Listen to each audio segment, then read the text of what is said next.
Hey everybody, welcome to this video on Cybersecurity Full Course. I'm sure that most of you would have gone online and checked an image, watched a video, liked a picture and subscribed to a service. But have you ever wondered how all this data is kept safe? Cybersecurity is the practice of protecting computers, servers and networks from digital attacks, theft and damage. Cybersecurity is critical for individuals, businesses and organizations to protect against cyber threats such as viruses, worms and ransomware. Hey everybody, you are already watching a video on Cybersecurity Full Course on Edureka. If you love watching videos like this, then consider hitting the like button and subscribing to our channel. You can also hit the bell icon to receive regular updates from here. We also have hundreds of training programs and certification courses on our website. So if you are interested in them, do check out the description given below. Now let's start this video by seeing what this video will cover. Since the title itself is Cybersecurity Full Course, I think that it is justified that we start with what is cybersecurity. After that, we can move on to cybersecurity fundamentals. This section will cover all the fundamental concepts that you will need to understand in order to start learning cybersecurity. After this, we can check the history of cybersecurity. How exactly did it start and what made it evolve into what cybersecurity is today?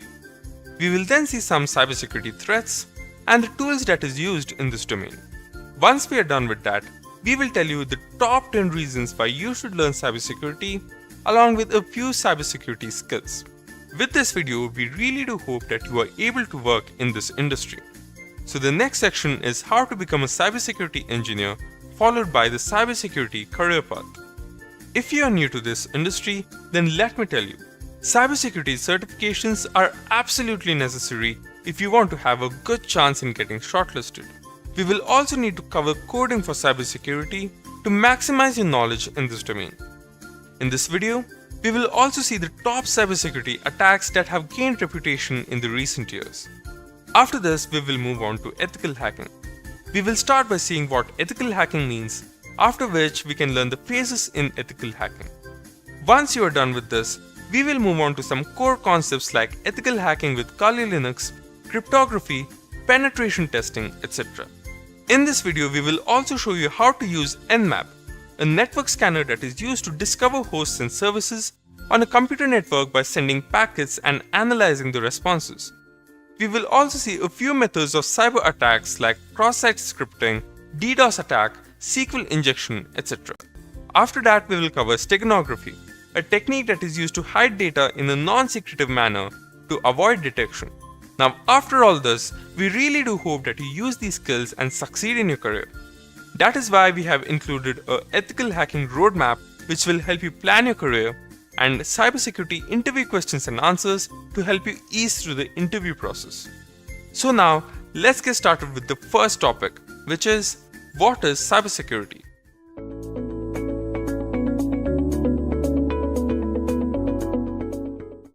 What is cybersecurity? The onset of digitalization era has opened up a lot of opportunities for everyone, especially business and enterprises.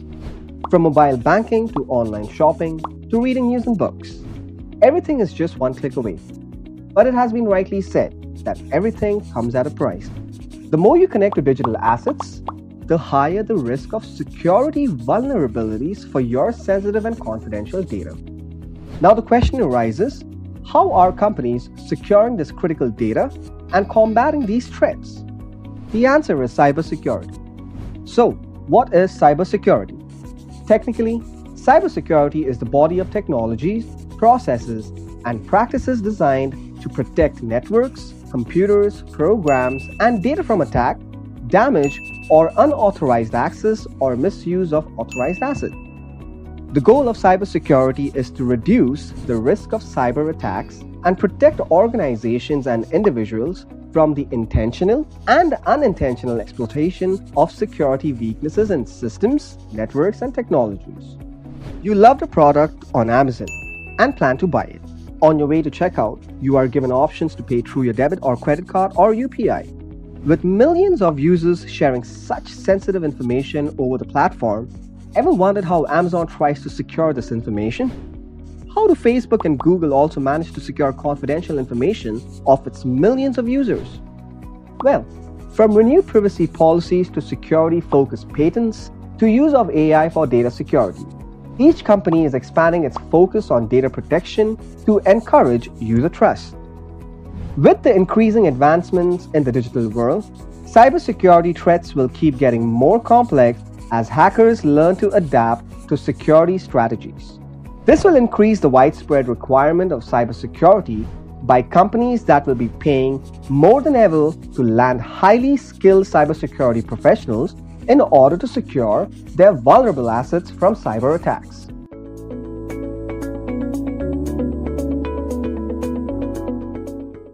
Now, we are living in a digital era. Whether it be booking a hotel room, ordering some dinner, or even booking a cab, we are constantly using the internet and inherently constantly generating data.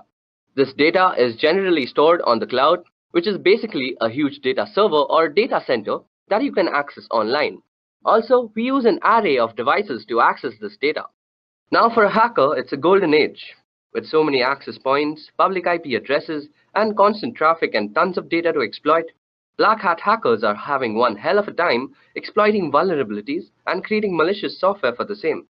Above that, cyber attacks are evolving by the day. Hackers are becoming smarter and more creative with their malwares, and how they bypass virus scans and firewalls still baffle many people. Let's go through some of the most common types of cyber attacks now. So as you guys can see, I've listed out 8 cyber attacks that have plagued us since the beginning of the internet. Let's go through them briefly. So first on the list we have general malwares. Malware is an all-encompassing term for a variety of cyber threats, including trojans, viruses, and worms. Malware is simply defined as code with malicious intent that typically steals data or destroys something on the computer. Next on the list we have phishing. Often posing as a request for data from a trusted third party, phishing attacks are sent via email and ask users to click on a link and enter their personal data. Phishing emails have gotten much more sophisticated in recent years, making it difficult for some people to discern a legitimate request for information from a false one. Phishing emails often fall into the same category as spam, but are more harmful than just a simple ad. Next on the list we have password attacks. A password attack is exactly what it sounds like. A third party trying to gain access to your system by cracking a user's password. Next up is DDoS, which stands for Distributed Denial of Service. A DOS attack focuses on disrupting the service of a network. Attackers send high volumes of data or traffic through the network that is making a lot of connection requests, until the network becomes overloaded and can no longer function. Next up, we have man-in-the-middle attacks. By impersonating the endpoint in an online information exchange, that is the connection from your smartphone to a website, the MITM attacks can obtain information from the end users and entity he or she is communicating with. For example, if you're banking online, the man in the middle would communicate with you by impersonating your bank and communicate with the bank by impersonating you. The man in the middle would then receive all the information transferred between both parties, which could include sensitive data such as bank accounts and personal information. Next up, we have drive-by downloads. Through malware on a legitimate website, a program is downloaded to a user's system just by visiting the site. It doesn't require any type of action by the user to download it actually. Next up, we have maladvertising, which is a way to compromise your computer with malicious code that is downloaded to your system when you click on an affected ad. Lastly, we have rogue softwares, which are basically malwares that are masquerading as legitimate and necessary security software that will keep your system safe. So as you guys can see now, the internet sure isn't a safe place as we might think it is. This not only applies for us as individuals, but also large organizations. There have been multiple cyber breaches in the past that has compromised the privacy and confidentiality of our data. If we head over to the site called Information is Beautiful, we can see all the major cyber breaches that have been committed. So as you guys can see, even big companies like eBay, AOL, Evernote, Adobe have actually gone through major cyber breaches, even though they have a lot of security measures taken to protect the data that they contain. So it's not only that small individuals are targeted by hackers and other people, but even bigger organizations are constantly being targeted by these guys. So after looking at all sorts of cyber attacks possible, the breaches of the past, and the sheer amount of data available, we must be thinking that there must be some sort of mechanism and protocol to actually protect us from all these sorts of cyber attacks. And indeed, there is a way, and this is called cybersecurity. In a computing context, security comprises of cybersecurity and physical security. Both are used by enterprises to protect against unauthorized access to data centers and other computerized systems. Information security, which is designed to maintain the confidentiality, integrity, and availability of data, is a subset of cybersecurity. The use of cybersecurity can help prevent against cyber attacks, data breaches, identity theft, and can aid in risk management. So, when an organization has a strong sense of network security and an effective incident response plan, it is better able to prevent and mitigate these attacks. For example, end-user protection defends information and guards against loss of theft, while also scanning computers for malicious code. Now, when talking about cybersecurity, there are three main activities that we are trying to protect ourselves against, and they are unauthorized modification, unauthorized deletion, and unauthorized access. These three terms are very synonymous to the very commonly known CIA triad, which stands for confidentiality, integrity, and availability. The CIA triad is also commonly referred to as the three pillars of security, and most security policies of bigger organizations and even smaller companies are based on these three principles. So let's go through them one by one. So first on the list, we have confidentiality. Confidentiality is roughly equivalent to privacy. Measures undertaken to ensure confidentiality are designed to prevent sensitive information from reaching the wrong people, while making sure that the right people can in fact get it. Access must be restricted to those authorized to view the data in question. It is common as well for data to be categorized according to the amount and type of damage that could be done should it fall into unintended hands. More or less, stringent measures can then be implemented across to those categories. Sometimes safeguarding data confidentiality may involve special training for those privy to such documents. Such training would typically include security risks that could threaten this information. Training can help familiarize authorized people with risk factors and how to guard against them. Further aspects of training can include strong password and password-related best practices and information about social engineering methods to prevent them from bending data handling rules with good intention and potentially disastrous results. Next on the list, we have integrity. Integrity involves maintaining the consistency, accuracy, and trustworthiness of data over its entire life cycle. Data must not be changed in transit, and steps must be taken to ensure that data cannot be altered by unauthorized people, for example, in a breach of confidentiality. These measures include file permissions and user access controls. Version control may be used to prevent erroneous changes or accidental deletion by authorized users becoming a problem. In addition, some means must be in place to detect any changes in data that might occur as a result of non-human caused events, such as electromagnetic pulses or server crash. Some data might include checksums, even cryptographic checksums for verification of integrity. Backup or redundancies must be available to restore the affected data to its correct state. Last but not the least is availability. Availability is best ensured by rigorous maintaining of all hardware, performing hardware repairs immediately when needed, and maintaining a correctly functional operating system environment that is free of software conflicts. It's also important to keep current with all necessary system upgrades. Providing adequate communication bandwidth and preventing the occurrences of bottlenecks are equally important. Redundancy, failover, and even high availability clusters can mitigate serious consequences when hardware issues do occur. Fast and adaptive disaster recovery is essential for the worst-case scenarios. That capacity is reliant on the existence of a comprehensive disaster recovery plan. Safeguards against data loss or interruption in connection must include unpredictable events such as natural disasters and fire. To prevent data loss from such occurrences, a backup copy must be stored in a geographically isolated location, perhaps even in a fireproof water-safe place. Extra security equipments or software such as firewalls and proxy servers can guard us against downtimes and unreachable data due to malicious actions such as denial of service attacks and network intrusions. So now that we have seen what we are actually trying to implement when trying to protect ourselves on the internet, we should also know the ways that we actually protect ourselves when we are attacked by cyber organizations. So the first step to actually mitigate any type of cyber attack is to identify the malware or the cyber threat that is being currently going on in your organization. Next, we have to actually analyze and evaluate all the affected parties and the file systems that have been compromised. And in the end, we have to patch the whole treatment so that our organization can come back to its original running state without any cyber breaches. So how is it exactly done? This is mostly done by actually calculating three factors. The first factor is vulnerability, The second factor is threat, and the third is risk. So let me tell you about the three of them a little bit.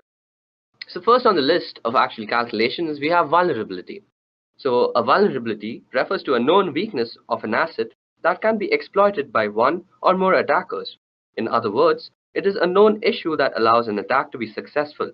For example, when a team member resigns and you forget to disable their access to external accounts, change logins, or remove their names from the company credit cards, this leaves your business open to both unintentional and intentional threats. However, most vulnerabilities are exploited by automated attackers and not a human typing on the other side of the network. Next, testing for vulnerabilities is critical to ensuring the continued security of your systems by identifying weak points and developing a strategy to respond quickly. Here are some questions that you ask when determining your security vulnerabilities. So you have questions like, is your data backed up and stored in a secure offsite location? Is your data stored in the cloud? If yes, how exactly is it being protected from cloud vulnerabilities? What kind of security do you have to determine who can access, modify, or delete information from within your organization? Next, you could ask questions like, what kind of antivirus protection is in use? What are the license currents? Are the license current?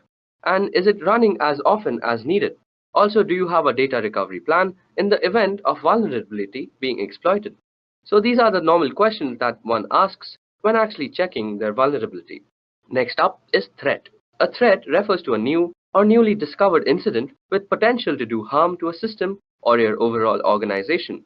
There are three main types of threat: natural threats like floods or tornadoes, unintentional threats such as employee mistakenly accessing the wrong information, and intentional threats. There are many examples of intentional threats including spyware, malware, adware companies, or the actions of disgruntled employees.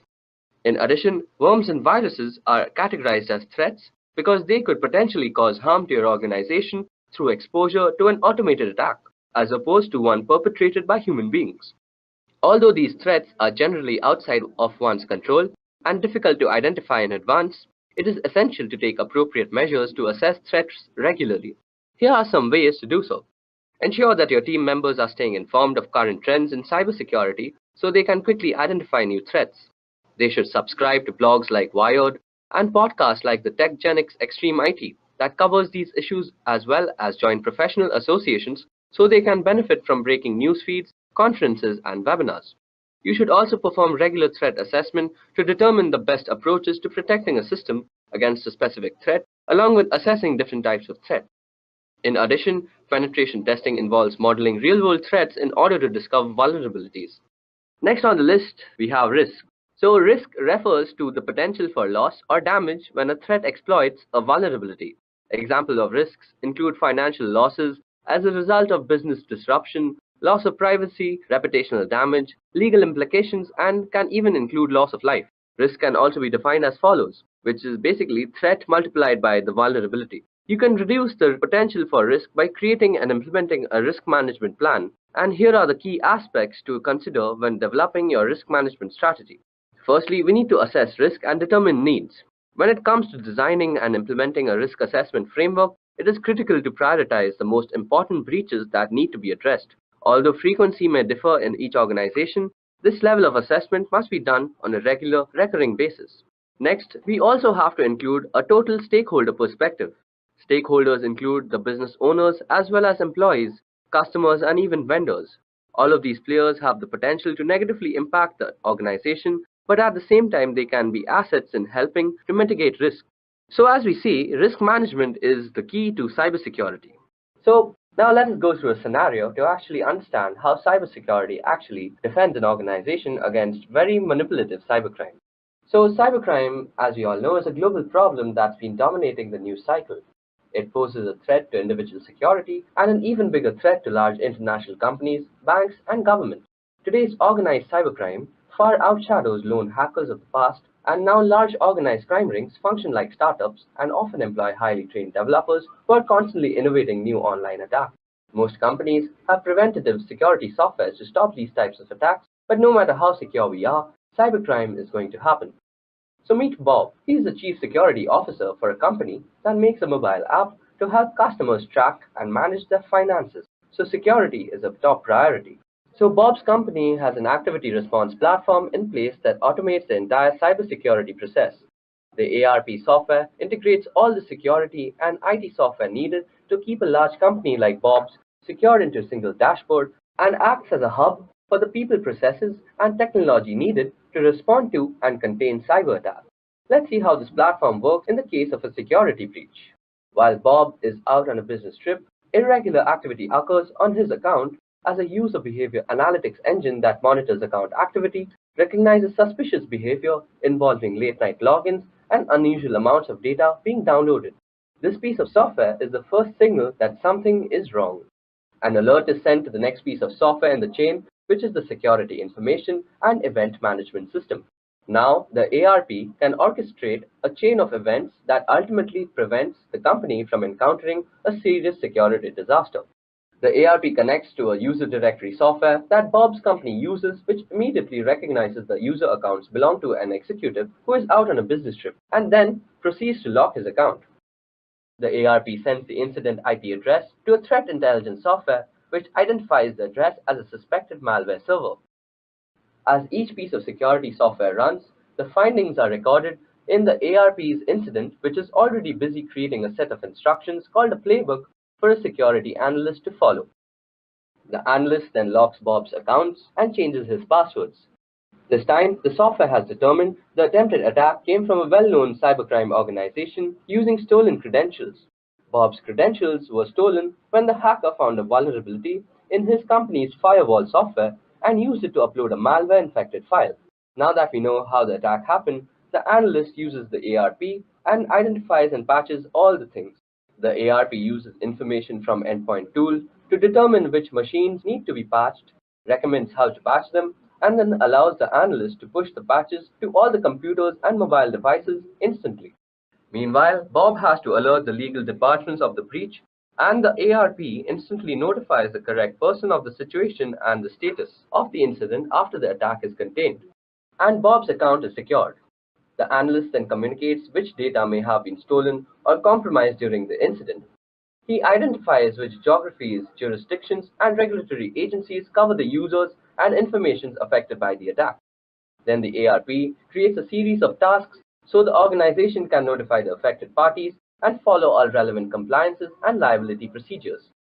In the past, a security breach this large would have required Bob's company to involve several agencies and third parties to solve the problem, a process that could have taken months or longer. But in a matter of hours, the incident response platform organized all of the people, processes, and technology to identify and contain the problem, find the source of the attack, fix the vulnerability, and notify all affected parties. And in the future, Bob and his team will be able to turn to cognitive security tools. These tools will read and learn from tens of thousands of trusted publication blogs and other sources of information. This knowledge will uncover new insights and patterns, anticipate and isolate, and minimize attacks as they happen, and immediately recommend actions for security professionals to take, keeping data safe and companies like Bob's out of the headlines.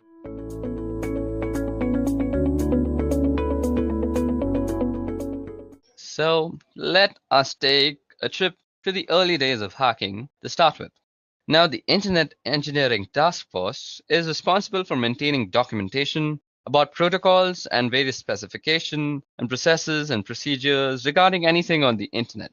They have a series of documents called the Request for Comments, or the RFCs. And according to RFC 1389, it says, a hacker is a person who delights in having an intimate understanding of the internal workings of a system, computers, and computer networks in particular. While the expression hackers may go back a long time and have many different connotations or definitions, as far as computers go, some of the earliest hackers were members of the Tech Model Railroad Club at the Massachusetts Institute of Technology. And what those people did and the various things that they did and were involved in are detailed in Stephen Levy's book called Hackers for Our Purposes. Now, for our purposes, we'll be talking about other types of hackers. Although the spirit of what we do goes back to those early days, now the definition of hacking or hackers has changed, particularly in the 1980s, and in part as a result of a couple of people, namely Robert T. Morris, who was a Cornell graduate, who unleashed a piece of software that was called a worm on what was an early version of the internet worm went on to cause a lot of damage and create a lot of downtime on systems across the country and across the world. Now, the Morris worm did end up resulting in something good, however. That is, the Computer Emergency Response Team at Carnegie Mellon was created primarily in response to the Morris worm. Now, there's also Kevin Mitnick, who is another well-known hacker who was responsible for various acts of computer crime over a couple of decades. He was the first convicted in 1988. So the definition of hacker or hacking moved from something benign to something far more sinister in popular culture. Now, we see hacking or hackers in all sorts of popular culture. We've seen them in hacker movies called war games, also the movie Hackers. Of course, you also see it in the Matrix movies, where you can see, if you look really closely, that they are using a tool called Nmap, which we will get into the use of in great detail later on as we go on. Now, also the movie Sneakers and the movie Swordfish. And on television, in addition to other places, you can see the agents at NCIS regularly doing things like cracking complex cryptography in just a matter of seconds or minutes. So, what is hacking really? Well, hacking is about a deep understanding of something particularly with relation to computers and computing. It's also about exploring and the joy of learning new things and understanding them very clearly and being able to manipulate those things in ways that maybe other people haven't before. It's also about digging into problems to find out solutions in creative and interesting ways, and sometimes finding problems where there weren't problems previously. And that's a little bit about what is hacking. Okay, so now that we have talked about what exactly is hacking and how the meaning and connotations of that word has changed over time, how it came into existence, how it was coined, let's go over the reasons that people normally hack. Now, you may want to hack just for fun. As discussed previously, hacking is a tradition that goes back several decades at MIT, even preceding the computer-related definition of hacking. Now, MIT has a long and storied history of hacking, and sometimes of a computer-related nature, which in this case happens to be true, and sometimes of a non-computer related nature instance. Now here you can see that MIT's homepage has been hacked, or you might even say defaced, to indicate that Disney is buying MIT. This was an April Fool's Day prank in 1998, and again, this is just the kind of hacking that you would do for fun rather. Now sometimes you might want to hack just to prove a political point, or any point for that matter. In this case again, Bill Gates had donated some money to the MIT, which allowed them to have a new building. And he was coming to MIT to visit and give a talk about Microsoft Windows and its systems. And as you can see, the Windows systems that were installed in the entryway at the building were hacked to be running Linux instead.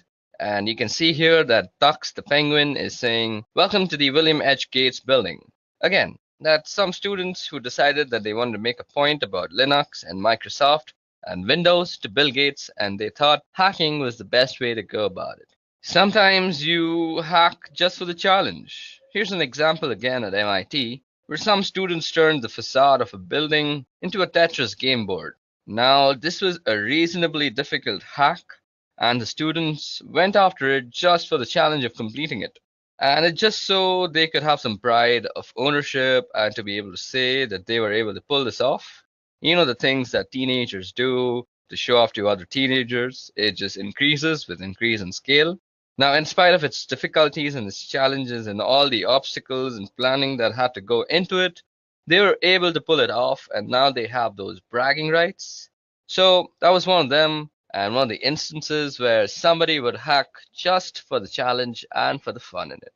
Now, sometimes you want to hack to prevent theft, and this is where we get more specifically into computer-related hackings.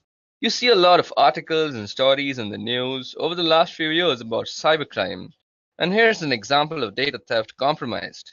And a fewer than 1.5 million cards for global payments, so there are some attackers who got into this company, Global Payment, and they were able to pull out about 1.5 million credit card numbers during the intrusion there. So what you may want to do is you may want to learn how to hack in order to find these holes in your systems or applications or employer systems so that you can fix these holes and prevent these compromises from happening because of the reputational hit that your company takes whenever things like these happen. You have the risk of completely running out of business. So, just to protect your job, to protect your company, and to protect your own desire of business, you may just want to learn to hack, and that's a very good reason. Now, you may also want to find all the problems that exist in your system before putting them out and deploying them so that you can keep these attackers from getting in and stealing critical or sensitive information. Sometimes you may want to hack to get there before the bad guys. And the same sort of idea is the last one where we're just going to talk about, and that exactly is ethical hacking. Now, we were just talking about how sometimes you may want to hack into your own system before publishing it out to the public. Let's take Internet Explorer for example. Now, Internet Explorer was actually published to the public with some critical error in the code, and these flaws were heavily exploited by people who actually found them. Now, a number of people in the world go out looking for these flaws and they call themselves security researchers, and they get in touch with the vendors after they found a flaw or a bug and work with the vendors to get it fixed. What they end up with is a bit of reputation, they get a name for themselves, and that name recognition may end up getting them a job or some speaking engagements or a book deal or any number of ways that you could cash in on some name recognition from finding these sort of bugs and getting them fixed. If you want to get there before the bad guys, you may think you're helping out a vendor, you may want to just make a name for yourself, you may want to find these sort of bugs before the bad guys do, because the thing about the bad guys finding them is they don't announce them and they don't get them fixed, and that makes everybody a little less secure. Finally, you may want to protect yourself from hacked computer companies and fight cybercriminals. And this is a new headline from June 18, 2012. And we're starting to see these sort of news headlines show up as companies are starting to retaliate against attackers in order to retaliate against attackers. Now, in order to retaliate against attackers, you need to be able to have the same sort of skills and techniques and knowledge and experience that those attackers have. And where your company may want you to learn to hack, or the company may want to bring in people who are skilled at these sort of activities so that they can attack the attackers, and hopefully you end up with more steely exterior and you get a reputation for not being a company that people want to go after. Those are several reasons, and there we go. I gave you around a bunch of reasons as to why you may want to hack: for fun, to prove a point, protect yourself, to protect the company, to not run out of business, and along with another bunch of reasons. Okay, so now that we have talked about why you would want to hack, let's move on to the types of hackers that exist. Now, we're going to be talking about the different types of hacking, and the first type of hacking that I want to discuss is ethical hacking and ethical hackers, which is really what we're going to be talking about through the rest of these lessons. Now, an ethical hacker is somebody who thinks like a black hat hacker, or thinks like somebody who's intent on breaking into your systems, but follows a moral compass that's more in line with probably the majority of the population. So, their intent isn't to do bad things. Their intent is to look for bad things and get them fixed so that bad things don't happen. Ethical hackers aren't out to destroy anything, and they're not out to break anything unless it's deemed to be acceptable as a part of the engagement and also necessary in order to demonstrate a particular vulnerability to the organization that they're working with. So, that's an ethical hacker, and there's a certification that's available from the EC Council. It's a certified ethical hacker, and if you find certifications valuable and this sort of thing is what you want to do, pursuing a certified ethical hacker may be something you might want to look into. Now, let's talk about black hat hackers. There's plenty of cases of black hat hackers through years, and let's talk about a guy in particular called Kevin Mitnick. This guy right here is a particularly good example, probably because he was a black hat hacker for a lot of his years. His goal was to cause mischief, to steal where necessary, and just to be engaged in the lifestyle of being a hacker and doing whatever was necessary to continue doing whatever he was doing. It crossed moral boundaries or ethical boundaries. And so Kevin Mitnick here was involved for well over a decade in computer crime and was finally picked up by the FBI, and he was charged and prosecuted, and he was eventually convicted of some of the activities that he was involved with. Now, you may be able to argue that Kevin is a grey hat hacker, and a grey hat hacker is somebody who kind of skirts the line between black and white hat hacking. And white hat hacking is really what an ethical hacker is. So instead of saying ethical hacker, you could say white hat hacker. It's the same idea. A white hat hacker is somebody who hacks for good. If you want to think of it like that, if you want to think of it as a good versus evil, and what they're really doing is they're in it for the technical challenge. They're looking to make things better, make things more efficient, improve them in some way. On the other hand, a black hat hacker is out for the money, for the thrill. It's really criminal activity. And a gray hat hacker is somebody who may employ the tactics and technique of a black hat hacker, but have sort of a white hat focus. In other words, they're going to do things that may be malicious and destructive in nature, but the reason they're doing it is to improve the security posture of an organization that they are working with. So you can see there's actually a book called Grey Hat Hacking. It's a pretty good book, and it details a lot of the tactics and strategies and techniques we'll be going over in subsequent lessons in this video. Now, one other type of hacking that I want to talk about is a thing called hacktivism, and you'll find hacktivism all over the place. And one example in the last year or so, and certainly in recent memory, is called lulz security. Yeah, you heard that right. It's called lulz security. And you can argue that lulz is actually a response to another type of hacktivism. An organization called Anonymous started hacking companies like Sony to protest their involvement in a lawsuit regarding a PlayStation 3 hacker. Now, lulz security was supposedly protesting the treatment of Anonymous, or was hacking in support of this group, Anonymous. So they hacked a number of companies and did things like pulled information, usernames, and passwords from the databases at these companies. And they said that the reason was to shine a light on the security of these companies, and also theoretically to embarrass the companies with their weak or poor security postures. And the problem with that they were doing this through were posting information that they had found online, and that information often included details about customers for these particular corporations. And for an ethical hacker, a white hat hacker, that would cross the boundary of causing harm.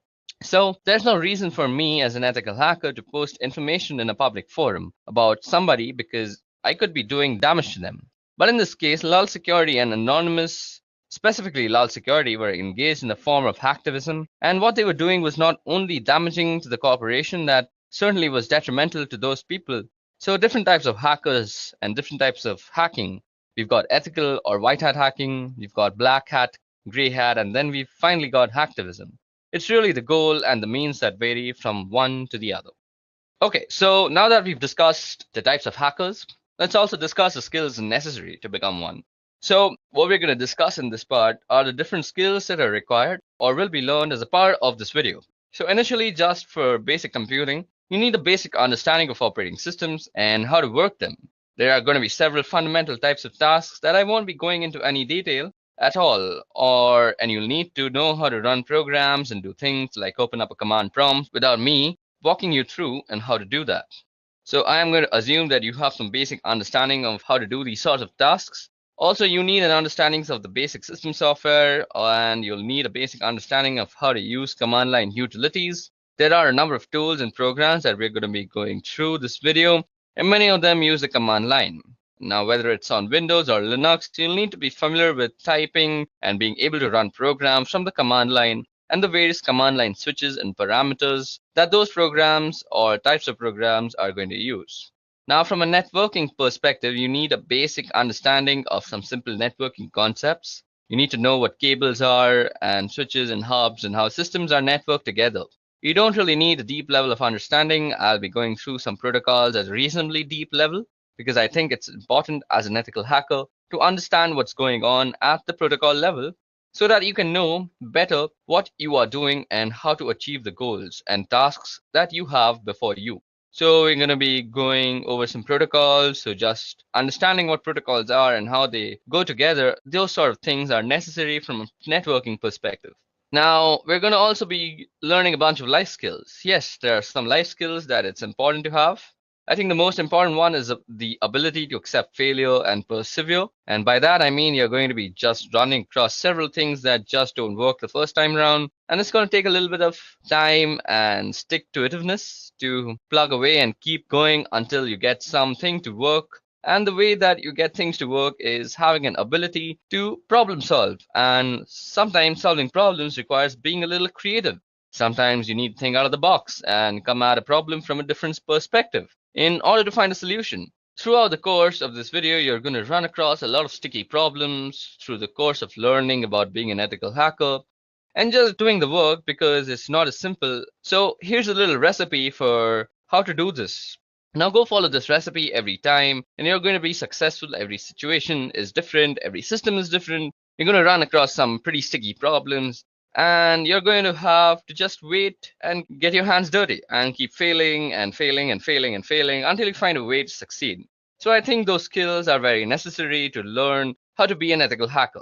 Digging through some of the material that we'll be going over in this video, as far as what you're going to be learning, you're going to be learning about how to use a lot of tools. You're going to learn networking, and by that I mean we're going to be talking about different protocols that are involved in networking systems together. You're going to learn about security and security postures. Security is the heart and soul of ethical hacking. It's why we do ethical hacking, in order to make systems and networks more secure than they were previously. That's the goal from a networking perspective. We're going to be talking about how to read packets from network captures. We're going to be going into TCP/IP related protocols in a fairly significant amount of detail. And you're going to understand how protocols interact with one another. So we're going to do all that, and the reading packets is going to be really important. And we're going to do a fair amount of that in addition to just a fundamental approach to learning how to read packets in several lessons. We're going to read packets as a way of understanding the different tools that we're using and how they're going to learn tactics and methodologies. And you get to learn to use the information you've gathered in order to get more information. And information is really what is this all about. You can't do anything without information. And sometimes it takes a fair bit of digging in order to find that information. And what you're going to learn is the entry points and the stepping stones to get the information that you need. And then once you have that information, you're going to be learning about ways to exploit it in order to get deeper into the target. You're going to learn security awareness. We're going to talk about risk and understanding risks and vulnerabilities. Primarily recognize the difference between a vulnerability and an exploit, and there's a significant difference. There's security awareness and understanding what a risk is and how that impacts your target, and it's going to be key to a lot of things that we talked about. So it sounds like a lot. We're going to cover a fair bit of ground, not all of it at a deep level. Sometimes we're going to skim the surface, but there's an awful lot of material to be covered. So let's get started into talking about the different skills that are required or will be learned as a part of the series of video. So initially, just for basic computing, you need a basic understanding of operating systems. So it sounds like a lot that we're going to cover. And a fair bit of it is going to be at a very deep level, and sometimes we're just going to skip the surface. But there's an awful lot of material to cover, so let's get started. Okay, so that was all about the skills that we're going to develop throughout this video, and that might be necessary for you to become an ethical hacker. Now let's talk about the types of attacks that you might be dealing with as ethical hacker yourself. So now we're going to be talking about the types of attacks. Now, one type of attack that you'll find common, particularly in cases of hacktivism, for example, or cases where people are trying to make a particular point or just be a general pain, is this idea of defacing. Now, defacing goes back for quite a while. It's the idea of sort of digital graffiti, where you've left your mark or your imprint behind so that everybody knows you were there. Primarily a website thing, and it's really just making alterations to something that used to be pretty common a long time ago. Now, it's very particular for businesses or people or just organizations in general to have their home pages be replaced by this other thing that was along the lines of, hey, I was here and I took over your web page. We also have a pretty common one, or certainly has been common over the years, and it's a pretty good path towards quality exploits and high-profile vulnerabilities, and that's buffer overflow. Now, a buffer overflow is a result of the way programs are stored in memory. When programs are running, they make use of a chunk of memory called a stack. And it's just like a stack of plates. When you put a bunch of plates down, when you pull a plate off, you're going to pull the top plate. You're not going to pull the oldest plate. You're going to pull the one that was on top. So the same thing with the stack here. We're accessing memory, and this has to do with the way functions are called in memory. When you call a function, a chunk of memory gets thrown on top of the stack, and that's the chunk of memory that gets accessed. And you've got a piece of data in memory within that stack, and that's called a buffer. And when too much data is sent and tried to put into the buffer, it can overflow. Now the bounds of the configured area for that particular buffer, it can overflow the bounds of the configured area for that particular buffer. Now the way stacks are put together, we end up with a part of the stack where the return address from the function is stored. So when you overflow the buffer, you have the ability to potentially override that return. At which point you can control the flow of execution of programs, and if you can control the flow of execution of the program, you can insert code into that memory that could be executed. And that's where we get buffer overflow. That turns into exploits that creates the ability to get like a command shell or some other useful thing from the system where the buffer overflow is running. So that's a buffer overflow in short. Sometimes we also have format string attacks, and sometimes these can be precursors to buffer overflow formats. Now, format strings come about because the C programming language makes use of these format strings that determines how data is going to be input or output.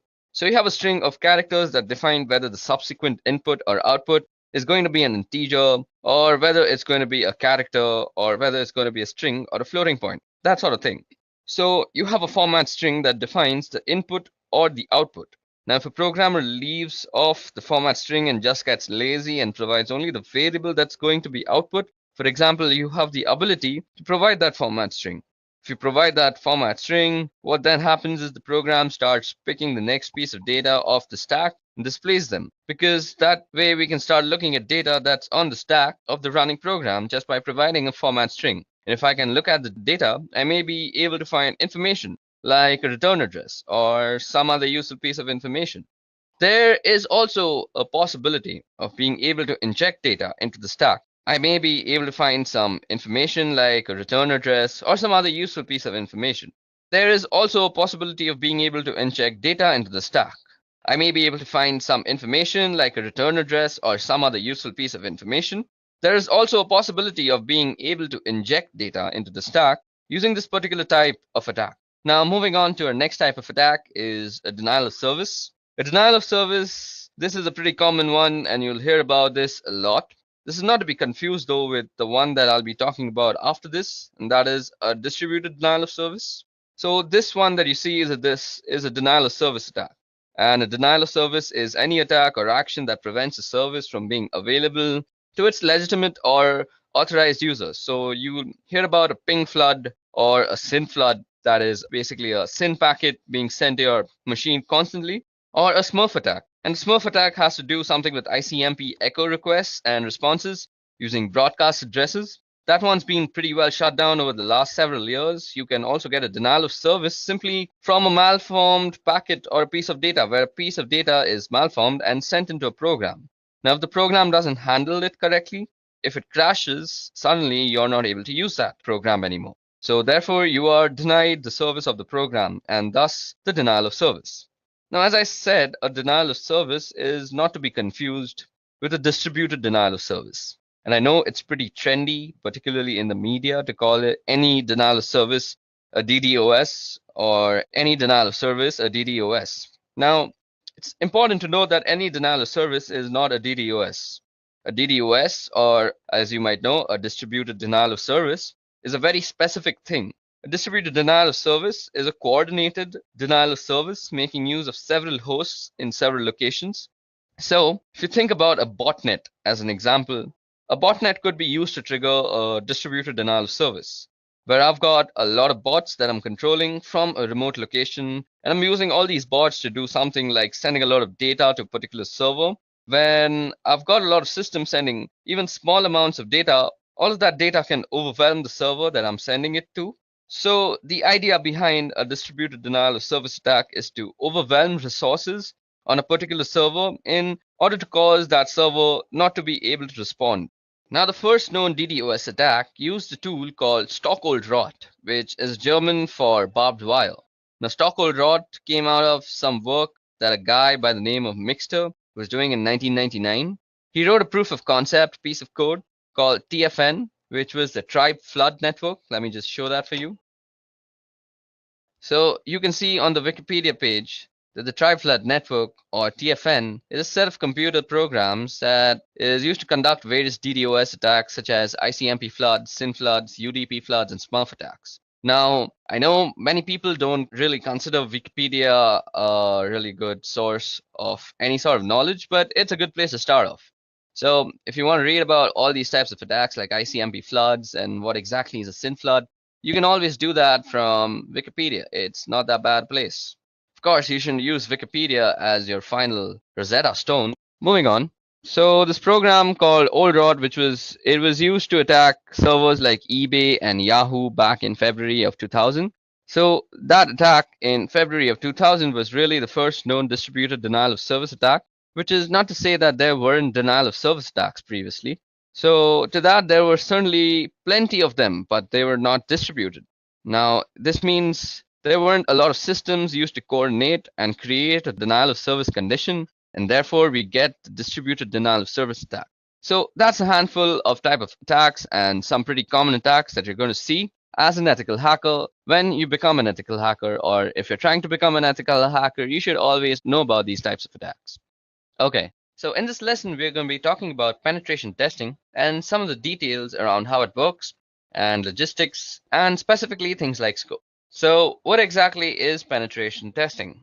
So, well, not surprisingly, it's testing to see if you can penetrate something, which means you're going to check to see whether you can break into a particular thing, whether it's a server or in applications, depending on the type of engagement you've got. You may have the ability to try to break in physically to a location, but primarily what you're going to be doing with penetration testing is you're going to be trying to break into systems and networks and applications, and that's the kind of what it's all about. And this may actually involve social engineering attacks.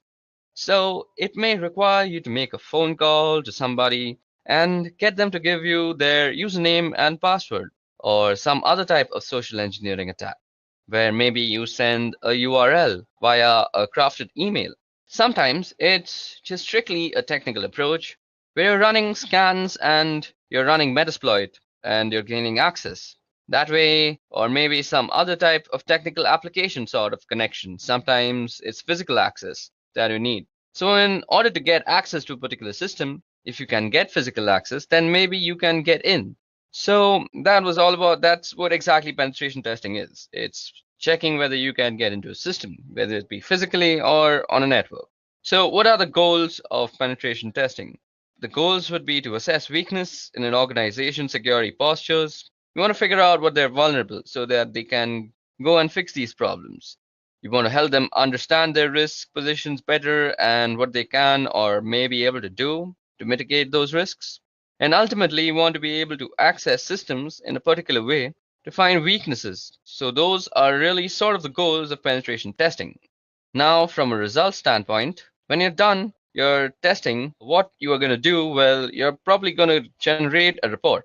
And by that, I don't mean you're going to run some automated tool and you're going to get it to generate a report for you. You're actually going to give that to the client. You're actually going to give your report to the client. And then they're going to write you a really large check. So that's not really how it works. You're going to write a report detailing the findings in a detailed way so that it includes what did you do to find out what you actually found out and how you can actually mitigate that particular risk. So you should really include remediation activities in order to fix these vulnerabilities that you find. And it's pretty easy to walk around saying, hey, that's a problem and that's a problem and that's a problem. That's really not a lot of value. In that, where there's a value is that, hey, that's a problem and here's how you can go about fixing it.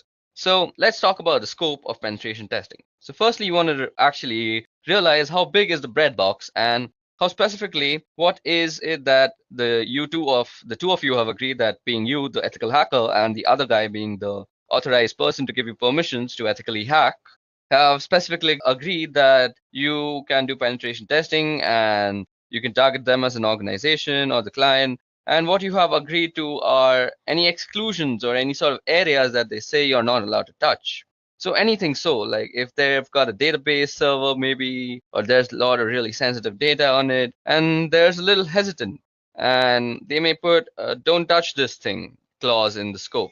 So there are a lot of different reasons why they may exclude areas from the scope. And if they exclude them, then trust their reason and listen to them. What they have to say in terms of this is what we want you to accomplish. So along those lines, you really need to get a sign off from the target organization. Now, we've talked about this before, and this is certainly all about the ethics and trust And it's also about legality, because if you do something that you don't have permissions to do, you could be prosecuted for that. So definitely get the scope very clear in writing and with signatures attached to it as to what you can and what you can't do, and always get approval from the right people, and make sure you get somebody who has the right level of permissions and is the right level of management so that they can sign off on its understanding and accept the risk that is associated with a penetration test.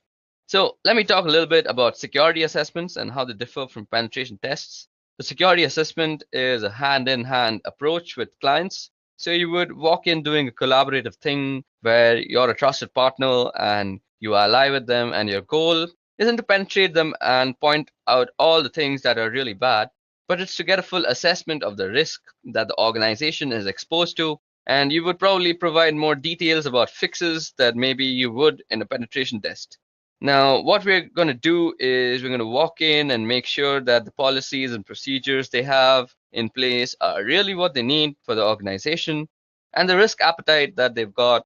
And we're going to make sure that the policies and procedures have controls that can tell us whether they are being actually adhered to or not. So the procedures and policies are being followed. A security assessment is probably a little bit more comprehensive than a penetration test, and you would look at more factors to assess the security postures of the organization in their overall risk. And you would tailor the output based on their risk appetite and what they're most interested in. And that's not to say that I'm going to tell them what they want to hear, but if there's something that they know and I know that they're just not going to do, I'm not going to be making a big deal out of it because they're already aware of it. And I'll make a note of it in the report just for a completeness sake. But I'm not going to go out in a lot of detail, so it's really kind of a hand-in-hand collaborative approach, where again, you're not just saying that they want us to say we're providing some real security and risk guidance towards their activities and other things. So it may provide an unrealistic view, so you've got a week, let's say, to do this penetration test against your target. Now you're going to have to go in, you're going to have to get set up, you're also going to have to start doing a bunch of scans and make sure that you're gathering information and screenshots and data for your reports. You're going to have to do all sorts of activities. Also, during the course of that week, you're going to be engaged in probably beginning to write your report and getting a sense of what is going to say and what's going to be in it. If you don't actually get any major penetration during the course of that week, the organization may feel like they're quote-unquote secure. That's one of the reasons why penetration testing, while really sexy and show, is nice and all, but if an organization walks out of it believing that in a week you didn't manage to get the keys of the kingdom, then they must be secure. That's really misguided view, because a dedicated, skilled, and motivated attacker isn't going to just take a week or some portion of that week. If they're after something, they're going to dedicate themselves to it and really go after it. So just because you didn't find a penetration in some subset of a week doesn't mean that they're secure and invulnerable to attacks. It just means that during the course of that particular week and other circumstances that were in place, you didn't get a penetration that was really significant or major. That's all it means. It doesn't mean anything beyond that. And if an organization walks away feeling like they're secure, they're going to end up not fixing the real vulnerabilities that may be in place that could expose them to significant risks. So that's penetration testing, its scopes, its goals, and how it differs to security assessments. Now it's time to go over footprinting. So what is footprinting? Well, footprinting is getting an idea of the entire scope of your target. That means not just the scope that you were given, which may be an address block, or it may be a domain name, that even may be a set of address blocks. Now what you want to do is you want to figure out all the information that's associated with that in great detail as you can possibly get. So you want a list of domain names. As you're going to go through this, you probably want some sort of database or Excel spreadsheet or something to keep track of all the information, because you're going to have a lot of it at the end. You want to be able to find the information quickly, so having some sort of either notepad going with your notes, or as I said, a spreadsheet or a database. So if you can get organized in that way, you want to keep all those sorts of things down. So in this case, I want to do some sort of search on, suppose, let's say edureka.co. Now I need network blocks. So far we found out that just made up IP addresses, because I'm just putting information down. But I need network blocks. So you may have one IP address that you can find externally, or you're going to want a whole range of internal blocks, and you can do a little bit of digging if you aren't provided those. You want specific IP addresses for critical systems, web servers, email servers, databases, if you can find any of these things of those sorts. And you want system architectures. And what kind of stuff are they running? Are they running Intel? Are they running Windows? Are they running some Unix systems? What are they running? What kind of access control lists they have? These are going to be hard to get, but you may be able to guess them. And you can guess these by doing port scans. So what sort of responses you get back from the port scans with the filters, and or what you don't get back will tell you about if there's an IDS around, or you want to do a system enumeration, or you can get access to a system somehow. You want to know usernames, group names, so on. So the basic idea of footprinting is gathering information. Now, if you can get access to systems somehow, you want to know usernames, group names. So you want system banners, routine tables, SNMP information if you can get it, DNS host names if you can get those. Now, this is for both internal and external on the side. If you're doing an internal penetration test or ethical hacking engagement, you want to know the networking protocols that are there. Are they using TCP/IP, or are they using some UDP, or are they on IPX or SPX? Are they using DECnet or AppleTalk, or are they using some sort of split DNS? In other words, do they have internal DNS servers that give different form for their external? And will it give different information if you want to check for remote access possibilities? Now, in the footprinting process, you want to be very exhaustive. You might want to try and take out email addresses, server, domain name services, IP addresses, or even contact numbers. And you want to be very exhaustive with your approach. You don't want to miss anything out. Because if you do that, you can continue and also provide some launching points for additional attacks or tests that you may be able to do. But this is definitely a starting point of the types of information that you need to have as you go about footprinting your target. Now, next thing that we are going to see is very interesting. This is one of the many common tools that are out there on the internet, and that is the Wayback Machine, or also known as archive.org. Now, while it might not give you all the information that you need, but it certainly gives you a starting point. And what we're talking about out here is the Wayback Machine, or archive.org. So let me just give you a quick look at what archive.org looks like. Okay, I already have it open out here. So out here, what you can see is how a website looked like around some time ago. So for example, if you want to look at what Google looked like, so you just have to search for Google out here and wait for results to come back. Okay, so we see that Google goes way back to 1998. So that was the last capture, or the first capture rather. It was the first capture by the Wayback Machine, and we can see that it has a screenshot of November 11th and how Google looked. So let's see what Google looked like in November 11th of 1998. So this is what Google looked like. There was actually nothing to it. It just said, "Welcome to Google, Google search engine prototypes," and it has some link. So yeah, this is what the Google search engine looked like. It had a Stanford search, it had a Linux search, and you could do all sorts of stuff. You could just put the results. Now, what I'm trying to tell y'all is you can see the evolution of a website through time through the Wayback Machine. And this gives you rather an informative look into how website has actually evolved. Okay, now that we know what footprinting is and how it falls into the whole Reconnaissance process, so let's go over a couple of websites to do a little bit of historical digging about companies and the types of infrastructure that they may be using. And this information, of course, is useful so that we can narrow down our focus in terms of what we want to target against them for attacks. Now, over time, we've improved our awareness about what sorts of information we may want to divulge. So several years ago, you may have gone to a company's website and discovered that you could get email addresses and names of people in positions that you may find relevant. And there were all sorts of bits of information that could be used against the company. And over time, we have discovered that those sorts of pieces of information probably don't belong on a website where they can be used against a company, and so they've been pulled off. Now, it used to be also that Google had the ability to pull up information that it had cached so far. For example, if a website was no longer available, or if it was temporarily down and offline, there was a little cache button that you could click when you did, and the Google search, and you could pull up that cached information. So even though the website wasn't available, you could still get information from Google's servers. Now, Google's removed that, so we don't have that ability any longer.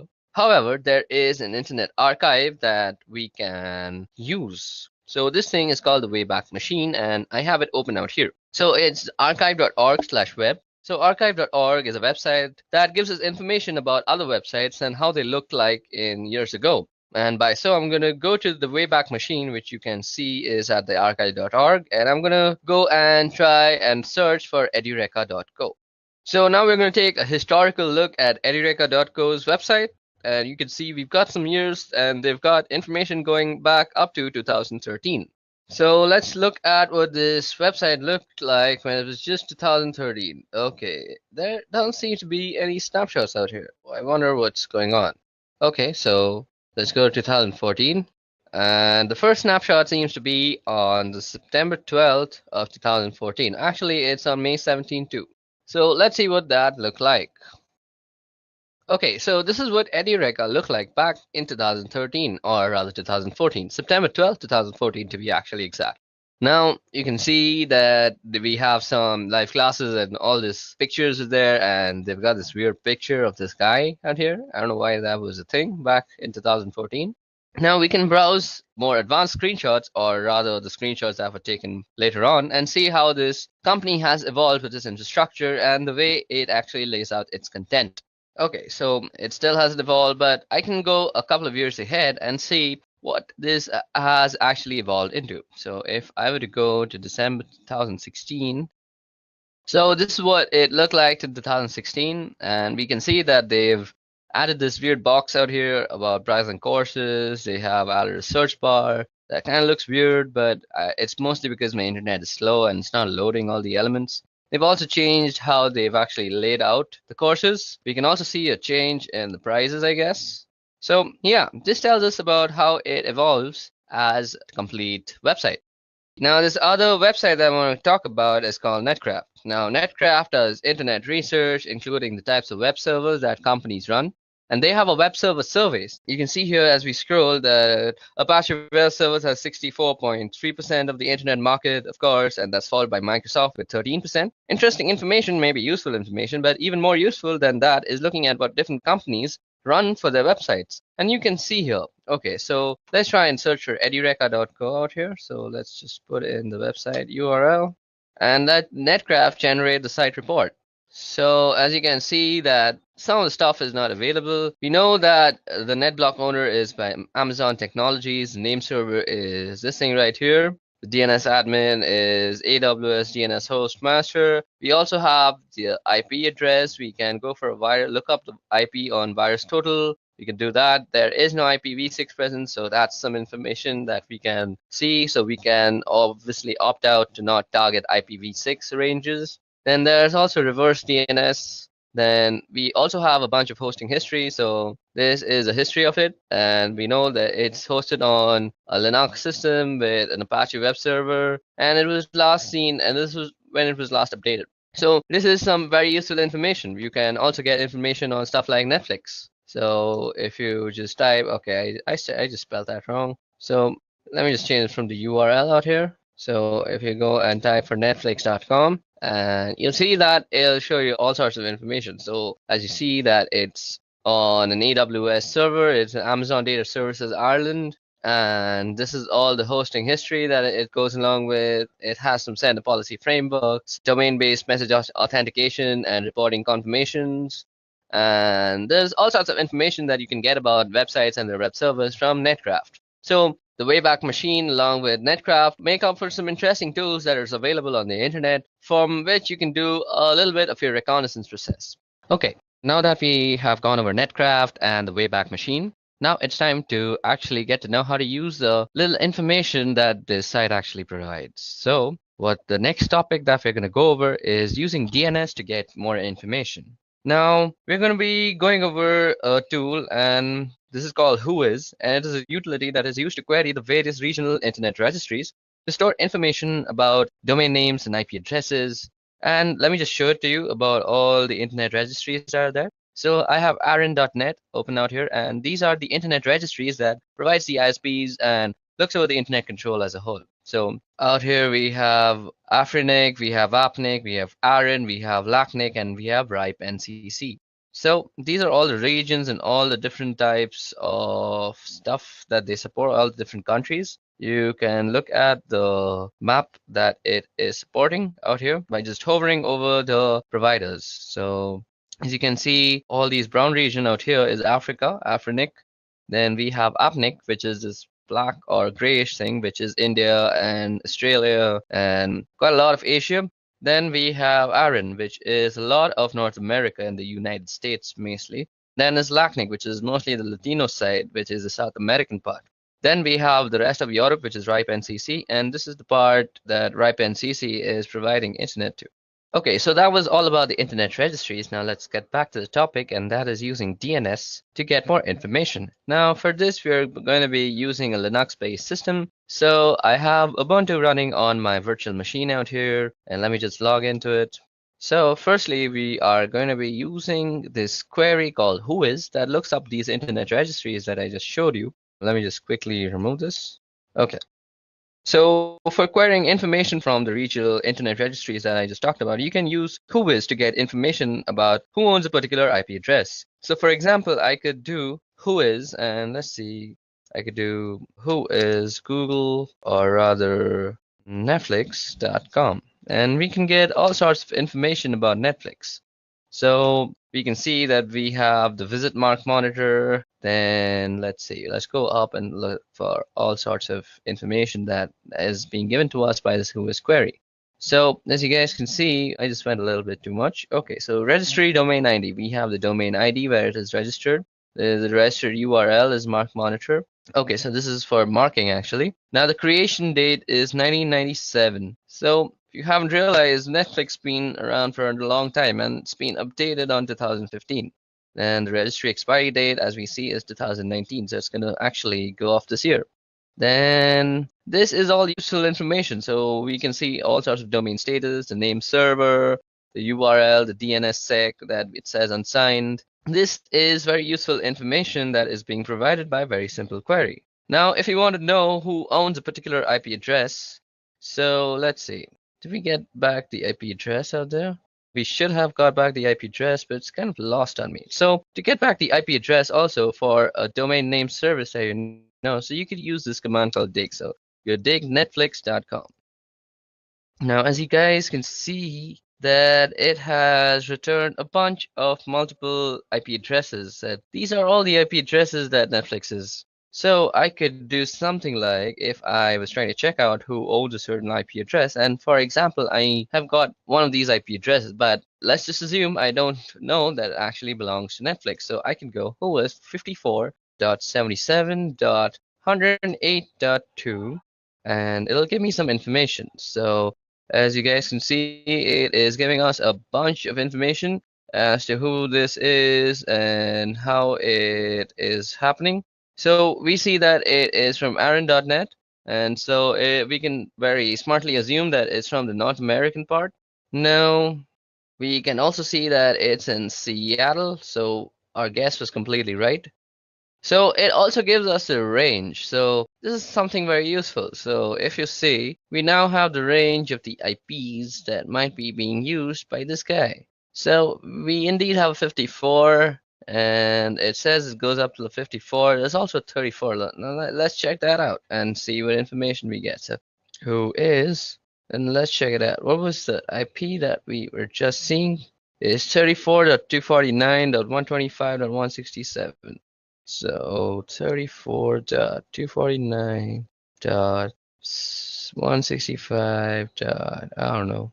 Let's see. You can also put in a random IP address. It doesn't really matter. And it'll give you the information. So let's see. Is this in some IP address? Even this seems to be an Aaron IP address. And it's also based in Seattle. And we get a bunch of information. So that's how you can use the whois query and the dig query to actually get all sorts of information about the domain name service and get information from a DNS basically. So now let's go over some theoretical part that is for DNS. So using DNS to get information. So firstly, what is a domain name service and why do we need it? So a domain name service is a name given to an IP address so that it's easy to remember. Of course, it's easy to remember names and mnemonics rather than a bunch of random weird numbers. Now, this was mainly so that we can map names to IP addresses, and we can get a bunch of information from the hostname resolution. So that's the purpose of IP addresses. Now, we will also be looking at how to find network ranges. Okay, now before we get on to actually moving on to how to find out the network ranges, let me just show you how you can also use whois. So whois, suppose you want to know the domains with the word foo in it. So you could go whois foo. And this will give you a whole bunch of things about how foo exists and all the sorts of foos that there is on the internet. So that was one interesting flag. And if you want to know how to use more about whois, you could just go -- help, I guess. Yeah, so this is all the types of stuff that we can do with whois. So we can set the host, we can set the port that we want to search for, then we can set with the L flag, we can find one level less specific match, and we can do an exact match, do an inverse lookup for specified attributes. Then we can also set the source, we can set verbose type, and we can choose for a request template. I mean, there's a bunch of stuff they can do. So you could suppose say whois verbose and suppose edureka.co. And it'll give you a verbose version of this is a RIPE database query service. The objects are in RPSL format. The RIPE database is subject to. So, okay, let's try something else like whois netflix.com. Okay, I'm sorry. I was supposed to do verbose and I kept doing H. Silly me. So you do V and it'll give you a much more. Like this is a RIPE database. Again, I think I'm doing something wrong. Okay, just for that thing. Okay, V and type. Okay. Or let's just see. Let me just show you how to use it. Primary keys are returned. Only primary keys. Okay, let's see. Let's try that out. Okay, so it seems to be that this is a RIPE database query service, and the objects are in RPSL format, so it won't really work for that thing. And it also says that no entries found because it's this error. So this is for some later lesson. So for now, I hope I gave you a good idea of how to use whois. Like you could just go whois, then some IP address, like 192.168.101, or some gateway address like that. Or you could just go for a domain name service like Facebook, and get all sorts of information about Facebook when the query actually returns you something. Okay, so let's move on to network ranges now. Now, in this part of the video, we're going to be going over the utility called whois, which is used for getting information from the DNS. Now, let me just show you a website out here. So this is the regional internet registries. So the internet registries are used to store information about domain names and IP addresses, and there are 5 regional internet registries. First is ARIN, which is responsible for North America, so that would be the US and Canada. Then we have LACNIC, which is responsible for Latin America and portions of the Caribbean. Then there's RIPE, that's responsible for Europe and Middle East and Central Asia. There's AFRINIC, which is responsible for Africa. And finally, we have APNIC, which is responsible for Asia Pacific Rim. So that's the regional internet registries. And as I said, whois is responsible for querying information from the various regional internet registries, as you can use whois to get information about who owns a particular IP address. So for example, let me just open up my Ubuntu system. Let me clear this out first. So as I was just saying, for example, you could go whois facebook.com. Okay, so as you guys can see, we could find out pretty quickly about who owns a particular IP address. So for example, I could do whois and just go facebook.com. It tells me about who it belongs to. It also gives you who owns a particular IP address and who's responsible for them. From the information, you can get email addresses that belong to a particular company. This one has an email address for tech contact of ipreg@. So you can get all sorts of email addresses, tech contacts, and all sorts of stuff out there. The registry database contains only .com and .net and all sorts of information. Now, I want to query a different IP address, and different information belongs in the different regional internet registries, of course. So if I want to go to a particular database, I would have to use the -h flag. So I could do whois ARIN net and remember the IP address, and I'm going to query that again. And of course, I get the same information back because I went there.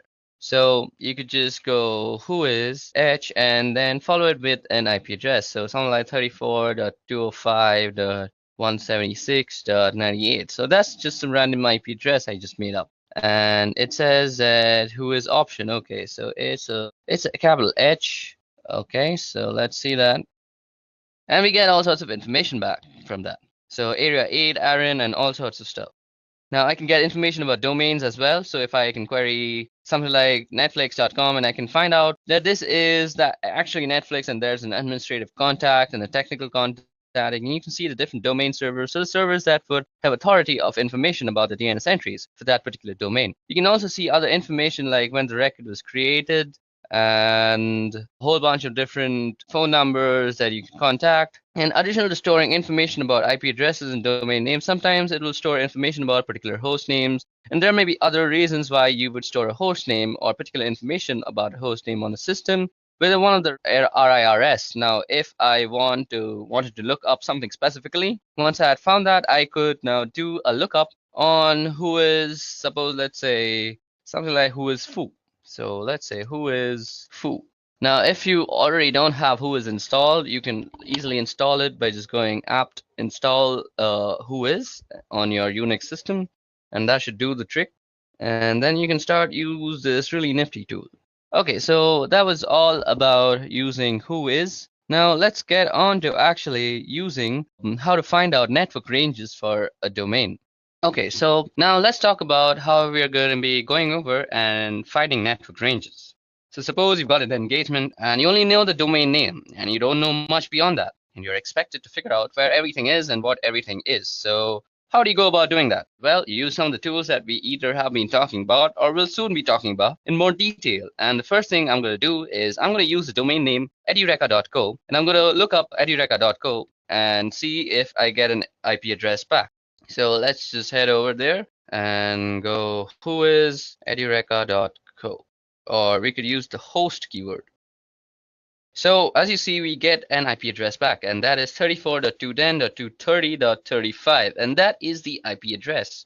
And you see that I've got back an IP address. So here's just an IP address, and I don't know what that IP address belongs to. And I also don't know how big the network range or network block is, and that's associated with. So what I'm going to do is who is, and I'm going to look up with Aaron who owns that IP address. So you can basically go who is 34.210.230.35.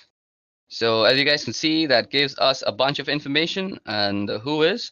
Now, this doesn't seem to have a very big network range, but unlike something like Netflix, so suppose we were to do something like host netflix.com and see, now we have a bunch of IP addresses. So suppose we were to do who is, let's see, who is 52.19.40.147. Now I'm expecting Netflix to be a much larger company and have a better, now see, we get net range. So this is the network range that we're talking about. So we had a random IP address, and now we have found the network range. So that's how you find network ranges, and this can be very useful. So this gives me evidence that Netflix.com has a presence on different addresses. The one I have also located by looking up that particular host name. So I've got one address here that I can look at, and let's take a look at the website because that may be a different address. Now, if I didn't have that, I could also go and do something like an MX flag. So let's see, I could go dig, and this will give us all the mails. So dig MX, and let's see what MX does actually. You go help. So we could do dig-h for a list of options. So these are all the options that we have, and the one that we're going to use is something like this. So dig mx, and we say something like netflix.com. So these are all the mailings and MXs that we have gotten from Netflix. And this is information regarding it's still producing information. That's a big thing to produce. Okay, so as I was just saying, you can use the MX flag, and I could get back all the mail handlers in this case, and their mail is being handled by Google. And let's see, let's go on to. Then it's going to tell me that Google's not particularly surprising, and other things that you can do is check for different host names, since I'm assuming DNS probably doesn't allow zone transfers, since most DNS servers don't anymore. Although they used to, you may have to start guessing, so I could do something like webmails that we find out here. So this shows us a dump of all the outstanding memory stuff. Okay, so that was all about finding network ranges. Now moving on to our next topic is using Google for Reconnaissance. Now some people also call this Google hacking. Now if you know how to use Google to exactly target and find what you are looking for, Google is an excellent tool for reconnaissance purposes. And today I'm going to show you how you could use Google exactly for your searches. So first of all, let's open a tab of Google. Let's open up here. So let's go to google.com. Okay, so now we're going to be talking about how we can use Google to actually gain some information or some targeted information. So this is in general called Google hacking. Now, when I say Google hacking, I'm not meaning by breaking into Google to steal information. I'm talking about making use of specific keywords that Google uses to get the most out of the queries that you submit. So for example, a pretty basic one is the use of quotations. You quote things in order to use specific phrases. Otherwise, Google will find pages that have instances of all those words, rather than the words specifically together in particular order. So I'm going to pull this query up, and this shows a list of, let me just show it to you. So if you go index of, now this is showing us an index of all the films. Now this is basically all those index of sites that you want. So as you guys can see, this shows us an index of all sorts of films that are there. Now you can use the index of, and you see that we have also an index of downloads or something like that, hyphen.com/download. And it is an index of all sorts of stuff. Now you can go into some folder and check them out. G Jones, G Worthy, G Perico.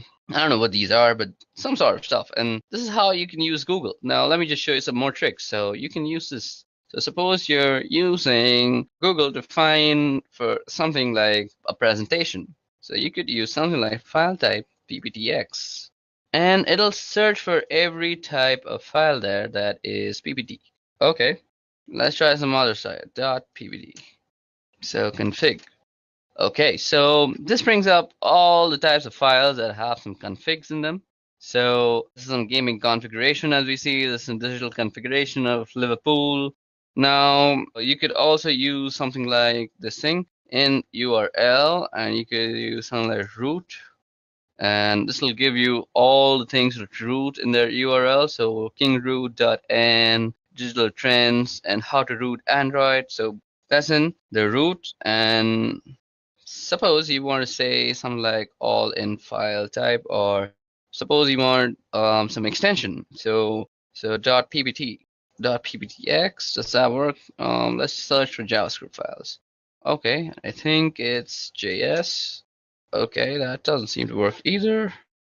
This shows us all the things with JS in it. No, it's just external JS. I'm doing this wrong. So you could use file type. So let's see, file type, and we go, see, doc. So these are all the documents that you could find with the file type thing. And you could also do JS, I guess.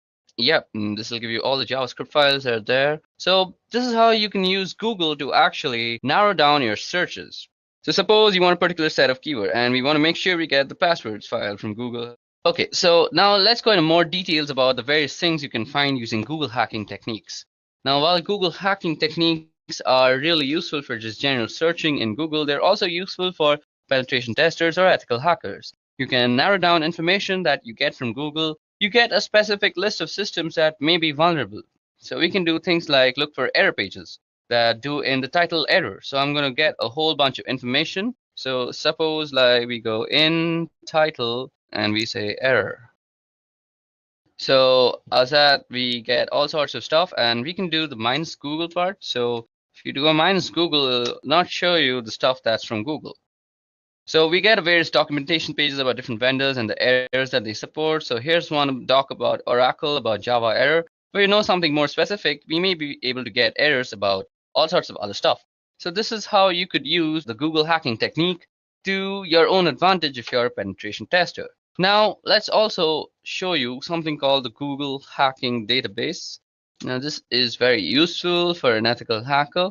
Now, the Google hacking database was created several years ago by a guy called Johnny Long, who put this Google hacking database together to begin to compile a list of searches that would bring up interesting information. Now, Johnny has written a couple of books on Google hacking, so we're at the Google hacking database website here, and you can see them talk about Google Docs and all sorts of stuff. Now, you can see that we can do all sorts of searches like in URL, SAP, BC, BSP. This brings up some portal pages. Now, out here you can bring up some password, APS password in URL. Now, this will give you all sorts of stuff on Google. So suppose you go in URL, so like APS password. Now, you can get all sorts of stuff like which have passwords in their URL. So maybe you can just guess a password from there too. Now, that was Google hacking. So Google hacking entries, and they also have a number of categories and that you can look through to find some specific things. So you may be interested in, of course, and you can search specific information that you may be looking for with regards to a specific product.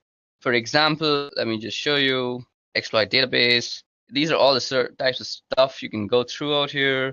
And as you see, we have all sorts of stuff like this is an SQL injection thing. This is something regarding peer archive tars. So these let you get a foothold into some password cracking attempts, and you can do some brute force checking. And you can see here if it talks about the type of search it is and what it reveals. You can just click here on Google search, and it will actually bring up Google with a list of responses that Google generates. So let's look at this one here. This type is a log. So this is something about cross-site scripting logs, and we can also see some potty logs if I was not wrong. So there's some denial of service POC, and we can see a bunch of stuff. And if you continue to scroll down, there are a lot of interesting information in here. So somehow somebody's got a potty log that has logged a lot of information. They've got it up on a website, and it's basically a bunch of information that you can see. You can also get some surveillance videos sometimes, and you can look into them. And this is basically how you could use Google. So it's basically a list of queries that you can go through, and this is a very useful site if you're a penetration tester and looking for some help with your Google hacking terminologies. So that's it for Google hacking. Now let's move on. Okay, so now it's time for some networking fundamentals, and what better place to begin with TCP/IP. Now we're going to be talking about the history of TCP/IP and the network that eventually morphed into the thing that we now call the internet. So this thing began in 1969, and it spun out of this government organization called ARPA, which Advanced Research Projects Agency, and they had an idea to create a computer network that was resilient to a certain type of military attacks. And the idea was to have this network that could survive certain types of war and warlike conditions. So ARPA sent out this request for proposals to BBN, which is Bolt, Baranek, and Newman, and they were previously an acoustical consulting company, and they won the contract to build what was called the ARPANET. The first connection was in 1969, so that's where we get the idea that the internet began in 1969, and the internet as we call it now didn't really begin, but ARPANET did. And ARPANET has a long history that goes through NSFNet in 1980s, and after ARPANET was sort of decommissioned, and a lot of other networks were folded into this thing called NSFNet that then turned into what we now call the internet. And once a lot of other networks were connected into its first protocol on the ARPANET, initially there were 18 to 22 protocols, which was very first protocol defining communication on ARPANET. And it was called 1822 protocol because BBN reported 1822, which describes how it worked shortly. And after that, there was this thing called the Network Control Program. And the network control program consisted of ARPANET's host-to-host protocol and an initial control protocol. Now, there's certainly not a direct correlation or an analogy here, but if you want to think about it in particular, where you could say that the ARPANET host-to-host protocol is kind of like UDP, and the initial connection protocol, or ICP, is kind of like TCP. So the host-to-host protocol provided a unidirectional flow control stream between hosts, which sounded a little bit like UDP. And ICP provided a bidirectional pair of streams between two hosts. And again, these aren't perfect analogies, but the host-to-host protocol is a little bit like UDP, and ICP is a little bit like TCP now. Now, the first router was called an interface message processor, and that was developed by BBN. It was actually a ruggedized Honeywell computer that had special interfaces and software. So the first router wasn't a ground-up built piece of hardware, but it was actually an existing piece of hardware that was specially purposed for this particular application. So Honeywell had this computer that they made out, and BBN took that and made some specific hardware interfaces and wrote some special software that allowed it to turn into this interface message processor, which passed messages over ARPANET from one location to another. So where did IP come in here in 1973? So IP came in here as well in 1973, as I just said, and a guy by the name of Vint Cerf and another guy by the name of Robert Kahn took the ideas of NCP and what the ARPANET was doing, and they tried to come up with some concepts that would work for the needs that the ARPANET had. And so by 1974, they had published a paper that was published by the IEEE, and they proposed some new protocols. They originally proposed a central protocol called TCP. Later on, TCP was broken into TCP and IP to get away from the monolithic concept that TCP was originally. So they broke it into more modular protocols, and thus you get TCP and IP. So how do we get to our version 4, which is IPv4, since that's the kind of internet that we're using right now? Version 6 is coming and has been coming for many, many years now, but we're still kind of version 4. So how did we get here between 1977 and 79? And we went through version 0 to 3 by 1979, and 1980 we started using version 4. And that's eventually became the de facto protocol on the internet. In 1983, when NCP was finally shut down, because of all the hosts on the ARPANET were using TCP/IP by that point in 1992, work began on an IP next generation, and for a long time, all of the specifications in the RFCs talked about PNG eventually, and IPNG became known as IPv6. You may be wondering where IPv5 went. Well, it was a specially purposed protocol that had to do something with streaming, and certainly not a widespread thing. One of the differences between IPv4 and IPv6 is that IPv6 has a 128-bit address, which gives us the ability to have some ridiculously large numbers of devices that have their own unique IP address. IPv4, by comparison, has only 32-bit addresses, and as you've probably heard, we're well on our way to exhausting the number of IP addresses that are available, and we've done a lot of things over the years to conserve address space and reuse address space so we can continue to extending to the point till where we completely run off IPv4 addresses. Another thing about IPv6 is it attempts to fix some of the inherent issues in IP, and some of those has to do with security concerns, and there are certainly a number of flaws in IPv4. And when they started working on IP next generation or IPv6, they tried to address some of those concerns in some of those issues. And they may not have done it perfectly, but it was certainly an attempt. And IPv6 attempted to fix some of the issues that were inherently in IP. And so that's the history of TCP/IP till where we've reached today. Okay, so now that we've discussed a brief history on TCP/IP and how it came about to the TCP/IP version 4, let's discuss the model itself. Now we're going to be discussing two models, and those are the OSI model and the TCP/IP model. Now, as I said, we'll be talking about the OSI and TCP models for network protocols and the network stacks. OSI, first of all, is the one that you see out here. It's the one on the left-hand side of the screen, and OSI stands for Open Systems Interconnect. And in the late 1970s, they started working on a model for how a network stack and network protocols would look originally. The intent was to develop the model and then develop the protocols that went with it. But what ended up happening was after they developed the models, TCP/IP started really taking off. And the TCP/IP model was what went along with it and matched better what was going on with TCP/IP, which became the predominant protocol, and as a result, the OSI protocols never actually got developed. However, we still use the OSI model for a teaching tool, as well as a way of describing what's going on within the network stack. And in networked applications, you'll often hear people talking about different layers, like that's a layer 2 problem, or we're under a layer 3 space. Now, continuing through these lessons, I'll refer occasionally to the different layers, and when I do that, I'm referring to the OSI model. So let's take a look at the OSI model. Starting from the bottom, we have the physical layer, which is where all the physical stuff lives. The wires and cables and network interfaces and hubs, repeaters, switches, and all that sort of stuff. So all that sort of physical stuff is sitting in the physical layer. Now sitting above this is the data link layer, and that's where the Ethernet protocol, ATM protocol, frame relay, those sort of things live. Now I mentioned the switch below the physical. The switch lives at layer 1, but it operates at layer 2. And the reason it operates at layer 2 is because it looks at the data link address and the layer 2 or physical address, and that's not to be confused within the physical layer. It does get a little mixed up sometimes, and we refer to the MAC address. Now, the MAC address is not the physical address that I'm talking about. It is the message authentication code address on a system the MAC address on a system as a physical address because it lives on the physical interface and bound physically. However, that MAC address or media access control address lives at layer 2 at the data link layer.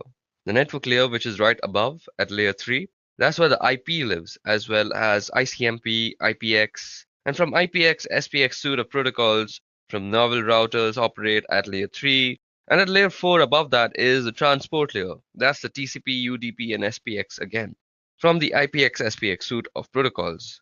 And above that is the session layer, and that's layer 5.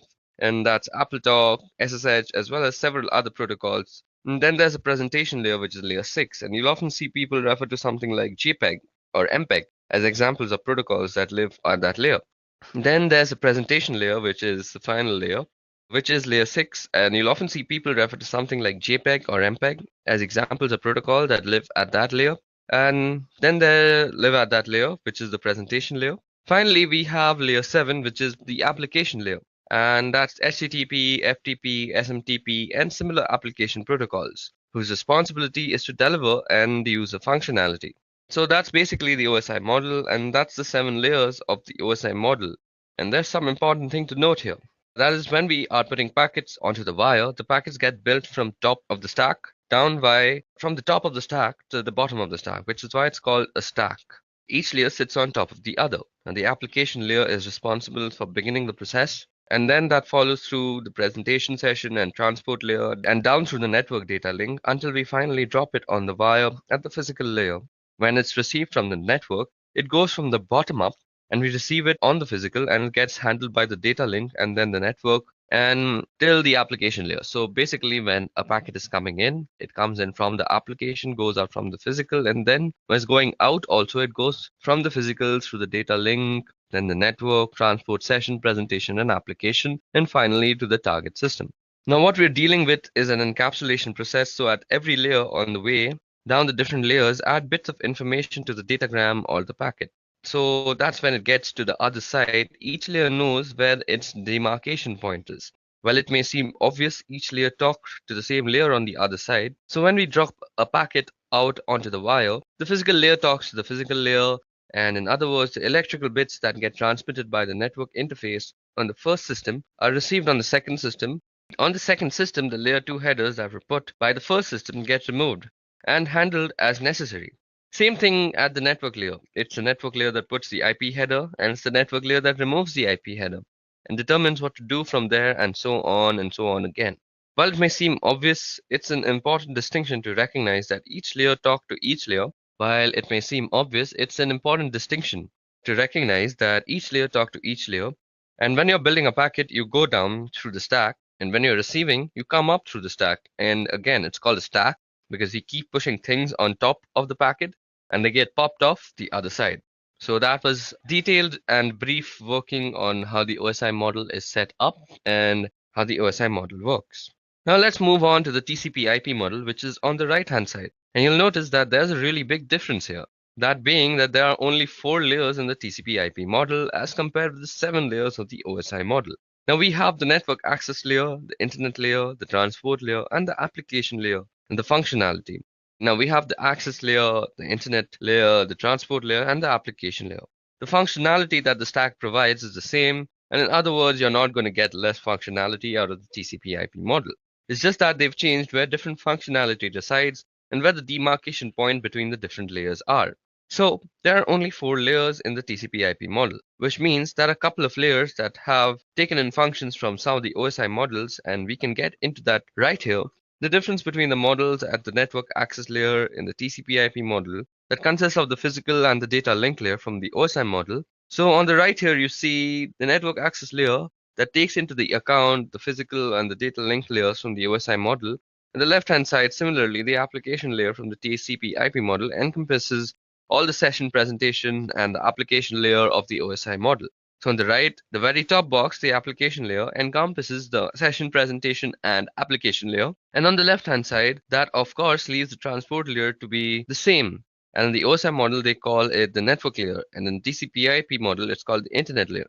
Same sort of thing, that's where the IP lives. And even though it's called the internet layer as compared to the network layer, it's the same sort of functionality. So those are the really big differences between OSI and TCP IP model. Anytime I refer to layers through the course of this video, that I'm going to be referring to the OSI model, and in part because it makes it easier to differentiate the different functionality. If I were to say layer 1 function in the TCP IP model, you would necessarily know if I was talking about a physical thing or a data link thing. Since there's more granularity in the OSI model, it's better to talk about the functionality in terms of the layers in the OSI model. And that's the predominant model, the OSI model and the TCP/IP model for network stacks, network protocols, and applications. Okay, so now that we've discussed the TCP/IP model, let's go over another important protocol, and that is UDP. So what you see out here on your screen right now is Wireshark, and we'll be going over the uses of Wireshark and what it's useful for in the upcoming lessons. But for now, let me just show you a UDP packet. Okay, so before we get into the analysis of the packet while it's still filtering, let me just tell you a little bit about UDP. So UDP is a protocol in the TCP/IP suite of protocols. It's in the network layer. That's the network layer in the OSI. So a 7-layer reference model, the IP network layer carries the IP address, and that has information about how to get packets to its destination. The transport layer sits on top of the network layer, and that carries information about how to differentiate network layer applications. And that information about how those network application gets differentiated is in the form of ports. So the transport layer has ports, and the network layer has, in this case, an IP address. And UDP is a transport layer protocol. And UDP stands for User Datagram Protocol, and it's often called connectionless or sometimes unreliable. Now, unreliable doesn't mean that you can't really rely on it. Unreliable means that you can't trust that what you send is reaching the other side. So what means actually that there's nothing in the protocol that says it's going to guarantee that the datagram that you send or the packet that you send is going to get where you want to send it. So the protocol has no sort of safety feature like that. So you shouldn't use this protocol, that is UDP, if you want some sort of safety net. And if you needed that type of safety net, you would have to write it into your own application. So basically UDP is a fast protocol, and that's one of the reasons why it's good. It's also one of the reasons why it's unreliable, because in order to get that speed, you don't have all of the error checking and validation that messages are getting there. So because it's fast, it's good for things like games and for real-time voice and video, anything where speed is important, and you would use UDP. So right here, I have a packet capture. So I'm using Wireshark to capture some packets, and let's check out a UDP packet. So out here, you see that there are some frames that says it's 167 bytes on wire, 167 bytes have been captured. But we're not really interested in the frame part. We're interested in the user datagram protocol part.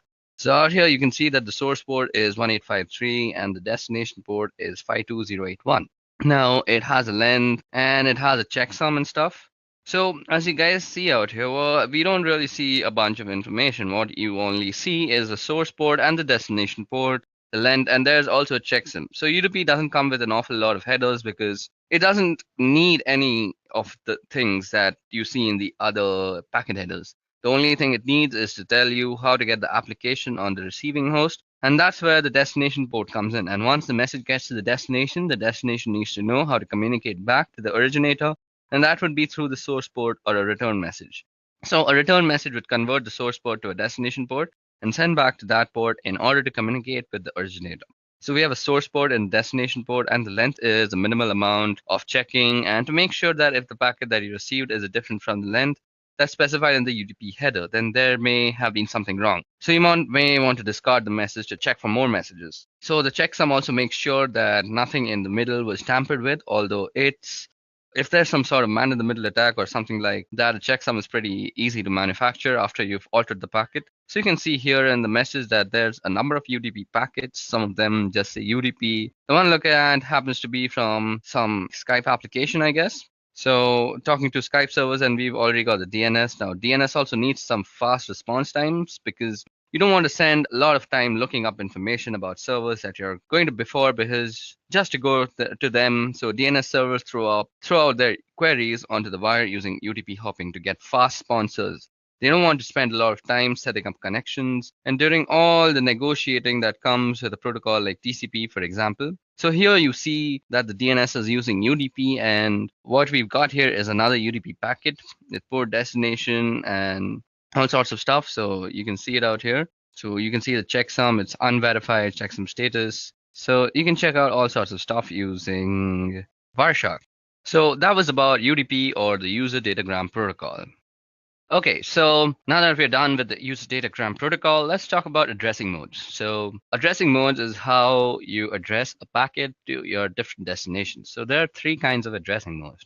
The first kind of addressing mode is unicast. This is a pretty simple one to understand. So there's one destination and one source, and the source sends the packet to the destination. And it depends on the protocol that you're using to actually address. So if it's something like TCP/IP, you're probably using a bidirectional stream. So the blue computer can talk to the red computer, and the red computer can talk back to the blue computer. But you can also use a UDP stream, which is like one directional stream. So I'm not sure if I'm using the correct word. So it's a stream that's in one direction. I guess I'm driving home the point here. So if it's a UDP, only blue is talking, and when blue stops talking, then red can talk. But if it's TCP/IP, blue and red can talk simultaneously at the same time.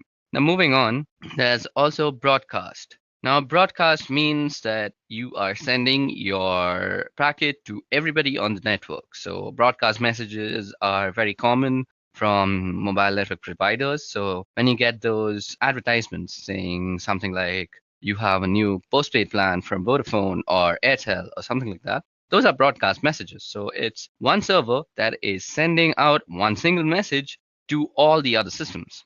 Now there's also multicast. Now multicast is like broadcast but selective. Now multicast is used for actually casting your screen to multiple people. So something like screen share, when you're doing it with multiple people, is multicast, because you have the option to not show a particular computer what you are actually sharing. So those are the three modes of addressing: unicast, broadcast, and multicast. Okay, now moving on, let's look into the tool that we just used to understand UDP, that is Wireshark. So what exactly is Wireshark? So this utility called Wireshark is a packet capture utility, meaning that it grabs data that's either going out or coming in of a specific network. And there are a number of reasons why this may be useful or important. One of the reasons why it's really important is what's going on in the network is always accurate. In other words, you can't mess around with things once they're on the network, or you can't lie about something that's actually on the network as compared with applications in their logs, which can be misleading or inaccurate. Or if an attacker gets into an application, they may be able to alter the logging. Now, several other behaviors that make it difficult to see what's really going on. And the network, you can really see what's going on once it hits the wire. It's on the wire, and you can't change that fact. Now, once it hits the wire, so what we're going to do here is a quick packet capture. So let me just open up Wireshark for you guys. So as you guys can see, I have already Wireshark open for us. Let me just remove this UDP filter that was there. So Wireshark is recapturing. So let us go over the stuff that you can see on the screen. Some important features of Wireshark so that we can use it later. So what I'm doing here is a quick packet capture, and I'm going to show some of the important features of Wireshark so that we can use it later on. Now, when we're starting to do some more significant work, I select the interface that I'm using primarily, which is my Wi-Fi, and I'm going to go over here and we'll bring up a Google page so that we can see what's happening on the network. So let me just quickly open up a Google page. As you guys can see, it's capturing a bunch of data that's going around here. Now let me just open up a Google page, and that's going to send up some data. Let's go back. So it's grabbing a whole bunch of stuff off the network. I'm just going to stop that. I'm going to go back and take a look at some of the messages here. So some of the features of Wireshark, as you can see on the top part of the screen, here there's a window that says number, time, source, destination, protocol, length, and info. And those are all of the packets that have been captured. And they're numbering starting from 1, and the time has to do with being relative to the point that we've started capturing. And you'll see the source and destination addresses, and the protocol, the length of the packet in bytes, and some information about the packet. At the bottom of the screen, you'll see detailed information about the packet that has been selected. So suppose I'm still selecting this TCP packet out here. So we can go through the frames. The frame also has some interface IDs, the encapsulation type, and all sorts of information is there about the frame. Then we can look at the source port, the destination port, the sequence number, the flag set, the checksums. We can basically check everything about a packet because this is a packet analyzer and a packet sniffer. Now you'll see some detailed information about the packet that has been selected. So I'm going to select, so as I've selected this TCP IP packet, we see that in the middle frame it says frame 290. It means that it has a 290 A flag packet, and the packet that was captured is 66 bytes. And we grab 66 bytes and it's 528 bits later. So what you see out here was the source and the destination MAC address of the layer to layer address. And then you can see the IP address of both source and destination. And it says it's a TCP packet, gives us a source port, destination port. And we can start drilling down into different bits of the packet. And you can see when I select a particular section of the packet down at the very bottom, you can see what's actually a hex dump of the packet, and on the right hand side is the ASCII. So this is the hex dump, and this is the ASCII that you're looking at. What's really cool about Wireshark is it really pulls the packet into its different layers that we have spoken about, the different layers of the OSI and the TCP/IP model. And the packets are put into different layers, and there's a couple of different models that we can talk about with that. What Wireshark does really nicely is it demonstrates those layers for us, as we can see here. It is actually 4 layers, and in this particular packet here, we can also do something. So I've got a Google Web request. So what I want to do here is I want to filter based on HTTP. So I find a filter. So let's see. We can do an HTTP. And what I see here is it gets text input, and it's going to get an image. So that's a PNG image, and this is a request to get the icon that's going to be displayed in the address bar. So you also see something called ARP out here, which I'll be talking about very soon. So let just the filtering be done. Now in the web browser, it's a favicon.ico that I can do here. I can select, analyze, and follow TCP streams. You can see all the requests related to this particular request, and it breaks them down very nicely.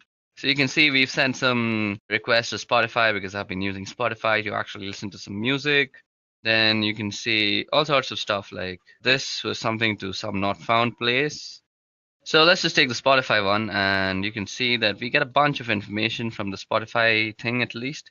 You can see the destination, the source, it's an Intel Core machine. So the first part of the MAC address, the first few digits, lets you tell if it's what is the vendor ID. So Intel has its own vendor ID. So F496 probably tells us that that's an Intel Core. So Wireshark does this very neat little thing that it also tells us from the MAC address what type of machine you're sending your packets to from the MAC address itself. So it's coming from a Sophos 4C and going to an Intel Core, and the type is IPv4. So that was all about Wireshark. You can use it extraneously for packet sniffing and packet analysis. Packet analysis comes very handy when you're trying to actually figure out how to do some stuff like IDS Evasion, where you want to craft your own packets and you want to analyze the packets that are going into the IDS system to see which packets are actually getting detected as some intrusion. So you can craft your packet in a relative manner so that it doesn't get actually detected by the IDS system. So this is a very nifty little tool. We'll be talking about how you can craft your own packets just in a little while, but for now, let's move ahead. Okay, so now that we are done with our small little introduction and a brief use and history of Wireshark, now let's move on to our next topic for the video, that is DHCP. Okay, so DHCP is a protocol, and it stands for Dynamic Host Configuration Protocol. So DHCP is a network management protocol used to dynamically assign an internet protocol address to any device on a network so they can communicate using IP. Now DHCP automates and centrally manages these configurations rather than requiring some network administrator to manually assign the IP addresses to all the network devices. So DHCP can be implemented on small local networks as well as large enterprises. Now, DHCP will assign new IP addresses in each location when devices are moved from place to place, which means network administrators do not have to manually initially configure each device with a valid IP address. So if a device with a new IP address is moved to a new location of the network, it doesn't need any sort of reconfiguration. So versions of DHCP are available for use in the Internet Protocol version 4 and Internet Protocol version 6. Now, as you see on your screen is a very simplistic diagram on how DHCP works. So let me just run you down. DHCP runs at the application layer of the TCP IP protocol stack to dynamically assign IP addresses to DHCP clients and to allocate TCP IP configuration information to DHCP clients. This includes subnet mask information, default gateways, IP addresses, domain name systems, and addresses. So DHCP is a client-server protocol in which servers manage a pool of unique IP addresses, as well as information about client configuration parameters, and assign addresses out of those address pools.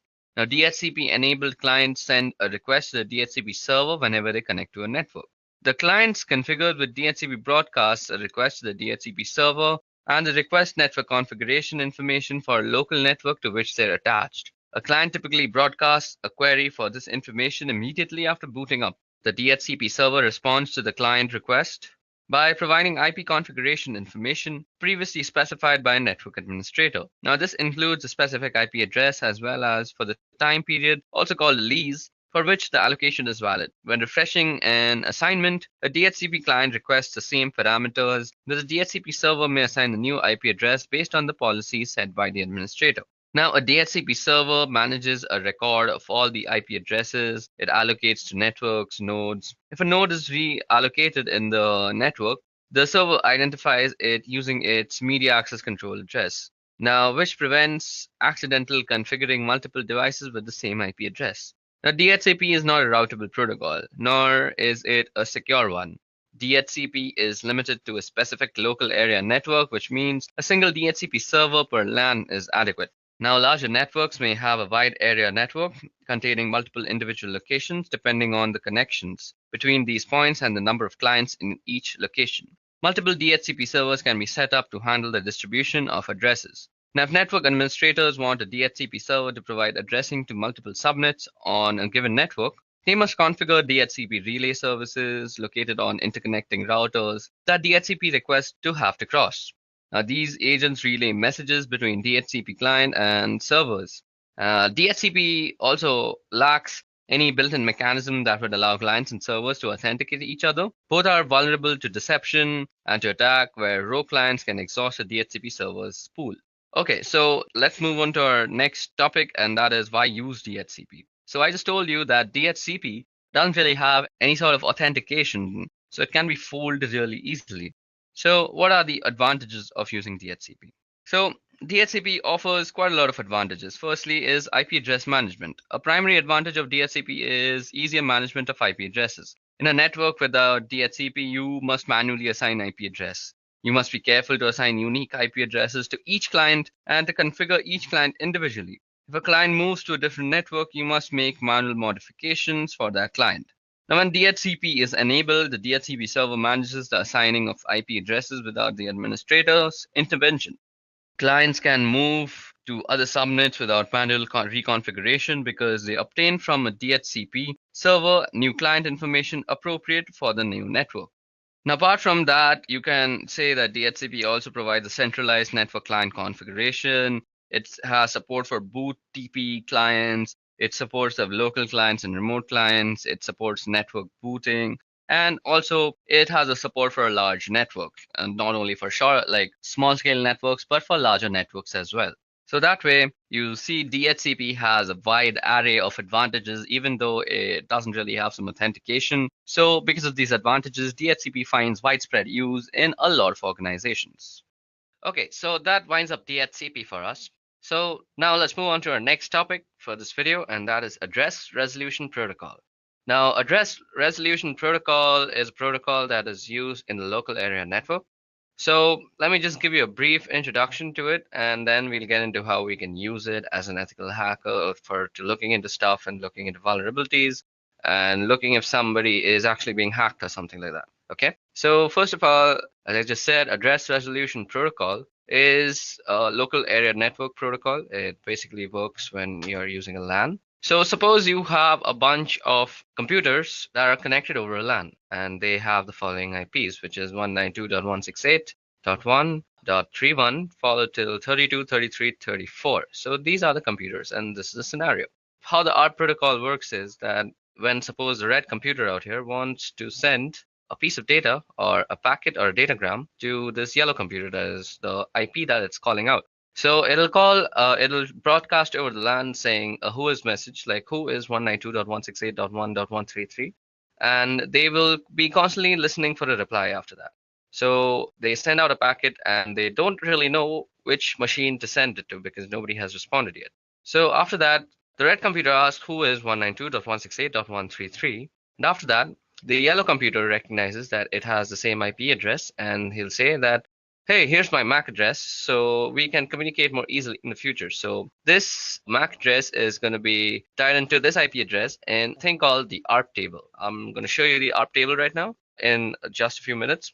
Now, what you have to understand is that this is actually exploitable because there is no validation. Anybody can come into this situation and just lie. So suppose that 192.168.1.31 and there's this yellow computer, and we also have this other computer with the blue computer, and this is not supposed to be on the LAN, but somehow this guy got into the building and he just connected a LAN wire and now he's on the network. Now what he can do is that he can catch the packet that you are sending and then send it to 192.168.133 simply by lying when the ARP protocol is running and saying that, yep, I'm actually the yellow computer, so send your data to me. And then he'll modify the data and send it to the yellow one. And when the reply comes, it'll also be forwarded to the blue computer. So what I'm explaining out here in this scenario is actually called a man-in-the-middle attack. Okay, so that was about the ARP protocol. Now let's talk about how we can use the ARP protocol for our advantage or as an ethical hacker. Okay, so now that we know how ARP actually works, let me show you how you can access the ARP table of your computer. So what you have to do is just open up command prompt and all you go is ARP A. Now, this is not specific to Windows. It can be run on any machine that has the TCP/IP suite of protocols installed on its computer. So every computer system, what is called an ARP table, and the reason it's called an ARP table is because it matches a layer 2 or physical address or MAC address to an IP address. And that's what ARP address resolution protocol is. And what it resolves is an IP address to a MAC address or a physical address. And the MAC or physical address are interchangeable because they mean the same thing. The reason it's called a physical address is because it is a physically on a network interface, which is, of course, a physical device. So it's sometimes called a physical address, that's sometimes called a MAC address for media access control. So I might use MAC address and I might use physical address to make a particular point, but it means the same thing. So you can see here that the IP address and there are the MAC addresses. So these are the IP addresses and these are the MAC addresses. And they're listed in the ARP table, and I've done -A, which means show me all your ARP entries. While I'm doing this on a Windows system, as I just said, it's possible on a Linux system and anything with a TCP/IP suite of protocols installed, because it's an important utility to have in order to help diagnose any issue with your network problems. So this is how you would display an ARP table, and as I said, ARP is just a mapping from IP address to MAC address. So let me show you how the protocol looks like when it's actually working. So let's head over to Wireshark. So we choose the interface that we want to see. Okay, now all we do is put on a filter that says ARP. So if you guys see out here, there is this ARP packets that we are finding. So this is how it looks like. And I just said that it's a who has and a tell me. Now, there is no authentication. So when this guy is looking for, okay, so who has 192.168.2.172. Now, if we the hardware and if you see out here the MAC address, that the target MAC address is empty because it hasn't gotten a reply yet. Now, when the MAC address is given, they're just interchanged and it is sent back. So the sender MAC address is a Broadcom, and Wireshark does a really neat job at getting out the vendor names from the DNS, I mean from the MAC address. So there's this ASRock thing, then there's Google, as I just saw out here, some Google phone, I guess, maybe an Android, I'm not really sure. This is how ARP looks like, and this is how ARP works. And if you're trying to do a man-in-the-middle attack, and you shouldn't be trying to do that because that's completely unethical, but just in case you were trying to force a man-in-the-middle attack, you could just try to forward the IP to your own address and just spoof your name while ARPing it. So you can use other tools like Edureka for that. Now, that was all about ARP. Now let's move on to our next topic. So our next topic has come up right after ARP because while studying about ARP, you must have realized that I told you that ARP has no sort of validation. So how could that exactly be fixed? So if the data that actually is being transferred over LAN is encrypted using cryptography, ARP can actually be used very validly. I mean, what you want to do is you want to hide what you're actually sending before sending it out on a local network so that people who are not supposed to get it can't actually see it. Now, let's first tackle the question, what exactly is cryptography? So, cryptography is basically the art of hiding anything. Now, when talking about computers and computer science in general, it includes hiding data. So now cryptography doesn't really actually start with the new age. It's been there for a long, long time, since the time of Julius Caesar and all. We'll be talking about the history of cryptography right now. But what I want you to understand is that when a message is sent, a key is actually used along with an encryption algorithm. Now, this key is also sent to the other person, and how this key is sent, we'll get into that later. So what you want to basically understand for now is a message is encrypted using an encryption algorithm, which takes the key and the message as parameters. Then on the other side of the message, with the ciphertext, that is, after encryption, you get something called ciphertext because it has to be deciphered now. So cipher is just a word, a Latin word, I guess, or a Greek word. I'm not really sure. That means to hide. So first you encrypt your message, then you decrypt your message with the ciphertext and the decryption key, which is most of the time the same as the encryption key when we're talking about symmetric key cryptography. So use the decryption key and the message along with the decryption algorithm, and you get the same message on the other side. So basically, it's like a password. It's a password protect for messages, and it's a fancy way to say that, and that is cryptography. So let us go into the history of cryptography now. So let me give you a brief history of cryptography. Now, cryptography actually goes back several thousand years before, shortly after people began to find ways to communicate. There were some of us who were finding ways to make the understanding of that communication difficult so that other people couldn't understand what was going on. And this led to the development of Caesar cipher that was developed by Julius Caesar. And it's a simple rotation cipher. And by that, I mean that you rotate a portion of the key in order to generate the algorithm. So here's an example. We've got two rows of letters and that are alphabetical in order, and means we basically written the alphabets down, and the second row is shifted by 3 letters. So a B is a Z actually, because if you move that way, a B is a Z from the first row gets shifted back to the second row, and then the letter D becomes the letter C. That's an example of how encryption works. So if you try to encrypt a word like hello, it would look completely gibberish after it came out of that algorithm. So if you count the letters out, you can see that the letter H can be translated to letter L. So that's a Caesar cipher. Now you must have heard of things like ROT13, which means that you rotate the 13 letters instead of 3 letters.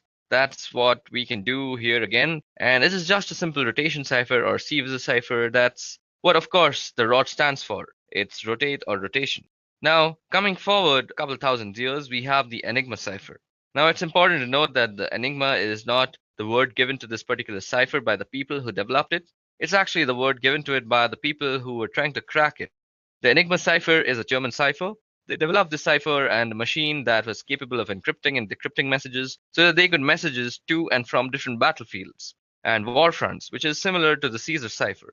Caesar used it to communicate with his battlefield generals, and the same thing with the Germans. You've got to get messages from headquarters down to where the people are actually fighting, and you don't want it to get intercepted in between by the enemy. So therefore you use encryption. And lots of energy was spent by the Allies, in particular the British, trying to decrypt the messages. One of the first instances that we are aware of where a machine was used to do the actual encryption, and we're going to come ahead a few decades now into the 1970s, where it was felt that there was a need for a digital encryption standard.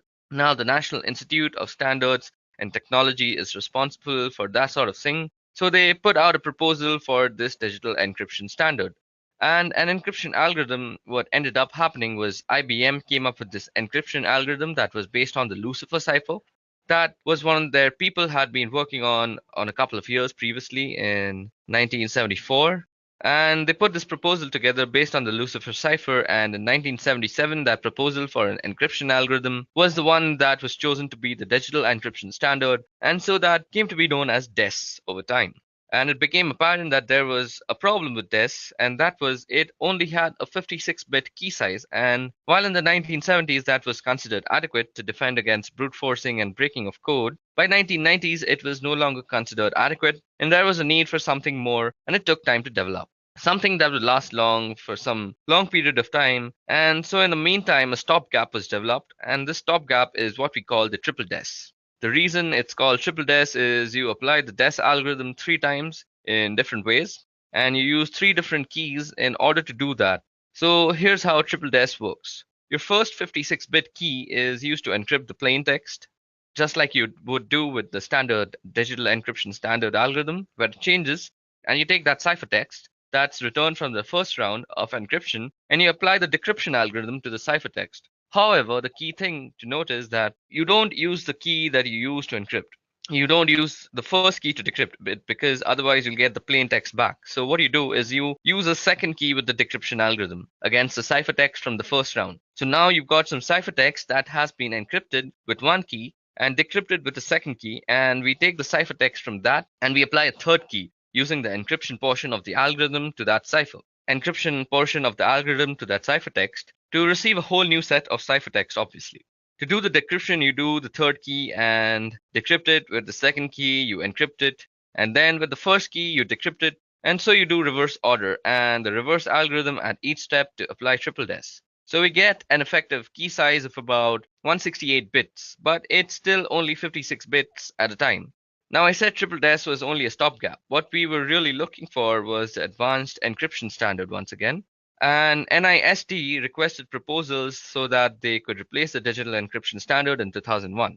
After several thousands of looking for algorithms and looking them over, getting them evaluated and getting them looked into, NIST selected an algorithm and it was put together by a couple of mathematicians. The algorithm was called Reindoll, and that became the Advanced Encryption Standard, or AES. It's one of the most advantages of AES is it supports multiple key lengths.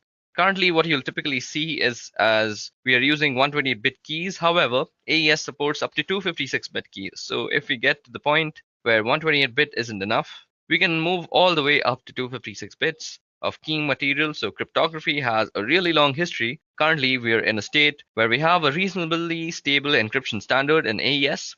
But the history of cryptography shows that with every set of encryption, eventually people find a way to crack it. Okay, so that was a brief history of cryptography. Now what I want to do is let's go over and talk about AES, triple DES, and DES in themselves because they are some really key cryptographic moments in history. Because there are some really key historic moments in the history of cryptography. Now we're going to talk about the different types of cryptographic ciphers, and primarily we're going to be talking about DES, triple DES, and AES. Now, DES is the digital encryption standard. It was developed by IBM in the 1970s, and originally it was a cryptographic cipher named Lucifer. And after some modifications, IBM proposed it as the digital encryption standard, and it was selected by the digital encryption standard. Ever since then, it's been known as DES. Now, one thing that caused a little bit of controversy was during the process of selection, NSA requested some changes, and it hasn't been particularly clear what changes were requested by the NSA. There has been some speculation that wondered if the NSA was requesting a backdoor into this digital encryption standard, which would allow them to look at encrypted messages in the clear. So basically, it would always give the NSA the ability to decrypt DES encrypted messages. It remained the encryption standard for the next couple of decades or so. So what is DES and how does it work? Basically, it uses 56-bit keys rather than a stream cipher. It's a block cipher and it uses 64-bit blocks. And in 1998, DES was effectively broken. When a DES encrypted message was cracked in 3 days, a year later, a network of 10,000 systems around the world cracked the DES encrypted message in less than a day. And it's just gotten worse since then with modern computing power being what it is. Since DES was actually created, we already had come to the realization that we needed something else. So along came triple DES. Now, triple DES isn't 3 times the strength of DES necessarily. It applies DES just 3 times. And what I mean by that is what we do is we take a plain text message, then let's call that P, and we're going to use a key called K1, and we're going to use that key to encrypt the message. And use a key that we will call K1, and we're going to use that to encrypt the message. And that's going to result in the ciphertext, and we'll call the C1. So C1, the output of the first round of encryption, we're going to apply a second key, and we'll call that K2 with that second key. And we're going to go through a decryption process on C1. Since it's the wrong key, we're not going to get plain text out on the other end. What we're going to get is another round of ciphertext, and we will call this C2. What we do with C2, we are going to apply a third key, and we will call this K3, and we're going to encrypt ciphertext C2, and that's going to result in another round of ciphertext, and we will call that C3. So we have 3 different keys applied in 2 different ways. So with key 1 and key 3, we do a round of encryption, and with key 2, we do a round of decryption. So it's an encrypt, decrypt, encrypt process with separate keys. While that doesn't really yield a full 168-bit key size, the 3 rounds of encryption yields an effective key size of 168 bits because you have to find 356-bit keys. So speaking of that, technical detail for triple DES, we're still using the DES block cipher with 56-bit keys, but since we've got 3 different keys, we get an effective length of around 168 bits. Triple DES was really just a stopgap measure. We knew that if DES could be broken, triple DES could surely be broken with just some more time, I guess. And so the NIST was trying to request a standard that was in 1999, and in 2001, NIST published an algorithm that was called AES. So this algorithm that was originally called Raindoll was published by NIST as the Advanced Encryption Standard. Some technical specifications about AES is that the original Raindoll algorithm specified variable block sizes and key lengths. And as long as those block sizes and key lengths were multiples of 32 bits, so 32, 64, 96, and so on, you could use those block sizes and key lengths. When AES was published, AES specified a fixed 128-bit block size and key length of 128, 192, and 256. AES with 3 different key lengths, but 1 block size. And that's a little bit of detail about DES, triple DES, and AES. So when AES was published, AES specified a fixed 128-bit block size and a key length of 128, 192, and 256 bits. So we've got with AES 3 different key lengths, but 1 block size. And that was a little bit of detail about DES, triple DES, and AES. We'll use some of these in doing some hands-on work in the subsequent part of this video. Okay, so now that I've given you a brief history of how we have reached the encryption standards that we are following today, that is the Advanced Encryption Standard, let's go ahead and talk a little bit more about DES, triple DES, and AES. So DES is a digital encryption standard. It was developed by IBM in the 1970s, and originally it was a cryptographic cipher named Lucifer. And after some modifications, IBM proposed it as the digital encryption standard. It was selected to be the digital encryption standard, and ever since then, it's been known as DES or DES. One thing that caused a little bit of controversy was during the process of selection, the NSA requested some changes, and it hasn't been particularly clear what changes were requested by the NSA. There has been some sort of speculation that wondered if the NSA was requesting a backdoor into this digital encryption standard, which would allow them to look at encrypted messages in the clear. So basically, it would always give the NSA the ability to decrypt DES encrypted messages. It remained the encryption standard for the next couple of decades or so. And what is DES and how does it work? Now, DES remained the digital standard for encryption for the next couple of decades. So what does it do and how does it work? So basically, it uses a 56-bit key rather than a stream cipher. It's a block cipher and it uses 64-bit blocks. And in 1998, if you know, DES was effectively broken when a DES encrypted message was cracked in 3 days. And then a year later, a network of 10,000 systems around the world cracked a DES encrypted message in less than a day. And it's just gotten worse since then with modern computing being what it is today. Now, since DES was created and broken, we knew we needed something. And what came in between advanced encryption standards and DES is triple DES.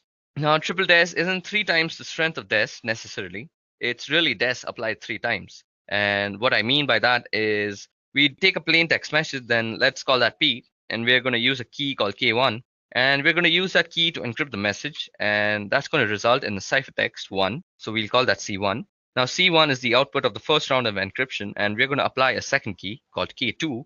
And with that second key, we are going to go through a decryption process on C1. Now, since it's the wrong key, we are not going to get the plain text out of the decryption process. On the other end, we are going to get another round of ciphertext, and we're going to call that C2. Now with C2, we are going to apply a third key, and we are going to call that K3, and we're going to encrypt ciphertext C2, and that's going to result in ciphertext C3. So we have 3 different keys applied in 2 different ways. So with key 1, key 3, we do a round of encryption. With key 2, we do a round of decryption. So it's basically an encrypt, decrypt, encrypt process with 3 separate keys.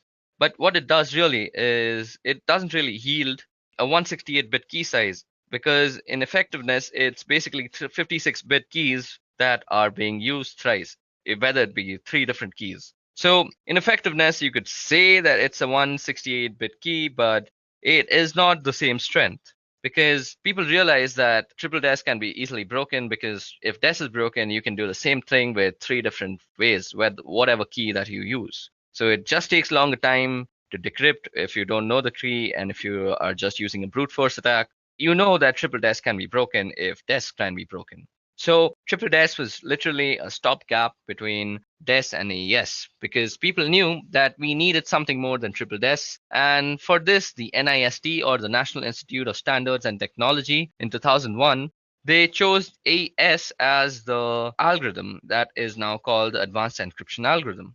So it was originally called the Raindoll algorithm. And the main thing about the Raindoll algorithm and the Advanced Encryption Standard algorithm is that the Raindoll algorithm specifically states in its papers that it has a variable block size and a variable key size as long as they are in multiples of 32. So 32, 64, 96, like that.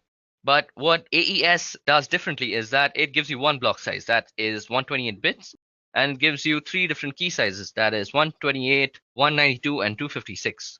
So with AES, 3 different key lengths, but 1 block size. Okay, so that was a little bit more information on AES, DES, and triple DES. And we are going to be using this information in some subsequent lessons. Okay, now moving on. Okay, so now that we've discussed the different history of cryptography and the more important cryptographic algorithms, let's discuss the different types of cryptography. Now, the first type of cryptography I'm going to talk about is symmetric cryptography. And by symmetric cryptography, I mean that the key is the same for encrypting or decrypting. So I use the same key whether I am encrypting the data or decrypting the data. One of the things about symmetric key cryptography is that they use a shorter key length than for asymmetric cryptography, which I'll get into a couple of minutes.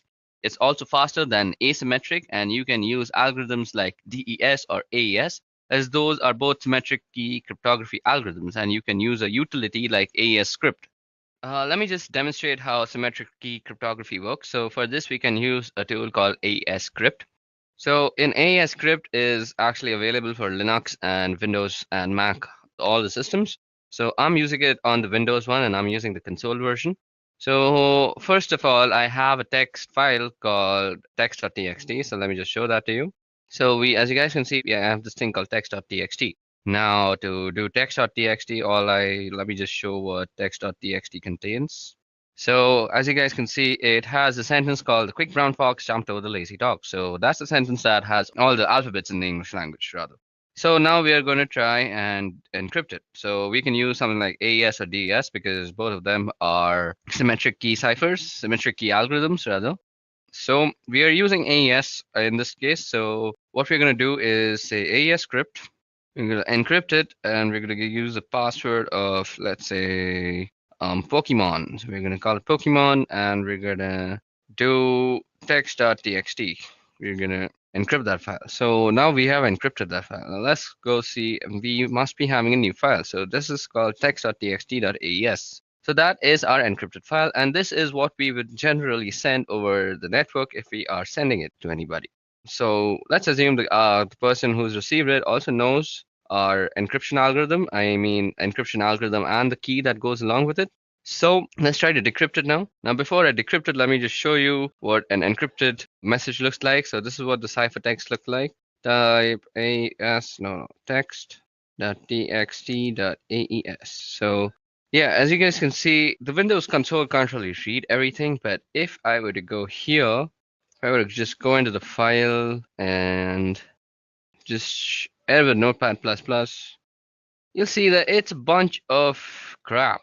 You really can't make out anything. What is being made here, we can't really decipher much. So that's the point of using encryption. Now, if you were to decrypt it, all we have to do is AES script. We're trying to decrypt. We're trying to give the password is going to be, what was the password? Pokemon. Okay, so, and we're going to try and decrypt text.txt.aes. Now let's dir that again. Okay, so that just decrypts our message for us. So this is how you would use AES script for encryption and decryption. So that just decrypts it, and that's how you would use symmetric key encryption to encrypt a file for this example. Symmetric key uses either a stream cipher or a block cipher, and the differences between stream or block ciphers is that block takes a block of bits at a time and it's a fixed length. So for example, 64 bits, if I were to use a block cipher with 64 bits, I would need to take in 64 bits before I could start encrypting. Now, if I didn't have 64 bits to encrypt, I would have to fill it with padding in order to get up to 64 bits a stream cipher. On the other hand, it will encrypt a bit at a time, so it doesn't matter how many bits you've got. You don't need to have some multiple of the block length in order to encrypt without padding. And another type of cryptography is asymmetric. Now, asymmetric, as you would expect, uses two different keys, and that's where we have public key and private key. Asymmetric key cryptography uses a longer key length, and it also has more computation, and the encryption process is slower with a symmetric key encryption. And the encryption process is slower than with a symmetric key encryption. One of the uses for symmetric key is for signing documents or emails, for example, where I would have the private key sign something, and the public key would be used to verify a signature. And another reason for using asymmetric key encryption is to ensure that you got it from who actually sent it. Since you've got two keys, you always know who the other end of the equation is. Where with symmetric key, since it's just one key, if you can intercept the key, you can decrypt and also encrypt messages. And so if somebody can figure out the key, you can break into a communication stream using symmetric key encryption. So asymmetric gives you the advantage of ensuring that the other end is who the other end says, and they are, since they're the only ones who should have the private key. And in this particular instance, in practice, however, hybrid encryption models tend to be used, and that's where you would use asymmetric encryption to encrypt asymmetric session keys. So basically, you encrypt the message that you are sending using symmetric key encryption, and then when you're exchanging the key with somebody else, you use asymmetric key encryption. So this is going to be a slower process. You probably won't want to use it for smaller files. In order to do that, fortunately, the file example that I have is a smaller one. So I'm going to try and generate a key right now. So for this, we have to head over to our Ubuntu system. So let's see. Let me show you how public key encryption actually works. And we are going to first create a key. So let me just clear this out for you. So first of all, let's create a file, and let's call that text.txt. Now, if you see, we are going to edit text.txt to have some file, so have some text in it. So there seems to be a warning with the GTK. I'll just use echo instead. So now let's see if that is in our file. Okay, so let me just show you how asymmetric key encryption or public key cryptography works. So first of all, we need a text file. So let me see. Do we have a text file? So there seems to be a text.txt. So let's see what this text.txt says. So it says that this is a random text file. Now what we want to do is we want to create a public key first. So I'm going to use OpenSSL for doing this. So we go OpenSSL, and we are going to use it with RSA. So we're trying to generate a key, so gen RSA, and we're going to use des3 to use this, and we're going to output it into a file called private.key. So we are also going to be using a 4096 bit. So this is going to be our private key. So this will create a private key using RSA algorithm. So let it work its way out. So first of all, it's asking me for a passphrase now. So since you can protect your keys with a passphrase, so I'm just going to use my name. Okay, so now we see if we ls, and we have a private.key, I guess. Yep. So we have this private.key. Now, we're using this private key, we are going to generate a public key. So for this, I'm again going to be using OpenSSL. And OpenSSL is a Unix based, so you will need a Unix system. So you go RSA-UTL, that's RSA utility, and what we want to do is encrypt. And we want the public key in key, and we want to use the public key that we just generated. I'm sorry, guys. So we are going to be using RSA. So first of all, we need to generate a public key. So for that, we use the private key. So we will give the private key as an argument after the in flag. So private.key, and we are trying to get out a public key. So pub out, and we're going to call it public.key. Okay, so there seems to be. Okay, I messed it up a little. I forgot to give the output. So you go out, and then you use public.key. So it's asking me for a passphrase, and now it's writing the RSA key, and since the password was correct, we have a public key too. So if you see, now we have a public key and a private key. So we are going to encrypt our file using the public key. So we go OpenSSL and we go RSAUTL and we go encrypt and we can do pub in. So we are going to use the public key and we want to put the text.txt as the file to be encrypted. So text.txt. And what we want to output is an encrypted file. So encrypted.txt. Okay, I called it OpenSLL. I need to go and edit that out now. Yeah, so that makes it a correct command. And now we have an encrypted file. So let's see. ls and yep, encrypted.txt. So if we just cut that out, so we see it's a bunch of garbage and we really can't read it unless we decrypt it. So for decrypting the key, all we have to do is again use OpenSSL. Let's clear this out first. So OpenSSL, and we are going to be using the RSA utility again. So RSA UTL, we're going to decrypt this time. So we go with the decrypt flag, and then we are going to be giving the in key, and that is going to be the private key. And what we want to decrypt is encrypted.txt, and what we want to output it is as, let's say, plaintext.txt.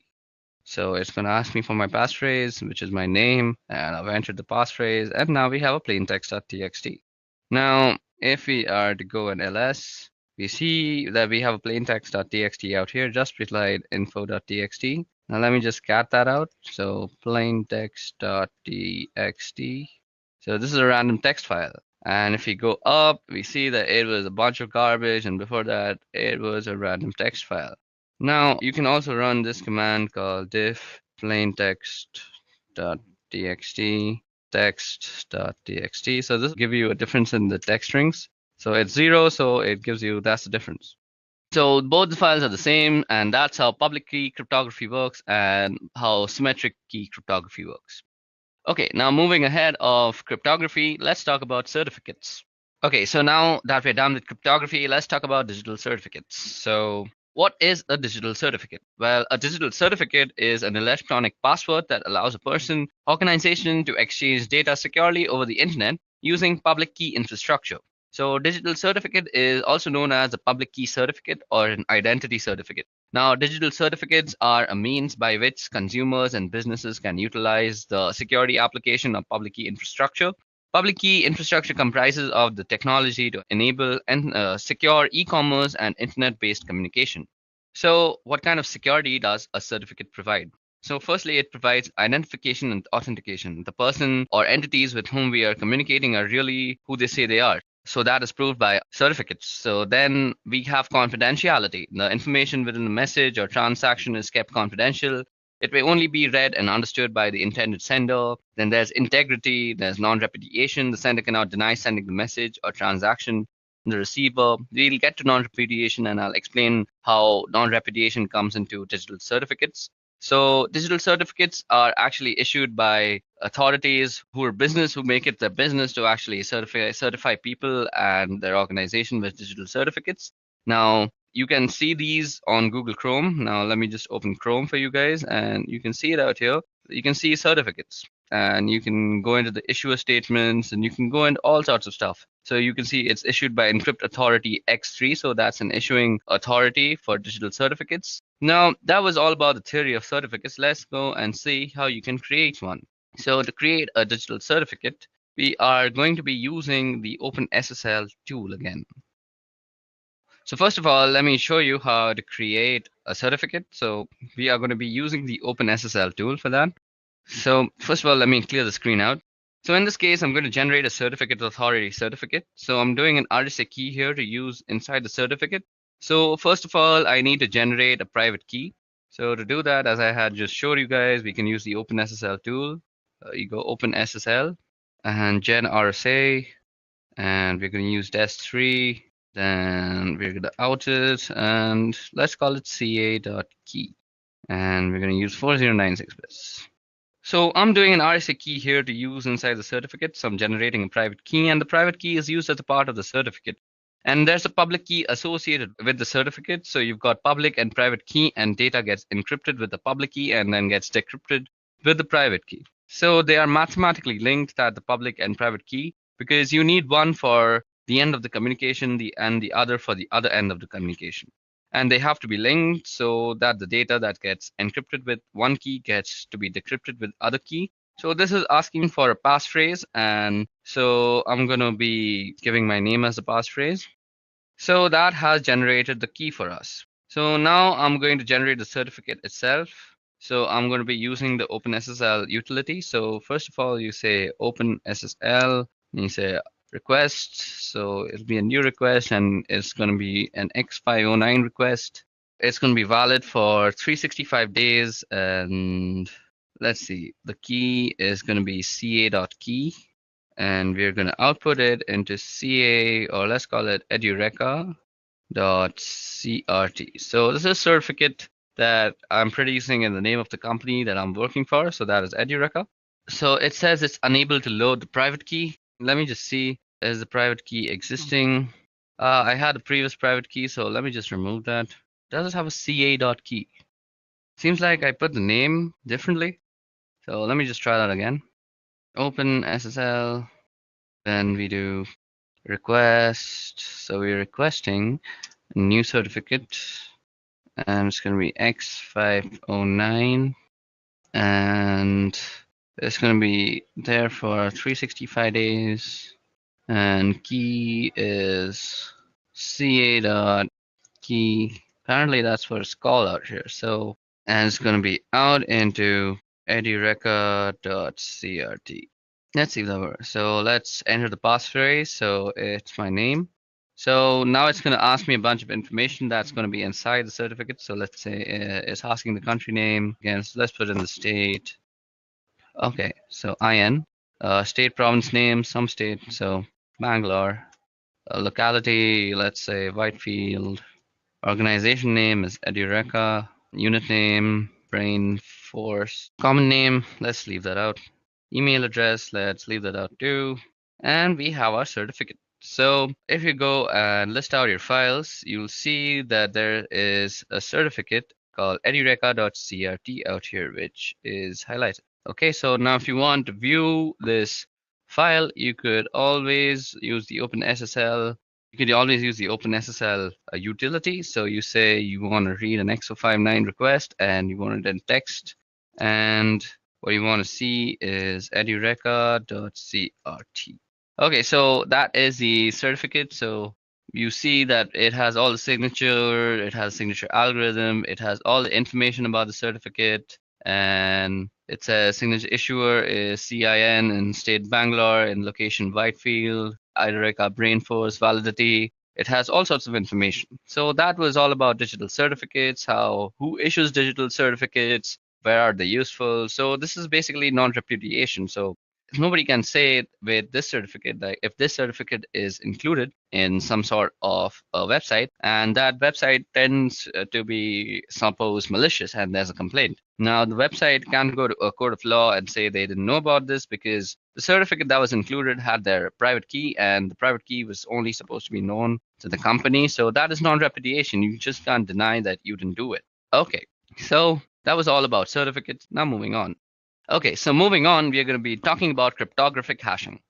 Now, while the word cryptographic is in the term cryptographic hashing, and it does lead you to believe that there is encryption involved, there is no encryption involved in a cryptographic hash. There is a significant difference between hashing and any sort of encryption, and that is primarily that encryption is a two-way process. When I encrypt a piece of data or a file or anything else, what I'm doing is putting it into a state where I expect it to be able to get it back out again. In other words, when I encrypt a file, I expect it to be able to decrypt the file and get the original contents. Hashing is a one-way function on the other hand. Once I've hashed a piece of data or a file, there is no expectation and ability to get the original piece of data back. Hashing generates a fixed length value, and different types of hashing will generate different length values. For example, MD5 will generate a different length value than SHA-1, and they're both hashing algorithms, but they generate different length values.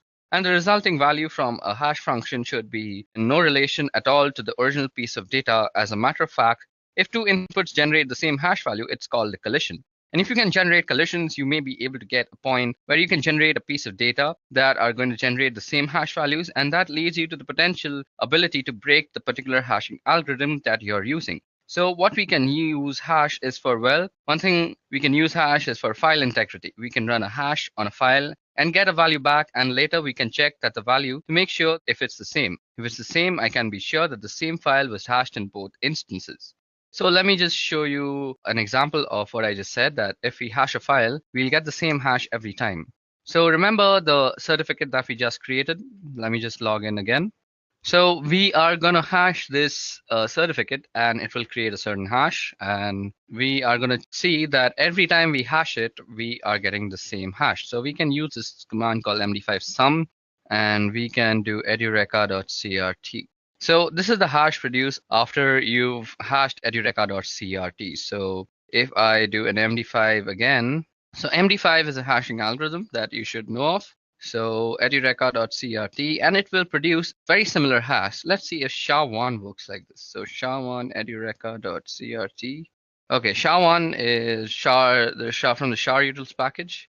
Okay, so I've proved my point that with MD5, which is a cryptographic hashing algorithm, we are getting the same hash back. So if you are able to produce the same hash, that means you have broken the algorithm in itself.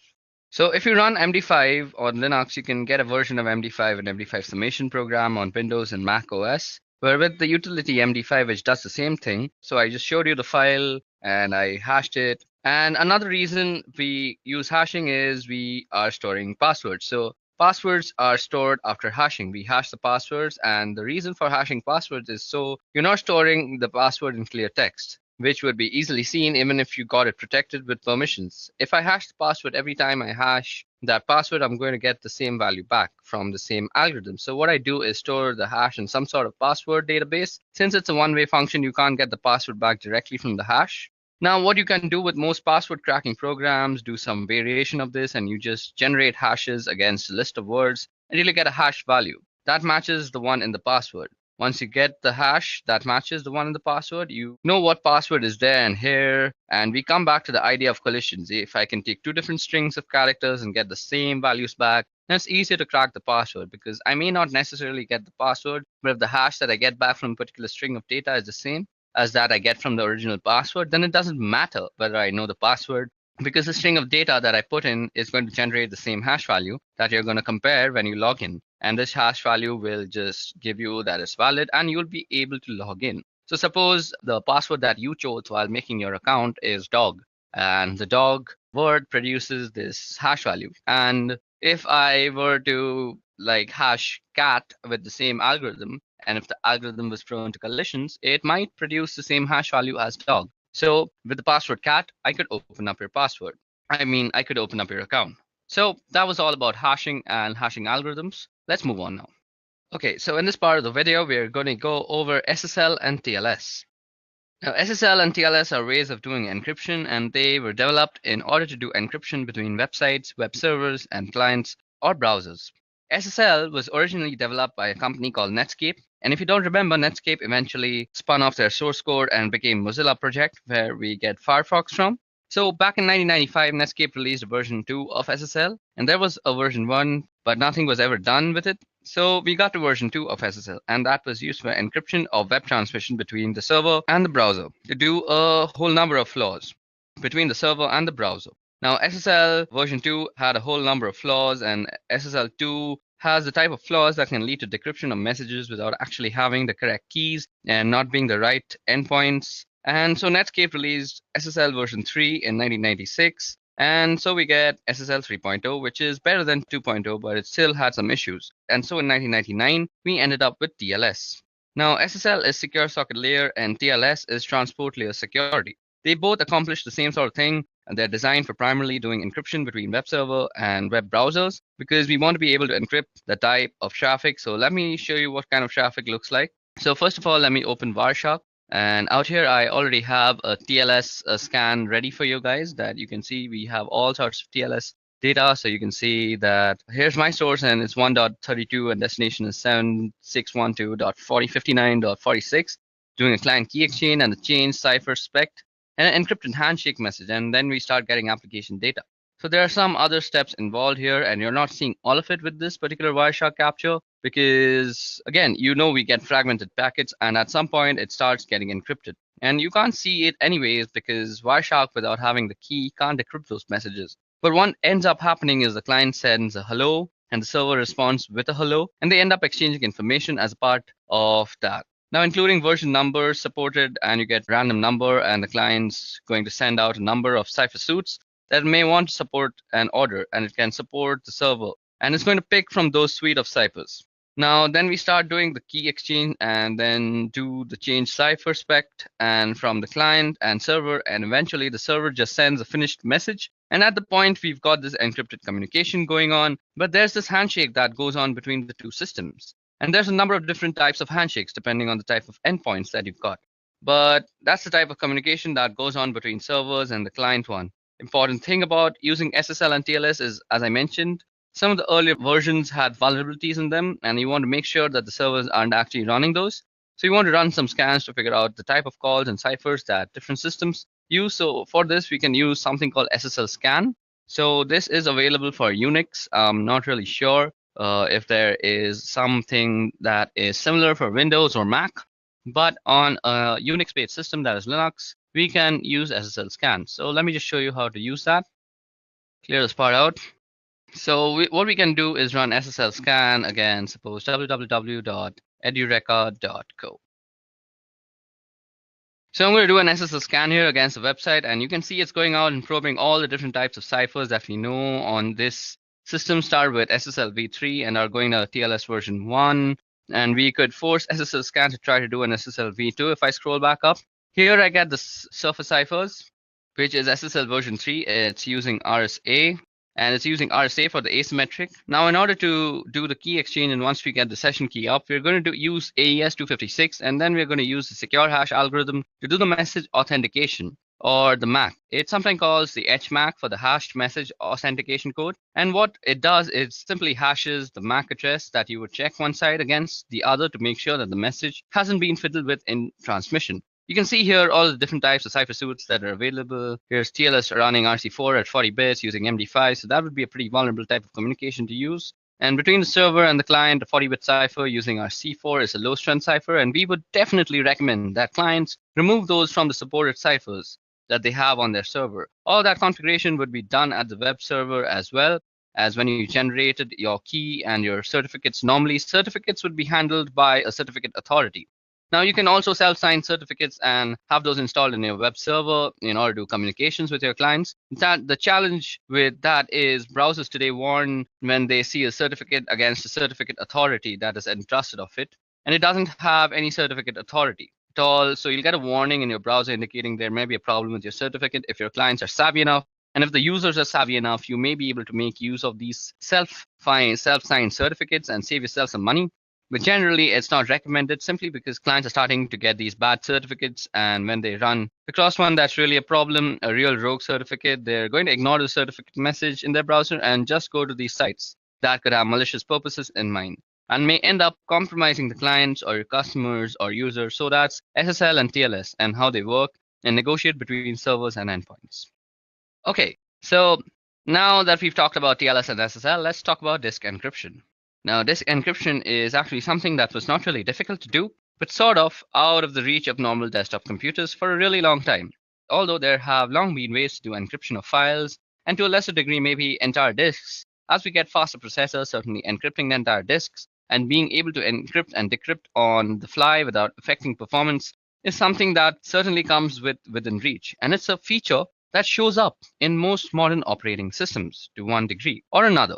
Now, these days, we're going to look at a couple of ways here of doing disk encryption. I'm going to tell you about one of them first, and it's not the one I can show. I can't really show the other one either. So with Microsoft, their Windows system have this program called BitLocker. Now, BitLocker requires either Windows Ultimate or Windows Enterprise. I don't happen to have either version, so I can't really show it to you, but I can tell you that BitLocker has ability to do entire disk encryption, and they use AES for the encryption cipher. And the thing about BitLocker is that they use a feature that comes with most modern systems, particularly laptops. They'll have a chip in them that's called the Trusted Platform Module, or TPM. The TPM chip is what it does is it stores the keys that allows the operating system to be able to access the disk through this encryption and decryption process. And they use a pretty strong encryption cipher, which is AES, but you have to have one of the couple of different versions of Windows in order to be able to use BitLocker. And it's one of those things you would normally run in an enterprise, and so that's why they included it on its enterprise version. Now, on the macOS side, they have this thing called File Vault, and you'll see in the system preferences under security and privacy, if you go to File Vault, you can turn on File Vault. Now, if you have the little button that there says turn on File Vault, then you can turn on the File Vault and it would ask you about setting up keys, and it works similar to Windows BitLocker. Now, PGP happens to have the ability to do disk encryption, and you can see that in the case of this, you've burned the system. They've got a package called GDE Crypt, which is a GUI that allows you to map and mount a created encrypted volume. So I could run GDE Crypt, and it would help me set up the process of encrypting the volumes that I've got on my system. Now, disk encryption is a really good idea because when you are working with clients, the data is normally very sensitive. So as I mentioned, you can always use things like BitLocker and Windows Vault or other such softwares for disk encryption. So what I mentioned before is now not only possible, it's very much a reality with current operating systems. Now, let's talk about scanning. Now, scanning refers to the use of computer networks to gather information regarding computer systems. And network scanning is mainly used for security assessment, system maintenance, and also for performing attacks by hackers. Now, the purpose of network scanning is as follows. It allows you to recognize available UDP and TCP network services running on a targeted host. It allows you to recognize filtering systems between the users and the targeted hosts. It allows you to determine the operating systems in use by assessing the IP responses. Then it also allows you to evaluate the target host TCP sequence numbers and predictability to determine the sequence prediction attacks and the TCP spoofing. Now, network scanning consists of network port scanning as well as vulnerability scanning. Network port scanning refers to the method of sending data packets via the network to a computer system specified service port. This is to identify the available network services on that particular system. This procedure is effective for troubleshooting systems issues or for tightening the system security. Vulnerability scanning is a method used to discover known vulnerabilities of computing systems available on a network. It helps to detect a specific weak spot in an application software or the operating system, which could be used to crash the system or compromise it for undesired purposes. Now, network port scanning as well as vulnerability scanning is an information gathering technique, but when carried out by anonymous individuals, they are viewed as a prelude to an attack. Network scanning processes like port scans and ping swipes and return details about which IP address map to active live hosts and the type of service they provide. Another network scanning method known as inverse mapping gathers details about IP addresses that do not map to live hosts, which helps an attacker to focus on feasible addresses. Network scanning is one of the three important methods used by an attacker to gather information during the footprint stage, and the attacker makes a profile of the target organization. This includes data such as organization's domain name systems and email servers, in addition to its IP address range. And during the scanning stage, the attacker discovers details about the specified IP addresses that could be accessed online, their system architecture, their operating systems and services running on every computer. Now, during the enumeration stage, the attacker collects data, including routing tables, network user, and group names, simple network management protocol data, and so on. Now, a very popular tool that is used for network scanning is Nmap. Now, Nmap is a must-have tool for most ethical hackers, and ethical hackers throughout the industry are using this on a daily basis. Now, what it is used for is scanning, as I just said, and the only bad part about Nmap is it is a very noisy scanner. But if you know some ways of IDS evasion, which is the next topic that we're going to talk about, you can very well do an Nmap scan by being very quiet. So let's go into Nmap and see the different ways that we can use Nmap. So Nmap is originally available on a Unix system, but I've also heard that it's also available on Windows systems. For now, I'm going to be using the Unix version. So first of all, let's go ahead and open up our Unix system that is running on our virtual machine. Now, let me clear out the screen out here. So I already have Nmap installed, but if you don't, you can go apt-get install Nmap, and that should install Nmap for you. If you're not a root user, you might want to check and use the sudo command along with this thing. So I'm not really going to run this command right now because I already have Nmap installed. What I'm going to do is show you the different ways we can use Nmap. So when you're using a tool on your Linux, the first thing that you want to do with any tool is go and type the help command. So if you do help, I'll show you all the stuff that you can do with Nmap. So as you guys can see that we can do a bunch of target specification, we do host discovery, we have different types of scan techniques and port specification and scan orders. Then there's also servers version detection and script scans. So there's a bunch of things that we can do. Okay, so now what we want to do is let me just show you how you can do all sorts of stuff. So suppose you want to do an Nmap scan on, let's say, edureka.co. So this will start up an Nmap scan on the IP address that edureka.co sits on. So as you guys can see, this is running an Nmap scan, and it can take a little bit of time. Now, since it's taking a lot of time, I'm going to show you some other ways by just quitting out of it. Okay, so now that I've stopped it because it was taking too much time, you can specify IP address. So suppose you want to 192.168.1.24. You can do an Nmap scan on an IP address like that. I'm also going to quit out of this because my computer is really slow and it's taking a bunch of time to actually load anything. Then you can also do scan on an entire subnet. Like suppose you want to 192.168.1. Then suppose you want to do all the IPs through 1 till 24. So this is how you would do it, and you can run that, and then it would do an Nmap scan on all those IP addresses. I'm going to quit out of every scan because this computer is really, really slow.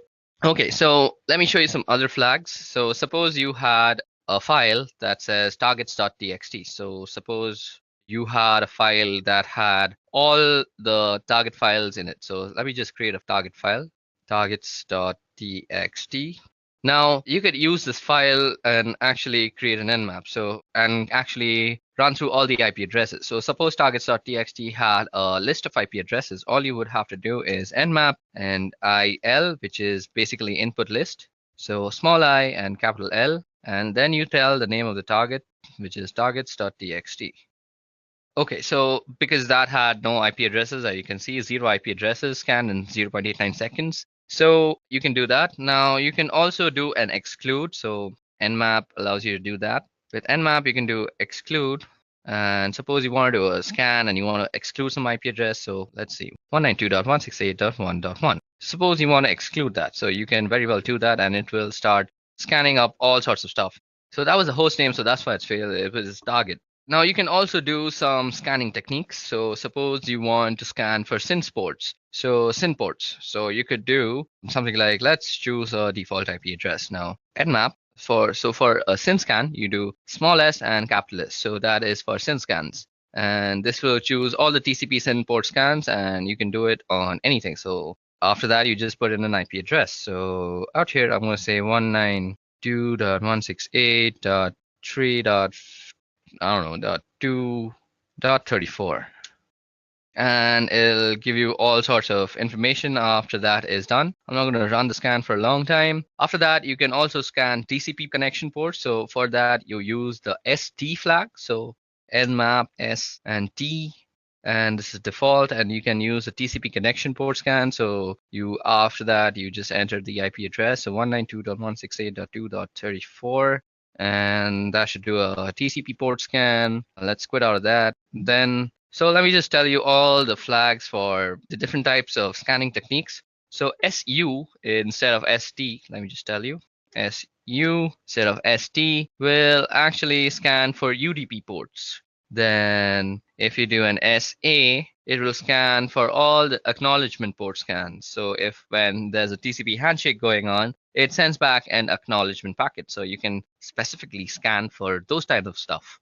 Then for Windows port scan, you can do SW, and for a mainmon port scan, you can do an SM. Okay, now you can also do a bunch of host discovery stuff with Nmap. So let's go over them one by one. Now with Nmap, you can do something like S and L, and this will show no scan. So it will scan only the list targets. So you could do something like 192 and then the IP address. So 192.168.2.34. So that will do that. And let's quit out of that quickly. You can also use the SN tag. So you can use the SN tag, which is for disabling port scanning or host discovery only. So this will not give you a host discovery. It will save you some time. And you can use the N flag also, and this will tell you to never do hostname resolution, so you can just save yourself some time in that way. Then you can also do ARP discovery on a local network. So let me just show you how to do that. Nmap for ARP discovery is PR. So that is for ARP discovery, and you could do it on your local network, 192.168.1.1. Okay, so that's a very invalid IP. Yeah, so that was the gateway, and since that's the gateway, instead of running Nmap on some random IP all the time, let's go on ifconfig first, and let's see our IP address. So our IP is 192.168.56.101. So let's try and do some scans on ourselves. That was all about host discovery. Now you can also do some port specification. So you can do port specifications like this. So our IP is 192.168.56.101, and suppose you want to scan for port number 21. So that'll scan port number 21, and it'll show you that TCP closed, FTP. It's a FTP and it's closed, so that's how it should be. Then you can use the port scan, like you could say 21 to 100, and that would scan all the ports from 21 to 100. So that was about port scanning. Now you can also do a fast port scan. So that's with the F tag. So Nmap. Let's get up the previous thing. So Nmap, and all you want to say is F-F. So that'll be a fast port scan, and it's considerably faster than. See, that was very fast. So it was considerably faster than most of the scans. And that was also, you can do another thing. So suppose you want to just scan the top ports. So you could say top ports and all the top 2000 ports, and that'll scan all the top 2000 ports that is on this IP address. Now this will take a long time because it's a very slow computer. So okay, that did it. Now let's go and do some service inversion detection. So for service inversion detection, let's get back our edureka.co IP address. So that is 34.210. So let's try and do some service detection on that. So Nmap 34.210.230.35. So you could have done it on edureka.co itself. So SV will give you the service version. So it'll try and attempt to determine all sorts of service versions that are running on that IP address. So I personally know that it's an Apache server 2.0 that's running on there. So I'm not really going to wait for the scan to run, but that's how you actually do it. So you can also increase the version intensity. So let's just stop out of that. Now you can increase the version intensity. So the intensity is done something like this. So you go version and intensity, and then you specify a number, anything between 0 to 9. The higher the number, the more correctness that you can kind of get offered by Nmap. So you can say version intensity 8. Okay, seems like version intensity actually has been removed from Nmap. So that's an update that you learned in this lesson. Okay, you can also do aggressive scans. So for aggressive scans, all you have to do is an A tag, so A. And that will do a very aggressive scan on that IP address. Okay, so that was all about aggressive scans, and it's taken a really long time. So I'm going to just quit out of it. Then you can do something like OS detection also. So for OS detection, just if you want some OS detection, you could use Nmap, and you could go -O, and that'll give you the OS detection. And that's basically the end of our Nmap tutorial. So moving on, we are going to be discussing IDS Evasion, which is going to be the last lesson for this video. So now let's talk about intrusion detection evasion. So before we get into IDS Evasion, let's talk about what exactly is an IDS. Now, an intrusion detection system, or IDS, is a system that monitors network traffic for suspicious activity and issues alerts when such activity is discovered.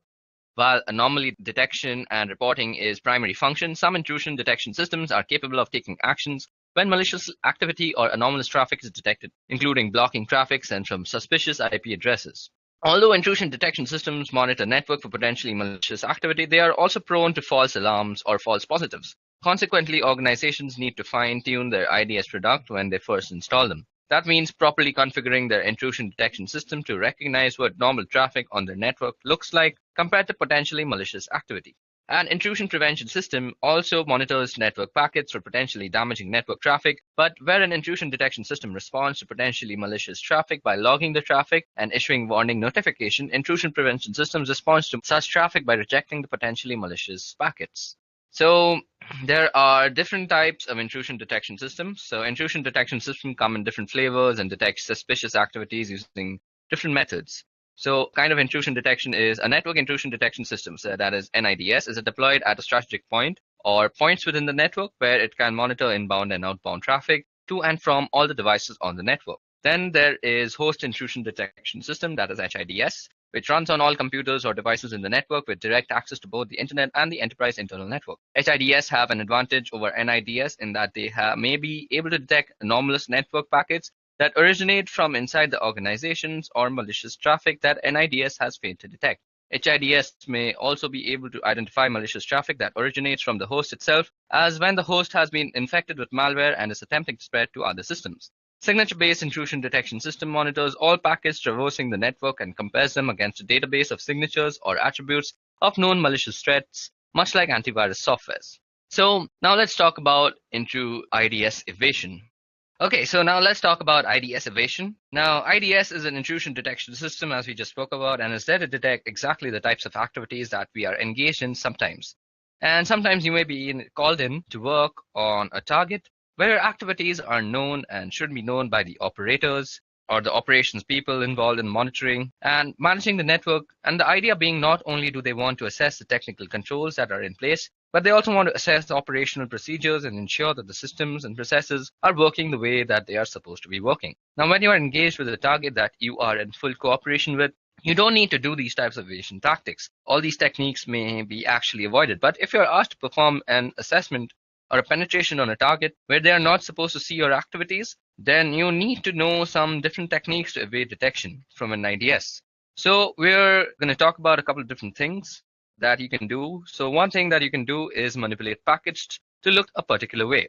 Now, for this, there's a tool called Packet. So Packet is a really good way to actually manipulate traffic, and by actually manipulating the contents of a packet, like you can specify the destination and source. So it's a really useful tool to set up packets, look a particular way. One thing it can do is allow you to spoof IP addresses. So I could set a source IP address here that was something completely different from mine. Now, if I'm using TCP or UDP, I'm not going to see the response back. And in this case, TCP, I'm not even going to get the three-way connection made because the responses are going to go back to the source IP. But what you can do is, in addition to spoofing, you can set up particular ways that a packet may look, like changing the type of service or by changing the fragmentation offset, or by different flag settings that may allow you through an IDS without maybe getting flagged. And it may also allow you through a firewall. Now, it's a slim possibility, but it's a possibility. Now, another thing you can do is use Packet to generate a lot of really bogus data. And what you might do is hide in the noise generated by Packet. So you could create some really bogus packets that are sure to set off IDS alarms, and then you can run some legitimate scans underneath and hopefully be able to get some responses.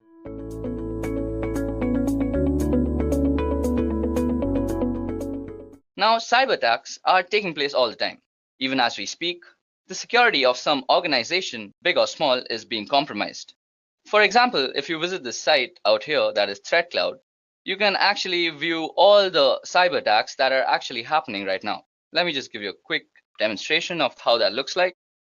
Okay, so as you guys can see out here, these are all the places that are being compromised right now. The red parts actually show us the part that is being compromised, and the yellow places actually show us from where it's being compromised from. Okay, as you guys can see now that someone from the Netherlands is actually attacking this place and someone from USA was attacking Mexico. It's a pretty interesting site and actually gives you a scale of how many cyber attacks are actually happening all the time in the world. Okay, now getting back, I think looking at all these types of cyber attacks, it's only necessary that we educate ourselves about all the types of cyber threats that we have. So these are the 8 cyber threats that we're going to be discussing today. Firstly, we're going to start with malware. So malware is an all-encompassing term for a variety of cyber attacks, including Trojans, viruses, and worms. Malware is simply defined as code with malicious intent that typically steals data or destroys something on the computer. The way malware goes about doing its damage can be helpful in categorizing what kind of malware you're dealing with. So let's discuss it. So first of all, viruses. Like their biological namesakes, viruses attach themselves to clean files and infect other clean files, and they can spread uncontrollably, damaging a system's core functionality and deleting or corrupting files. They usually appear as executable files that you might have downloaded from the internet. Then there are also Trojans. Now, this kind of malware disguises itself as legitimate software or is included in legitimate software that can be tampered with. It tends to act discreetly and creates backdoors in your security to let other malwares in. Then we have worms. Worms infect entire networks of devices, either local or across the internet, by using the network's interfaces. It uses each consecutive infected machine to infect more. And then we have botnets and such, where botnets are networks of infected computers that are made to work together under the controller of an attacker. So basically, you can encounter malware if you have some OS vulnerabilities, or if you download some illegitimate software from somewhere, or you have some other email attachment that was compromised with. Okay, so how exactly do you remove malware, or how exactly do you fight against it? Well, each form of malware has its own way of infecting and damaging computers and data. And so each one requires a different malware removal method. The best way to prevent malware is to avoid clicking on links or downloading attachments from unknown senders. And this is sometimes done by deploying a robust and updated firewall, which prevents the transfer of large data files over the network in a hope to weed out attachments that may contain malware. It's also important to make sure your computer's operating system, whether it be Windows, Mac OS, Linux, uses the most up-to-date security updates. And software programmers update programs frequently to address any holes or weak points. And it's important to install all these updates as well as to decrease your own system weaknesses. So next up on our list of cyber threats, we have phishing. So what exactly is phishing? Well, often posing as a request for data from a trusted third party, phishing attacks are sent via email and ask users to click on a link and enter their personal data. Phishing emails have gotten much more sophisticated in recent years and making it difficult for some people to discern a legitimate request for information from a false one. Now, phishing emails often fall into the same category as spam, but are way more harmful than just a simple ad. So, how exactly does phishing work? Well, most people associate phishing with email messages that spoof or mimic bank, credit card companies, or other businesses like Amazon, eBay, and Facebook. These messages look authentic and attempt to get victims to reveal their personal information. But email messages are only one small piece of a phishing scam. From beginning to end, the process involves 5 steps. The first step is planning. The phisher must decide which business to target and determine how to get email addresses for the customers of that business. Then they must go through the setup phase. Once they know which business to spoof and who their victims are, phishers create methods for delivering the messages and collecting the data. Then they have to execute the attack, and this is the step most people are familiar with. That is, the phisher sends a phony message that appears to be from a reputable source. After that, the phisher records the information the victims enter into the web page or pop-up windows. And in the last step, which is basically identity theft and fraud, the phishers use the information they've gathered to make illegal purchases or otherwise commit fraud. And as many as a fourth of the victims never fully recover. So how exactly can you be actually preventing yourself from getting phished? Well, the only thing that you can do is being aware of how phishing emails actually work. So first of all, a phishing email has some very specific properties. So firstly, you will have something like a very generalized way of addressing someone, like dear client. Then your message will not be actually from a very reputable source. So out here, as you can see, it's written as Amazon on the label, but if you actually inspect the email address that it came from, it's from management@maisoncanada.ca, which is not exactly a legitimate Amazon address. Third, you can actually hover over the redirect links and see where they actually redirect you to. Now, this redirects me to www.fakeamazon.com, as you can see out here. So basically, you know this is actually a phishing email, and you should actually report this email to your administrators or anybody else that you think is supposed to be concerned with this. Also, let me give you guys a quick demonstration on how phishing actually works from the perspective of an attacker. So first of all, I have actually created a phishing website for harvesting Facebook credentials. I simply just took the source code of the Facebook login page and pasted it, and then made a backend code in PHP, which makes a log file of all the Facebook passwords that get actually entered onto the phishing page. Now, I've also sent myself an email as to make sure this looks legitimate, but this is only for spreading awareness, so please don't use this method for actually harvesting credentials. That's actually a very illegal thing to do. So let's get started. First of all, you'll go to your email and see that you'll get some email saying your Facebook credentials have been compromised. So when you open it, it looks pretty legit. Well, I haven't made it look all that legit. It should look legit, but the point out here is to actually make you aware of how this works. So as you guys can see, it says, "Dear client, we have strong reasons to believe that your credentials may have been compromised and might have been used by someone else. We have locked your Facebook account. Please click here to unlock. Sincerely, Facebook Associate Team." So if we actually click here, we are actually redirected to a nice looking Facebook page, which is exactly how Facebook looks like when you're logging in. Now, suppose I were to actually log into my Facebook account, which I won't. I'll just use some random ID, like this is an email @gmail.com, and let's put password as admin123, and we click login. Now, since my Facebook is actually already logged in, it'll just redirect to facebook.com, and you might just see me logged in. But on a normal computer, it'll just redirect you to www.facebook.com, which should just show this site again. Okay, so once I click login out here, all that the backend code that I've written in PHP out here will do is that it's going to take all the parameters that I've entered into this website, that is my email address and the password, and just generate a log file about it. So let's just hit login and see what happens. So as you guys can see, I've been redirected to the original Facebook page that is not meant for phishing. And on my system out here, I have a log file. And this log file will show exactly, as you can see, I've fished out the email address. This is an email @gmail.com. And it's also showed the password, that is admin123. So this is how exactly phishing works. You enter an email address and you're entering the email address on a phishing website, and then it just redirects you to the original site. But by this time, you've already compromised your credentials. So always be careful when dealing with such emails.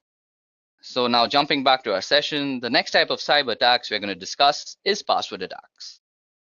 So an attempt to obtain or decrypt a user's password for illegal use is exactly what a password attack is. Hackers can use cracking programs, dictionary attacks, and password sniffers in password attacks. Password cracking refers to various measures used to discover computer passwords. This is usually accomplished by recovering passwords from data stored in or transported from a computer system. Password cracking is done by either repeatedly guessing the password, usually through a computer algorithm in which the computer tries numerous combinations until the password is successfully discovered. Now, password attacks can be done for several reasons, but the most malicious reason is in order to gain unauthorized access to a computer with the computer's owner's awareness not being in place. Now, this results in cybercrime, such as stealing passwords for the purpose of accessing bank information. Now, today, there are three common methods used to break into a password-protected system. The first is a brute force attack. A hacker uses a computer program or script to try to log in with possible password combinations, usually starting with the easiest to guess password. So just think, if a hacker has a company list, he or she can easily guess usernames. If even one of the users has a password 123, he will quickly be able to get in. The next are dictionary attacks. Now, a hacker uses a program or script to try to log in by cycling through the combinations of common words.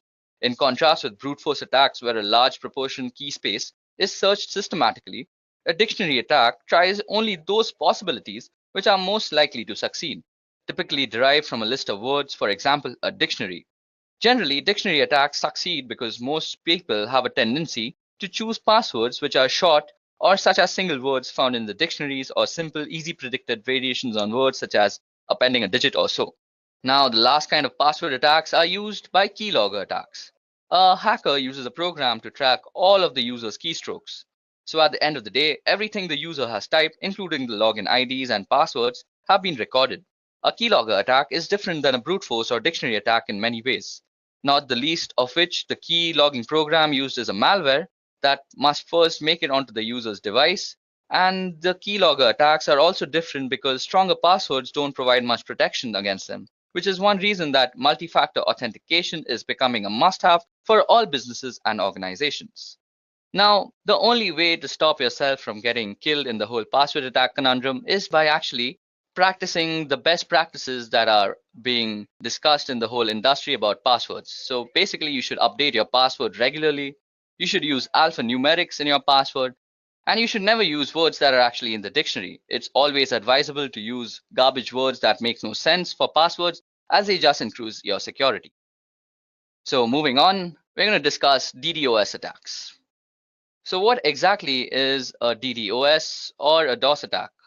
Well, first of all, it stands for Distributed Denial of Service, and a DOS attack focuses on disrupting the service to a network, as the name suggests. Attackers send high volume of data of traffic through the network until the network becomes overloaded and can no longer function. So there are a few different ways attackers can achieve DOS attack, but the most common is the Distributed Denial of Service attack. This involves the attacker using multiple computers to send the traffic or data that will overload the system. In many instances, a person may not even realize that his or her computer has been hijacked and is contributing to the DOS attack. Now, disrupting services can have serious consequences relating to security and online access. Many instances of large-scale DOS attacks have been implemented as a single sign of protest towards governments or individuals and have led to severe punishment, including major jail time. So, how can you prevent DOS attacks against yourself? Well, firstly, unless your company is huge, it's rare that you would be even targeted by an outside group or attackers for a DOS attack. Your site or network could still fall victim to one. However, if another organization on your network is targeted. Now, the best way to prevent an additional breach is to keep your system as secure as possible with regular software updates, online security monitoring, and monitoring of your data flow to identify any unusual or threatening spikes in traffic before they become a problem. DOS attacks can also be perpetrated by simply cutting a table or dislodging a plug that connects your website server to the internet. So due diligence in physically monitoring your connections is recommended as well. Okay, so next up on our list is man-in-the-middle attacks. So by impersonating the endpoints in an online information exchange, the man-in-the-middle attack can obtain information from the end user and the entity he or she is communicating with. For example, if you are banking online, the man-in-the-middle would communicate with you by impersonating your bank and communicate with the bank by impersonating you. The man in the middle would then receive all of the information transferred between both parties, which could include sensitive data such as bank accounts and personal information. So how does it exactly work? Normally, an MITM gains access through a non-encrypted wireless access point, which is basically one that doesn't use WAP, WPA, or any of the other security measures. Then they would have to access all of the information being transferred between both parties by actually spoofing something called Address Resolution Protocol. That is the protocol that is used when you are actually connecting to your gateway from your computer. So how can you exactly prevent MITM attacks from happening against you? So firstly, you have to use an encrypted WAP, that is an encrypted wireless access point. Next, you should always check the security of your connection, because when somebody is actually trying to compromise your security, he will try to actually strip down the HTTPS or HSTS that is being injected in the website, which is basically the security protocols. So if something like this HTTPS is not appearing in your website, you're on an insecure website where your credentials or your information can be compromised. And the last and final measure that you can actually use is by investing in a virtual private network, which spoofs your entire IP, and you can just browse the internet with perfect comfort. Next up on our list is drive-by downloads. So gone are the days where you had to click to accept a download or install a software update in order to become infected. Now just opening a compromised web page could allow dangerous code to install on your device. You just need to visit or drive by a web page without stopping, or to click accept any software, and the malicious code can download in the background to your device. A drive-by download refers to the unintentional download of a virus or malicious software onto your computer or mobile device. A drive-by download will usually take advantage or exploit a browser or app or operating system that is out of date and has security flaws. This initial code that is downloaded is often very small, and since its job is often simply to contact another computer where it can pull down the rest of the code onto your smartphone, tablet, or other computers. Often, a web page will contain several different types of malicious code in hopes that one of them will match a weakness on your computer. So how does this exactly work? Well, first you visit the site, and during the three-way handshake connection of the TCP/IP protocol, a backend script is triggered. As soon as a connection is made while the last ACK packet is sent, a download is also triggered and the malware is basically injected into your system.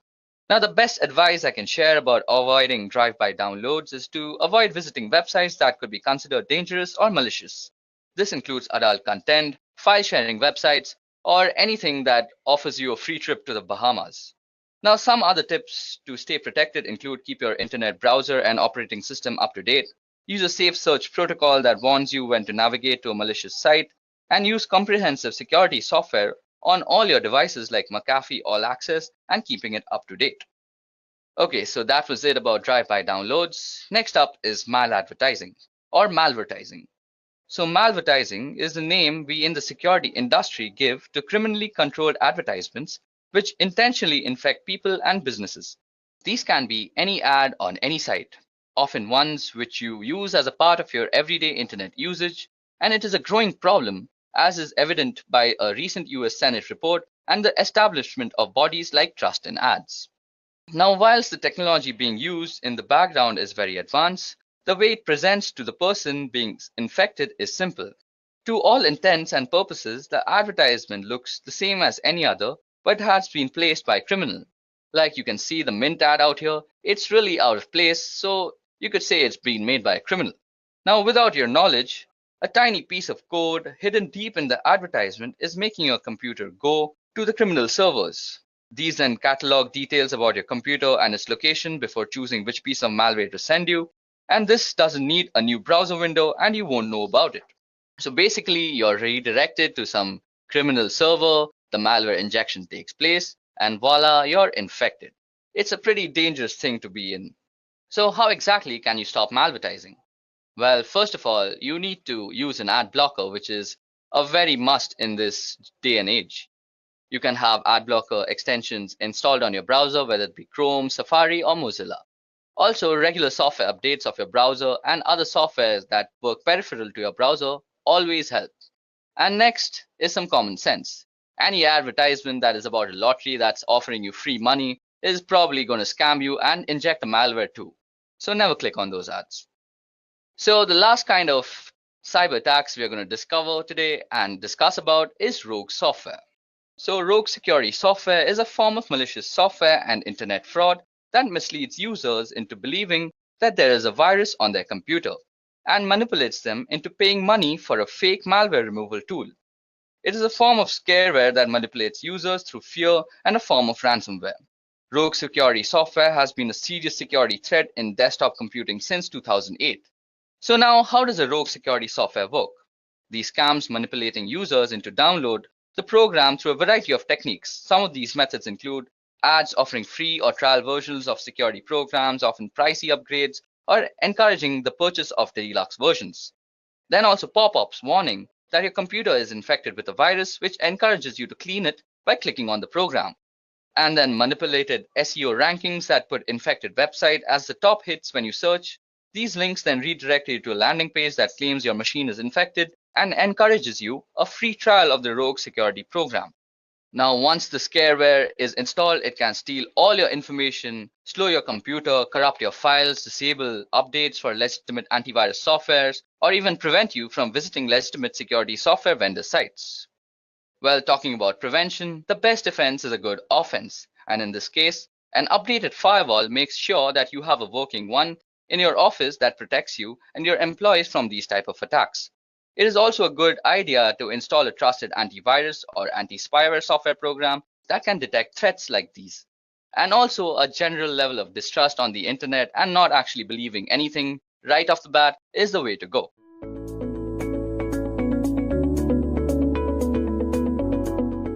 So first on our list is Blue Vector. Now, network security programs and human IT operators who manage them are under constant threat. New attack techniques like malware deployed without files are straining resources and testing defenses in two critical ways.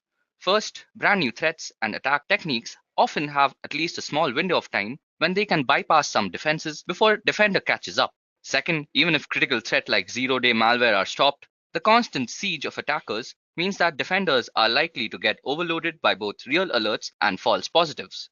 One possible solution that has only recently become an option is tasking machines and computers with protecting themselves. If a security program could be programmed to act like an analyst, then it could try and counter malware and human-backed intrusion at machine speed, a move that would give defenders a serious home court advantage. This is exactly what Blue Vector Defense tries to do. Blue Vector works almost right away, but also has deep machine learning capabilities, so it gets even smarter over time. It will learn the intricacies of each network that deploys it, tweaking its algorithms and detection engines in a way that makes most sense for the environment. Blue Vector is installed as either a hardware-based network appliance or as a virtual machine. It can operate in line with network traffic, stopping and remediating threats in real time as they attempt to enter a protected space, or as a retrospective tool that can scan the work performed by other programs and analysts, catching threats that they might have missed, and recommending fixes. It is designed to work with all IPv6 traffic as well as older IPv4 streams, so it can operate in environments that are rich in Internet of Things and supervisory control and data acquisition devices, such as those in industrial and manufacturing settings, as well as for normal office type environments. So that was it for Blue Vector. Next up on our list of cybersecurity tools is Bricata. These days, even the most basic cybersecurity defenses for any medium to large enterprise will include an intrusion prevention system or an intrusion detection system. Even by itself, a well-tuned IPS/IDS system that is constantly monitored by security teams will catch most network problems and security breaches. However, the fact that many organizations stop there has led to an uptick in successful attacks designed specifically to operate in IDS blind spots. This is where Bricata platform comes into play. At its core, Bricata offers advanced IPS/IDS protection with multiple detection engines and threat feed to defend network traffic and core assets. But it goes a step further, adding the ability to launch threat hunts based on events or simple anomalies.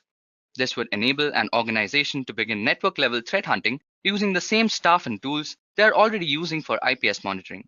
It would be a good step in the right direction towards better protection without the pain of installing additional programs or retraining staff. Looking first at Bricata as a pure IDS system, it is deployed as a physical or virtual appliance that serves as the main collator point and user interface. This in turn links up to network sensors that are deployed at network choke points to capture traffic data. While Bricata sensors will almost always be deployed at network gateways, they can additionally be placed around core assets of internal points where network traffic flow to give platform visibility into horizontal movements of potential threats. Now that takes care of intrusion detection. Up next on our list of tools is Cloud Defender by Alert Logic. Compared to traditional servers and client architectures, cloud computing is the new kid on the block. While cybersecurity best practices are similar within a cloud environment, many of the vulnerabilities and specific threats that target the cloud are different. As such, even organizations with deep cybersecurity teams that may need a little help when moving large chunks of their computing infrastructure to the cloud.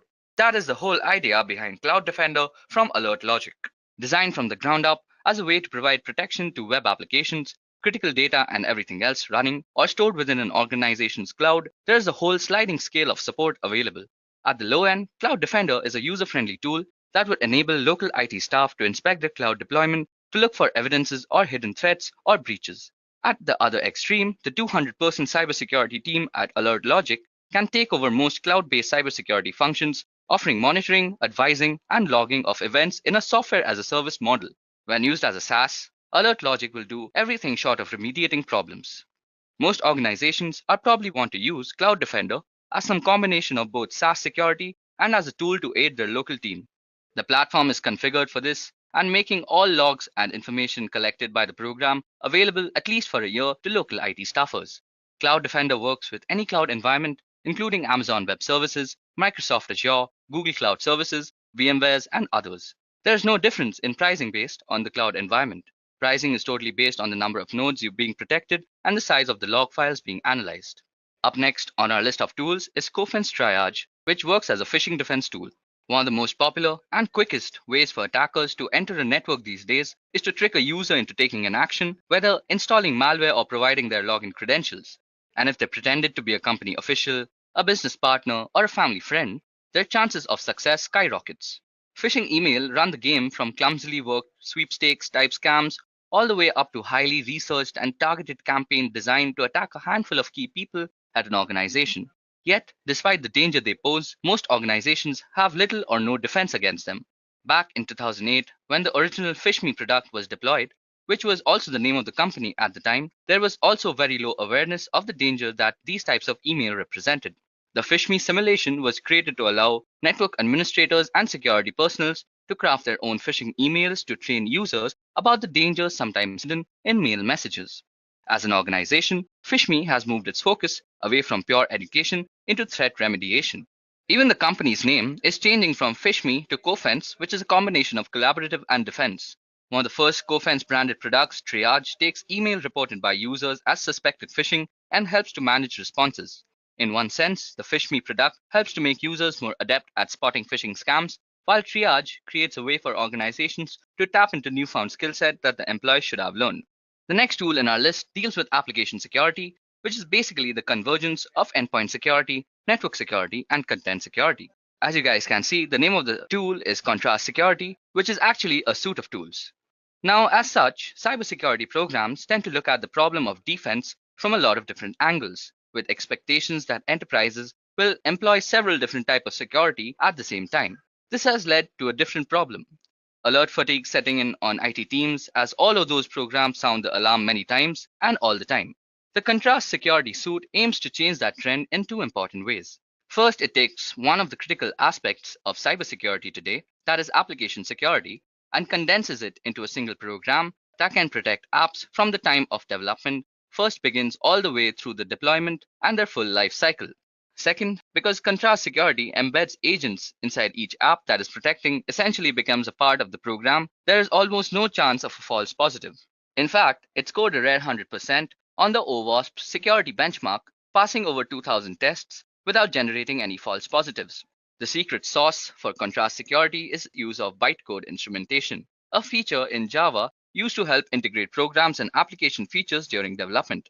Only here, Contrast Security uses it for the purpose of cybersecurity, specifically embedding an agent into an application, which will thereafter be directly monitored and protected from the inside out. In a sense, it turns any type of normal application into one that is designed to focus on security.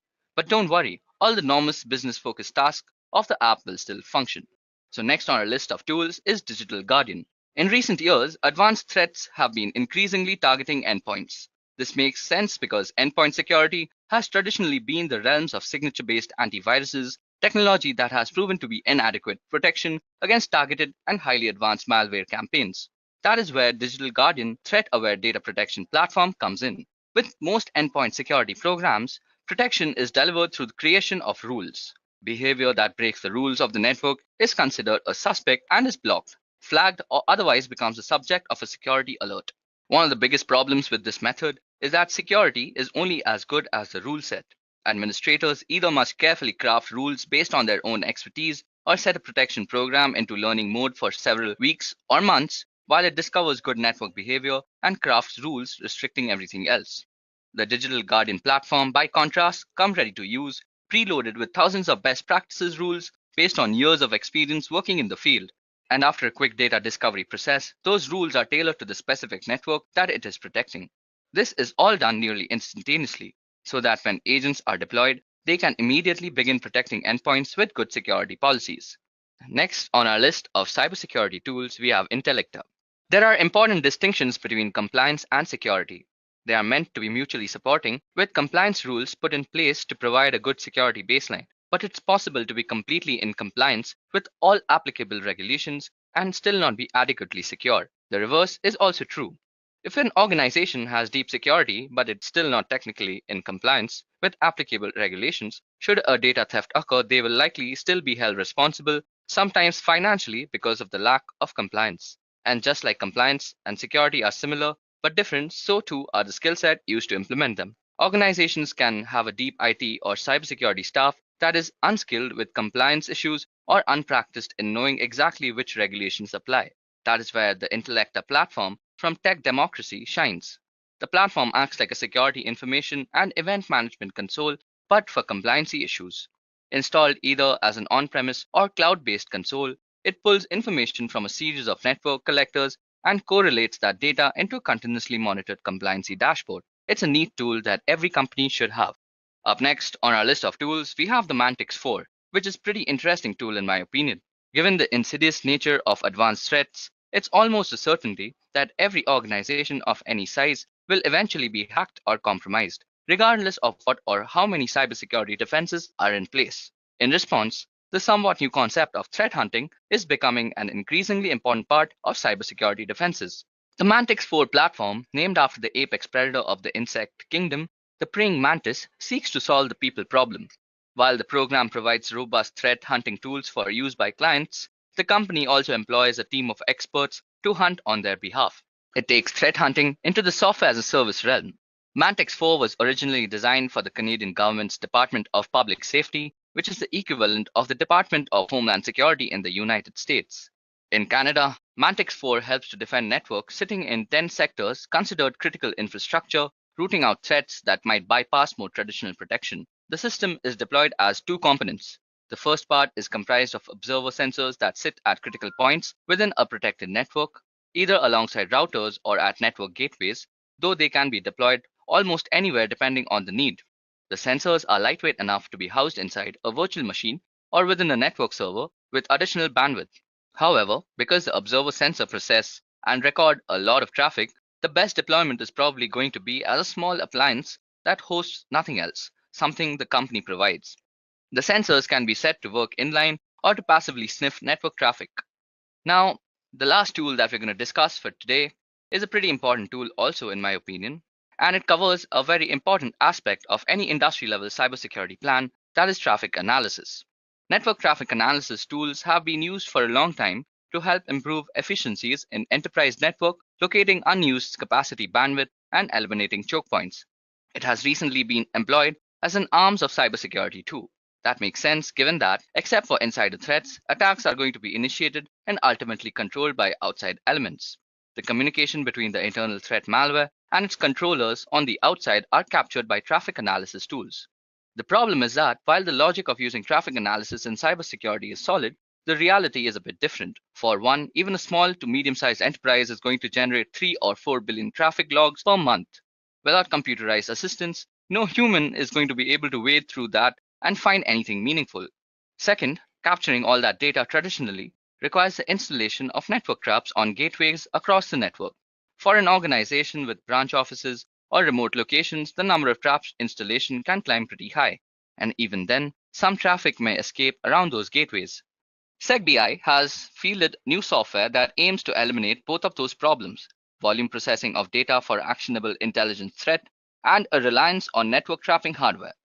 They have done this by deploying their analyzer as a software module capable of running on-premise or in the cloud. It only looks at the log files, so there is no need for any network traps, agents on the clients, or anything beyond access to the constantly generated log files. It then crunches those billions of events in the logs using finely tuned algorithms that look for patterns associated with an ongoing attack or an advanced persistent threat. It can be deployed with as a pay-as-you-go contract, where users only pay based on how many gigabytes of log file data they need to process per day.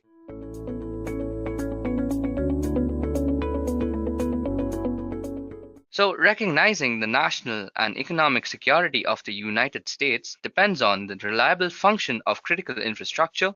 The President issued Executive Order 13636, which is improving critical infrastructure cybersecurity, in February 2013. The order directed NIST to work with stakeholders to develop a voluntary framework based on existing standards, guidelines, and practices for reducing cyber risks to critical infrastructures. The Cybersecurity Enhancement Act of 2014 reinforced NIST's Executive Order 13636 role. Created through collaboration between industry and government, the voluntary framework consists of standards, guidelines, and practices to promote the protection of critical infrastructure. The prioritized, flexible, repeatable, and cost-effective approach of the framework helps owners and operators of critical infrastructure to manage cybersecurity-related risks. Now, according to Section 7 of Executive Order, the Secretary of Commerce shall direct the Director of the National Institute of Standards and Technology to lead the development of a framework to reduce cyber risks to critical infrastructure. The cybersecurity framework shall include a set of standards, methodologies, procedures, and processes that align policy, business, and technological approaches to address cyber risks. The cybersecurity framework shall incorporate voluntary consensus standards and industry best practices to the fullest extent possible. Now, let's see why exactly do we need a cybersecurity framework. Let's tackle that question. So the framework will help an organization better understand, manage, and reduce its cybersecurity risks. It will assist in determining which activities are most important to assure critical operations and service delivery. In turn, that will help prioritize investments and maximize the impact of each dollar spent on cybersecurity. It results in a shift from compliance to action and specifies outcomes. By providing a common language to address cybersecurity risk management, it is especially helpful in communicating inside and outside the organization. That includes improving communications, awareness, and among IT, planning, and operating units, as well as senior executives of organizations. It gives you a measure of where you are and where you need to go. It can be implemented in stages or degrees which make it more appealing to business. It has built-in maturity models and gap analysis, so you don't need additional maturity models on top of CSF. Organizations also can readily use the framework to communicate current or desired cybersecurity postures between a buyer or supplier. Now let's see what exactly is a cybersecurity framework. The framework is voluntary guidance based on existing standards, guidelines, and practices for organizations to better manage and reduce cybersecurity risks. In addition to helping organizations manage and reduce risks, it was designed to foster risk and cybersecurity management communications amongst both internal and external organizational stakeholders. Now let's see the types of cybersecurity frameworks that we have. So the first type of framework is PCI DSS, which stands for Payment Card Industry and Data Security Standards. It is a set of security control required to implement protected payment account security. It is designed to protect credit cards, debit cards, and cash card transactions. The second type of framework that we have is ISO 27001 and 27002. It is the International Organization for Standardization. Now, the best practices recommendations for information security management and information security program elements are from this framework. The third type of framework is CIS, which stands for Critical Security Controls, a prescribed arrangement of activities for cyber protection that gives particular and noteworthy approaches to stop the present, most inescapable and perilous attacks. A key advantage of the controls is that they organize and center fewer activities with high outcomes. Last but not the least, we have the NIST framework. Now, NIST framework is made for improvising critical infrastructure cybersecurity with a goal to improve organizations' readiness for managing cybersecurity risk by leveraging standard methodologies and processes. Now, out of all the frameworks we just discussed, NIST is the most popular framework. NIST was developed in the February of 2013 after the US presidential executive order. It was designed to address national and economic challenges, and it is supposed to be voluntary, at least for private sectors. Now let's discuss the objectives of the framework. So the cybersecurity framework's prioritized, flexible, and cost-effective approach helps to promote the protection and resilience of critical infrastructure and other sectors important to the economy and national security. The framework was developed to be adaptable, flexible, and scalable by an organization. Also, it should improve organizations' readiness for managing cybersecurity risks. The framework was designed to be flexible and performance-based, and it should be cost-effective. It should leverage standard and methodologies and processes, and should promote technological advancement and innovation, and it should be actionable across the enterprise focus on outcomes. Now let's discuss the components of the NIST cybersecurity framework. The cybersecurity framework consists of three main components, namely the core, implementation tiers, and profiles. The framework core provides a set of desired cybersecurity activities and outcomes using common language that is easy to understand.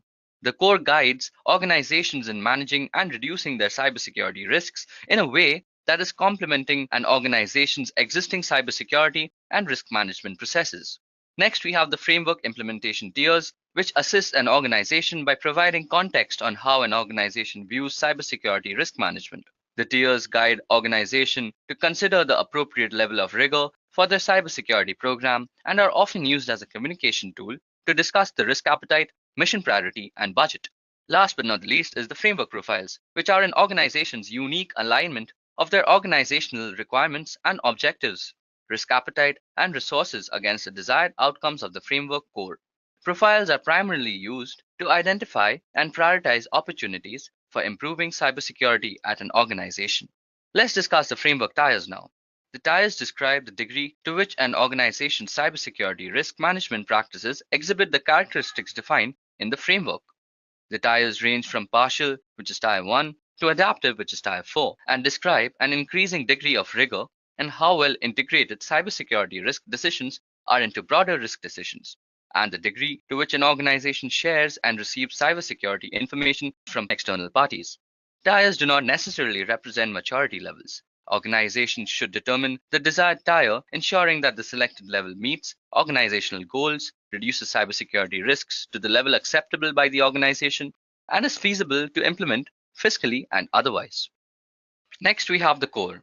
The core is a set of desired cybersecurity activities and outcomes organized into categories and aligned into informative references. The framework core is designed to be intuitive and to act as a translation layer to enable communication between multidisciplinary teams by using simplistic and non-technical language. The core consists of three parts: functions, categories, and subcategories. The core includes 5 high-level functions, which is identify, protect, detect, respond, and recover. These 5 functions are not only applicable to cybersecurity risk management, but also to risk management as a whole. The core asks an organization to identify what processes and assets need to be protected. Now, after assessing that, you need to find what protection is available. Then you need to find out what techniques can identify the threats and what techniques can contain the impact of an incident. And finally, the core defines what techniques can restore the capabilities of the organization before the attack. Alright, now let's dive deeper into the functions to see what these functions actually do and what purpose they serve. So the functions are the highest level of abstraction included in the framework. They act as the backbone of the framework core that all the other elements are organized around. So the first function is identify. It helps develop an organizational understanding to manage cybersecurity risk to systems, people, assets, data, and capabilities. The activities in the identify functions are foundational for effective use of the framework. Understanding the business context, the resources that support critical functions, and related cybersecurity risks enable an organization to focus and prioritize its efforts consistent with its risk management strategy. Examples of outcome categories within this function include asset management, business environment, governance, risk management, and risk assessment. Now the next type is the protect function. So to develop and implement appropriate safeguards to ensure delivery of critical services, the protect function supports the ability to limit or contain the impact of a potential cybersecurity event. Example of outcome categories within this function include identify, management and access control, awareness and training, data security, information protection processes and procedures, maintenance, and protective technology. The next kind of function is the detect function. So this is used to develop and implement appropriate activities to identify the occurrence of a cybersecurity event. The detect function enables timely discovery of cybersecurity events. Example of outcome categories within this function includes anomalies and events, security, continuous monitoring, and detection processes. Now next we have the respond function. Now to develop and implement appropriate activities to take action regarding a detected cybersecurity incident, the respond function supports the ability to contain the impact of a potential cybersecurity incident. The outcomes category within this function includes response planning, communications, analysis, mitigation, and improvements. Last but not the least, we have the recover function. Now to develop and implement appropriate activities to maintain plans for resilience and restore any capabilities or services that were impaired due to a cybersecurity incident, the recovery function supports timely recovery to normal operations to reduce the impact from a cybersecurity incident. Examples of outcome categories within this function include recovery planning, improvement, and communications. These 5 functions were selected because they represent the 5 primary pillars for a successful and holistic cybersecurity program. They aid organizations in easily expressing their management of cybersecurity risk at a high level and enabling risk management decisions. Okay, now let's understand the last component of the NIST framework. NIST recommends that the framework be customized in a way that maximizes business value and that customization is referred to as a profile. Profiles are an organization's unique alignment of their organizational requirements and objectives, risk appetite, and resources against the desired outcomes of the framework core. Profiles can be used to identify opportunities for improving cybersecurity posture by comparing a current profile with the target profile. Profiles are about optimizing the cybersecurity framework to best serve the organization. The framework is voluntary, so there is no right or wrong way to do it. One way of approaching profiles is for an organization to map their cybersecurity requirements, mission objectives, and operating methodologies along with the current practices against the subcategories of the framework core to create a current state profile. These requirements and objectives can be compared against the current operating state of the organization to gain an understanding of the gaps between the two. Now, the following steps illustrate how an organization could use the framework to create a new cybersecurity program or improve on an existing program. These steps should be repeated as necessary to continually improve cybersecurity. So the first step is to prioritize and scope. The organization identifies its business mission, objectives, and high-level organizational priorities. With this information, the organization makes strategic decisions regarding cybersecurity implementations and determines the scope of systems and assets that support the selected business line or process. The framework can be adapted to support the different business lines or processes within an organization, which may have different business needs and associated risk tolerance. Risk tolerances may be reflected in a target implementation tier. Step 2 is to orient yourself. Now, once the scope of cybersecurity program has been determined for the business line or process, the organization identifies related systems and assets, regulatory requirements, and overall risk approach. The organization then consults sources to identify threats and vulnerabilities applicable to those systems and assets. So step 3 is to create a current profile. The organization develops a current profile by indicating which category and subcategory outcomes from the framework core are currently being achieved. If an outcome is partially achieved, noting this fact will help support subsequent steps by providing baseline information. The fourth step is to conduct a risk assessment. This assessment could be guided by organization's overall risk management process or previous risk assessment activities. The organization analyzes the operational environment in order to discern the likelihood of a cybersecurity event and the impact that the event could have on the organization. It is important that the organization identify emerging risks and use cyber threats information from internal and external sources to gain a better understanding of the likelihood and impact of cybersecurity events. So the fifth step is to create a target profile. The organization creates a target profile that focuses on the assessment of the framework categories and subcategories describing the organization's desired cybersecurity outcomes. Organizations may also develop their own additional categories and subcategories to account for unique organizational risks. The organization may also consider influences and requirements of external stakeholders such as sector entities, customers, and business partners when creating a target profile. The target profile should appropriately reflect criteria within the target implementation tier. The sixth step is to determine, analyze, and prioritize gaps. The organization compares the current profile and the target profile to determine gaps. Next, it creates a prioritized action plan to address gaps, reflecting mission drivers, costs, and benefits, and risks to achieve outcomes in the target profile. The organization then determines resources, including funding and workforce, necessary to address the gaps. Using profiles in this manner encourages the organization to make informed decisions about cybersecurity activities, support risk management, and enables the organization to perform cost-effective, targeted improvement. The last step is to implement action plan. The organization determines which actions to take to address the gaps, if any, identified in the previous step, and then adjust its current cybersecurity practices to achieve the target profile. For further guidance, the framework identifies examples, informative reference regarding the categories and subcategories, but organizations should determine which standards, guidelines, and practices, including those that are sector-specific, work best for their needs. An organization repeats the steps as needed to continuously assess and improve its cybersecurity.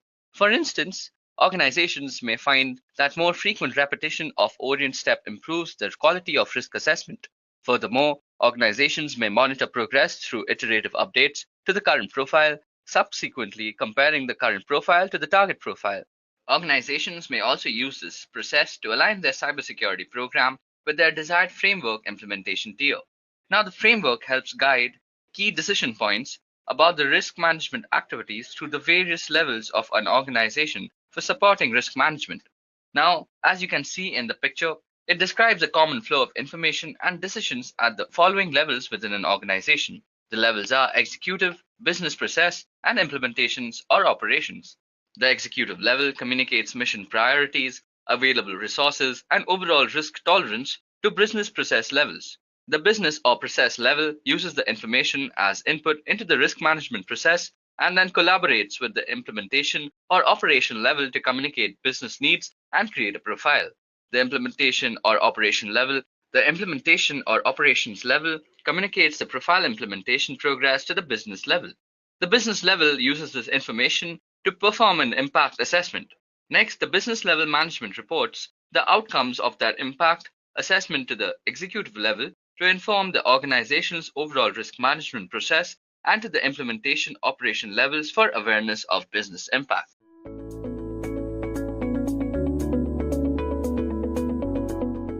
So let's take a look on our top 10 reasons to learn cybersecurity. So one of the major reasons to learn cybersecurity is that cybersecurity is an evergreen industry. As long as there is internet, there will be malware, hence a need of absolute digital protection against it. With a CGR of 13.4%, the worth of cybersecurity market through 2027 is projected to be staggering 403 billion US dollars according to Forbes 2021. With the advent of technologies like big data, machine learning, the IoT, the cloud computing, the position of cybersecurity has carved in stone, and the magnitude of its importance is only the set to increase.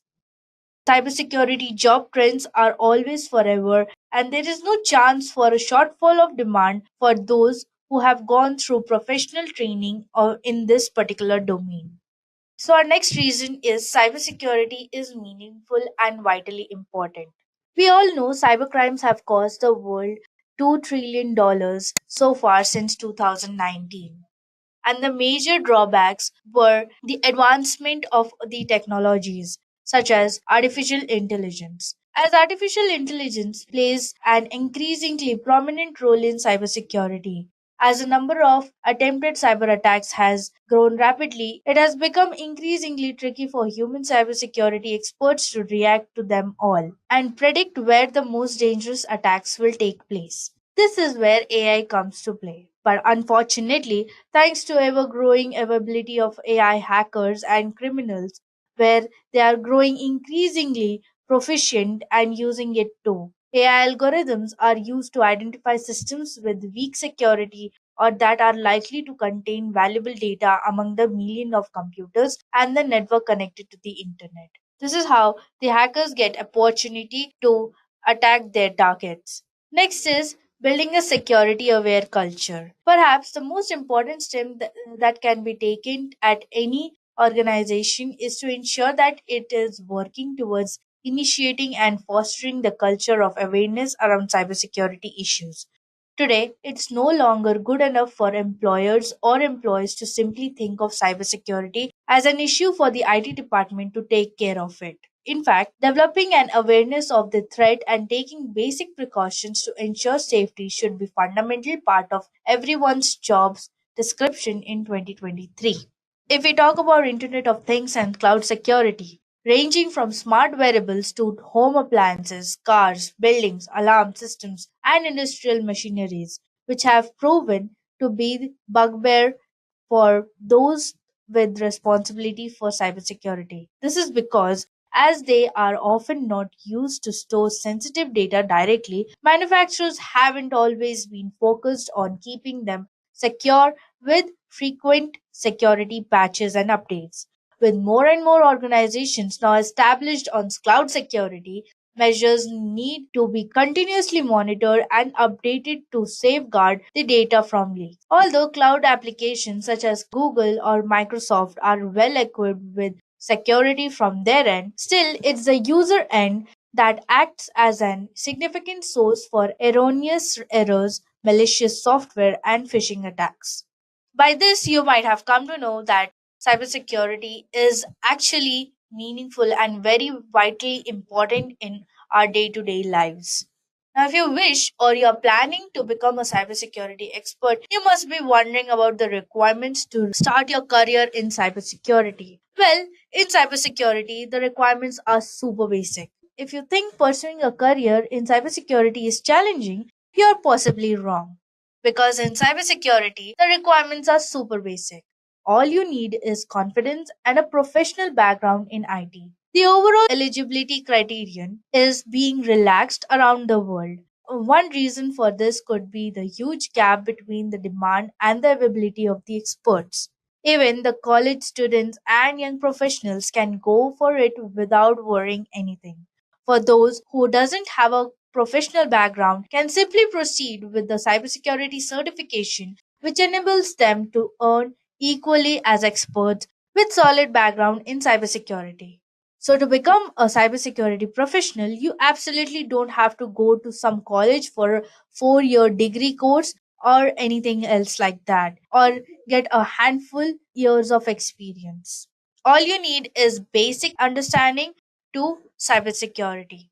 Well, as we are talking about the basic requirements, we shall also know that mathematics is not a concern. Well, the fact couldn't be denied that mathematics have been challenging subject for many college going students. Not everyone loves it, and the fact is that doesn't let them proceed with other best options which have mathematics as an important part. In cybersecurity, training and education is totally free from involvement of mathematics, and thus one who hates it need not have to worry at all.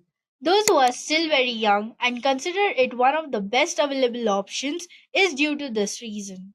Learners can rather learn the programming and other core topics related to cybersecurity and can work in challenging environments. Cyber attacks are getting smarter day by day. Cybersecurity professionals are always busy outsmarting black hat hackers, patching vulnerabilities, and analyzing the risk of an organization. Tackling such attacks in a ever advancing industry only comes with continuous study and thorough research. This means after you learn cybersecurity and start working, your knowledge is continuously enriched, and with experience, your wisdom continuously gets honed, and thus the sky is the limit. When we are talking about personal growth in cybersecurity industry, cybersecurity is expanding its horizon through various industry. This makes sure that the perfect platform for growth in terms of career as well as learning opportunities. This proves that when you learn cybersecurity, you will be continuously knowing new things and gaining rich experiences which will add on to your skill set.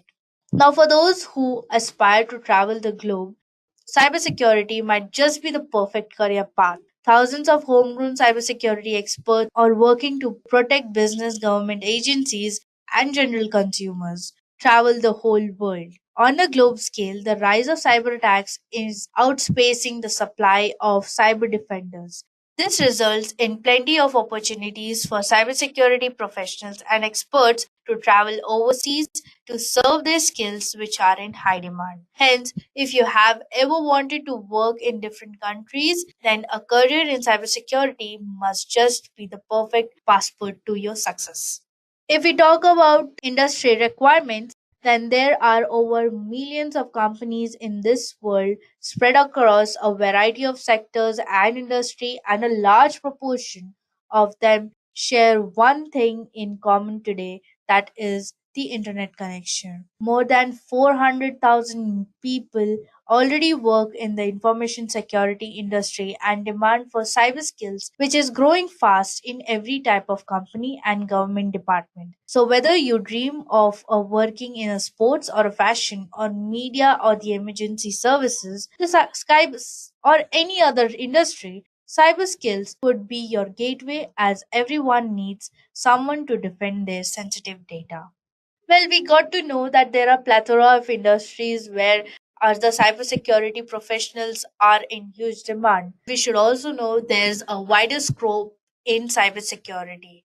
That means it is certain that cybersecurity professionals have a clear shot working with prestigious Fortune 500 companies like Dell, Accenture, Infotech, etc. But the potential doesn't end here in cybersecurity. That means in cybersecurity, you get a chance to work with secret agencies. Experts who prove to be worthy of their skills might earn to work with top secret government agencies and intelligence agencies. For example, MI6, Mossad, NSA, RAW, and many other secretive agencies. So, if you learn cybersecurity, you might just become a top secret agent. Well, that sounds interesting, right? Now, if we talk about one of the major reasons why should we learn cybersecurity, then that can be the paychecks which have ballooned in cybersecurity.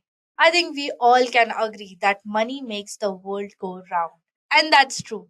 The world has realized the sheer importance of cybersecurity with stories in the news almost every week on new cyber attacks. Faced with online attacks, business and government agencies are looking for experts who can protect their systems from cyber criminals, and they are willing to pay high salaries and provide training and development. So, there are great opportunities for anyone starting their career in cybersecurity because salaries in cybersecurity have a greater growth potential than 90% of other industries.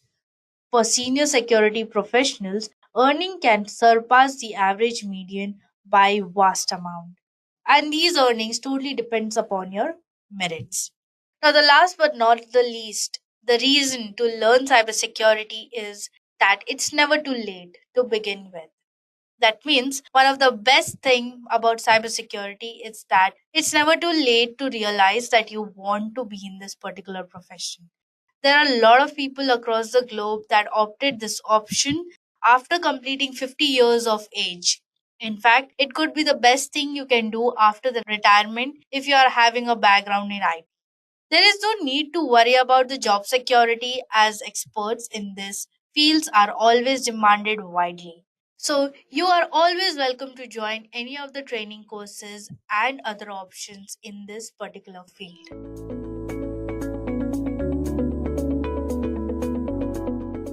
Let us now see some of the top 5 skills to have as a cybersecurity professional. Starting off with intrusion detection system. An intrusion detection system is a set of skills where one monitors a network or a system for malicious activities or policy violation. Any intrusion activity or violation is typically reported either to an administrator or collectively centered using security information and event management system. A security information and event management system combines output from multiple sources and uses alarm filtering technique to distinguish between malicious activities and false alarm. The intrusion detection job roles can range from the scope of single computer to a large network system. The most common classification here are network intrusion detection and host intrusion detection system. Alright then, a system that monitors important operating system files is an example of host intrusion detection system, while a system that analyzes incoming traffic network is an example of network intrusion detection system. It is also possible to classify intrusion detection system by detecting the approach. The most well-known variant are nothing but signature-based detection and anomaly-based detection. The next important skill is to know how to code.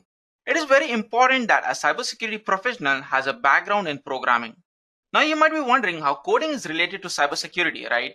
Well, you see, knowledge of programming language helps you defend against hacking techniques while using the languages. That's why coding is a sought out after skill in the industry.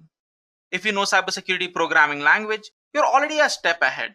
To give you a better understanding of what I'm speaking, let us consider JavaScript as an example. We all know JavaScript is one of the most popular and widespread programming language for web development. And I would say it is also one of the best cybersecurity programming language you can learn. You see, hackers can steal cookies, manipulate event handlers, and perform cross-site scripting. But with JavaScript, a website owner can run any code whenever a visitor comes to the website, which can improve the functionality of the website but also its security. On the other hand, it can also produce malicious functions unknown to the visitor. If a hacker takes control of a website, they could program it to run malicious code. JavaScript engineer in cybersecurity space is a perfect job for someone with knowledge of programming language. Clearly, as a JavaScript engineer, you'll be expected to foster development process for API functionalities. You may also design websites and use interface while ensuring that the security is not altered. This means mitigating possible cross-site scripting attempts in web forms as well as minimizing other technical risk. To beat hackers, you have to think like them, right? So it's important that you think like a black hat. So what I'm trying to say is, with this skill, we can predict the hacker's next move and beat them in their own game. It is the mindset needed during a response to an actual attack and to find goals of the hacker, besides the information that is being collected. Next skill is nothing but risk management and risk mitigation. Risk management and risk mitigation is a process of identifying, assessing, and mitigating risk to the scope, schedule, cost, and quality of a project. Risk comes in the form of opportunities, threats, and are scored on the probability of occurrence and impact on the project. Few of the most common ways to achieve this is by having a risk management plan, and then to identify the risk, and whatever risk have been identified would be put in a register which is called as risk register, and to perform qualitative and quantitative analysis on the risk. Then if the risk is pretty high or low, a response plan would be determined. And once we have controlled the risk, there will be an audits that can be performed in order to prevent the same risk from occurring on the project. Then we have cloud security. Cloud security is the protection of data stored online via cloud computing platforms from theft, leakage, and deletion. Methods of providing cloud security include firewall, penetration testing, obstruction, tokenization, and VPN. Therefore, it is always advised that never to use public internet connection. Major threats to cloud security include data breaches, data loss, account hacking, server traffic hacking, and many more. One of the most common threats that occurs over here for cloud computing is nothing but denial of service. These attacks shut down a server by overwhelming it by data, and thus users cannot access their accounts such as bank account details or email accounts.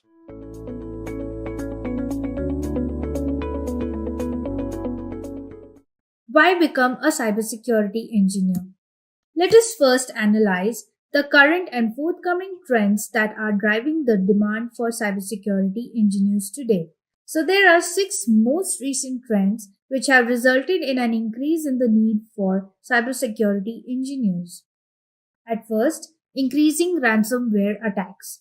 Ransomware isn't a new threat. It has been around for about decades, but it is a growing one. It is estimated that there are now over 120 separate families of ransomware, and hackers have become very adaptive at hiding malicious code. Next, we have remote working cybersecurity risk.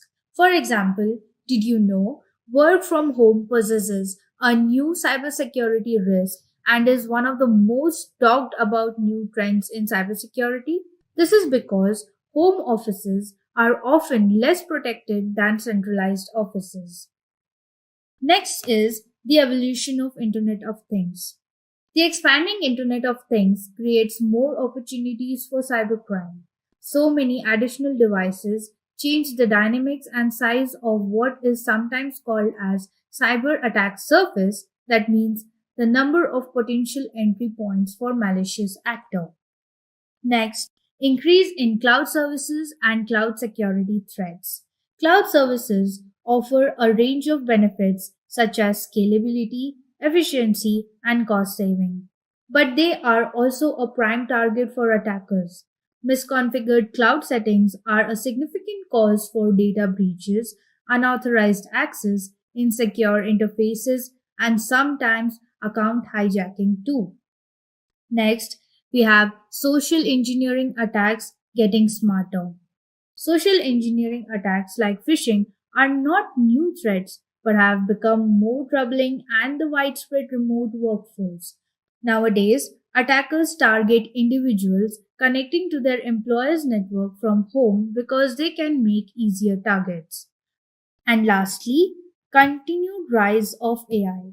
While AI presents a significant opportunity for more robust threat detection among businesses, criminals are also taking advantage of the technology to automate their attacks using data poisoning and model stealing techniques. Now that we have got to know about the recent trends, let us know how much the cybersecurity engineers are in demand.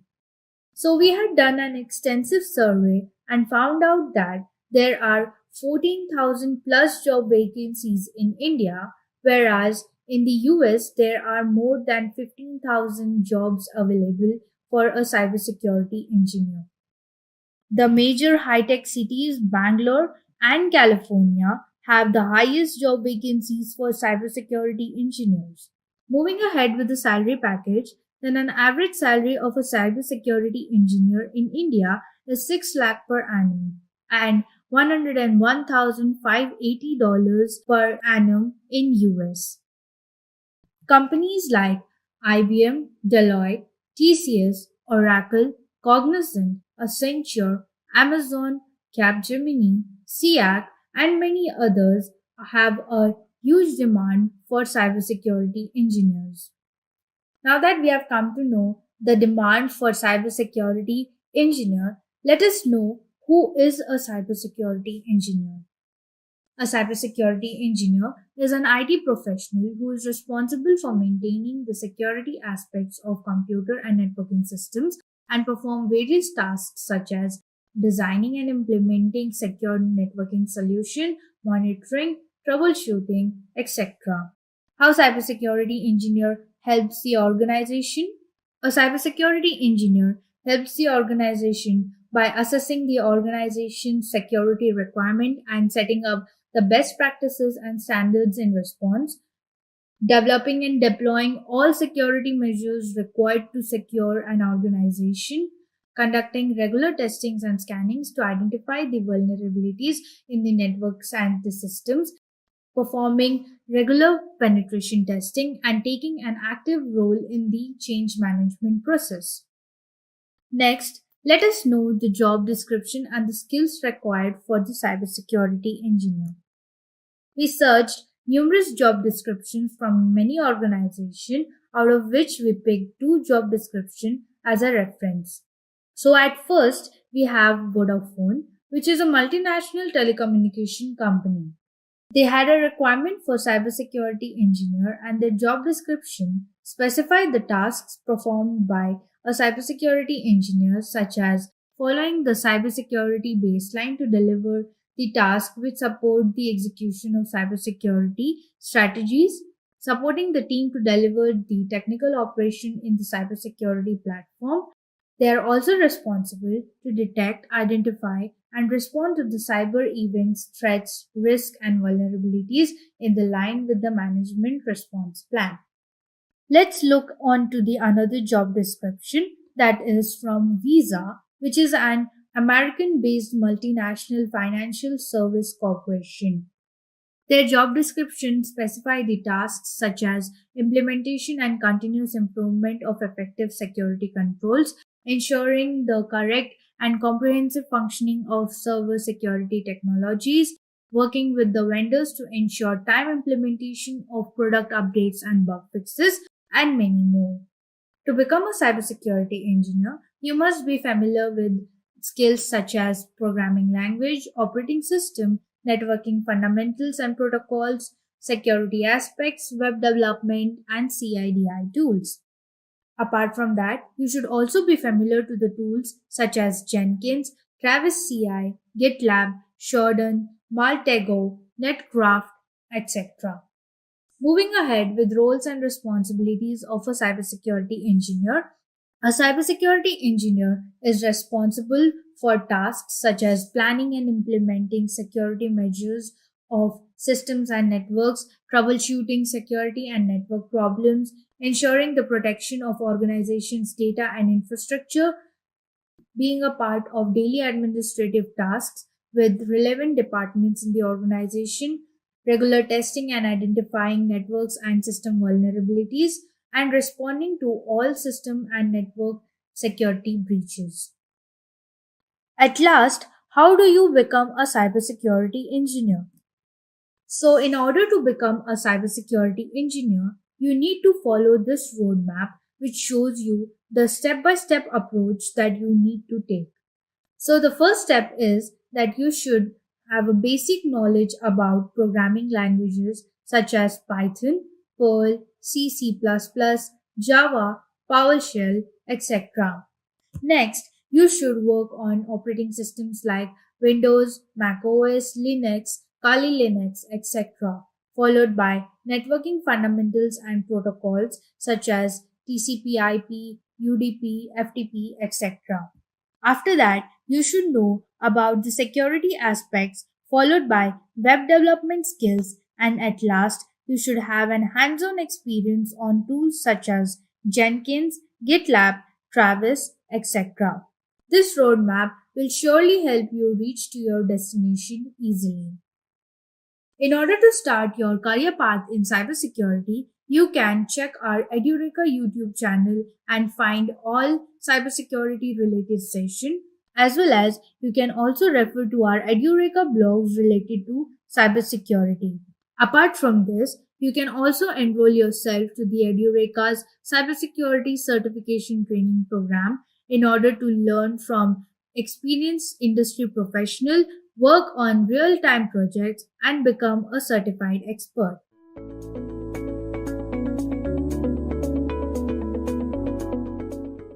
So because of the frequency of cyber attacks, careers are varied and qualified professionals are in demand. If you're ready to get started in this fast-growing career, start exploring cyber careers now. And there are ample opportunities and job titles in the cybersecurity domain. Some of the top positions include people like security analysts, who plan and execute flawless security measures. Then we also have security engineers, who build IT security systems for your organizations. Then we have security specialists, who at an entry-level range is a person with a huge potential. Then we have incident responders, who prevent and protect organizations against threats. Then we have vulnerability assessors, whose responsibility is to spot system vulnerabilities and create solutions to them. Next, we have security architects, whose job is to outsmart online criminals by designing tough-to-crack security systems. Next, we have security administrators, who keep security systems running smoothly every day. Following which, we have the cryptographers, who write the code that hackers can't actually hack. Next, we have security directors, who make the rules and solve complex problems regarding cybersecurity. Then we have security consultants, who advise and implement security solutions. We also have security managers, who keeps the system secure with expert team advisors. Last but not the least, we have security auditors, who find the weak spots in a security system before criminals do. Now, when talking about a career in cybersecurity, it's easy to get confused where to actually start. So let's discuss that first. Now, before you start your career in cybersecurity, you need to undertake the following steps. Firstly, you need to earn a bachelor's degree. While it's possible to find certain entry-level cybersecurity positions with an associate's degree, most jobs require a 4-year bachelor's degree in cybersecurity or related fields such as information technology or computer science. Coursework in programming and statistics combined with classes in ethics and computer forensics prepare students with technical and analytical skills required for successful careers in cybersecurity. In an environment where data breaches are becoming the norm, more cybersecurity degree programs are being added every year. Before choosing a cybersecurity degree, prospective students should make sure that it is not only accredited, but also aligns with their current career goals. Secondly, we need to complete an advanced training. Now, some employers will require candidates to hold an advanced degree such as a master's degree in cybersecurity. Now, prospective employers may offer tuition assistance to meet this goal, and a master's degree takes an additional 1 to 2 years to complete after the bachelor's degree level, and provides advanced instruction in protecting computer networks and electronic infrastructures from attacks. Students learn the ethics, practices, policies, and procedures of cybersecurity as they study how to tackle network security defense techniques and countermeasures. Cybersecurity professionals can also earn certifications to boost their skills while working full-time to gain hands-on experience. Last but not the least, we need to pass a security clearance test. Now, security clearances are necessary for those who wish to work with classified information, for example, in a military government agency. A variety of agencies issue both personal and facility security clearances, but most are issued by the Department of Defense. Each type of clearance has its own procedures and paperwork, and the process, which takes 3 months to a year, does not begin until an employer decides to hire you, at which point you receive a conditional offer of employment. The first step is to submit clearance documentation, followed by a background investigation. Now let's discuss the various career paths that are actually available in cybersecurity. New cyber threats appear constantly and creating new and innovative career opportunities. And because any individual or organization is a potential target for cyber attacks, from governments to banks to hospitals, cybersecurity professionals can find employment in a wide range of industries. Some of the most common career paths in this field include people like the Chief Information Security Officer, also known as the CISO, who is typically a mid-executive level position whose job is to oversee the general operations of a company or organization's IT security division. CISOs are directly responsible for planning, coordinating, and directing all computer network and data security needs of their employers. CISOs work directly with upper management level to determine an organization's unique cybersecurity needs. They are commonly tasked with assembling an effective staff of security professionals, which means that the position requires an individual with strong background in IT security architecture and strategy, as well as solid communication and personal management skills. Talking about the educational requirements, CISO positions normally require, at minimum, a bachelor's degree in cyber or information security, information technology, or other computer science related subjects. Additionally, most mid-size or large organizations prefer their CISOs with a master's degree in one of the above described subject or an MBA in a related subject such as information technology or database administration. Next up on our list of career paths is forensic computer analyst. The forensic computer analyst is the detective of the cybersecurity world. Forensic computer analysts review computers-based information for evidence following a security breach or other incident. Tasks include handling hard drives and other storage devices and employing specialized software programs in order to identify vulnerabilities and recover data from damaged or destroyed devices. Forensic computer analysts must be sensitive to the security concerns of their employers or clients and follow closely all privacy procedures when dealing with financial and personal information. They must also keep detailed and accurate logs and records of their finding, which are often used in litigation purposes. Now, on the point of education requirements, employment as a forensic computer analyst normally requires holding a bachelor's degree in computer security, forensic computing, or related subject. Previous experience may also be necessary depending on the company that you are looking to be employed in. Next up, we have information security analyst.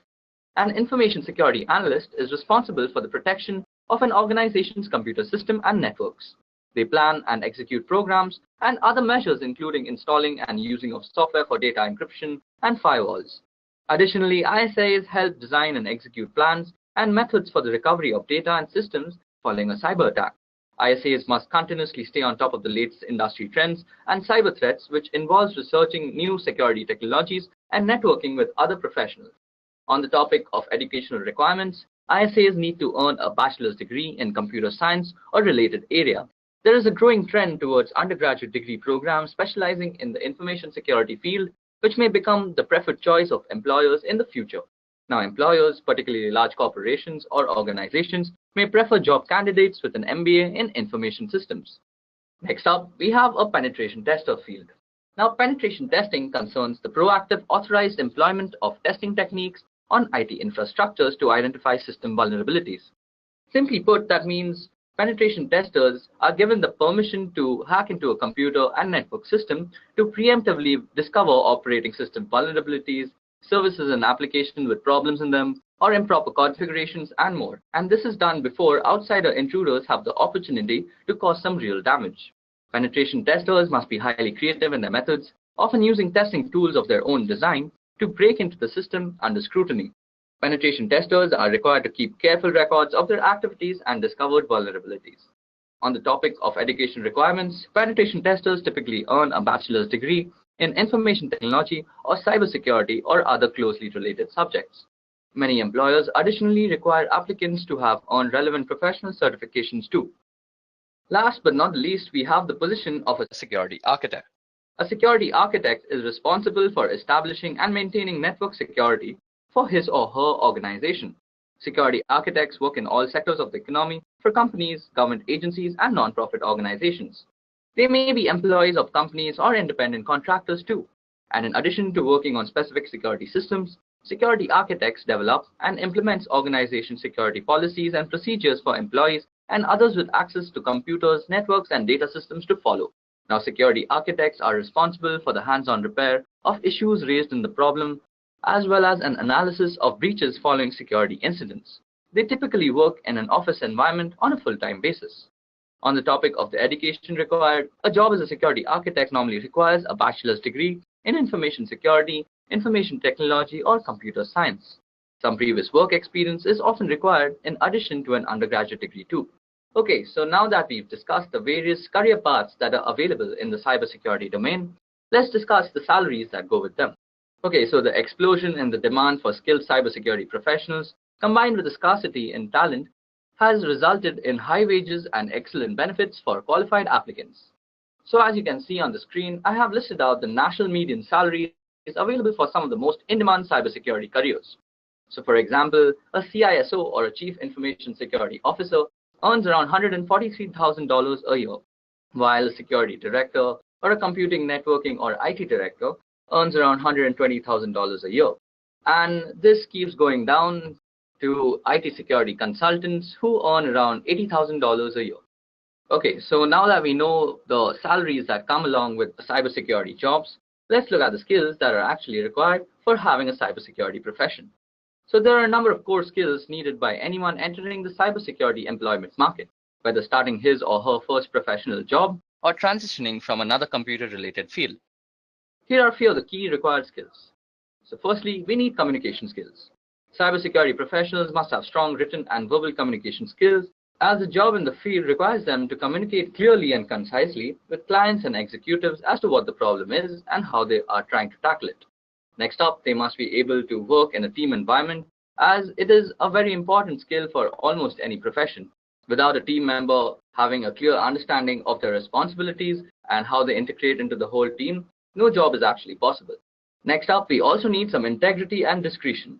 By its very nature, working in the cybersecurity field requires sensitivity to an organization's security vulnerability issues and to be able to tackle those issues in a way that engenders trust. Above that, a person pursuing a cybersecurity career must have some organizational and problem-solving skills, as one of the most important characteristics of the cybersecurity business is the sheer mass and complexity of data involved. A cybersecurity professional must develop solid organizational and problem-solving skills or must risk being overwhelmed by his job. Next up, he must also have some programming skills, as a variety of scripts and programming tools are often required to design effective cybersecurity programs. Then he must also have a good understanding of security principles such as the CIA triad, like confidentiality, authentication, privacy, access controls, and many other such concepts.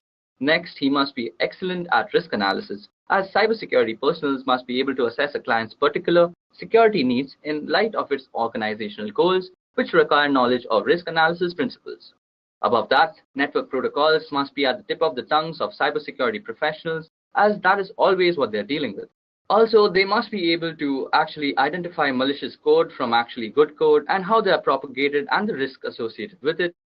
And last but not the least, they also need to have a good information on intruder techniques. As analyzing attacks, personnel should be able to recognize known intruder techniques and the characteristics and effects, and identify new intruder techniques by means of elimination of the known ones. Okay, so now that we know the skills that you may require to become a cybersecurity professional, let's look into the tools and technologies that you might be handling on a daily basis. So the most effective tools employed by cybersecurity experts are software programs designed to protect against hackers, viruses, and the like. Here are some of the most pressing areas of cybersecurity technology focused on today. So the first is access management. Third-party identity and access tools are used to provide additional protection for security gap from Microsoft's Active Directory. Next, we also have botnet protection, which defends against botnets that would otherwise require individual identification and deletion. And now, since a lot of the information is moving to the cloud, we also need some cloud-based security. And there are a variety of cloud-based SOS security tools available for network protection. Data encryption tools are also used to provide added security for data as it's being transferred, and data leak prevention tools also ensure system information is secure from intruder access and stores information in secure form in the event of a security breach. Nowadays, we also have endpoint protection tools which address security issues for endpoints such as PCs, mobile devices, network-connected printers, servers, and many such other peripheral devices. We also have intrusion protection tools which prevent attacks from viruses and malwares designed to harm both software and hardware. Next up, we also have next-generation firewalls. When compared to traditional firewalls, provide additional capabilities like integrated intrusion protection, stateful inspection, and application and identity awareness. Last but not the least, we also have some wireless security which provides WEP or WAP security for data transmitted over wireless connections. Okay, so now it's time we see the future prospects of cybersecurity careers and their estimated annual pay. Now, according to Cisco Systems, there is a distinct shortage of cybersecurity professionals, particularly with those data science skills. As a result of this scarcity, many computer science workers, particularly those current in the IT field, are eyeing employment in cybersecurity. Indeed, as job growth goes, it's hard to find a profession that outpaces cybersecurity. According to the US Bureau of Labor Statistics, For example, job growth from 2012 to 2022 for information security analysts is projected to be a nice 37%, compared with 18% for all computer occupations and 11% for occupations as a whole. So why is job growth in cybersecurity expected to be so robust? Well, cybercrime continues to be a significant and growing problem both in the United States and around the world. And for example, a record 79% of respondents to a recent PricewaterhouseCoopers study reported that they had detected some sort of cybersecurity incident within the last 12 months. Now, as the demand for cybersecurity experts grow, as does the variety of cybersecurity job titles. So here are a few examples of closely related careers along with their estimated total annual pay. So first of all, we have a computer and information research scientist. And to become one, you need a doctorate in computer science, or any bachelor's may be sufficient for some government positions. They normally have a salary of around $102,000 and have a 15% growth every year. Next, we have computer and information system engineers.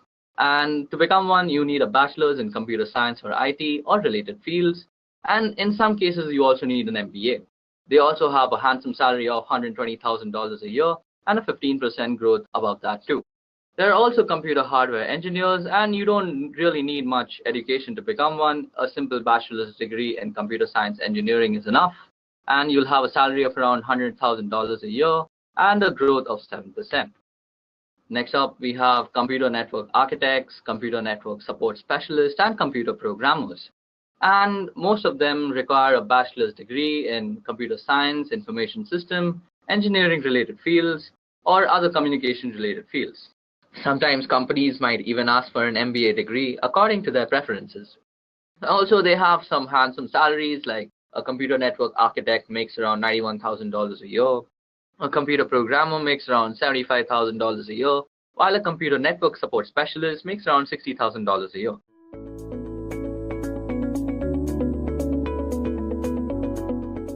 So let's talk about the basics of cybersecurity first. So security is more important to computing and the internet than ever before.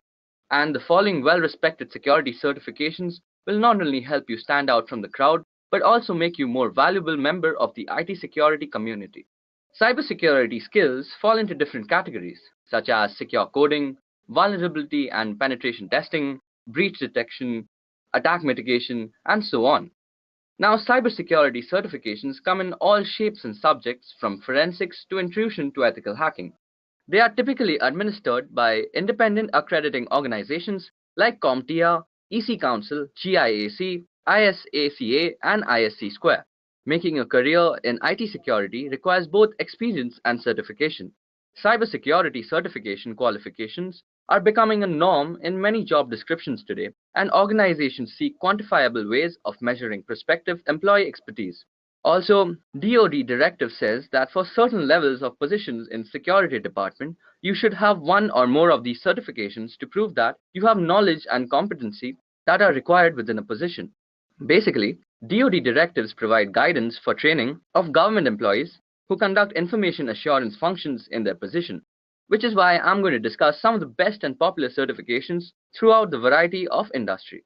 Accrediting organizations often divide their programs into three categories: entry-level, intermediate, and expert level. Entry-level certifications are meant to ground you in the basics, foundation principles, best practices, important tools, and latest technologies. Intermediate and expert level certification presume that you have extensive job experience and a detailed grasp of the subject matter. When it comes to getting the best cybersecurity certifications, the variety of options baffle the purchasers while selecting. Hence, to make a perfect decision, it is better to focus on the knowledge and experience that it comes with. Here is a list of top-notch certifications being categorized as entry, intermediate, and advanced. As you can see in the entry level, there is MTA Networking Certificate, the very popular CCNA from Cisco, CompTIA Security Plus, and GSEC. So these are some really good certifications for beginners. Then in the intermediate level, there is a really good certification from ISACA, like SSSP. From the EC Council, there is the CEH certificate, and then there is also the OSCP and ESCP certificates. For the advanced or expert level, there are CISA, CISM, and CISSP. The list here is not even exhaustive. I have just tried to include some really good certifications here. So you all can actually go check out and Google all the certifications that are available. Now let's unveil each of these. Since exam fees and renewal period can change, I haven't included it in the presentation, but I would recommend you check each certification website for the most up-to-date information. When it comes to entry-level training, you might start by considering certifications such as CompTIA Security Plus. We have our first certificate GSEC, which stands for GIAC Security Essentials Certification, and SSCP, which stands for System Security Certified Practitioner. So CompTIA Plus is an ideal industry-level certification. Our recommended experience for this certification is 2 years as an IT admin with a security focus. You will then need to pass 90-question exam with a score of 750 or better out of 900. The Security Plus certification is also among the least expensive in this list, but CompTIA Security Plus is valid for 3 years. You must earn 50 continuing education units, which is also called CEU, within 3 years to maintain your certification. CompTIA Security Plus is one of DoD's approved baseline for Level 2 IAT Security Technician. However, many consider it to be basic and lacking product-specific knowledge. Therefore, it may be undervalued by some employers. Despite these shortcomings, CompTIA Security Plus is one of the best ways to begin your security career. Alright, now let me tell you all about the domains that CompTIA Security Plus certification covers. So the certification covers most domains like network security, access control, identity management, cryptographic concepts, application data, host security, compliance, and operational and threats and vulnerabilities. While taking your exam, you can expect the questions from all such domains. Next on our list is GSEC, which stands for GIAC Security Essentials Certification. The Global Information Assurance Certification Security Essentials is another good-to-go entry-level InfoSec certification that is DoD approved for Level 2 IAT Security Technicians. Candidates are secured to demonstrate an understanding of information security beyond simple terminology and concepts. The GSEC exam is a 5-hour, 180 questions, open book exam. The exam is proctored and candidates pass with a grade of 74% or better.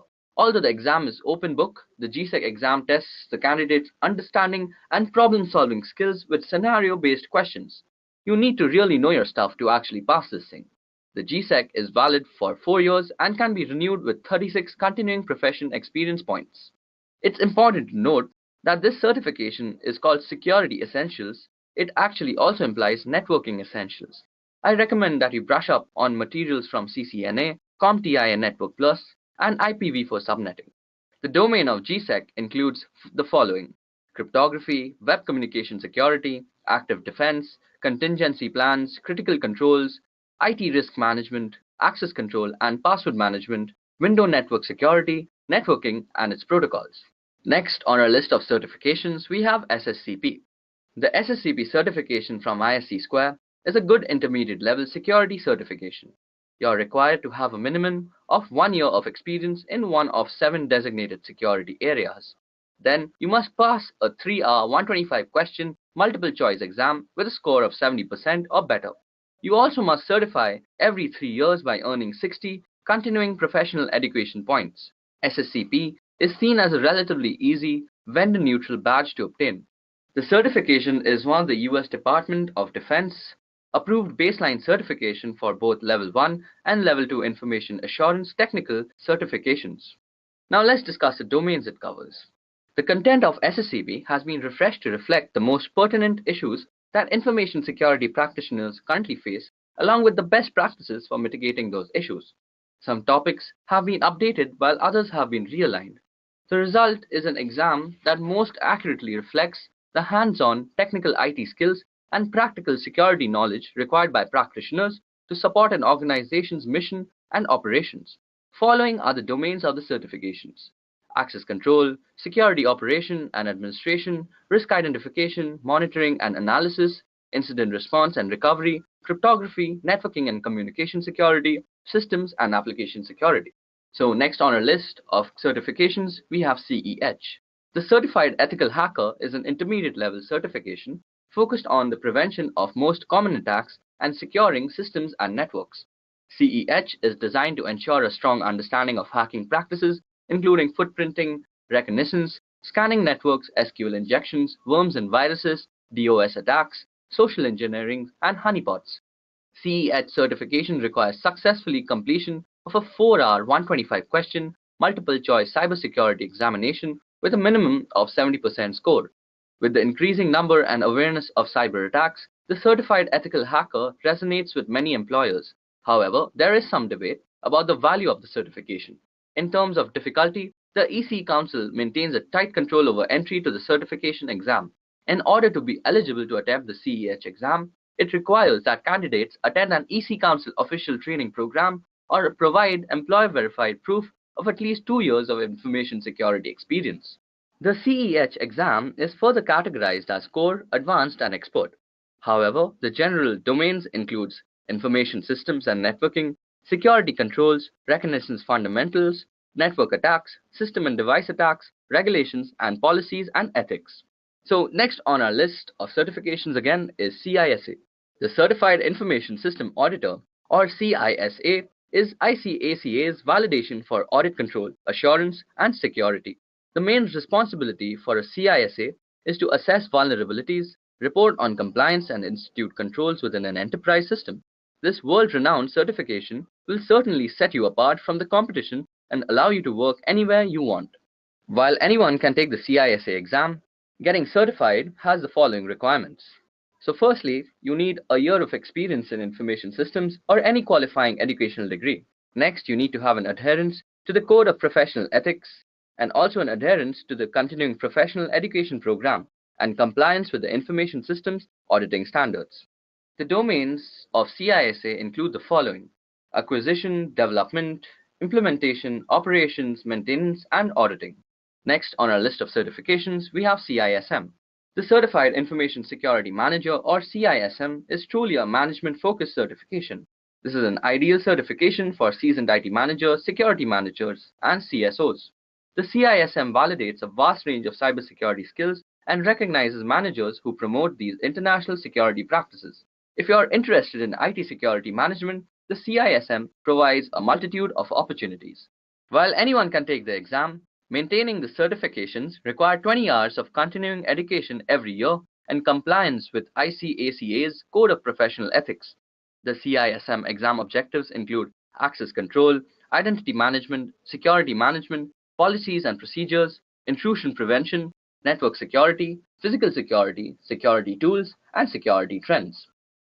In the CISM certification exam, you can get questions from the following domains: information security governance, information risk management, information security program development, information security program management, and incident management and response. Next, we have the CRISC certification. Another ISACA certification, which is the CRISC, helps professionals develop a better understanding of how IT risk relates to the overall organization. By earning the certification, you'll develop the skills required to understand and manage corporate risk and implement the right security controls. CRISC is a program often endorsed as a necessity for C-suite executives as well as chief compliance, risk, and privacy officers. The exam will focus on 4 areas of risk identification, assessment, response, and monitoring and reporting, and requires a minimum of 3 years of relevant experience to apply. The domains in the certifications majorly cover the IT risk identification, IT risk management, control monitoring, reporting risk response, and mitigation. Next on our list, we have CISSP. The Certified Information System Security Professional, also known as CISSP, from ISC Square, is arguably the current gold standard of InfoSec certifications. It's an advanced level certification for IT security professionals and is recognized and valued by both industry and government employers worldwide. Like CASP, CISSP is approved as a DoD baseline for Level 3 IAT security technicians. That's where the comparisons end.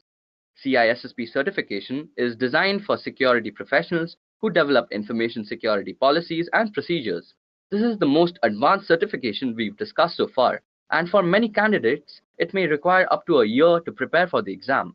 The certification exam is a 6-hour, 250-question monster, and in order to take the exam, you must prove that you have worked at least 5 years as a security professional, and you must subscribe to the ISC Square Code of Ethics.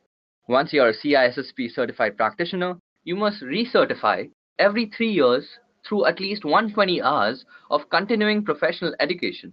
and you must pay a yearly fee of $85 to maintain your certification too. CISSP basically makes you a cybercrime investigator. It's intensive, but well worth it. Now let's see the domains of CISSP. So you will be challenged in a number of cybersecurity domains, including security management practices, access control, cryptography, security models and architecture, telecommunication, and networking. Now you must be wondering, there are so many certifications, so how should I decide which is the best certification for me? Choosing the right certification is a bit of a challenge. So you need to introspect a bit and ask yourself 3 questions. The first question is, what experience do I have? Because of your experience, you can opt for entry level, or the intermediate level, or the expert level. While doing so, don't forget to do a ground level research of the certification exam you're willing to take and also the certification authorities. The next question that comes is, what are your goals? Are you looking to get into the technical aspect of security such as penetration testing or incident response, or are you interested in advancing your career into the management side of security? Choosing the right entry-level certification can be a bit tricky because on one hand there are certifications related to things that interest you, but you have zero experience with. In this case, how does one obtain the experience? One simple word, volunteer. Volunteer your service in exchange for mentoring from an experienced professional. Another option is to seek out online communities and associations of professionals. Join these organizations and participate with them to gain experience needed. The third question is, what positions are available? The practical side of selecting security certifications come from human resources. What positions are employers seeking to fill?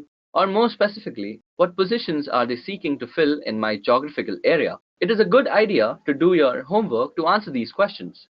Take a look at the many job posting sites such as Monster. Search for openings using various certificate acronyms.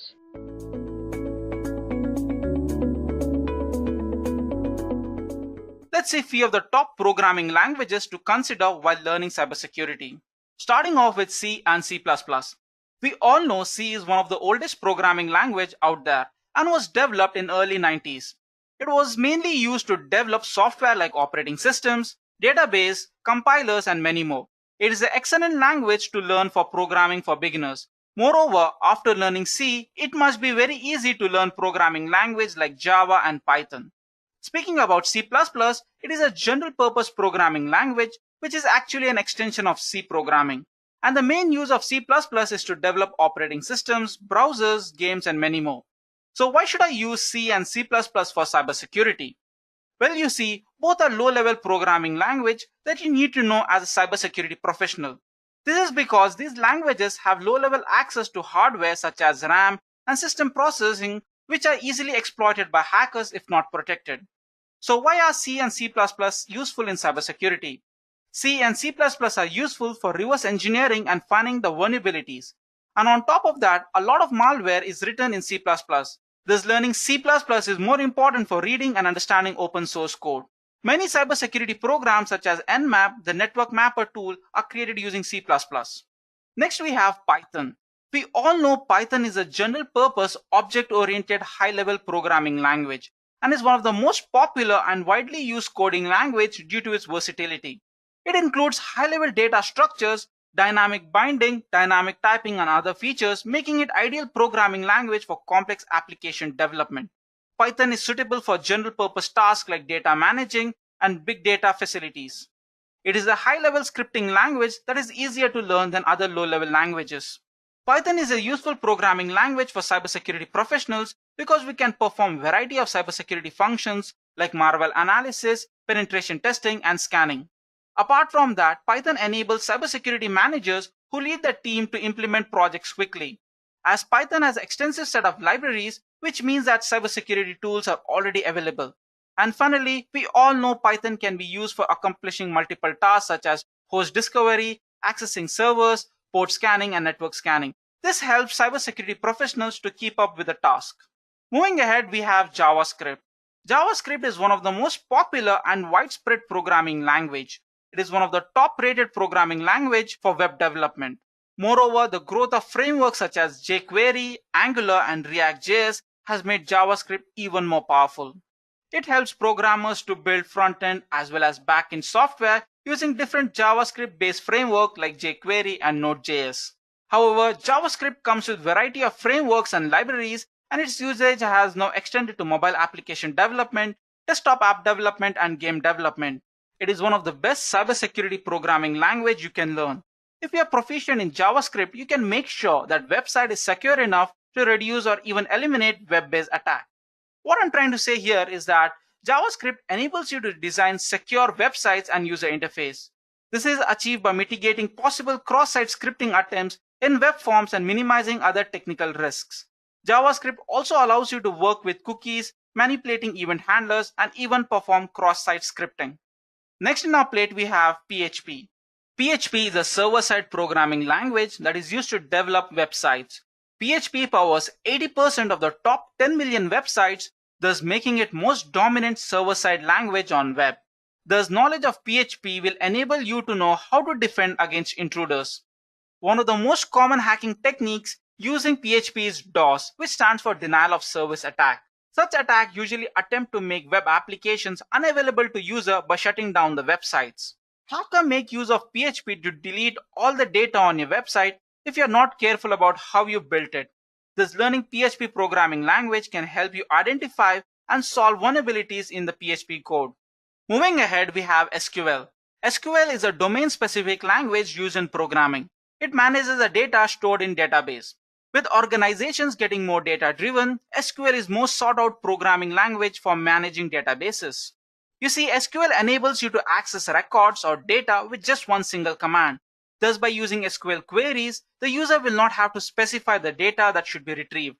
Nowadays, most hackers try to exploit database with the intention of stealing or modifying it. Whenever you attempt to log into a website, a password stored in the database is brought up and compared with what you have typed. While you cannot see it, hackers take advantage of this by using SQL Injection to extract sensitive data from organizations and individuals. It can result in loss of critical information such as password, bank account information, social security numbers, and many more. Therefore, learning SQL can help you make database more secure. I'm sure you might be wondering how, right? Well, an understanding of SQL, its uses, and how SQL injection attacks enables you to manipulate website can be beneficial to security professionals. Since SQL injection is one of the top threats to web application security, security defenders will generally be helpful by mastery of SQL. To wrap things up, some researchers claim that there is one language that is more or less secure than other. The truth is that there is no one best programming language. It all depends upon what you're trying to achieve with it. Any programming language can be ideal as long as you create a perfect cybersecurity strategy. Now let's move ahead and see some of the projects to work with for getting hands-on experience on cybersecurity concepts and principles. Start by working on Keylogger.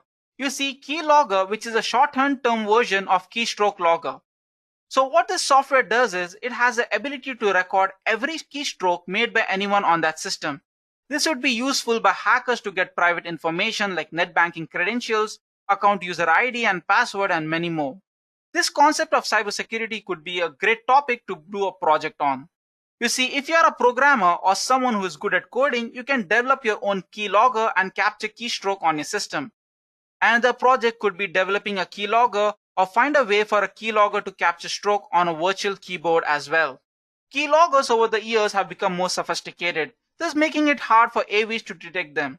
So as a project, you can do a research on different ways to spot and detect keylogger from a system by reverse engineering it. Next on our list, we have break a Caesar cipher. If you don't know what Caesar cipher is, it is a type of encryption method that was first used by Julius Caesar to communicate with his officials. This encryption technique is also considered to be one of the first methods which is still ineffective. The concept of Caesar cipher is pretty simple. A letter of a given text is replaced by another letter that comes after a number of other alphabets. As a project, using a logic behind Caesar cipher, you can build a small web app that can break Caesar ciphers. This would be a great project as a beginner, as someone who is just getting started with cybersecurity. This kind of project would give you confidence to make up to a bigger and more advanced project. Moving ahead to our next project, that is packet sniffing. Packet sniffing is one of the most important concepts of cybersecurity.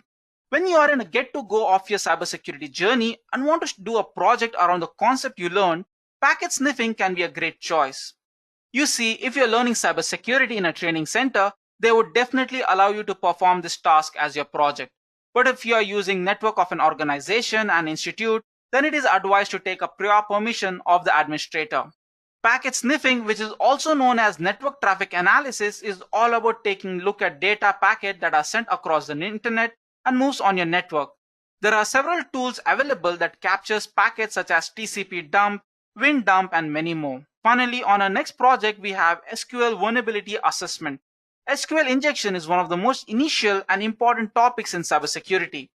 Over the years, many websites have been hacked using SQL injection. As mentioned earlier, it is a type of injection attacks that is possible for hackers to execute malicious SQL statement.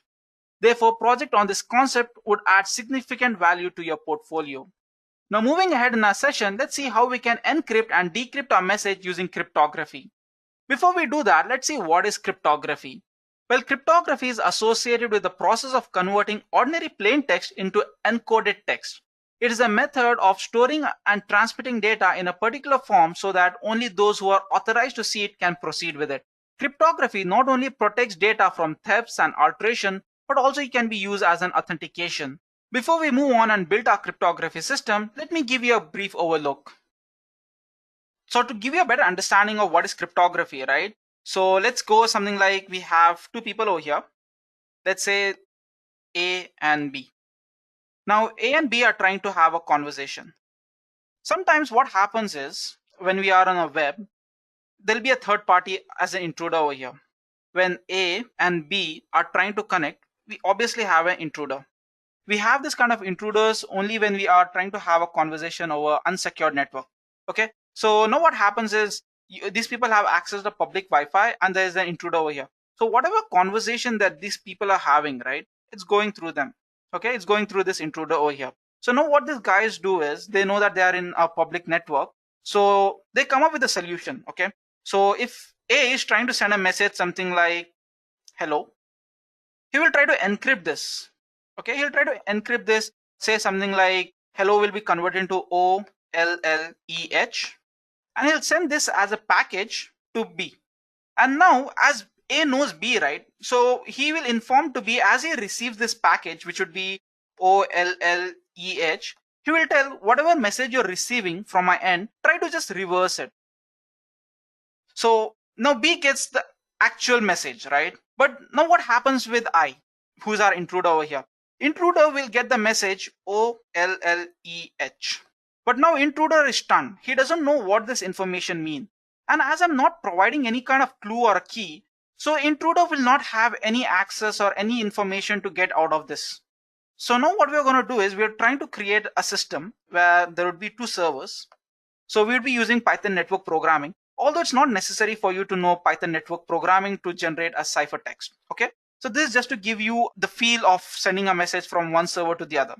And what we'll do is we'll also have another intruder over here. Okay, this person over here, the server A over here, it'll encode the message and send the encoded message to both intruder as well as our server B. Okay, now at server B, what will happen is he will get the message, okay, which is encoded message, and he won't have any access to this information. Whereas for B, we'll be providing a key over here, and using the key, he will try to decipher the text. All right, so let us now quickly move to my code editor and see how we can implement this.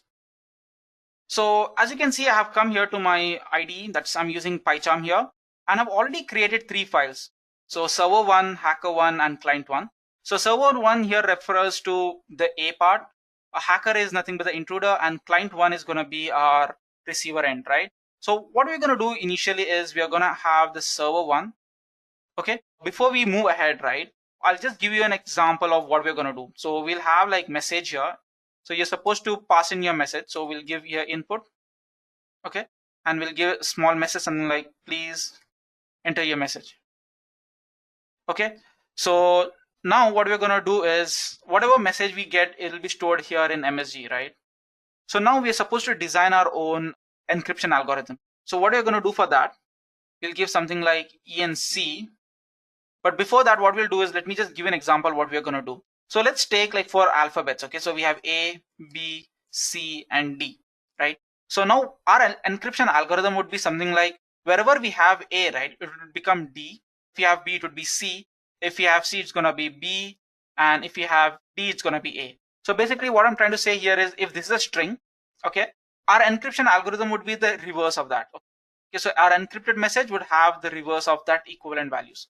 So we'll define our key here. So key is gonna be A, B, C, D, E, F, G, H, I, J, K, L, M, N, O, P, Q, R, S, T, U, V, W, X, Y, Z. And we'll also have to mention some numbers, right? So it would be from 0 to 9.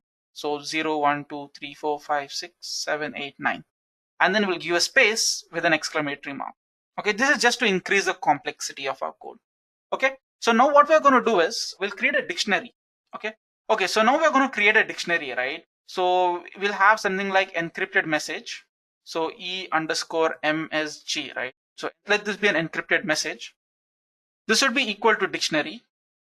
Okay, so here what we're going to pass is this thing, right? So like in place, if it's A, it's going to be replaced by exclamatory mark. So what we're going to do is we'll obviously have to reverse it. So we'll have val, which would be nothing but reverse of this. So how do I put a reverse of that? It's going to be string slicing. So key and -1. So this would give us the reverse value of this key. Now what I'm trying to achieve here is whenever I have alphabet A, it has to be replaced by exclamatory mark. Whenever it is B, it will be a space. So now what we'll do is we'll have a dictionary, then we'll have a zip, because we are creating a dictionary, right? Key value pair, and then we'll give key and then value. Sounds good, right?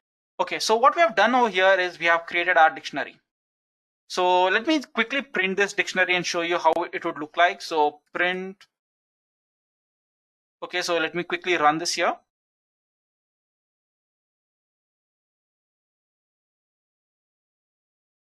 So we'll enter our message. Okay, but we are not getting the encrypted message, but we have something printed here, right? So what this is telling is this is nothing but the dictionary. So here A will be replaced by exclamatory mark, B over here would be replaced by space, and C by 9. So now let's encrypt our message. I'm pretty sure this sounds pretty interesting. So to encrypt our message, we'll have encrypted message, enc message. This would be nothing but .join. Okay, so this is because we'll be just doing the list comprehension, right? So it will be join. And now what we'll do is we'll take this dictionary here, E_message, and then we are going to pass letters or words, you can say. Now, where am I going to get these words from? So it's going to be from a for loop for words in our message, right? So it's going to be this. Okay, so after performing this, right, we'll have our encrypted message. So if you don't believe me, let me quickly walk you through this. So let me print this, print encrypted message, enc_message. And let me comment this out. We don't want to print our encryption key over here. So let me quickly run this. Let's give a message something like, hi, it's a beautiful day. So anyone can read this out, right? Now let's see what happens if I encrypt this. Okay, so as you can see here, we are getting an error, right? So the reason why we are getting an error is because we have an uppercase and we haven't defined any uppercase values here. So in order to fix this, all we need to do is use .lower. Okay, so over here we have message .lower. Okay, so let me quickly run this again. So let me give the same message. It's a beautiful day. Just to prove you that, you know, this thing works, I have the combination of uppercase and lower cases here. And let me, so as you can see, we are getting this message in an encrypted form, right? So wherever we have space, it's going to be replaced by exclamatory mark. And this is something which is not readable by anyone. Okay, so similarly, in order to decrypt this, it's similar process. So let me quickly show you that as well. So for decrypting, obviously we need the key part. So this is the important thing. So how decryption works is something like we have decryptor. Okay, so let's give it as decryptor. We are going to create something similar to this. Okay, a dictionary. Okay, so this is our decryptor and this is going to be dictionary. And then we are going to have zip over here. Instead of passing key and value here, we're going to just reverse it. So it's going to be value over here and key over here. Okay, so this is done. So similar to encryption, decryption performs the same way. So I'll just copy this here and paste it over here. So instead of encrypt message, we'll give here DEC, decrypt message. So same thing over here, decrypt message, and it's going to be same way here. Instead of message.lower, what's going to happen is we'll have to pass this value. So let me quickly run this and show you what it would look like. So let's say something like we are passing our card details. Okay. So usually card details, it would be like, 9 letters or so. So we'll be like 1, 2, 3, and then we have space 4, 5, 6, and then some number. And then we'll also usually pass our name and all, right? So it's going to be like, let it be like Edureka. Okay. So, and it's a CVV. CVV is usually 3 digits, right? So it's 387. So now this number is very crucial, as well as the first name, as well as the CVV, because anyone can hack it and try to misuse your account. So now let's see how our encryption and decryption work at the same time. So as you can see here, when I try to encrypt it, so it's in a form of, some numbers which we cannot even comprehend to, to get an output of. So this is how this thing works. But funnily, when I try to decrypt it, or when a person has a right key, he can get the same and correct information. So you can check here. So it's 1, 2, 3, 4, 3, 4, 5, 5, 6, 7, 8, 8, and so on and so forth. In order to make this Caesar cipher or encryption algorithm more powerful, what I would do is I would give one more encryption key or encryption algorithm, thus making it more secure. Now what we'll do is we'll try to create a server. Okay, so now what we're going to do is I'll create 3 parties here. One would be the authentic sender and receiver, and third party would be an intruder who's trying to spy on these people's network. Okay, so let's see how we can implement that. So first off, let me create our sender here. In order to send this over the server, we'll have to import socket. Okay, so import socket. Okay, and then we have something like, we need to get the message, right? So we'll give you a message, MSG, or let's give a full form, MESSAGE, and we have to ask the end user to give the input. So input, please enter your message. Okay, so now once this is done, we want this message to be passed through a server, right? So we'll have to create an instance of a socket. So s is equal to socket.socket, and then within this we have some variables like socket.af underscore init, and then we also have socket.socket stream. So it's going to be SOC stream. Perfect. Fine. So now we have to bind it. So you'll take the instance of this. So it's going to be s.bind. Within this, we're going to pass a tuple. So this will have socket.getHostName. Okay. And then we have to provide a port number. So it's going to be 3, any number. It's up to you. Okay. So this is done. So we'll have another method over here called as listen, and we'll give instance over here as 5. Now we'll have a while loop, while true. So this is the infinite while loop. So we have something called as s.accept, right? So this would return us 2 things, address of our port and as well as the object that we need to send, right? So it's going to be like s.accept. Okay. And now this would return us 2 things. That's nothing but an object using which we can send a message and the address. Fine, this is perfectly done. And now what we're going to do is we have to send a message, isn't it? So in order to send a message, we'll have something like clt.send. Okay, and here is going to be our message. So message, this would remain the same, so will not change. But before this, what we'll do is we'll try to encrypt our message. Okay. So in order to encrypt our message, as I mentioned, we have to define our key here. So key is going to be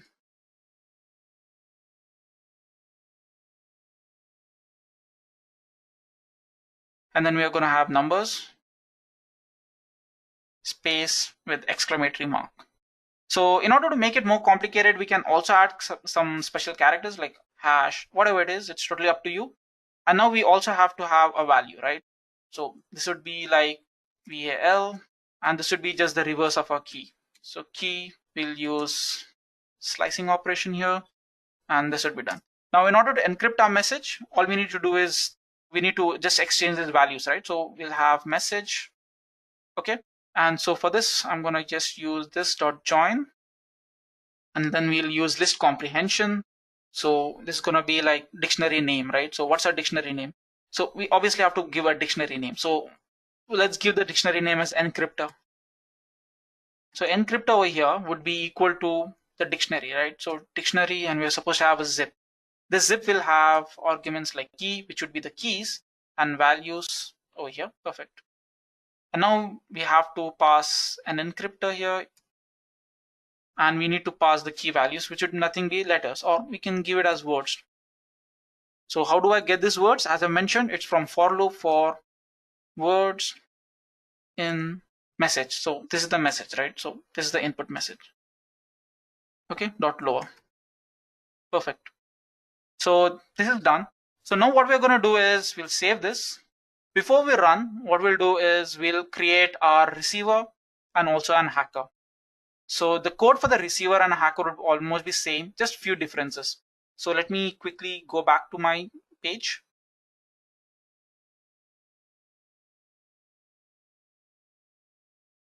Okay, we need something for the receiver end, right? So we'll have import socket, something similar to what we did before. And then we have something like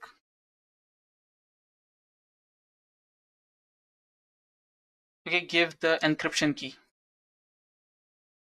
Okay, so we'll try to perform 2 layers of security here. What we'll do is if the person gives the correct encryption key size, only then he will be prompted for next step to give the encryption key, right? So we'll have 2 layers of security. So first off, we'll have encryption key, right? ENC, or we can give it as decryption, right? DEC key. Okay, so first layer, what we're going to do is if decryption key dot length, or it's going to be here, if it is equal to number of alphabets, okay, that's going to be 26, right? So we have 26 alphabets. So apart from 26, we also have numbers, right? So we have, how many numbers did we have? Let me quickly show you that. So here we have 26 alphabets. Then we have numbers, that is 10, that is from 1 to 0. And then we have 3 special characters with a space. So it's going to be 26 plus 10, that is going to be 36, 37, 38, 39, and 40. So it's going to be 40, right? So this is going to be 40. I hope you understand why we got 40, right? So if the length is same, only then you go on. Okay, so now I need a decryption key. Fine. Okay, so now if the length is same, let's just receive a message. Okay, so it's going to be like socket. We need to create an object of a socket. So before that, we need to import it. So yeah, we have imported our socket over here. So let's create an instance of a socket. S is equal to socket dot socket, and then we'll pass some arguments. So it's going to be socket dot AF. Then we have socket dot socket stream.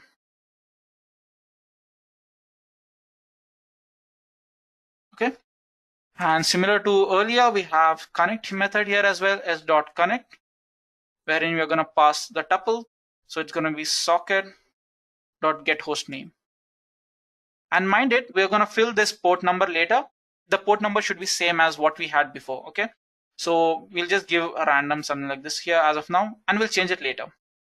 So whatever message you have received, it's going to be like message. Whatever message you receive is s dot receive. And then we are going to pass number of bytes. So you can just give any random value. So I'll give here as 1000. It's totally up to you. And then as the message is decrypted, you have to obviously decode our message, right? So it's going to be message. This will be message dot decode. And obviously it's going to be UTF-8. Okay, so now we have the message. Let's try to put our decryption algorithm here. So which is pretty simple. It's something similar to what we did. We need the value, right? So VAL is going to be key. We need all the values of our decryption key -1. Okay, so it's going to be decryption key here, DEC underscore key. So now we have the dictionary, right? So now we have to convert our message back to whatever it was. So we'll just give it as message, or before that we have to create our dictionary, right? So we'll give it as decryptor, DECRYPTER. So decryptor is nothing but dictionary, which is nothing but obviously the values will be here first because we are receiving the values, and then the keys. So it's going to be decrypt key. Fine. I hope you all understand till here. And now finally what we are going to do is convert our message back to what it was. So message, then I have join. Then we are going to just use list comprehension. So whatever is the name of our dictionary here, decryptor, and then obviously have to pass letters or words. And the way we get these words is from for loop for words in whatever the message we have received, right? So it's going to be here. Hope you understand this. And now once we have our decrypted message, what we'll do is we'll just print our message. Fine. And now before that, so if this fellow doesn't give the correct key input, so we'll just say here else print you're not authorized for this information.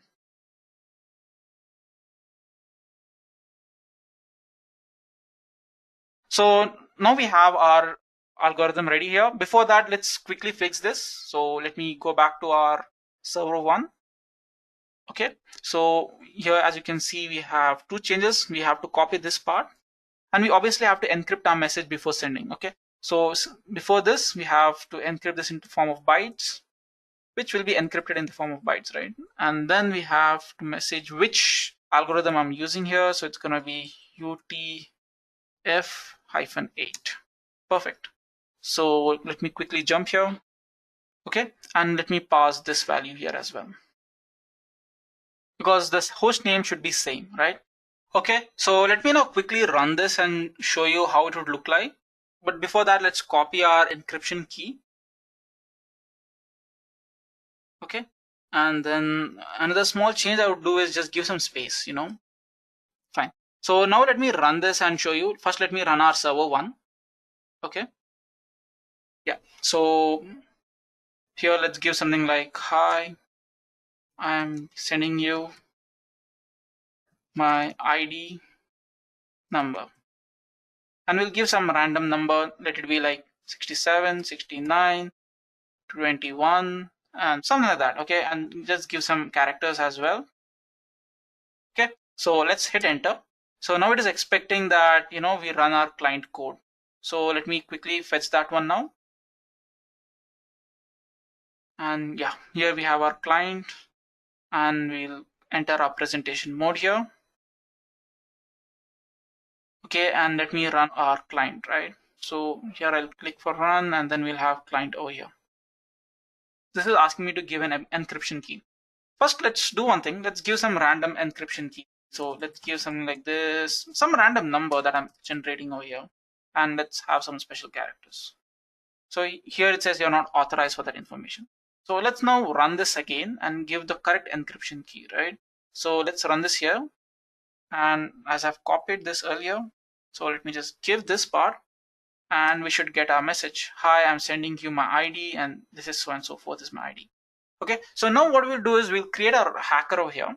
So everything remains the same. All the mechanism that we have used for our client receiver, everything remains the same. Only part we won't be having is this option for encryption key. It would just be like receiving a message, right? Because hacker will have access to this port number. So let me now quickly move to page empty sheet, and let me copy all of this. And now I'm going to go here. I'm going to go for hacker here, and let me enter our presentation mode. Okay, so let me paste our code over here. Fine, and let me quickly erase a couple of things. Fine, and then none of these would exist, right? So we won't have any of this, but the message exists because we are receiving the message, and even the if statement won't be there. Fine, so let me kind of remove this as well. Okay, let's fix our indentation issue over here. Fine, this is perfect. So now let's run our code. Like if you're wondering why we don't asking the input key and all, see, only if a person is authorized to a system, he'll be having all the features of a security system. But if I'm a third party or an hacker, I would have bypassed all of those security systems, right? So only thing that is standing in my way is this port number, which is easily accessible most of the time. This is accessible most of the time when you use this public Wi-Fi, right? So let's now see how this guy would receive a code. Okay, so let's run our code here, and let's go for our hacker. Okay, so let me rerun this. Let's see where we are going wrong.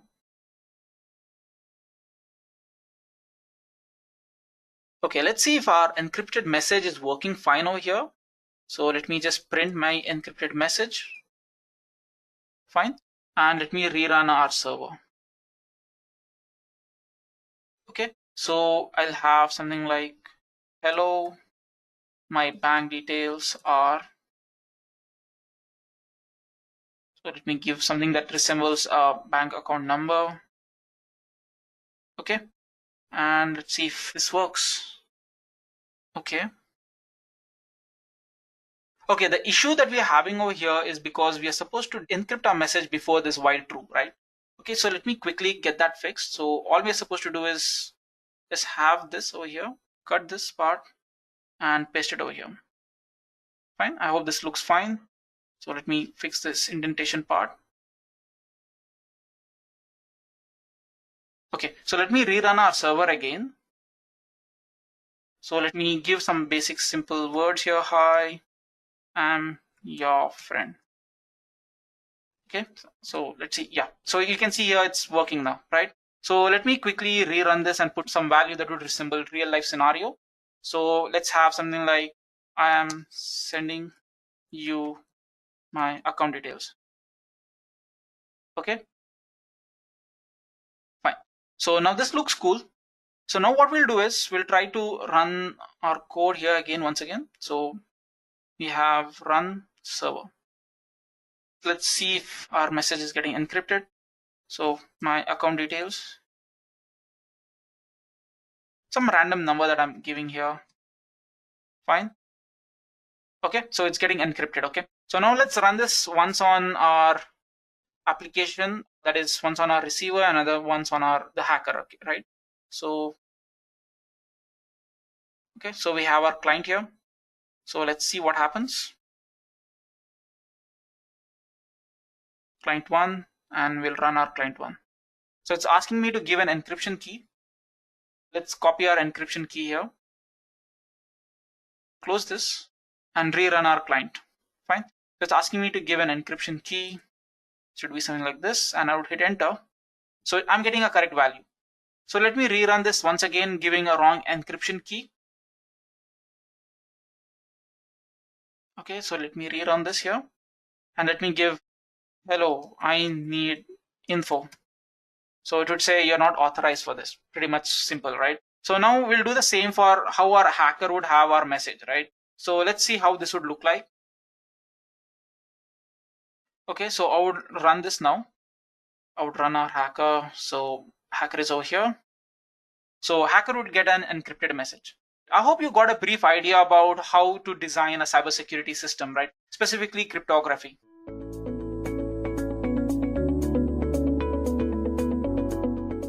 Let's see some of the top cyber attacks in the history. Starting off with Adobe. Adobe was going through hell. Well, you see, Adobe announced on October 2013 a massive attack or massive hacking of its IT infrastructure, where personal information of about 22.9 million accounts was stolen, which includes login IDs, passwords, name, credit card numbers, and expiry date. Another file discovered on the internet later about number of accounts that were affected by this attack was about 150 million. To access this information, hackers took advantage of security breaches at publishers specifically related to security practices and around passwords. The stolen passwords have been encrypted instead of being chopped as per recommendation. Fortunately, this led to banking data not being stolen. This is because of high quality encryption by Adobe. The company was attacked not only for its customer information but also for its product data. Indeed, the most worrying part about Adobe was about 40 GB of source code. For instance, the entire source code of Cold Fusion product was stolen, as well as the part of source code of Adobe Acrobat Reader and Photoshop was also stolen. So the next one is a target. So people usually say it as targeted, right? So Target, this is the second largest US discount retailer chain, which was a victim of large-scale cyber attack in December 2013. Data from about 110 million customers was hijacked between 27 November to December 15, including banking data of 40 million customers and personal data, which included names, postal address, telephone numbers, and emails. And it was not the target who discovered the attack. The American Secret Service who detected abnormal banking movement and warned the brand. According to several US security services, the hacker group was located in Eastern Europe. It had installed malware in the cash registers to read information from credit card terminals. The technique is known as RAM scraping. Once the data has been hacked, attacker resold it to the black market. Target was ultimately required to pay over $18 million as a settlement for state investigation into the attack. Moving ahead to the next one, that is Sony. So there was a panic at Sony. In April 2011, Sony's PlayStation network was attacked. The multiplayer gaming service, online games purchasing, and live content distribution of Japanese brand contained the personal data of 77 million users was leaked. Banking information of tens and thousands of players was also compromised. After the intrusion was detected, PlayStation Network as well as Sony Online Entertainment were closed for 1 month. To appease their users, Sony paid around 15 million US dollars in compensation, plus few $1 million as a legal fees in addition to having to refund people whose banking accounts were illegally used. This cyber attack could have been largely avoided. Indeed, hackers were well known about vulnerability that Sony chose to ignore. Data was unencrypted and could easily be hijacked to a very simple technique, that is SQL injection. Moving ahead to our next crisis, that is at Equifax. Equifax, an American credit company, revealed that it had suffered a cybersecurity attack over a course of months. Detected in 2017, it contained personal data which had names, date of birth, social security numbers, and driver license numbers. It contained information of about 143 million Americans, Canadians, and British customers, as well as 200,000 credit card numbers. So moving ahead, we have a cyber attack which occurred in South Korea. South Korea learned in January 2014 that data from about 100 million credit cards have been stolen over the course of several years. In addition to that, 20 million bank accounts have been hijacked. For fear of having their bank accounts emptied, more than 200 million South Koreans had their credit card blocked or replaced. Behind the theft was an employee of South Korean Credit Bureau. He stole personal information from customers of credit card companies when he worked for them, for a consultant by simply copying the data to an external hard drive. He then resold the data to credit card traders and telemarketing companies. As you see here, this is a classic example of an insider threat. So the next cyber attack that occurred was with Marriott Hotels. You see, information of about 500 million guests at Marriott Hotel was compromised. Their banking details, date of birth, and many other information have been swept out. It seems that the account or the hacking was taking place since 2014, but was only spotted during the month of September of 2018. Marriott was first alerted to the potential breach in September. It said that there are internal security tools found someone was trying to access its database. It then found out people seem to have been hacking its database since 2014, and they copied information apparently with the intent of taking it. Alright guys, these were some of the top cyber attacks that struck the industry. So moving ahead, let's check out some of the challenges that we are facing with respect to cybersecurity. Starting off with ransomware attack. Ransomware attacks have become popular in last few years and pose one of the most India's prominent cybersecurity challenge in 2020. According to cybersecurity firm Sophia, about 82% of India's organizations were hit by ransomware attack in last 6 months. You see, ransomware attack involves hacking into a user's data and preventing them from accessing it until a ransom amount is being paid. Although ransomware attacks are critical for individual users, but more so for businesses who can't access the data for running their daily operation. However, with the most ransomware attack, attackers don't release the data even after the payment, instead try to exploit more money. The next most common cybersecurity challenge is IoT attack. According to IoT analysis, there will be about 106 billion IoT devices in 2021. IoT devices are computing, digital, and mechanical devices that can autonomously transmit data over a network. Examples of an IoT device include desktop, laptop, mobile phone, smart security device, and many more. As the adoption of IoT devices is increasing in an unpredicted rate, so are the challenges of cybersecurity. Attacking IoT device can result in compromise of sensitive user data, and safeguarding IoT device is one of the biggest challenges in the cybersecurity domain. The next type of attack is the cloud attack. We all know most of us today use cloud services for personal and professional needs. Also, hacking cloud platform to steal our user data is one of the challenges in cybersecurity for businesses. We all are aware of the infamous iCloud attack, which exposed private photos of celebrity. If such attacks is carried out in enterprise data, it could pose a massive threat to the organization and maybe could even lead to its possible collapse. Finally, we have phishing attack. You see, phishing is a type of social engineering attack often used to steal user data, including login credentials or credit card numbers and many more. Unlike ransomware attack, the hacker, upon gaining access to the confidential user data, doesn't block it. Instead, they use it for their own advantage, such as online shopping and illegal money transfer. Phishing attacks are prevalent among hackers as they can exploit user data until the user finds out about it. Phishing attack remains one of the major challenges for cybersecurity in India. as the demographic here isn't well versed with handling confidential data. So moving ahead, let's see the future of cybersecurity. The rate at which cybercrime is increasing is alarming. Almost every week, a high-profile cybercrime is being reported. Every business is in its own unique stage of digital transformation. However, it doesn't matter how far your business is going, it should consider security as its topmost priority. Cybersecurity professionals will be in high demand. You see, the need for cybersecurity professional is as dire as with the passing days, as new attacks are being coined which are more harmful than the previous one. These rising threats require skilled cybersecurity professionals to help ensure safeguard for the individual as well as for the organization. We can also expect robust integration of artificial intelligence in cybersecurity tools and techniques. This is because it improves security expertise, analyzation, study, and understanding cybercrime. It enhances security technology that companies use to combat cybercrimes and help keep their organization and customers safe. We can also expect more of automation. In the future, automation of many roles and tools can also be heavily implemented. This will allow performing a constant search for threats and deploying immediate remedies, right?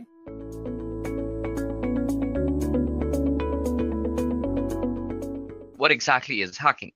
So hacking is the process of finding vulnerabilities in a system and using these found vulnerabilities to gain unauthorized access into the system to perform malicious activities ranging from deleting system files or stealing sensitive information. Hacking is illegal and can lead to extreme consequences if you're caught in the act. People have been sentenced to years and years of imprisonment because of hacking. Nonetheless, hacking can be legal if done with permission. Computer experts are often hired by companies to hack into their systems to find out vulnerabilities and weak endpoints so that they can be fixed. This is done as a precautionary measure against legitimate hackers who have malicious intents. Such people who hack into a system with permission without any malicious intent are known as ethical hackers, and the process is known as ethical hacking. So now that we know exactly what ethical hacking is and who ethical hackers are, let's go over the different types of hackers. So firstly, we have white hat hackers.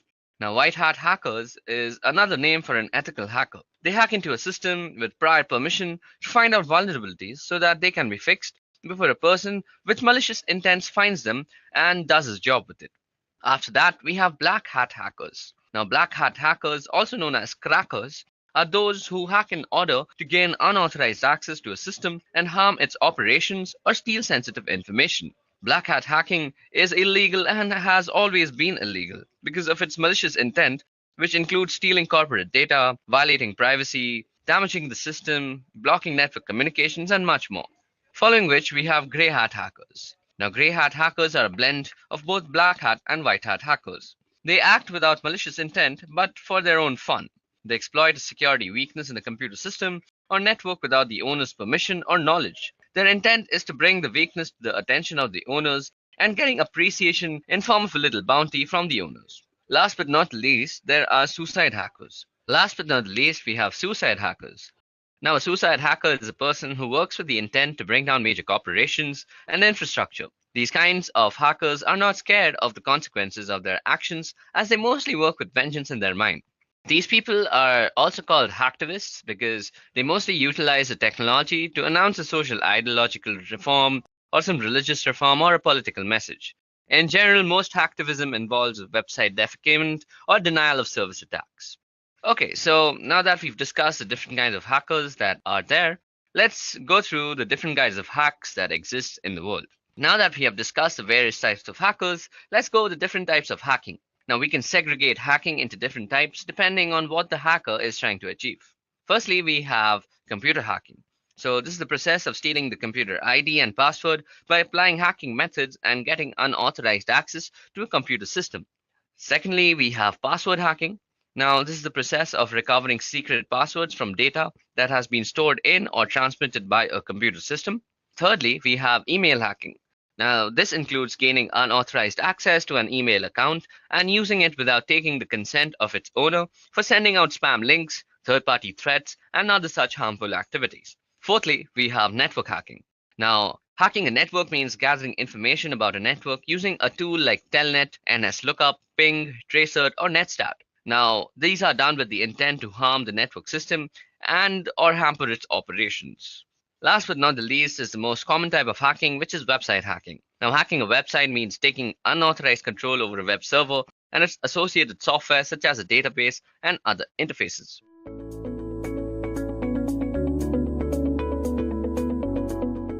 Let's get started with the phases. So the first phase is reconnaissance. And also I'll be explaining each phase of ethical hacking with the help of an analogy, so that it's easy for beginners to understand. Suppose you're a beginner, it's the first video you're watching on ethical hacking, or maybe you've watched a little videos and you don't have a lot of understanding of what ethical hacking is, then it'll be easy for you to understand. So let's start with the first phase. Firstly, I'll tell you what this analogy is. So the analogy goes something like this.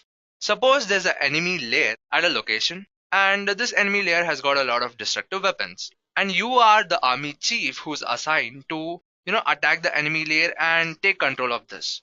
So my question to you is, if you were actually an army officer who's assigned to make a surgical strike, you got a lot of forces, you've got the army, you've got tanks, you've got air force, all at your command. So would you just take all your forces and go attack? I don't think so. Yeah, because first you'll have to create a plan, and before that you'll have to understand the enemy layer. So you'll collect basic information such as the location of the layer, how to get to that location from the army base. You'll collect more information about the building, the number of floors, and the surroundings of the building. So similarly, when it comes to ethical hacking, you cannot just use tools or type something in your computer and just hack the target. So to hack the target, the first thing you have to do is understand the target. So this phase where you understand your target is reconnaissance. So reconnaissance is basically the phase where the ethical hacker collects information about the target so that it's easy for him to understand how to actually hack the target. So some of the basic information you would want to collect are, the first one would be the IP address of the target. Suppose you're trying to hack a particular system in a network, then you would want to know the IP address of the target, because the IP address uniquely identifies the system in the network. The next thing you would want to know is the IP address range. Suppose there's an organization with hundreds of computers and you want to hack the whole network. You don't know which computer or which system has got the lowest security. So to check that, you would need the IP address range of the whole organization or the network. The next thing you would want to know is the network. You would want to know the architecture of the network. And finally, you would want to know about the DNS records. So these are very basic things, very basic information to collect about your target. And depending on what your target is, this information might vary. So now I'll be talking about some of the most popular tools used for reconnaissance. The first tool I'm going to talk about is search engine. So I'm sure you're familiar with Google, Yahoo, and Bing. So I'll give you an example. Okay, imagine yourself in this situation where you're an ethical hacker. You're the best in the city. There's no one else who can compete your skills of ethical hacking.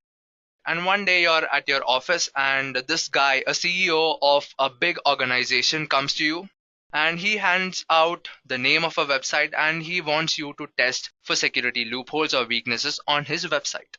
And he just walks away. He doesn't speak a word. He's an introvert, So at this point, you only know the name of the website. You have, no idea of what this application is or what your target is. You only know the name of your website. So what would be the first thing you do? So the first thing you would want to do is use the name of the website into a search engine. So maybe Google the name of the website. There are different search engines you can use. There's Google, there's DuckDuckGo, there's Yahoo, there's Shodan, and a lot of search engines. So you just Google search or use whatever search engine you want to and then find information about your target. So the first thing you'd get is the URL of the target, the URL of the website, using which you can find out other information such as the IP address, the IP address range, and whatever information I told about in the previous slide. So this is the first thing you would do. The next tool you would use, which is one of the most popular tools for reconnaissance, is NSLOOKUP. So NSLOOKUP is a DNS querying tool and it's mainly used to get the domain name and the IP address map of your target. So suppose there's an organization, like maybe you want to collect information about the same website, then you would run a NSLOOKUP search on that and you'd collect information such as the domain name, the IP address map, the range, the IP address range, and such information. The next tool you can use is WhoisLookup.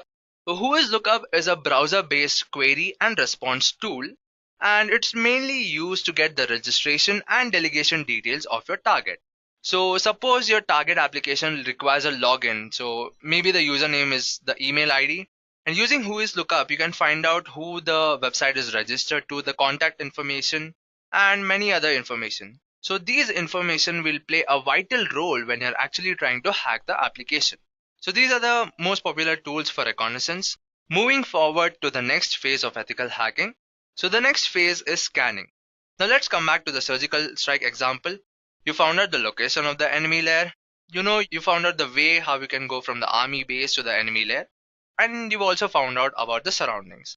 But is this information enough? You found the enemy layer, you found the building, but can you just go attack now? No, you need a strategy, you need a plan. And for this, the main thing you would require to know is which point of the building you can enter from. So basically you scan the whole building to see which points you can enter from and whether these points are blocked or are they open, because obviously there are enemies, they have got destructive weapons. So maybe a door is set up with a bomb, with an explosive. So you have to scan the building so that you can find a safe way to enter the building and attack. Similarly, when it comes to scanning in ethical hacking, you found out the IP address range, and many information, but it's not enough. Now it's time to find out those points on your target which has got a weak security and where you can try to hack the target from. So this phase where you find the weak points on the target is scanning. The scanning is basically the phase where you find out points on the target system or the network from where the hacker can try to hack the target. So these are the weak points on your target that you can start the hack from. Some of the information you would want to collect during your scanning are, there's active ports and active hosts. So these are basically the ports and the hosts that are live and running on the system. So there's no point if there's an organization and there's a network of 100 computers and 10 computers out of the 100 computers are turned off. There's no point in finding out information about the 10 shut down computers. If you want to hack the network, you would want to hack one of the target that's live and up and running. And that's why you would want to know about the active ports and the active hosts. Then you would want to know about the services being run on your target. So these services could be security services like firewall, intrusion detection, because obviously you wouldn't want your target to know that it's being hacked. So you'd want to be a little careful. So you'd find out services that are being run, and then you would want to collect information about the application and the operating system. So when I say a vulnerable application and operating system, it means the application or the operating system that is being used by the target, which is unpatched or outdated. So most of the time when you are scanning your target, you find out application or operating system that are unpatched, which have got security loopholes. And you can use these weaknesses to hack your target. Now let's see which are the most popular tools used for scanning. The first one is OpenVAS. OpenVAS is an open source framework with several services and tools for vulnerability scanning and management. The next tool is Nikto. Nikto is a command line vulnerability scanner, and this tool scans web servers for dangerous files, CGIs, and outdated services. So like I previously told while finding out information about the vulnerable application or operating system, that if you find outdated services or unpatched services, there's a high chance that you can find out weaknesses on your target. So Nikto is one such tool that will give you information about these outdated services. The next tool I'm going to talk about is Wireshark. Wireshark is a tool especially used for wireless networks. Suppose there's a Wi-Fi network and you want to scan this network, then you can use Wireshark.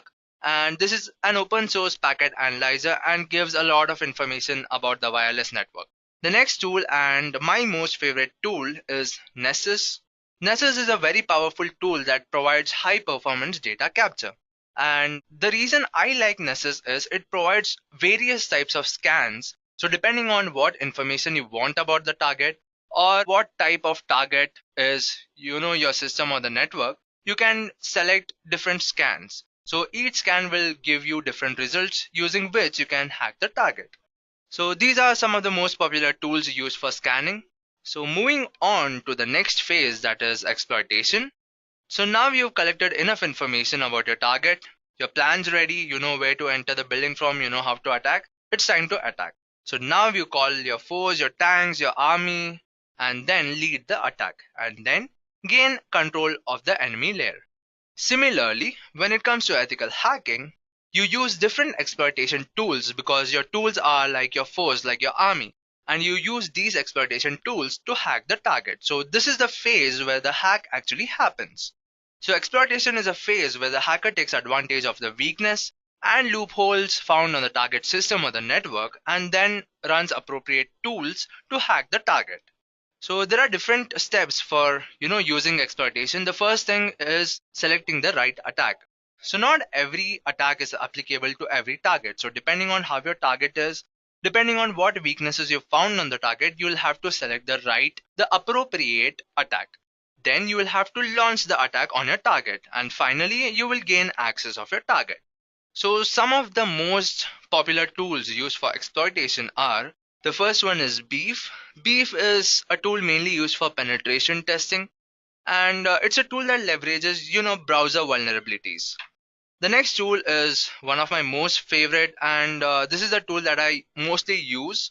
It's Metasploit. It's one of the most popular exploitation tools, and this tool has got hundreds of scripts to hack. The next tool I'm going to talk about is SQL Map. SQL Map is a tool that automates detection and exploitation of SQL injection flaws. So I'm sure if you're a beginner, you don't know what SQL injection is, but stay tuned, you'll be learning about SQL injection and a lot of different hacking methods in the coming up videos. So this tool is mainly used to take over database servers. Moving on to the next phase, it is maintaining access. So now the surgical strike is done. Will you just leave from the enemy layer? No, you wouldn't. Now you would take actions to maintain, the control over the enemy layer. Because you wouldn't want your enemies to occupy the layer again and then store destructive weapons. Because if they did, if you just left and the enemies came back, you would have to carry out another surgical strike to gain control over your enemy layer. So this is maintaining access when it comes to surgical strike. So when it comes to maintaining access in ethical hacking, the hacker maintains a connection between the target so that if he wants to use a target later in time, he doesn't have to start the attack right from the scratch. He just directly accesses the target. So this phase is maintaining access.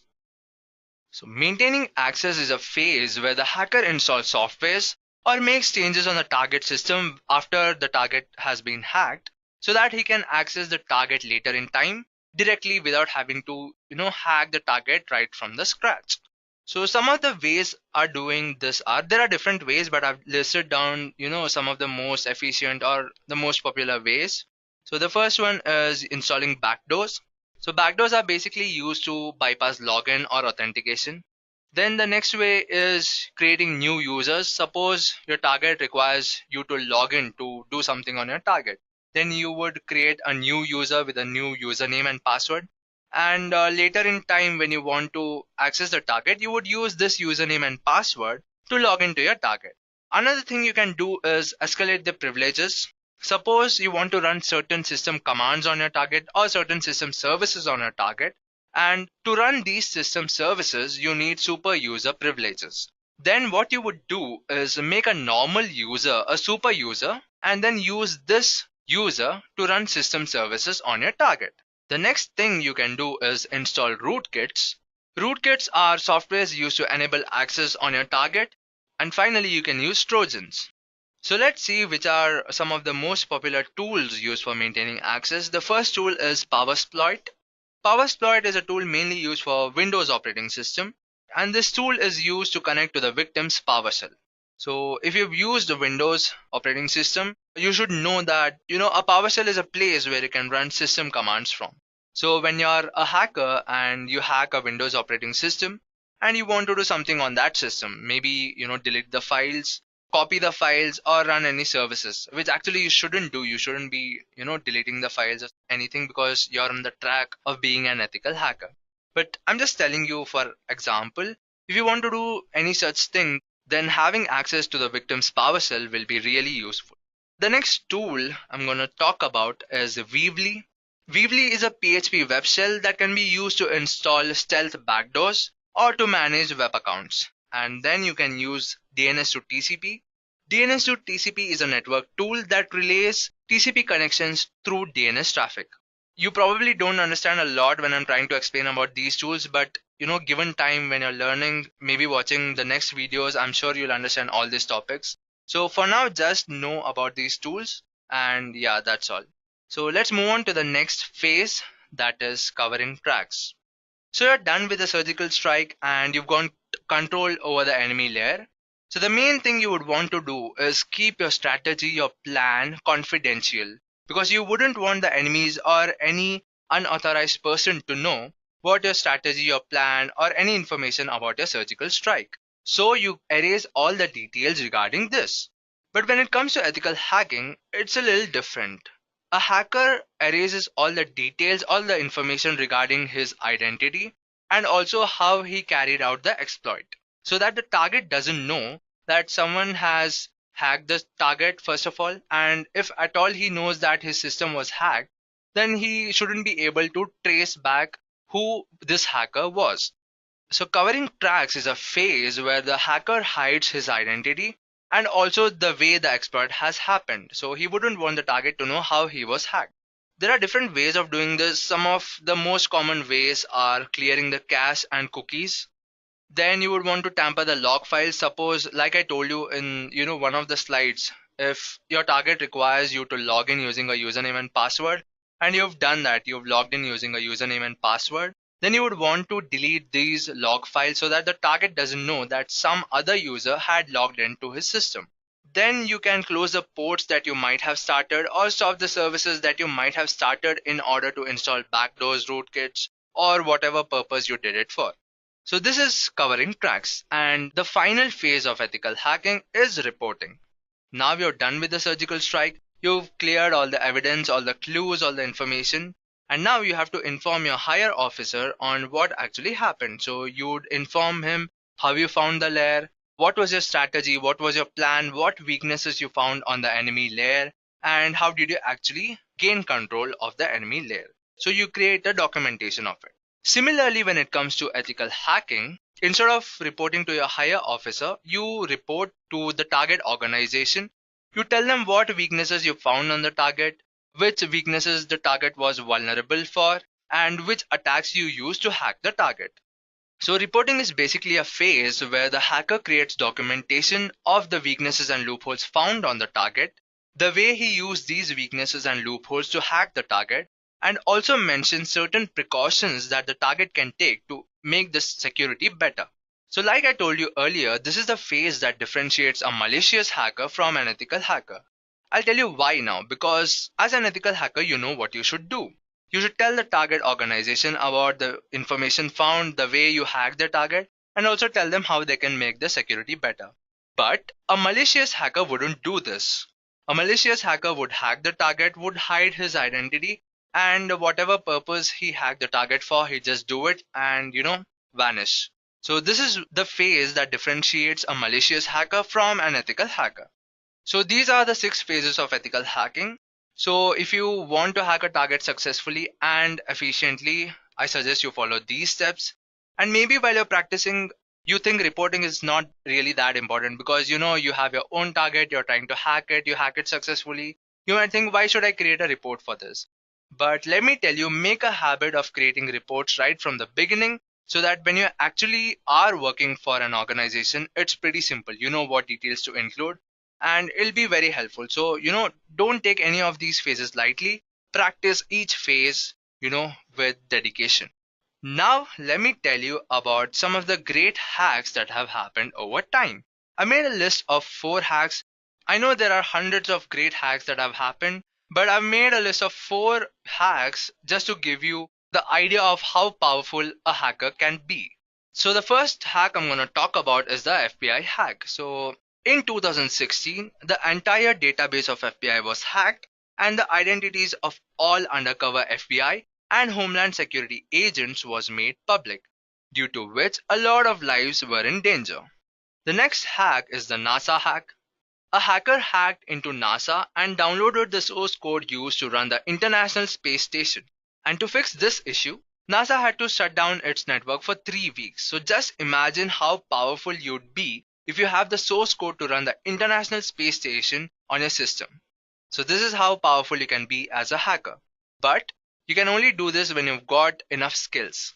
Let's move on to the next hack, that is the commercial sites hack. A student of a university launched a DOS attack with 70 plus computers on 50 plus networks, which affected a lot of commercial websites such as eBay, Amazon, etc. Due to which these commercial sites face a lot of business loss. And the final hack I'm going to talk about in this session is the noble hack. So a hacker hacked into different banks around the world and then stole money from these banks, and instead of using it for his own self, he donated this money to the countries living below the poverty line. So his intention was noble, and that's why I've named this the noble hack.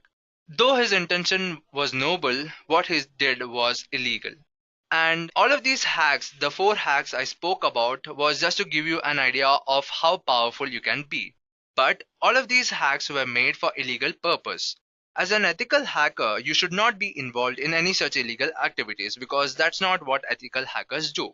As an ethical hacker, you should always contribute to make the security of the system, the network, basically any digital, appliance or digital device, the security of these digital devices better.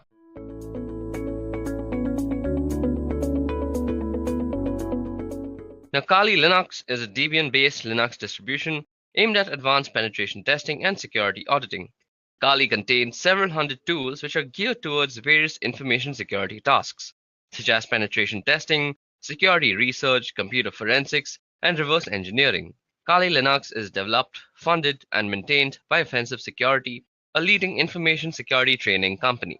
Now, Kali Linux was released on the 13th of March 2013 as a complete top-to-bottom rebuild of Backtrack Linux, adhering completely to Debian development standards. Kali Linux is specifically tailored to the needs of penetration testing professionals, and therefore all documentations are actually addressed to them in knowledge of and familiarity with the Linux operating systems in general. Now, as you guys might also know, that Kali Linux is basically any Linux distribution that comes preloaded with a bunch of penetration testing software. Now, some might argue that Kali Linux is not really necessary, but well, it does save you a lot of time if you're a penetration tester. Aside from saving a lot of time, there are a number of reasons that you should be using Kali Linux for. Now let's go over the reasons one by one. First of all, Kali Linux has more than 600 penetration testing tools included. Now, every tool that was included in Backtrack did not actually make it to Kali Linux. A great number of tools are simply not added because they do not work or because they duplicated what other tools did. So now you have a bunch of tools that serve a specific purpose, and they are basically not cluttering up your computer with duplicates and useless tools. The second reason that you should be using Kali Linux is because it's free, and it always will be. Now, Kali Linux, like Backtrack, is completely free of charge and always will be, and you will never have to pay for using Kali Linux. The third reason is an open source Git tree. Now, Kali Linux is committed to the open source development model, and the development tree is available for all to see. All the source code which goes into Kali Linux is available for anyone who wants to tweak or rebuild packages to suit their specific needs. Then, another reason for using Kali Linux is a wide-ranging wireless device support. A regular sticking point with Linux distributions has been supported for wireless interfaces. Kali Linux has been built to support as many wireless devices as you can possibly think of, allowing it to run properly on a wide variety of hardware and making it compatible with numerous USB and other wireless devices. More adventurous users to customize Kali Linux to their liking all the way down to the kernel, which brings us to the kernel now. And the last reason, according to me, that you should be using Kali Linux is because custom kernels and patched for injections. So as penetration testers, the development team often needs to do wireless assessment, so our kernel has the latest injection package that allows you to do so with much ease. So these were 6 reasons as to why you should use Kali Linux. And you can find a lot more reasons on the Kali documentation, so you can go through them if you want. Now, this brings us to the main agenda of our video today. So with that out of the way, now that we know what Kali Linux is and how it works and why you should be using Kali Linux, let's go over the topics that we are actually going to go through the course of this video today. So through the course of this video, you could expect to learn a bunch of stuff. So firstly, we'll go through some command line essentials because Kali Linux tools are mostly in CLI format. So we have to be well versed with the command line essentials. So that's the first thing that we're going to tackle. Then we're also going to tackle how we can stay anonymous using proxy chains in Kali Linux. We'll be talking about MAC changers, and we'll be also going into the whole realm of wireless penetration testing. We'll be checking out tools like Aircrack NG, and we'll be also testing on how we can brute force some WPS pins. We'll be going through router vulnerabilities and some other miscellaneous topics that I couldn't really group into one. So without wasting much time, let's dive into the first topic for today, and that is command line essentials. Now, the way that this video is going to follow is that most of the times we are going to take a hands-on approach to learning how to use things in Kali Linux, because I'm a firm believer of actually practical work before learning any sort of thing. So we will be using a lot of practical work, and I completely encourage you that you go ahead and download and install Kali Linux. You can do it on a virtual machine, or you could try and dual boot that thing. I'm not meant to teach you how to do that in that video, because there are tons of videos out there that teach you how to install Kali Linux. What we're going to do first in this video is that we are going to take a hands-on approach to firstly learn what the command line essentials are. Now, as you might have already realized, there are some theoretical aspects that we might need to tackle from time to time. For example, what is a MAC address? What are proxy chains? We'll need to learning some theory. So for the theory, we'll have to go through the obvious evil, and that is PowerPoint presentation slides. So I apologize for that from before, but I assure you that most of the time we are going to be looking at a computer screen, and I assure you that you will have tons of fun if you just follow along with me. Okay? Another disclaimer that I would like to add before we actually continue with our Kali Linux course, and that is, this is not the entirety of Kali Linux. Kali Linux is a huge thing, and this is just not it. So these are basically what I find interesting and what you may also find interesting. And these can cause a bunch of damage if you're doing it without permission. And damage comes with repercussions, which could include you being arrested, and that is not my fault. Again, I'm saying disclaimer, if you do this without permission, you will get arrested, and that is no way my responsibility, because this video is just for educational purposes. Okay, now with all that aside, let's move ahead and learn about command line essentials. Okay, so now it's time that we go through the command line basics of any Linux terminal. Now, the Linux terminal is a very powerful tool. It allows you to move around the whole operating system through the files and folders. It allows you to create files, change their permissions, change how they behave, and a bunch of other things. You can do filtering, you can grab stuff, the specific stuff from a specific file, and there's a bunch of interesting things that you can do. And as an ethical hacker, you will be working with a Linux distribution most of the time, whether it may be Kali Linux or some other thing like Parrot OS. But you will be working on Linux most of the time because it's a powerful tool for networking analysis and scanning and all sorts of stuff that you want to do as an ethical hacker. So the first essential step is to actually know how to use the tool that is available to you. And that is out here, which is the terminal.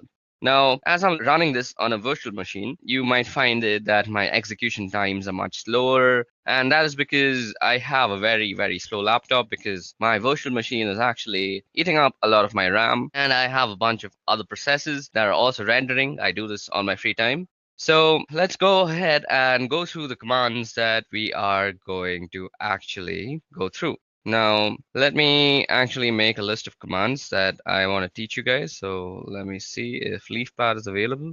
Firstly, LeafPad is basically a text editor. So the first command that we are going to start off with is cd. Now, cd stands for change directory. Now, at this moment, we are in the root directory, as you guys can see. We can print the current working directory with this thing called pwd, and that is a current working directory. As you see, it's called root. And suppose we want to change our directory to the home directory. So all we have to do is cd, which stands for change directory, as I just said, and specify the path. Now cd/home. Okay, so once we're in home, I want to make a list of commands that are used on the CLI that I want to teach to you guys. So what would I do? I would firstly see if any files are available that I can edit. Okay, so these files are available, but let's create a new file for ourselves. So firstly, let's do nano list.txt. Now what nano does is nano will open up a small command line text editor. Now command line text editors are very much used by ethical hackers because they save a bunch of time. If you're always switching between GUI and command line because you'll be doing a bunch of stuff on the command line, and suppose you want to write something, you're always switching to GUI, it's a wastage of time, and you want to save time as an ethical hacker. So you can use this thing called a command line editor, and it can basically do most of the stuff a GUI editor would do. Now you say nano and the name of this file.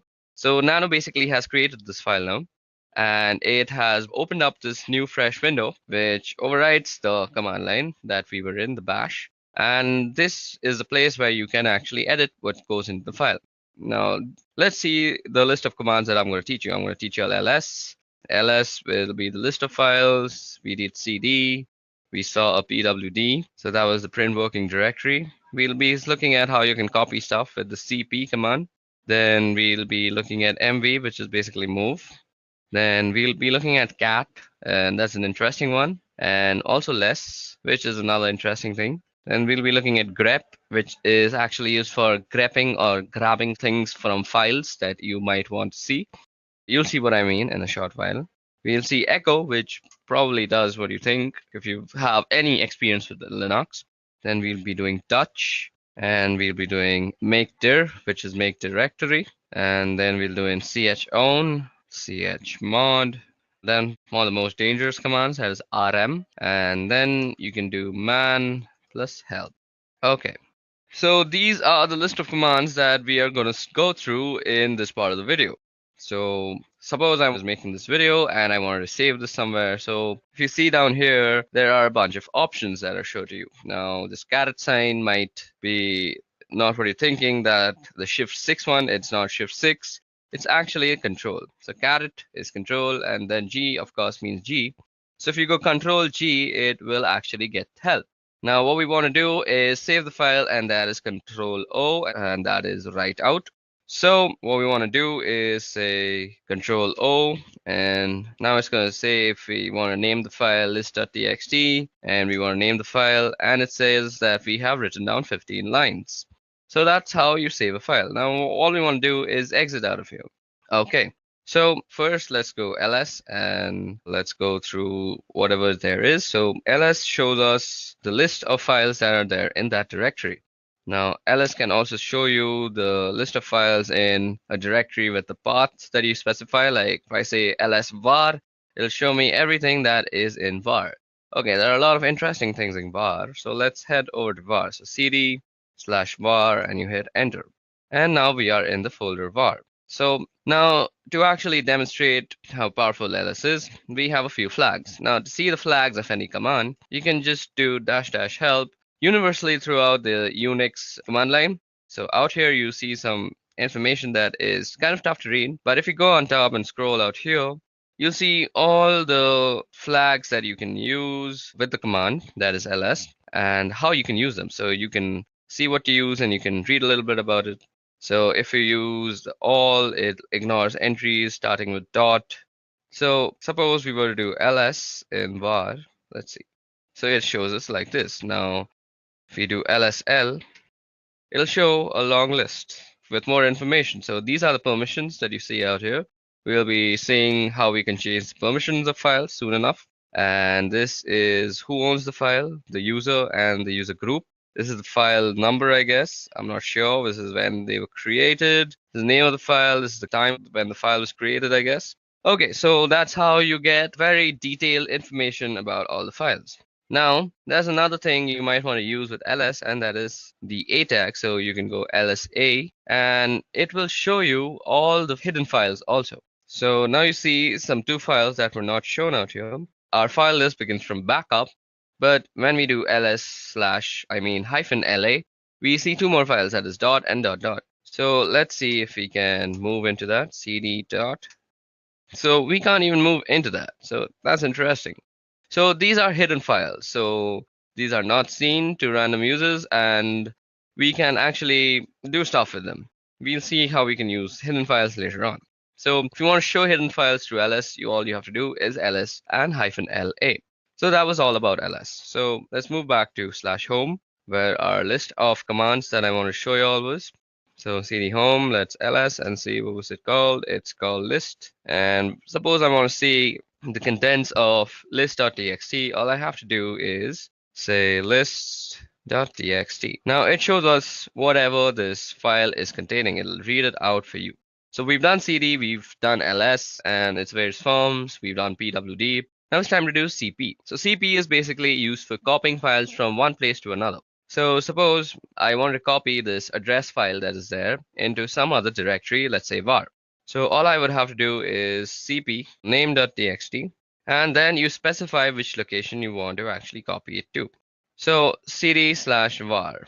So this is where I want to copy my file to, and you hit enter and it's copied. But that was a very small file. Now we can actually check if it was copied before I move on and pour some more knowledge into you. So let's go into var. So cd/var, hit enter, and you're in var again, and you see ls, and now you see a name.txt. So let's remove name.txt from here because I want to copy it again and show you all a difference between a flag that I'm going to use right now. So the hyphen and letters that you use are called flags technically in the Linux terminology. So let's go back to home. Now, instead of the name of the file and moving back to home just like I did, you can type out the complete name of the file out here. So you could have gone cd/home/name.txt and copy it to /var. But this time what we're going to do is we're going to use the -v, which is basically used for a verbose output of whatever you're doing. So most of the commands that we're going to using will have a -v with them. So let's see how this actually affects the output. So what we're going to do is we want to copy, so cp and verbose, and we want to copy the file name.txt, and we want to copy it to the folder called var, right?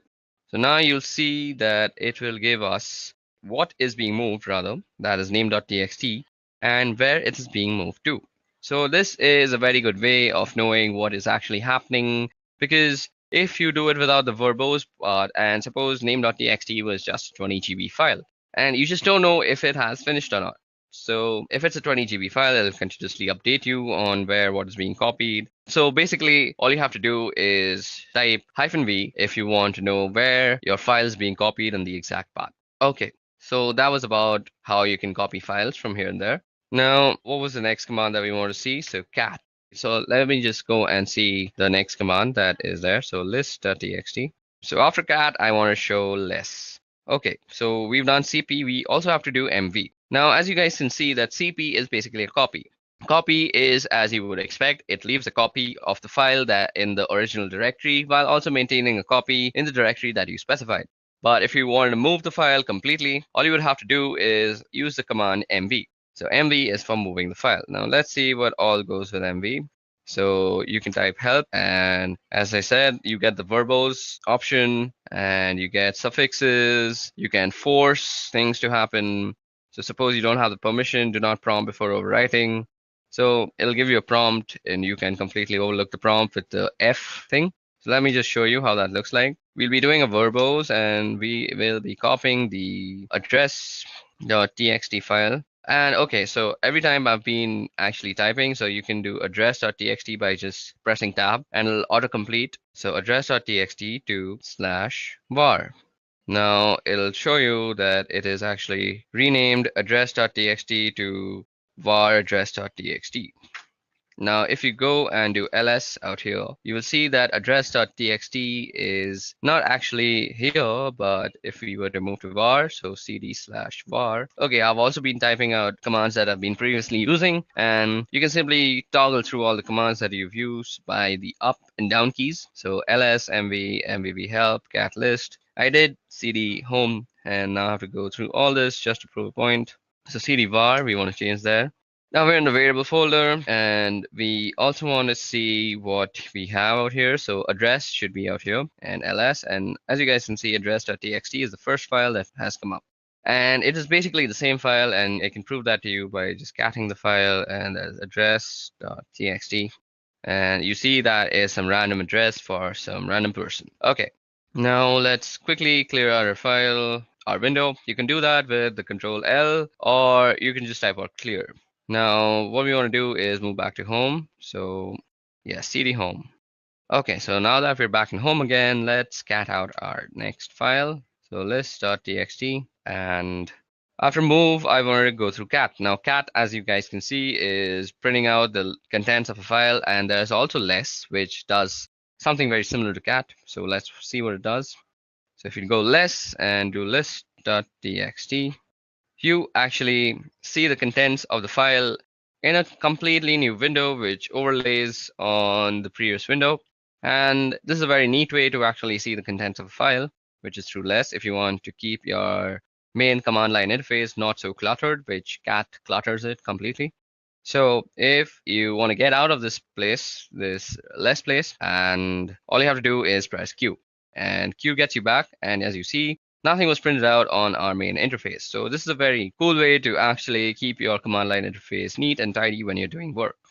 Okay, so grep. So grep is used for actually filtering out stuff from a file. So suppose we want to see whether a command has some verbose option to it or not. So now I know that mv has a verbose command, but suppose I didn't know that. So mv -- help, then you use the pipe sign. So what the pipe sign means is you have to take this command, the first command, and then you pipeline it through the second command.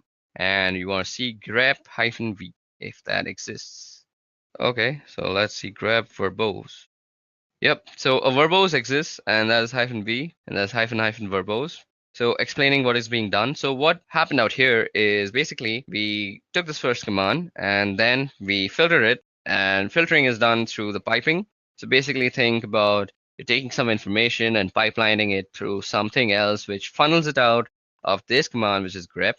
So you can use mv/help in conjunction with a bunch of other commands, just not grep. And I'll leave the creativity up to you. So grep is basically used for getting what you want from a file, and grep is used very, very much throughout this course of this video, through this Kali Linux tutorial that you're going to be watching. So that is a very easy way to see if you have a particular option, or let me do something else also. So cd/var. Now we're in the var folder, and let's ls. We actually have name.txt. Now let's also go into backup. So cd b and tab, and that brings us the backup folder, and we're now in the backup folder. Let's do an ls out here. Okay, so we have a bunch of files. Okay, we have some password.back. Now see, if you have cat and you go password.back, you can see the entire thing. Now what if you didn't want this entirety of it, or if you want something in particular? You want to be very neat. So you can do that same command, you can pipeline it, and you can say grep, and you want everything with no login. So we can see that there are a bunch of things that say no login, and we only want those. And these are all the things that say no login in them. And it's a much lesser list, and it gives us a very particular list that you are looking for. So that is how you use grep. So now let's head back to home. Okay, I typed that wrong. And again, let's see what the next command is. So now let's start txt. So we've done grep. We now have to do echo and then touch. Okay, let's go back. Q. We press Q and we get out of there. So what did I have to teach again? I'm such a dummy. We have to do echo. Okay, so what is echo used for? So suppose you were to say echo and open quote hello world. It would basically do what command says, and that is echo whatever you say. Now it'll say echo hello world, and that will basically echo whatever you typed out in the quotations, that is hello world, spelled very wrong. Okay, now suppose you want to actually put this into a file. So you could do echo hello world, let's spell it properly this time, and you want to insert into a file. We had a phone number, I guess, phone number.txt, yep, and we can echo it into that thing. Now that was done. Now let's see what is in phone number.txt. Phone number.txt, and it says hello world. So you can basically input text into a certain file with the echo command, and that's how you do it. Okay, now let's also see how you can make directories, and that is with the make directory command. So okay, we also have to do touch before that, I forgot. Now touch is used for quickly creating files. So touch, you could say touch and then the file name. So we can create a name file again, name.txt. Or that will create a name.txt. Let me just show it to you, lsl, and we have a name.txt. We can also create multiple files with touch, and we could say file 1, file 2, and file 3. So like this, you can create multiple files, and let me just ls that out and show it to you, lsl. And we have file 1, file 2, and file 3. Now we can also create a directory. So make dir and the name of the directory. So suppose you wanted to save all your movies in one directory. So make directory movie, and now you have a directory called movies, and you can also move into movies. So cd movie. Okay, so that's how you create directories, and you can move into them with the change directory folder. Now let's see what the next command was. So cd and dot dot. So if it's cd dot dot, you can move back to the previous folder if I'm already not told you that. And since we're in movies, we can just go back to home with cd dot dot after. Now let's see what else is there. So cat list.txt. And okay, now chown chmod. Now chown will be a little tough to show because we don't have any sort of other user out here. The root user is the only user that we have on this VirtualBox that is set up.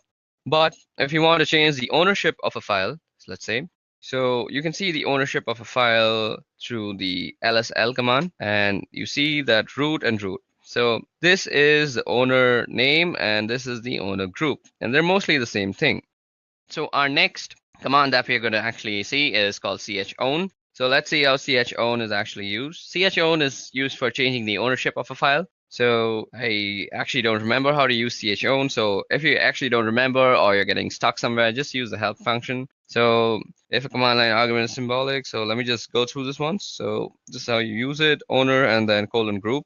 Okay, and then the file name. So you go chown, and then you want to say the name of the owner and the group you want it to belong to, that is root and root. And then you specify the name of the file. So suppose I want to change file 1. Now it already belongs to root and root, so it doesn't really matter because I don't have any other username to actually change the ownership to. So this is how you would normally change ownership. So let me just show you where you can see the ownership, and that is ls-l. And out here, the root and root you see on file 1 is basically this is the owner and this is the owner group. They're normally the same thing and the same name, but if you had some different owner like a guest, you could change it by actually using the chown method, the command. Methods are different things. I always get confused because of the programming. Okay, now the next command that is left is called chmod. To actually show you how chmod works, let me show you an interesting file. So suppose, let me just do this once. Okay, now echo. What we want to echo is, let's echo hello world. And let's put that in quotation, and we want to put this in test. Now, once we've done that, let's ls, and we see that we have a test file out here. And we want to move test to test.sh. So test.sh is the executable file that is used in bash scripting. So we move test to test.sh, and the way you actually execute bash files on your command line is with the dot and the slash. So you say dot slash, and if I press T and I press tab, you see that there is no options that's coming up. That is because test.sh is not an executable file. So test.sh don't have the executable permission. So let me just show that to you. ls, and you see test.sh. It doesn't have the executable. Now you see movie, it is executable. I don't know why, it is a directory, so it is an executable. You can move into it. So it's blue in color. So the way you actually can make this an executable is by changing its permissions. So the way you do that is chmod, and basically you change it to an executable. So plus X, that is making an executable. If you do plus R, it'll make it readable. And if you do plus W, it'll make it writable also. So if you do plus X and do test.sh, and now you go and do lsl, you'll see that test.sh has become green because it is an executable file now. And now if you do dot slash and you press T, you get test.sh if I press tab. So now it is an executable file, and if I execute it, it presses out hello world onto my screen. So that's how you can use the chmod, or which is basically the change of permissions of files. And we'll be changing permissions of files throughout the course of this video. It'll be very useful for us, and you'll see as we go along with this video.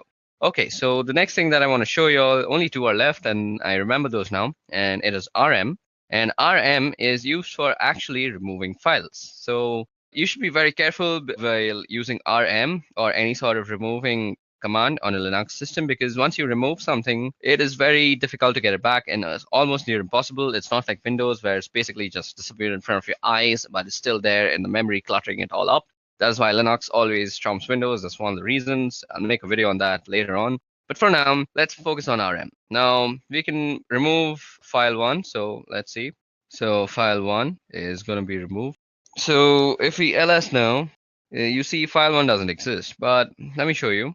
RM, and if I do movie, it'll say cannot remove movie is a directory. But if you go into the help menu, I bet there will be a option that you can just forcefully remove it. So rm force will just remove.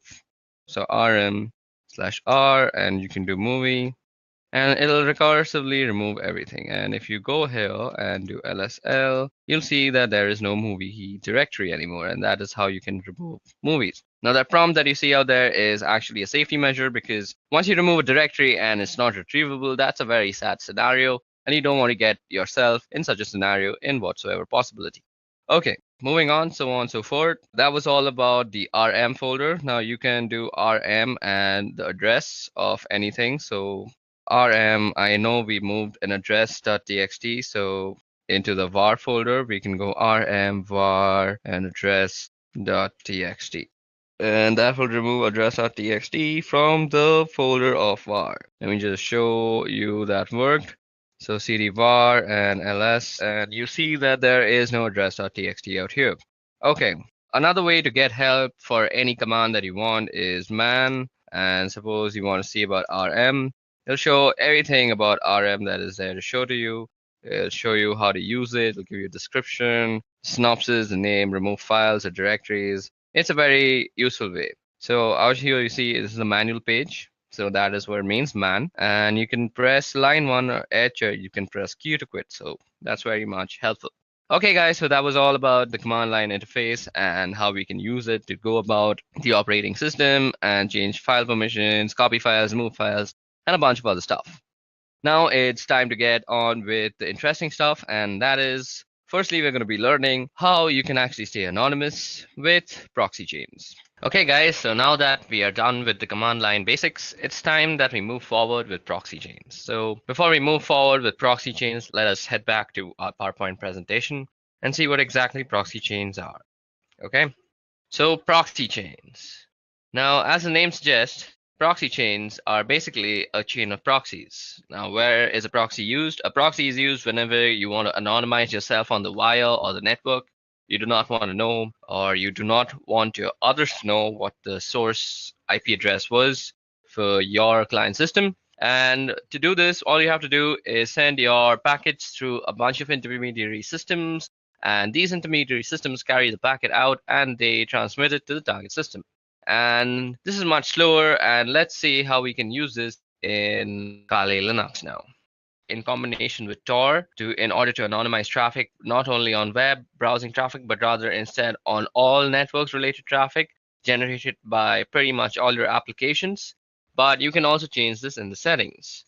Now, what we're going to do is we're going to open up the proxy chain configuration file, and we're going to understand all its options that are available. So to do that, all you have to do is say nano. You go into the etc folder, and then you go for the proxy chain.conf. And what you see out here is the nano editor, and we had spoken about the nano editor when we were discussing the CLI part. I hope you haven't skipped that.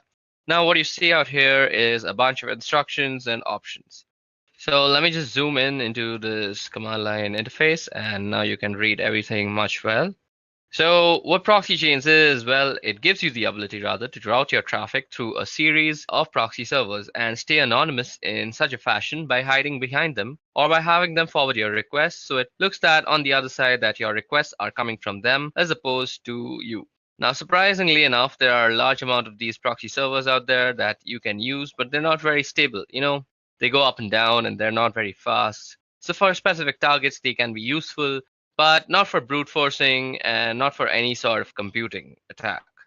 So suppose you're doing something to a certain target. If you're trying to log in or you're already logged in, you can definitely do it through proxy chains. And it will be reasonably fast and reasonably stable as well. But if you're doing some sort of mass scanning or you're brute forcing a password or something of a kind of a proxy chain with a list of proxies selected from the internet, especially the free proxies, it's not going to work. I mean, it's going to work out eventually in a technical sense, but it will consume more time than you can spare. And by that, I mean it can be very, very long time. It can take about months or two to do a simple scan. So that's not an option. And there are other ways of doing that. But for the time being, I just want you to know how you can use proxy chains and how you can configure it. And actually, because it's really useful and I use it fairly often, and a lot of people do, and it's a fantastic piece of software. So first off, we have the types of proxies. So you see HTTP, SOCKS4, and SOCKS5.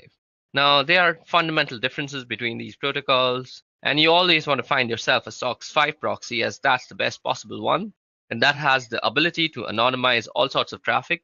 HTTP, well, as the name it says, it's for HTTP traffic, and SOCKS4 is very similar to SOCKS5, but it does not support IPv6 protocol and it does not support UDP protocol. So this can be SOCKS4 and it can be rather problematic, and you always want to make sure that you're using SOCKS5 wherever and however. Anyway, down below, you have these other options, which we will go over. So basically, how you enable these options is that you don't need to type some complex lines of code or anything of any kind. Basically, all you have to do is just delete the hash out here. Let me just show you.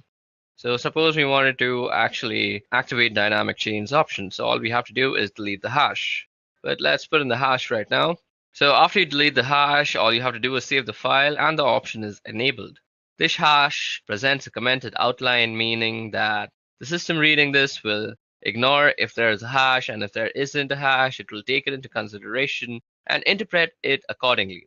Anyway, what we have here are statements which allow us to specify how we want our traffic to be routed. So first off, we have dynamic chain. Now, dynamic chain is a sum and is an option which you will find people using the most. It is most commonly used option and a preferable one too at that. And honestly, I think it's the best one out there, primarily because it's the most stable one. And here's why. Now, suppose you have ABCD proxies. So those are some servers with IP addresses, with open ports. And if you have a strict chain policy, which is enabled on this computer right now, as you see, if you have a strict chain policy, we can only be able to access any site on the internet in general by going through ABCD. So you have to go through all of them, and you have to go through them in that specific order, that is ABCD. And that's not always a good thing. I mean, if you're paying for 5 proxies, that's not a problem because they will always be operational and they will always be up. And why not? That's not a bad idea or an option. But there are, however, people who use proxies for free and they don't tend to pay for them. Why would you pay for like 5 proxies for a simple scan or something of that kind? They're not free and they cost money and they're rather expensive also. But still, I mean, the act of paying itself identifies you and kind of diminishes the amount of anonymity you have on the internet. So some complex payment methods can still be used to actually anonymize yourself, but it's fairly simpler to just use a dynamic chain. So firstly, we're going to go ahead and uncomment the dynamic chain option, and we're going to comment out the strict chain option. So strict chain will no longer be used, and I will be using dynamic chains. And one more thing to note here is that if you want to use proxy chains in combination with Tor, if you want to route all your traffic through the Tor network, not just web traffic, you must be enabling dynamic chains. I mean, there is a chance that it will work with strict chains, but due to the instant instability of Tor nodes, it is highly unlikely you will need dynamic chains, and that is why I'm using them. Anyway, if you're using dynamic chains, just give you the ability to go from ABCD to your desired destination by not having to adhere to any order. So let's say C is down and you would go a B, D, and it would work with no problems. Even if B was down, you would go to a D and you would go and still reach the destination. So as long as one single proxy is functional, it's going to work and you don't require any specific order to do it down below. Now down below, you have some other options too. So first is random chains. Now random chains in effect are basically the same thing as resetting your service. I mean, if you're resetting your Tor, you will be now assigned a new IP address. Tor assigns you a new IP address every 10 minutes or so. Anyway, with the random chain, you can specify a list of IPs, and then you can tell your computer, okay, I want you to try, and I want you to connect to this point. And every time you connect, every time you transmit a packet, I want you to use a different proxy. And we can do that as well. And that's one of the options, definitely. And you can say, okay, use this is phone 5 times and then change to another one or some kind of like that. There are a lot of options to specify there, primarily the chain length. Anyway, down below, there's quiet mode. You don't really need that. Then that's proxy DNS request no leak from DNS data. This is very important. You cannot have any DNS leak. And let me explain to you what DNS leaks are. And even though somebody cannot get your particular IP address, they can get the IP address of the DNS server that you are using. And that DNS servers do is resolve the main domain to the IP address and vice versa. So for example, if you typed in youtube.com, the DNS server of your local ISP provider will resolve that into some sort of IP address that YouTube has, and it will make a request. No problem. And you do not want that happening because your local DNS server will be discovered, and that is information that can be used in order to figure out your personal IP address. And when that is done, your physical location is pretty much compromised, and that's a no-go. And you definitely need proxy DNS here. It might slow you down a bit, but without that, you're practically not anonymous, and it's just a matter of time before somebody finds you.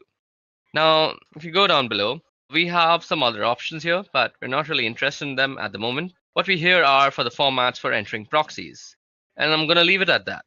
So what you see out here is first the type of the proxy, that is SOX5, then the IP address, then the port number, and then two words, that is Llama secret and then juice to hidden. Okay, so now what you see out here, as I just said, is how you would actually write down your proxy chains. And now, as I had already also said, you always want to be using SOX5 and you don't want to be using HTTP because they're not really that safe. And SOX5 doesn't support a lot of options anyway. And this is the IP address of the proxy server that we will enter a few of them manually later on. And this here is the port number that you see on which the proxy server is listening. And that port is open over here. These two words now, what some proxy servers, especially paid ones, will always have a username and password. So you can just type them here in plain text. Unfortunately, it is assumed that only you and you alone have access to this computer besides this file. And besides, this file is not everybody can read this file. Anyway, so if you can just type in the username here and password here, you will gain access to a certain proxy that you have chosen or that you have paid for. Anyway, these are just some examples, and we won't actually be using these proxies or anything of a kind. We need to go down below here. Out here you see. And at the end of the file, so if I just press enter a couple of times, there we go. So here is only one proxy active at the moment, and it says SOX4, and all traffic being routed here through Tor by default. So let's set to Tor now, and Tor default listens on this port. So this 9050 port is where Tor listens on. Now, what we want to do is we want to add a SOX5 proxy address. So what you want to do is just type in SOX5 and the same IP address, SOX5, and you want to be keeping the spacing correct, just use tab. So 127.0.0.1, and then you want to specify the port number also, so 9050. So what you see out here, the 127.0.0.1, this is the loopback address of your computer. So this is for inter-device communication, and if you ping this address in, if you're pinging yourself basically, and usually people ping this address in order to make sure that the IP protocol is set up correctly, even though they don't have internet connectivity. So let's just type in 1.27.0.0.1 and the same port number and 9050. So now we have to press Ctrl O to save our file, and we're going to save under the same name, and we wrote 65 lines of codes down, and that's written. And now you have to press Ctrl X and you exit out. So let's press Ctrl L and clear out our screen. Now we just edited our proxy chains configuration in a very neat environment. So to go ahead and type in our service door status, so we want to check the status of our Tor service. So service Tor status. So Tor service could not be found. So do we have the Tor service installed? Okay, so Tor service is not installed. Just give me a little moment. I'll quickly install it. Okay, so now that we have set up our proxy chains configuration file and we have put in a SOC5 proxy chain giving it the Tor service, now what we need to do first is start up our Tor service. Now to actually check if Tor is running or not, or if the Tor service is running or not, let me just clear that out. We need to go service Tor status. And you see it says it's inactive. So what you have to do is say service Tor start, and that will start the Tor service. It might take some time depending on the system that you're using, and voila, there it has started it for me. Now, what you have to do to actually use proxy chains before you go to any website. So all you have to do is say proxy chains, then you specify the browser that you're using. So we're going to be using Firefox, and you could say something like www.duckduck.com. So now here you will see how your thing is being transmitted to duckduckgo.com. When I say thing, I mean your packets and your requests. I'm sorry for my vocabulary. So now your packets are going to be directed through a bunch of IP addresses, but we haven't actually put a bunch. We just have put the loopback for the Tor network. So we will let Tor do the rest of the things for us. Okay, so depending on your system, this might take a little bit of time to actually open up. Okay, so let's go ahead and see what's actually happening on the terminal while this thing is loading up. Okay, as you can see, it's going through a bunch of proxies out here, and some are denying it, and some are saying it's okay. So as you guys can see, most of the time you might get denied, and it'll be a lesser number of okays, and that is exactly what we're looking for.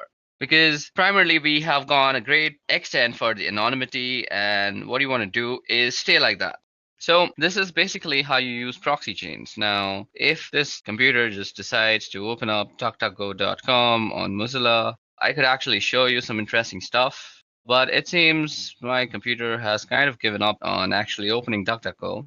It's still waiting for DuckDuckGo's actually confirmation, but that's about it. So this is how you can actually configure proxy chains. I'm really sorry that my computer isn't working right now so well, and nothing is actually opening on Mozilla. It's mostly because my RAM is overloaded. I think I should go ahead and get myself a new RAM. But for now, let me just also say that we can put some custom proxy lists, and instead of just saying, let me just go ahead and open up that file again. As you guys can see out here, I'm going to end this right now because my computer can't really take all this pressure. See, it's lagging so hard. Okay, let me just quit out of that and let me just open up a new one. Now, as I had said that you can put up some custom proxy lists. Not really going to do that, but let me just show you how you can do that. You go nano and you go etc. and proxy. So you basically have to go into the proxy chain. Okay, so I think I have to put this again. Yeah, now if you just go in and edit out here, all you have to do is set up dynamic chains, and you can go online and search for free proxy lists, and that'll give you everything with the port number to the IP address. Let me just show it to you. Free proxy server list. So all you have to do is search for free proxy server list, and you can see out here the proxy type is HTTPS, and you basically want to find a SOC5 proxy. To find SOC5 proxies, just add that into your keyword. And once you find those proxy addresses, all you have to do is take down this IP address and followed by the port number, and you go ahead and just put it down in this configuration file, and then you hit Control O and you just save it, and then you just go back. So that was all about proxy chains and how you can set up proxy chains to make yourself very anonymous. I'm sorry, the whole Mozilla part didn't work. That's the sad state of my computer. But moving on, let's go ahead and study about MAC changes. Okay guys, so that was all about proxy chains. Let's move ahead to MAC changer. Okay, now before we go into the tool called MAC changer, let's just see what a MAC address is. Now, MAC address actually stands for Media Access Controller Address of a device and is a unique identifier assigned to a network interface controller for communication purposes. Now, MAC addresses are used as a network address for most IEEE 802 network technologies, including Ethernet, Wi-Fi, and Bluetooth. Now, in this context, MAC addresses are used in the medium access control protocol sublayer, and as typically represented as MAC addresses are not recognizable as 6 groups of 2 hexadecimal digits each. Now, these are separated by a colon, and the first 3 hexadecimals are actually the organizationally unique identifier, so they actually represent your vendor, and the next 3 hexadecimals actually represent your network card uniquely. Okay, so when you are actually on a network, you are recognized on something called an ARP table. Let me just show you the ARP table, how you can see it. Let's go in. So the password is root. So an ARP table is basically an address resolution protocol table, and well, this is a virtual machine and it doesn't really know many machines on the local network. But if I were to go on my Windows system and show you my ARP table, let's see. Okay, so if I show you the ARP table of my Windows machine, on any machine that has a TCP/IP protocol suite installed, you will have this command that is working called ARP, and you give the -A, and now you see that your IP address or somebody else's IP address is actually mapped to a physical address. Now, the MAC address is very commonly used in the ARP protocol, and this is how you are actually identified on a network. Now, sometimes what you want to do is be unknown on this network. There are various reasons why you want to do that. Let me just give you an example of a very malicious reason that was done in my college. So we as students would actually change the MAC address of our own computer to the professor's computer. So we would somehow look up the professor's IP address and then come to know about his MAC address. And then we would spoof our MAC to be his MAC address. And then we would do some sort of malicious activity on the college internet. And then the internet administrators of our college would come to know that that MAC address is doing some sort of malicious activity. And that MAC address would get permanently banned for that session on the college network. So basically, our professor would not be able to use the wireless projectors that he would use to actually show us his presentations. And we'd end up getting a free class. Now, I am not actually promoting any sort of bad activity like this. I have just experienced this in my own college life. So that was something. But there are many other reasons that you might want to spoof your Mac. Now, Mac Changer is an amazing tool for actually spoofing your Mac.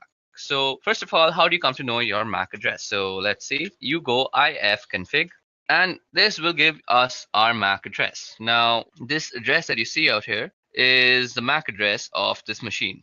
So you can also check out the MAC address by going Mac Changer. Then let's type in the help options, and this will show us how to get the MAC address. So if you see there's a show flag, so we can go Mac Changer, and you can put the S and then you put the interface. Now the interface is where it's working. So at0 is where we are actually getting. We don't want the loopback one. So at0, and this will give us the MAC address. So our current MAC address is 080027.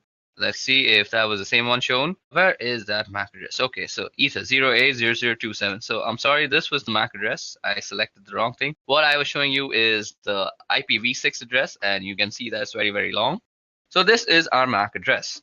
Now, what you might want to do to change your MAC address, well, let's see. With V, we can get the version. With S, you can show. We can do the E. And as I said, if you remember that the first 3 bits is about the vendors, so you can also get the vendor list by going -L.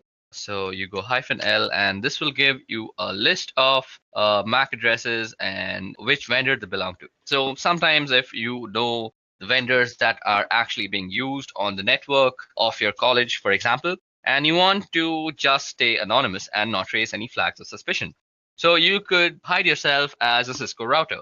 So suppose your college was using all sorts of Cisco routers, and you decided that today I'm going to spoof myself as a Cisco router and I'm going to screw around with the network. So it would not raise any flags before you actually decided to do some malicious activity. In some deeper inspection of your MAC address, people would actually realize that you are actually spoofing the address. And after some investigation, they would indeed take some time to actually reach to you and how you spoofed it. But the point of changing your MAC is not raising any flags. And that is exactly what you should try to do. So MAC Changer is also very useful for getting the list of all the MAC addresses and their vendor IDs. Now let me just clear the screen out quickly. So we go clear, and let's bring back the help.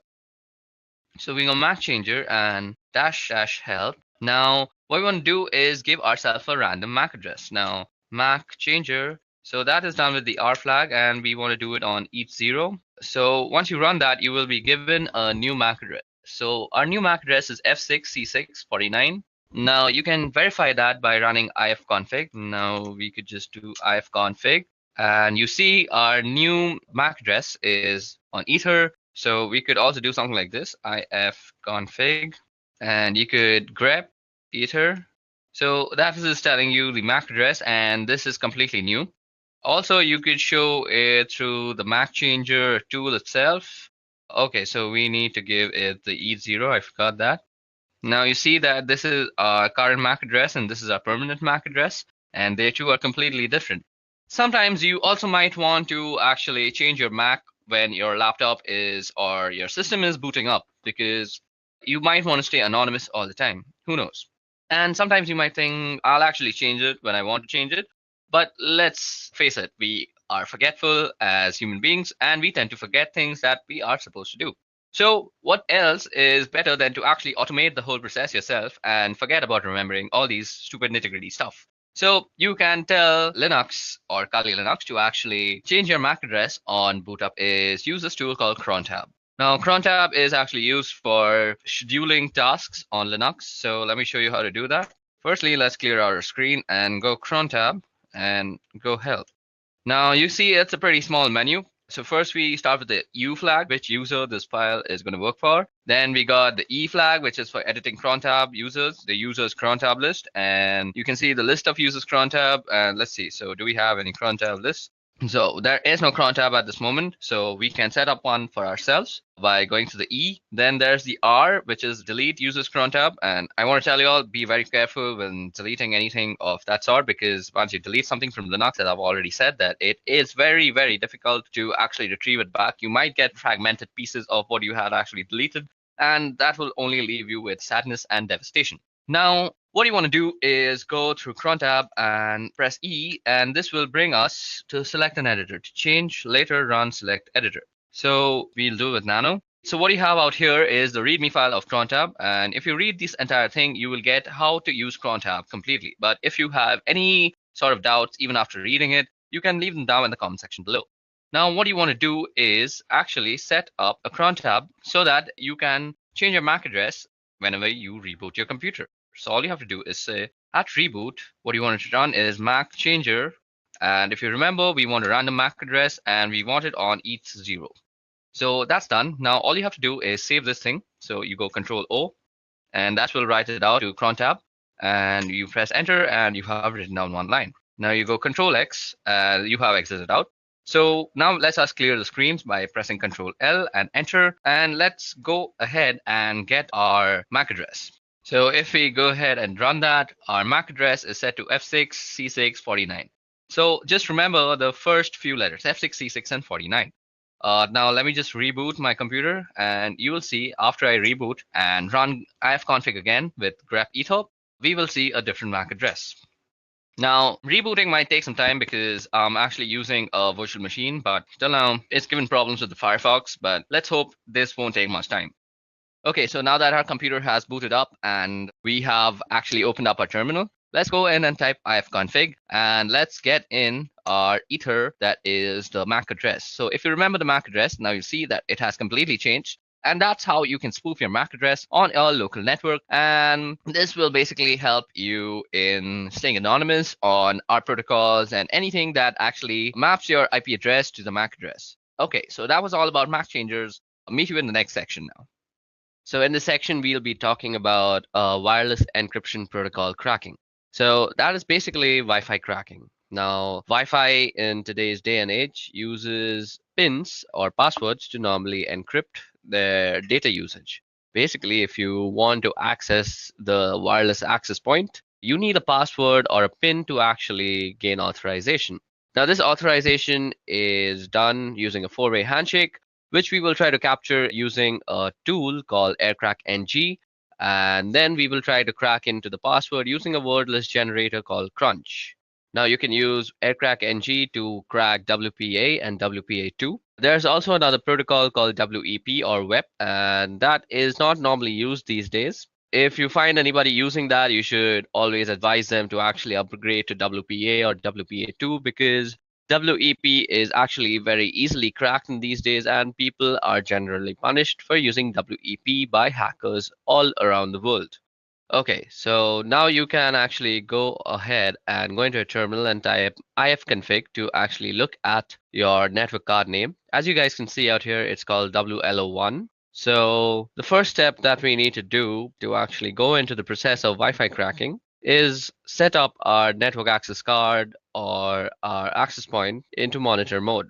So as you guys can see out here, after typing ifconfig, it shows me that my Wi-Fi access card is WLO1 interface.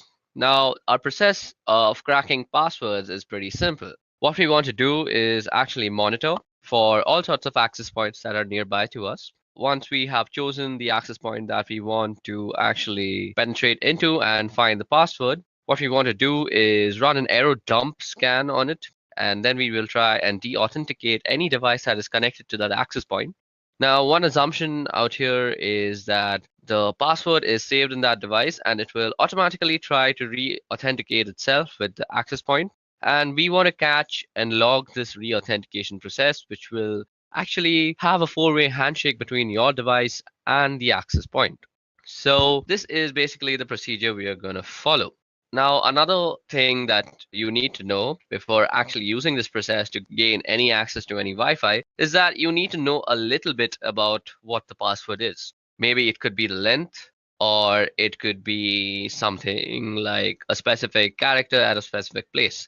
Maybe you know a series of characters. So you just can't really guess the password out of thin air. That is not how cracking works, unless you have some unlimited potential of processing power. In that case, you can very well brute force it and just find the password. But if you're not somebody who has unlimited processing power and you're trying to use AirCrackNG, you need to know a little bit about the password.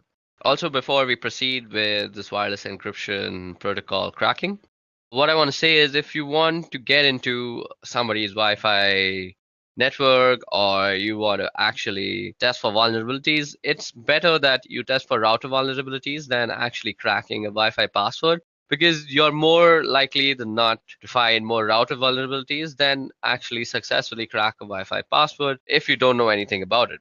If you don't know anything about the password, just go ahead and run some vulnerability tests on the router itself, and more often than not, you will just find something you can abuse. Okay, now let's talk about the two tools that I'm going to be using. Now, these two tools, one of them is already installed on Kali Linux, but if you're not using this on Kali, you can also use this on any Linux-based system. So what you have to do is download and install AirCrackNG, which is easily installed with the command apt-get install AirCrackNG. And you also have to install this word list generator called Crunch. Now, Crunch is easily downloadable by just Googling the name, and the first link will be a SourceForge link, and all you have to do is go inside that and install it. And once you figured out how to install Crunch, you can make sure that it's installed.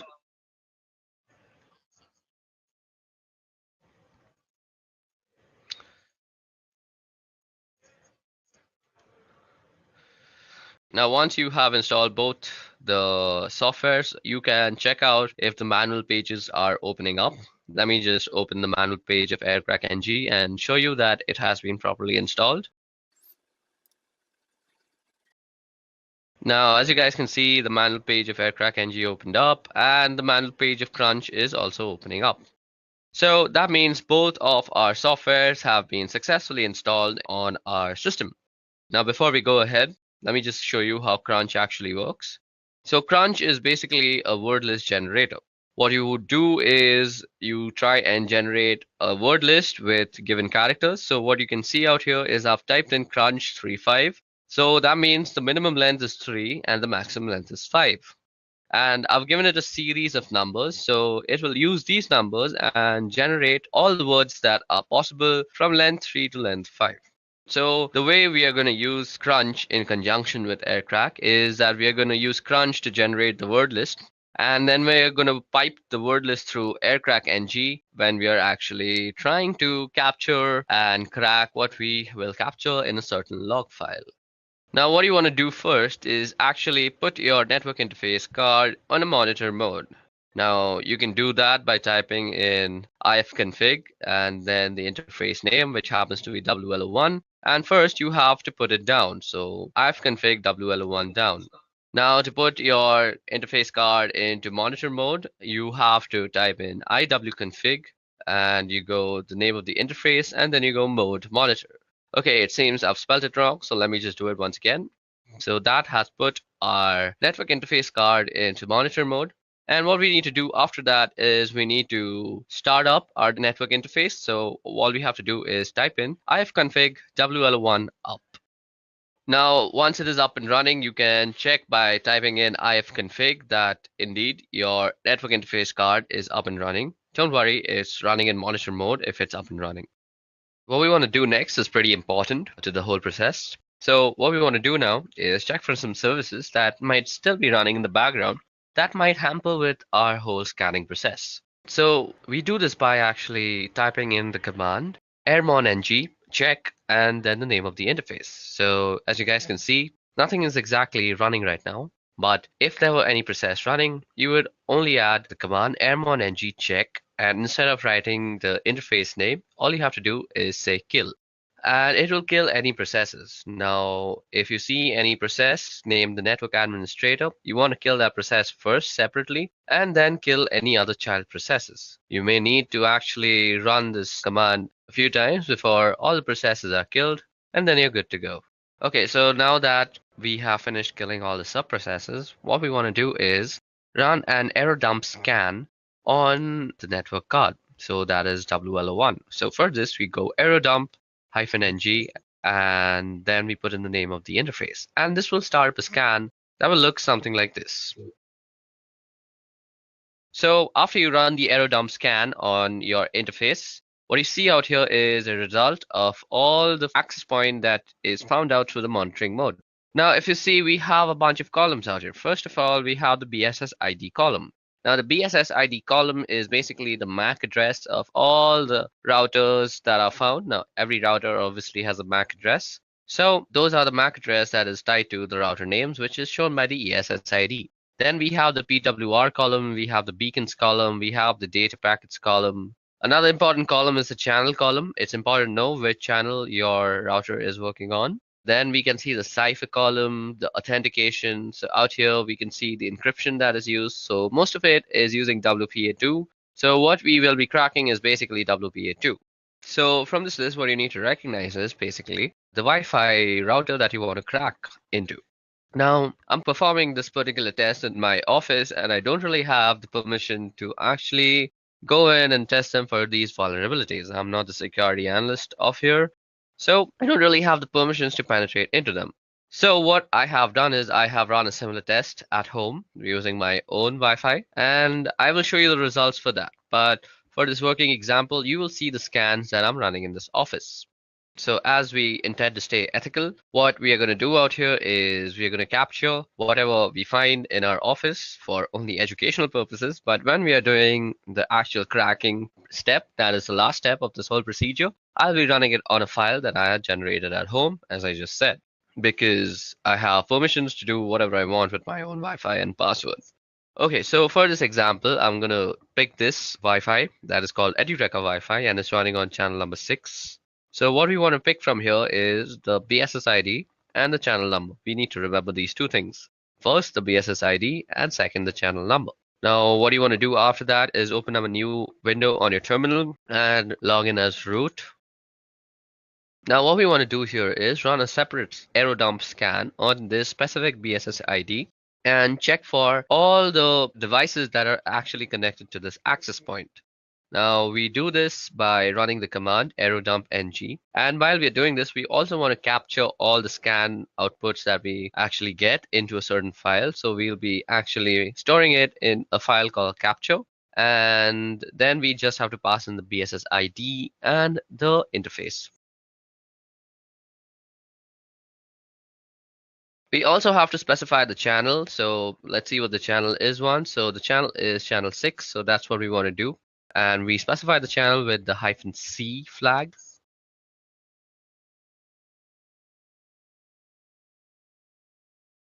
So after you have identified the MAC address, all you need to do is copy it down and place it after the BSS ID flag.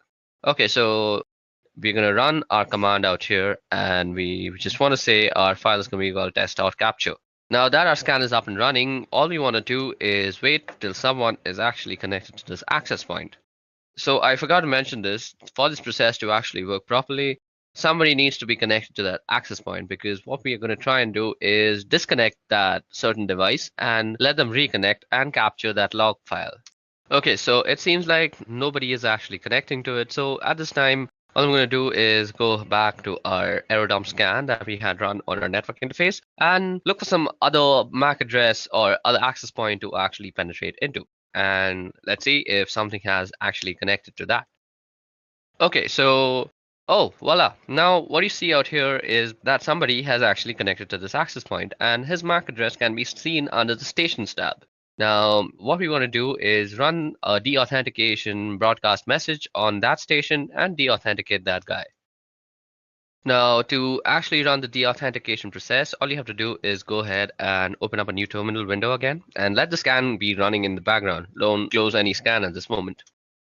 Okay, so the information that we need to remember is the BSS ID, or rather the MAC ID of the station. Now you also want your monitoring to be running on the same channel so that your deauthentication message is being already broadcast on the same channel. So we can do that easily by going airmon ng and saying WL1, and you can say start on the specified channel. So what we want to be doing is running this on channel 6. Then we want to go and use the third suite of tools, that is Air Replay. Now, Air Replay is used for broadcasting deauthentication messages and all sorts of stuff. Now, you can see all this in the help menu also, and you can do that by typing in --help. If you go down, you see that you can send a deauthentication message using the -0 flag, and that's exactly what we're going to do. Then we say 0 again because we want to constantly send a broadcast of deauthentication. So it's looping basically. And until and unless we stop the scan, nobody will actually be able to access the Wi-Fi. So it's basically like a small DOS attack. And then we want to specify the BSS ID. Okay, so it seems like I forgot the whole A tag before the BSS ID, and that should get it working. Okay, so it seems like I have copied some wrong BSS ID, I guess. So let me just go ahead and copy that once properly. Okay, so now that we have the proper BSS ID, as you guys can see, we are running a deauthentication broadcast message on that particular network access card. And now you want to run this for around a couple of minutes so that you become sure that all the devices have disconnected. Now, while this is happening, what you're doing is basically sending a DOS attack to that small little Wi-Fi, and you want to catch the handshake that occurs between devices and the router that it is connected to while reconnecting themselves. Okay, so now that we've let the scan run for a couple of minutes, let us just stop it. Let's stop this other scan too. Now, if I go and list out the files on my desktop, you should see that there's something called the test capture. Now, the test capture is given to us in various formats. We have the capture format, which is test capture -01.cap, and then we have test capture CSV. We have a Kismet CSV. So it gives you a bunch of formats to actually run your cracking on. Now, if you remember, I had told y'all that I have already generated a similar file at home, basically, when I was trying to crack into my own home password. So I will be running the test on that file, or the cracking procedure on that file, and that is the last step of this whole procedure. So let me just go ahead and move into that folder. So I go cd scan. Now, as you guys can see out here, if I list down the files, you can see a capture1.cap, capture1.csv, there's a Kismet CSV, and there's a netxml. So I was not lying when I said that I have already done this at home. So we are going to run our cracking process on capture01.cap. Now, let me just tell you guys, the password for my home Wi-Fi is sweetship346. So you can say that I know the entire password, but I'm going to act like somebody who only has a general idea of what my password looks like. So let's say I know that my password contains sweetship, but I don't really know the last 3 numbers or letters or whatever they may be. Okay, so we are going to use Crunch once again to generate a list of words that might include sweetship346. And let me just open the Crunch manual for once. Now, if you go down in the Crunch manual, what you'll see is the -T. So as you guys can see, there is a pattern that is specified like @God, and then followed by 4 other @, and all the @ will be replaced by a lowercase character. Now you can remove @ and use a comma, and it'll be replaced with an uppercase character, or you can use percentages, which in case it'll be numbers, or you could use the caret sign, in which case it'll insert symbol. So when you know the length of the password and also a certain degree, a few letters, you can use the -T flag. So that is exactly what we're going to use with Crunch out here for this example. So let me just remind you guys that the password for my home Wi-Fi is sweetship346. Now what we can do is we can ask Crunch to actually generate something that looks like sweetship346. So what I could do is say Crunch. So the minimum length is 12. I already know that. And the maximum length is also 12. Now let me just input in the pattern. So we put in the pattern after -T. So now I'm going to just show you how long it can take. So we are just going to say sweet and then put in some @, and then also try and guess in the numbers. So after you put in the pattern, you want to also input which letters and numbers they could be. And I'm just going to input my entire keyboard out here. Now what you want to do is pipe this command through aircrackng's cracking procedure.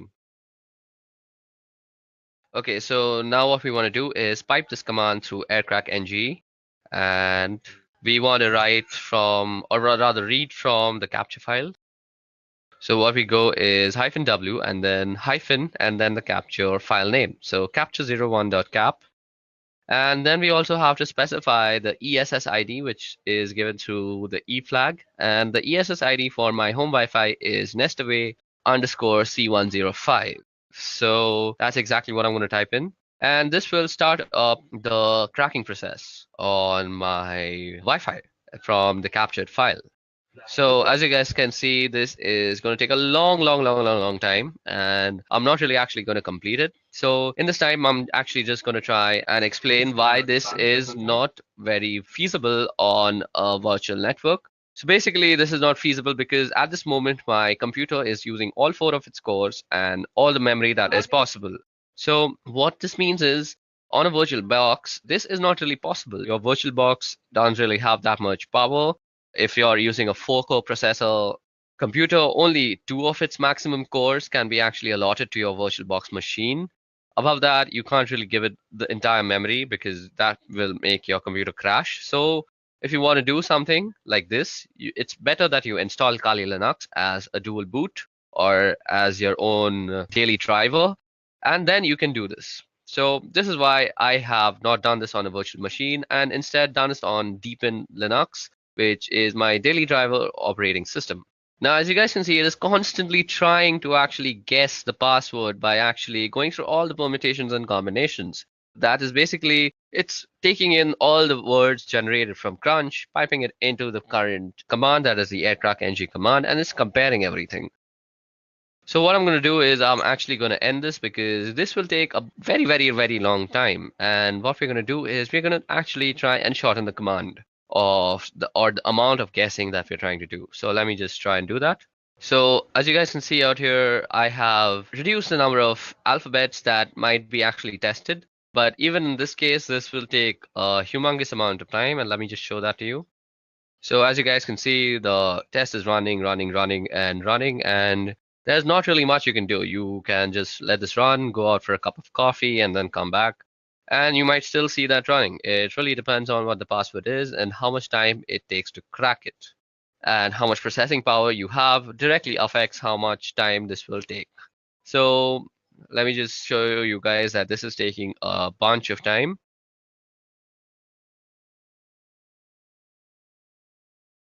Okay, so now that I have fast forwarded a lot into the scan, you can see that I have tried almost 2127608 keys. So that's more than 1 million keys. That's 2 million keys that I've tried. So, and it still hasn't reached SweetShip 346. So what we're going to do is, just to show you for demonstration purposes that this procedure actually works, let me just shorten our guessing even more.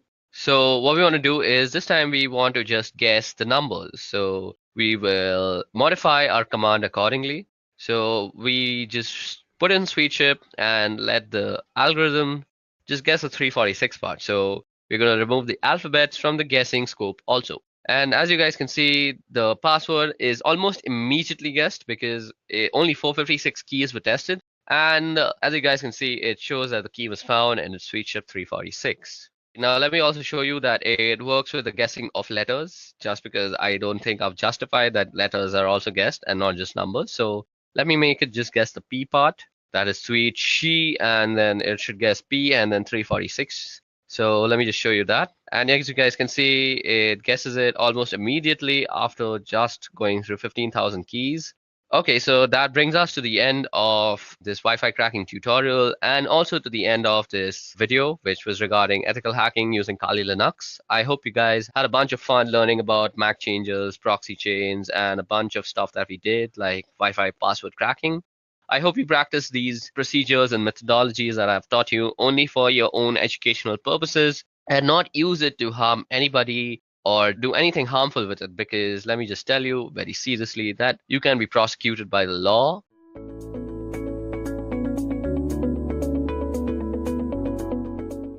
Now I'm going to take the help of an example or a scenario to actually explain what is cryptography. Alright, so let's say we have a person and let's call him Andy. Now suppose Andy sends a message to his friend Sam, who is on the other side of the world. Now obviously he wants this message to be private and nobody else should have access to the message. Now he uses a public forum, for example the internet, for sending this message. The goal is to actually secure this communication, and of course we have to be secure against someone. Now let's say there is a smart guy called Eve who has secretly got access to your communication channel. Since this guy has access to your communication, he can do much more than just eavesdrop. For example, he can try to change the message in itself. Now this is just a small example. What if Eve actually gets access to your private information? Well, that could actually result in a big catastrophe. So how can Andy be sure that nobody in the middle could access the message sent to Sam? The goal here is to make communication secure, and that's where cryptography comes in. So what exactly is cryptography?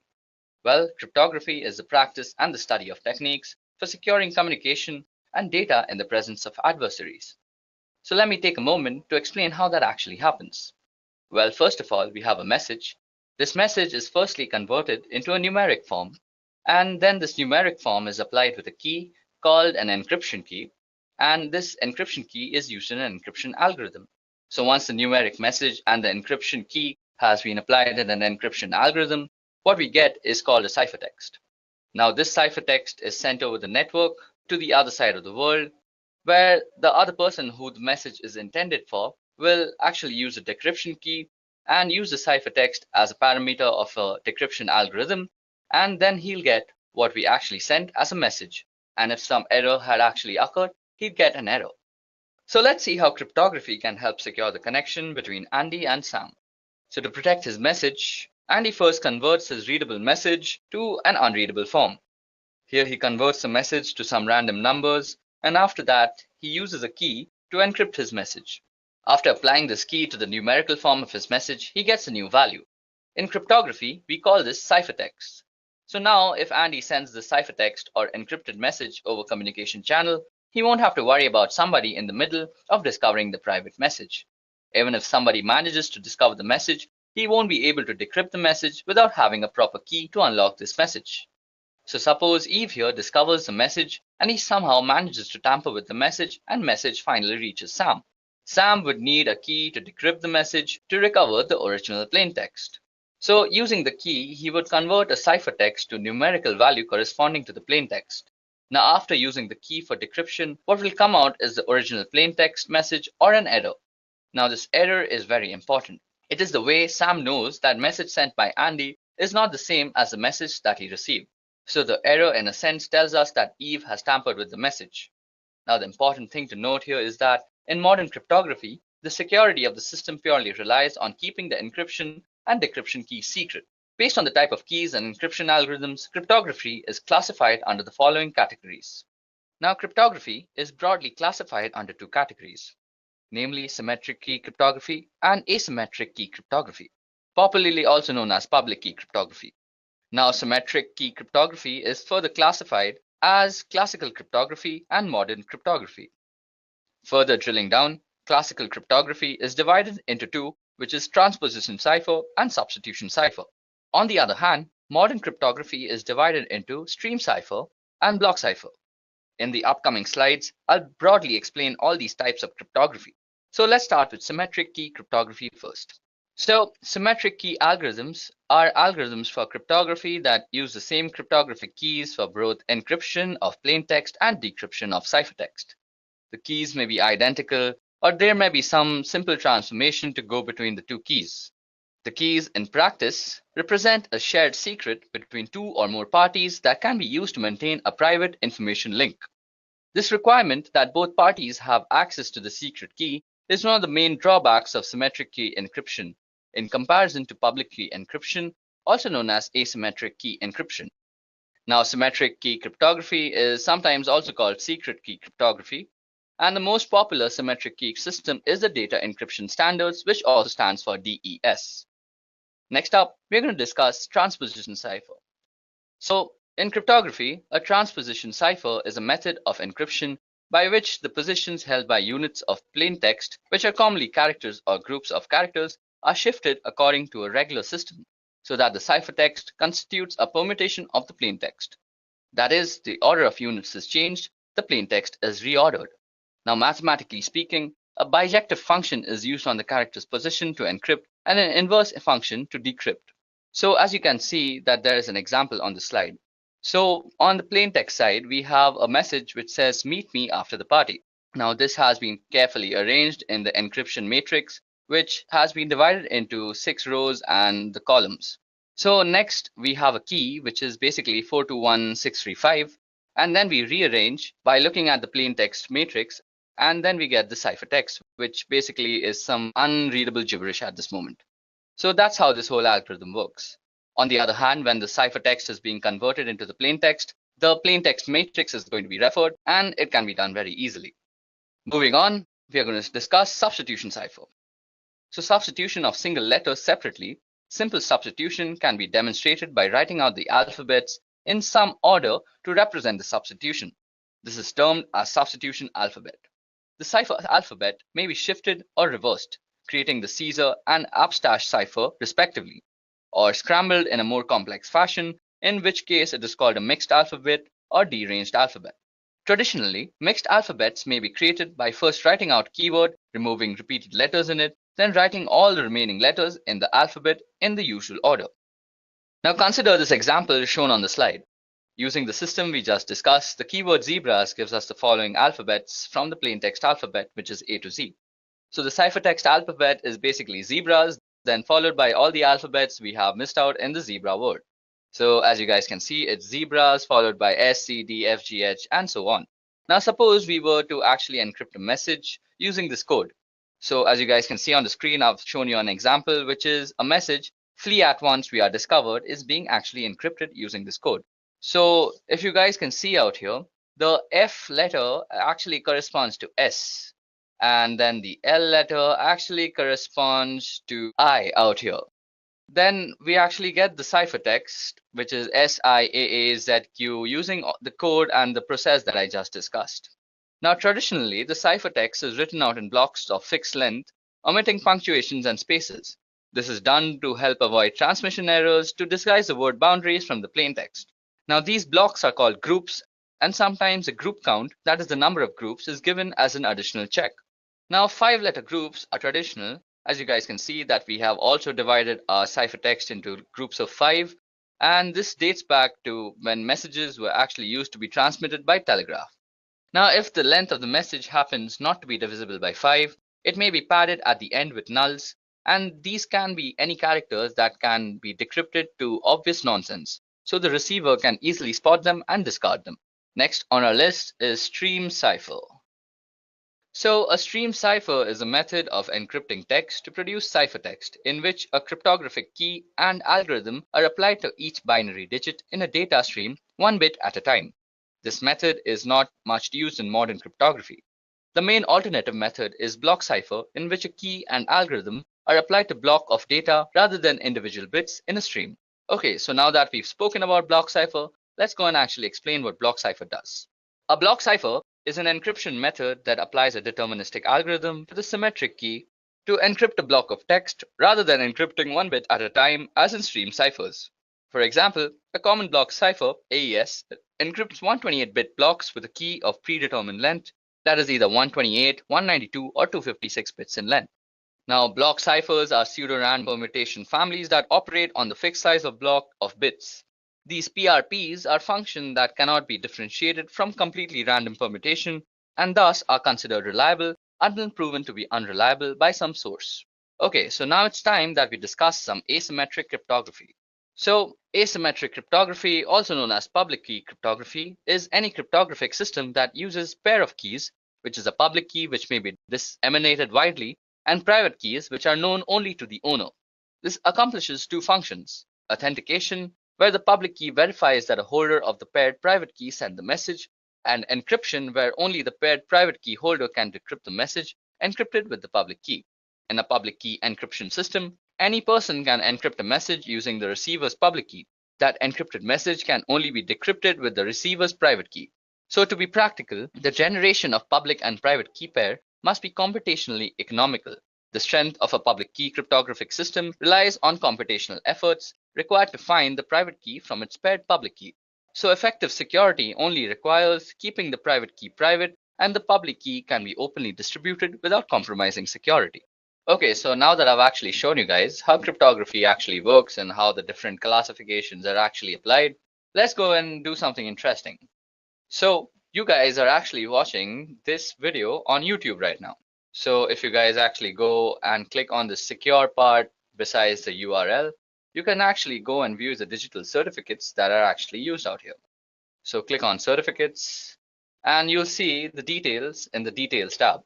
Now, as you guys can see, the signature algorithm that is used for actually securing YouTube is being SHA-256 with RSA. And RSA is a very, very common encryption algorithm that is used throughout the internet. Then the signature hash algorithm that is being used is SHA-256. And the issuer is Google Internet Authority. And you can get a lot of information about sites and all their authority key identifiers, their certificate policies, the key usage, and a lot of things about security just from this small little button out here. Also, let me show you a little how public key encryption actually works. So on the site, which is basically cobwebs.cs.uga.edu, you can actually demo out public key encryption. So suppose we had to send a message. First, we would need to generate keys. So as you can see, I just click generate keys and it got me two keys, which is one is the public key, which I will distribute throughout the network, and one the private key, which I will actually keep secret to myself. Now I want to send a message saying, hi there, when is the exam tomorrow? So now we are going to encrypt it using the public key because that's exactly what's distributed. So now as you can see, we have got our ciphertext. So this huge thing right out here is ciphertext, and it absolutely makes no sense whatsoever. Now suppose we were to actually then decrypt the message. We would use the private key that goes along with our account and we would decode the message. And as you guys can see, voila, we have hi there, when is the exam tomorrow? So we have actually sent a message on the internet in a very secure fashion. Above that, there's also RSA that needs some explaining because I had promised that too. Now RSA is a very, very commonly used algorithm that is used throughout the internet, and you just saw it being used by YouTube. So it has to be common. So RSA has a very unique way of applying this algorithm. There are many actual parameters that you actually need to study. Okay, so now we're actually going to discuss RSA, which is a very popular algorithm that is used throughout the internet. And you also saw that it's being used by YouTube right now. So this crypto system is one of the initial systems. It remains the most employed crypto system even today. And the system was invented by three scholars, which is Ron Rivest, Adi Shamir, and Len Adelman. Hence the name RSA. And we will see the two aspects of the RSA crypto system. Firstly, generation of key pair, and secondly, encryption-decryption algorithms. So each person or a party who desires to participate in communication using encryption needs to generate a pair of keys, namely public key and private key. So the process followed in the generation of keys is as follows. First, we have to actually calculate n. Now n is actually given by multiplying p and q, as you guys can see out here. So p and q are supposed to be very large prime numbers. So out here p will be 35, but for some very strong encryption, we are going to choose very large prime numbers. Then we actually have to calculate phi. Now phi, as you can see, the formula goes is p minus 1 into q minus 1. And this helps us determine for the encryption algorithm. Now then we have to actually calculate e. Now e must be greater than 1 and less than phi, which is p minus 1 into q minus 1. And there must be no common factors for e and phi except for 1. So in other words, they must be co-prime to each other. Now to form the public key, the pair of numbers n and e form the RSA public key system. This is actually made public and is distributed throughout the network. Interestingly though, n is a part of the public key, and the difficulty in factorizing a large prime number ensures that the attacker cannot find in finite time the two primes, that is p and q, that is used to obtain n. This actually ensures the strength of RSA. Now in the generation of the private key d is calculated from p, q, and e. For given n and e, there is a unique number d. Now the number d is the inverse of e modulo phi.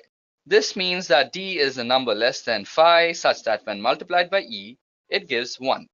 So let's go and actually fill up these numbers. So N should be 35 out here. And if we generate them, we get the value of 5, which is 24, which is basically 4 into 6. And then we should also get E. Now E should be co-prime, so we are going to give it 11, as 11 is co-prime to both. So now for the actual encryption part, we have to put in E and N out here. So E out here for us is 11 and N is 35. And then we're going to pick a letter to actually cipher, which is A. And then we're going to encode it as a number. So as you guys can see, we've encoded it as 1. And out here, now after we've given the message its numerical form, we click on encryption and we get it. Now to actually decrypt the message, we are going to need D and N. Now D for us was 5 and N was 35. So 5 and 35.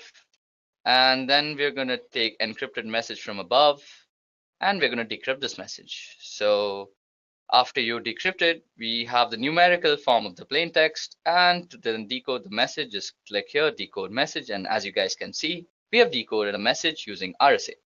So guys, that's how RSA works. I explained all the factors that we actually use in RSA, from N to 5 to E to D, and I hope you understood a part of it. If y'all are still more interested, y'all can actually research a lot on RSA. It's a very in-depth cryptographic system.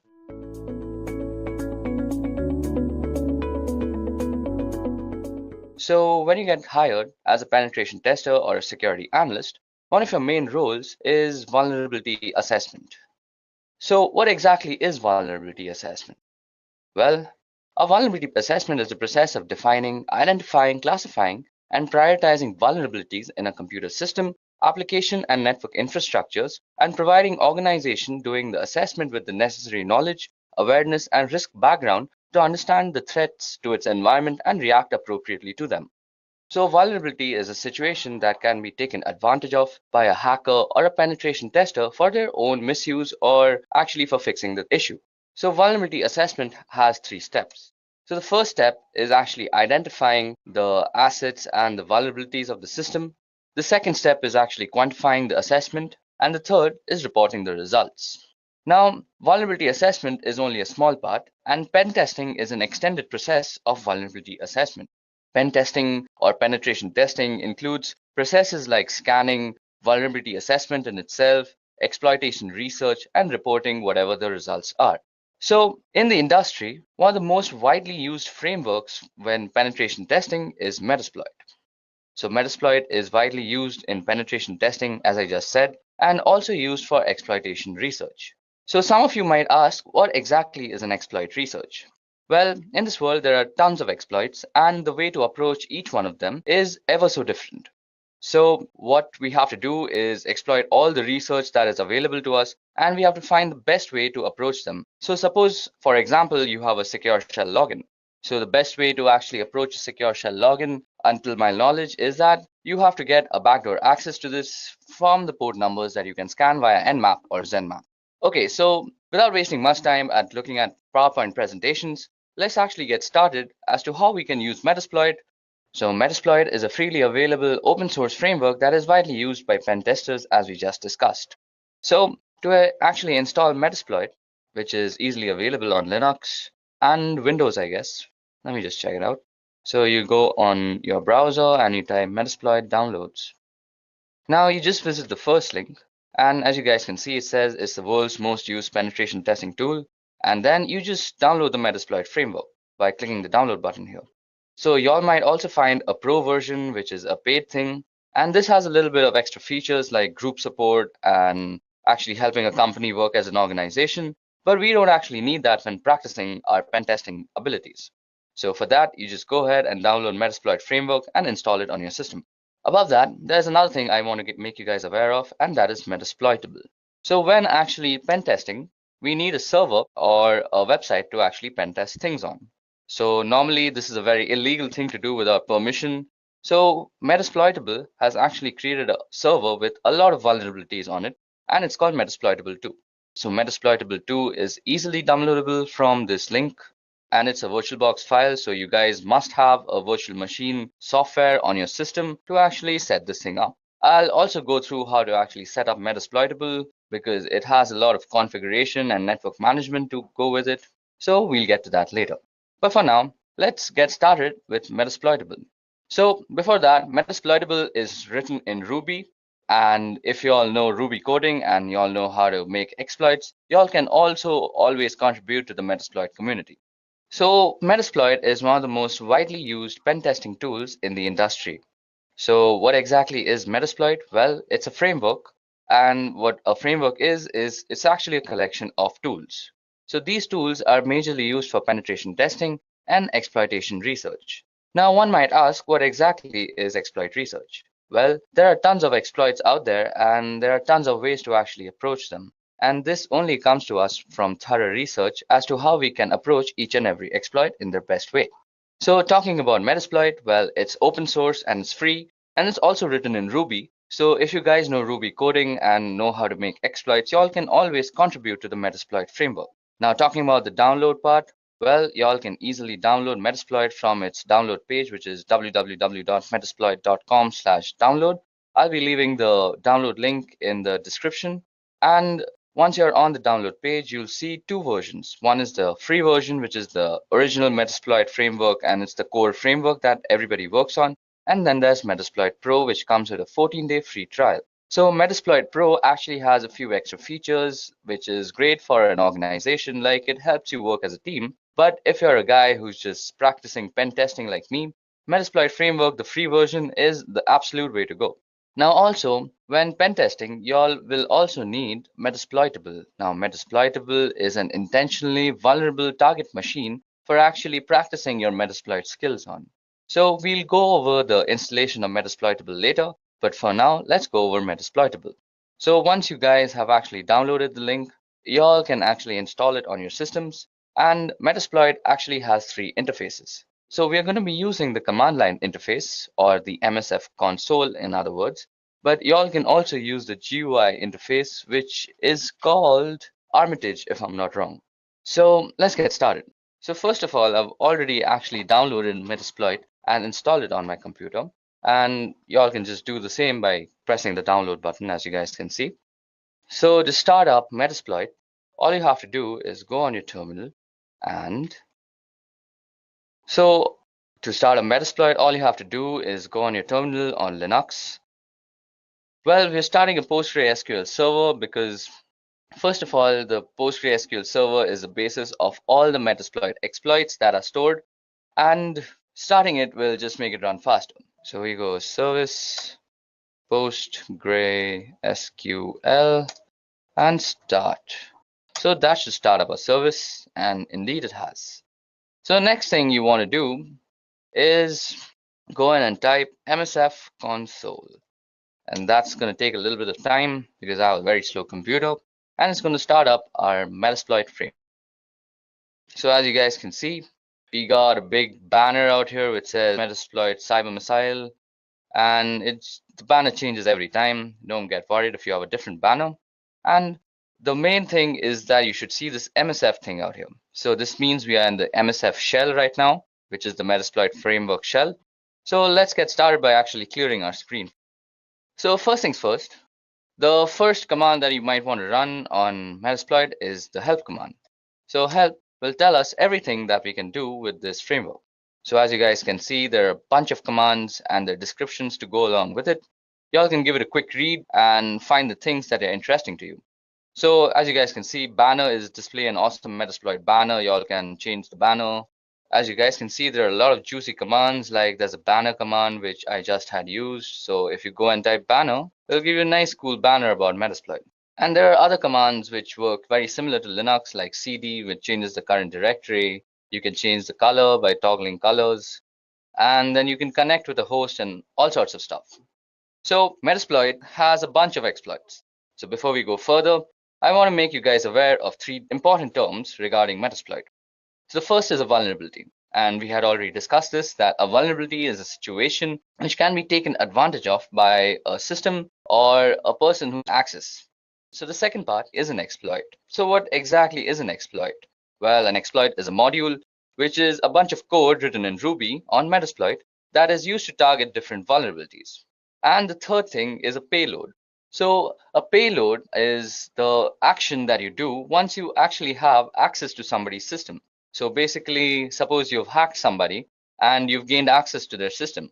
Now the activities you do after gaining access is defined as the payload. So we just spoke about exploits, and I told you guys that Metasploit has a bunch of exploits. So how do we see all the exploits that are there? So you go show exploits.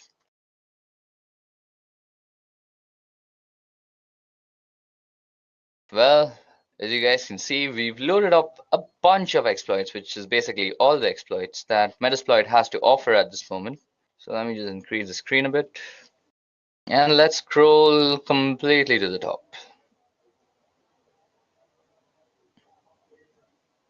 Yep. So as you guys can see, show exploits gave us a bunch of exploits, and it shows their name, a description, a disclosure date, and a rank. So the name and description is, as it says, it's the name of the exploit and it's a short description about it. The disclosure date is when the exploit was actually released by Metasploit, and the rank is how it has fared against the vulnerability it was released for since it was actually released. So as you guys can see, ranks range from excellent, great, good, and stuff.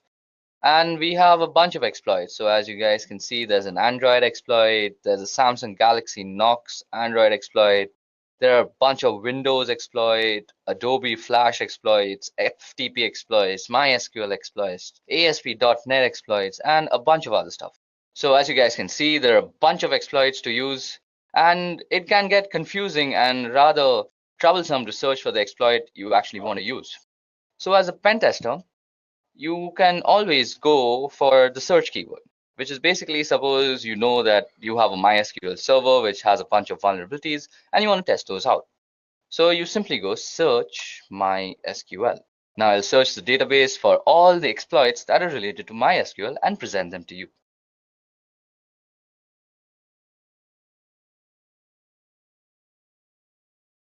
Okay, so we have our results. So as you guys can see, we have a bunch of MySQL related modules now. Now this makes it way easier if you're a pen tester and you're looking for MySQL exploits. Now suppose you choose your exploit, and let's see. Let's choose, which one do we want to use today? We're going to just use this MySQL hash dump. So to actually use this, we have to copy the name. So double click on it and it'll just select it, and then you go Control-Shift-C in your terminal. So that copies it. And so if you want some more information about it, you can always go info and then just paste in the name of the exploit. So this gives us a bunch of information, actually gives us all the information you need about the exploit. So it gives you the name, that it's a MySQL password hash dump. Its module name is auxiliary scanner and all this stuff. It's licensed by Metasploit framework in itself, and it has a normal rank. And these are all the options that you might need to set when actually using the exploit. And this also gives you a small description. So it says this module extracts the usernames and encrypted password hashes from a MySQL server and stores them for later cracking. So seems like pretty cool stuff you can do with MySQL server and its password database. So if you actually want to use this, so you have to use the use keyword. So we go use and Control-Shift-V. So as you guys can see, it's denoted in red out here that we are indeed in the exploit that we want to use. Now, the first thing you want to do when you're using an exploit is you want to go and say show options. Now, as you guys can see, these are the options that we actually need to set before using the exploit. Now, the options can be necessary or they can be optional. Like, so there's a password field out here, which is not really necessary, but will help your exploit if you actually provide it. But you need to provide the R hosts, which is the targeting host machine, and the port and the threads is already set.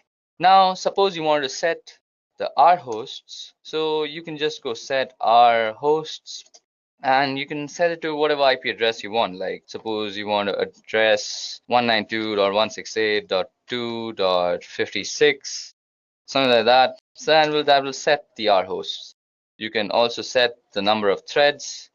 Now, threads are actually what the threads mean in parallel processing. That means how many parallel threads you're going to run so that you have faster computation. So this means you need GPU power if you have multiple threads running. So let's set threads to 30 for now.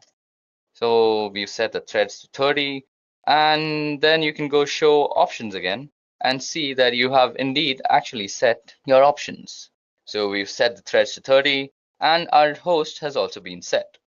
So that was all about how you can get into a module, get some information about a module, and how you can also use the module. So once you're done using the module, or once you're done setting up the options rather, you can go ahead and run the command run or even exploit. And this will start actually running the exploit on the system that you want to. Now I've put in a very arbitrary IP address, and that does not have MySQL port running, so our exploit failed. Now, once you have tested out your exploit and you want to go back to the main MSF Unix shell, just go ahead and type back. It's as simple as that. So that brings us back to the MSF command line. So let's go ahead and clear our screen now. Okay, so it's time we do something interesting. So to do that, first of all, we need to go ahead and actually download Metasploitable 2. So to download Metasploitable 2, you have to go on this link. I'll leave the link in the description. So, or rather, you can just go on your browser and type in Metasploitable 2 download. So Metasploitable, as we had earlier discussed, is a Linux-based distribution, and it's mostly meant for actually practicing your pen testing skills. So basically, it has a bunch of ports open on it. So it's basically just for your ease so that you don't go ahead and test it out on some valid website and then get thrown into jail, because that's a very illegal thing to do. So go ahead and download Metasploitable 2, and then also download Oracle VirtualBox Machine or Oracle VirtualBox. So you all can also easily download that from www.virtualbox.org. And this is because you should never run Metasploitable 2 on a system that is connected to a network. You should always use it on a virtual machine because it's protected that way so that nobody else can access it. So to actually set up Metasploitable, once you've downloaded it, you go ahead and open up your VirtualBox. So out here, you have to go into Global Tools and you create a host-only network manager. Now I've already created a host-only network manager, and then you go ahead and enable the DHCP server by pressing this out here, like enable. Then you go back and you just go new. You give it a name, like whatever you want to name it. I have already named mine Metasploitable 2, as you guys can see. So we're going to call this demo for just demonstration purposes. Choose the type to be Linux, and it's Ubuntu 64-bit. Click next, give it a gig of RAM, and you are going to use an existing virtual hard disk. So out here, you just click on this button out here, and you browse to the place where you've actually downloaded and unzipped your Metasploitable download file. Then you'll get this virtual machine disk file, which is a VMDK file, and you just go ahead and load it up. So I'm not going to do that again because that's just going to eat up my RAM, and I've already installed it out here. So that was all about the installation and the configuration. So now let's get started and let's start playing around with Metasploitable. So once you're done downloading and installing Metasploitable on your computer, all you have to do is go ahead and start it up in your VirtualBox machine. And the login ID and the password both are MSF admin. So first of all, we need the IP address of our Metasploitable server. So we go ifconfig, and this gives us the address. So as we can see out here, our address is 192.168.56.101. So once you go ahead and start up Metasploitable, it's time that we go ahead and exploit all the vulnerabilities that is presented to us by Metasploitable 2. So to do that, let's head back to our Linux terminal again. So once we have the IP address, that was 192.168.56.101 if I am correct. So let's go and quickly get a little bit of information about that. So who is 192.168.56.101?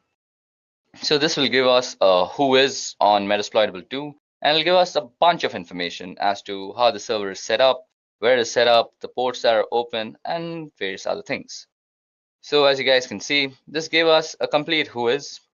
So to get some more information about our Metasploitable server, we're going to be using Nmap. Now, if you guys don't know about how to use Nmap, you can go out and check my other video on the playlist. I've made a pretty good Nmap tutorial. So we go Nmap -f-s and v, which is steel version, and we give it the name or the domain name server, 92.168.56.101. So we've got a juicy result out here, and we can see that there's a bunch of stuff open. So as you guys can see, there's the FTP port open, which has a version of VSFTPD 2.3.4. There's also Open SSH, which is 4.7 P1 Debian. There's also Telnet, which is almost miserable to have Telnet running on your computer. Then there's SMTP, there's HTTP, and there's a bunch of ports open, as you guys can just see on your screen. So it's time we actually use Metasploit like a pen tester to go ahead and test out these vulnerabilities. So let's choose these FTP things. So we have this FTP out here. So from the version number, which is given to us by the steel version flag on Nmap, we know that it's using VSFTPD 2.3.4. So we can easily search for an exploit of the same version. So as a pen tester, you would go search VSFTPD 2.3.4. So this should give us all the exploits that are available for this particular vulnerability. So as you guys can see, after a long search from the search VSFTPD, we found a vulnerability or an exploit that can take advantage of the vulnerability. So it's time we actually use this. So first of all, let's get some info about this. So info, let's copy down this thing, and then let's get some info about this. So as this module description says, this module exploits a malicious backdoor that was added to VSFTPD download archive. This backdoor was introduced in the VSFTPD 2.3.4 tar.gz archive between June 30th and Walla. So we have the options of setting an R host. It has an available target. It's provided by these guys, and it's a pretty good exploit in my opinion. So let's go ahead and use it. So we go use and the name of the exploit. So it's visible to us that we've again entered the exploit module, which is Unix/FTP/VSFTPD234 backdoor. So what we're going to do is we are going to actually gain a backdoor access to our Metasploitable system. So to actually make this more believable, so if you guys go into your Metasploitable system, so you guys can see that you're in the root directory. So you can gain some root access by going sudo su and going msf admin. So we're now a root user in the msf admin, or rather the Metasploitable console. So if we go ls, we can see the various files. And if we go /home, we're in the home directory now. And if we do ls out here, we can see that there are a bunch of stuff. So there's an FTP folder, there's a hacked folder, there's an MSF admin folder, and there's service and there's user. So that's 5 folders if you guys remember. So now what we're going to do is we're going to gain some backdoor access into this system, and we're going to create a bunch of folders in the home directory. So let's get on doing that. So to do that, we head back to our Metasploit terminal, and we go show options as we had already entered our exploit. So go show options. So as we see, the options that we have to provide is the R host and the port number. Now the port number has already been set because it's 21, and that's where FTP runs, or rather TCP runs. And we now just have to set the host. So to set the host, we have to just put in the IP address of our Metasploitable server. So if I remember correctly, it's set our hosts to 192.168.56.101. So that has set our R hosts. So we can again check that if we've done it correctly by going show options. And we indeed have set our hosts. Now all we have to do is run the exploit. So we go and hit run. So as you guys can see, we have actually gained a backdoor service has spawned and it's handling, and the command shell session has started. Now you might be confused as to why do I have this blinking line? Well, this blinking line actually means that you are inside the Metasploitable server. That means we have already gained a backdoor access, and this blinking line denotes that we are on the terminal of Metasploitable 2. Now if you guys don't believe me, let's do some experimenting. So as I had said, I'll create a bunch of folders in the home directory. So let's change to the home directory first. Or rather, first you can also do a who am I, and instead you that you're the root user. Next, you go and do cd/home, and I'll change to the home directory. Now, let's make a bunch of folders, like make directory. This is a test. So that should have made a directory. So let's go into that directory. cd, this is a test. So we're already into the directory. This is a test. Now let's make a file called targets.txt. So that creates a file. So just to see if we have actually done it properly, let's go back to our Metasploitable server. Now in the home directory, you go and type in ls again. Okay, so let's type in ls and see. So as you guys can see, we have created this is a test folder, and it's already available there. So let's go and move into that folder. So this is a test, and we are already in that folder. So, and we had also created a text file which was called targets. So that was ls, and it should give us a targets.txt. So as you guys just saw, we gained a backdoor access into a remote system through a vulnerability that was available to us on the FTP port. So we first did that by scanning the entire domain name server of Metasploitable via Nmap and gaining some intelligence as to what ports are running and what ports are actually open. Then we found out that the FTP port was open. Then we went on to Metasploit and we found out exploit that vulnerability very successfully.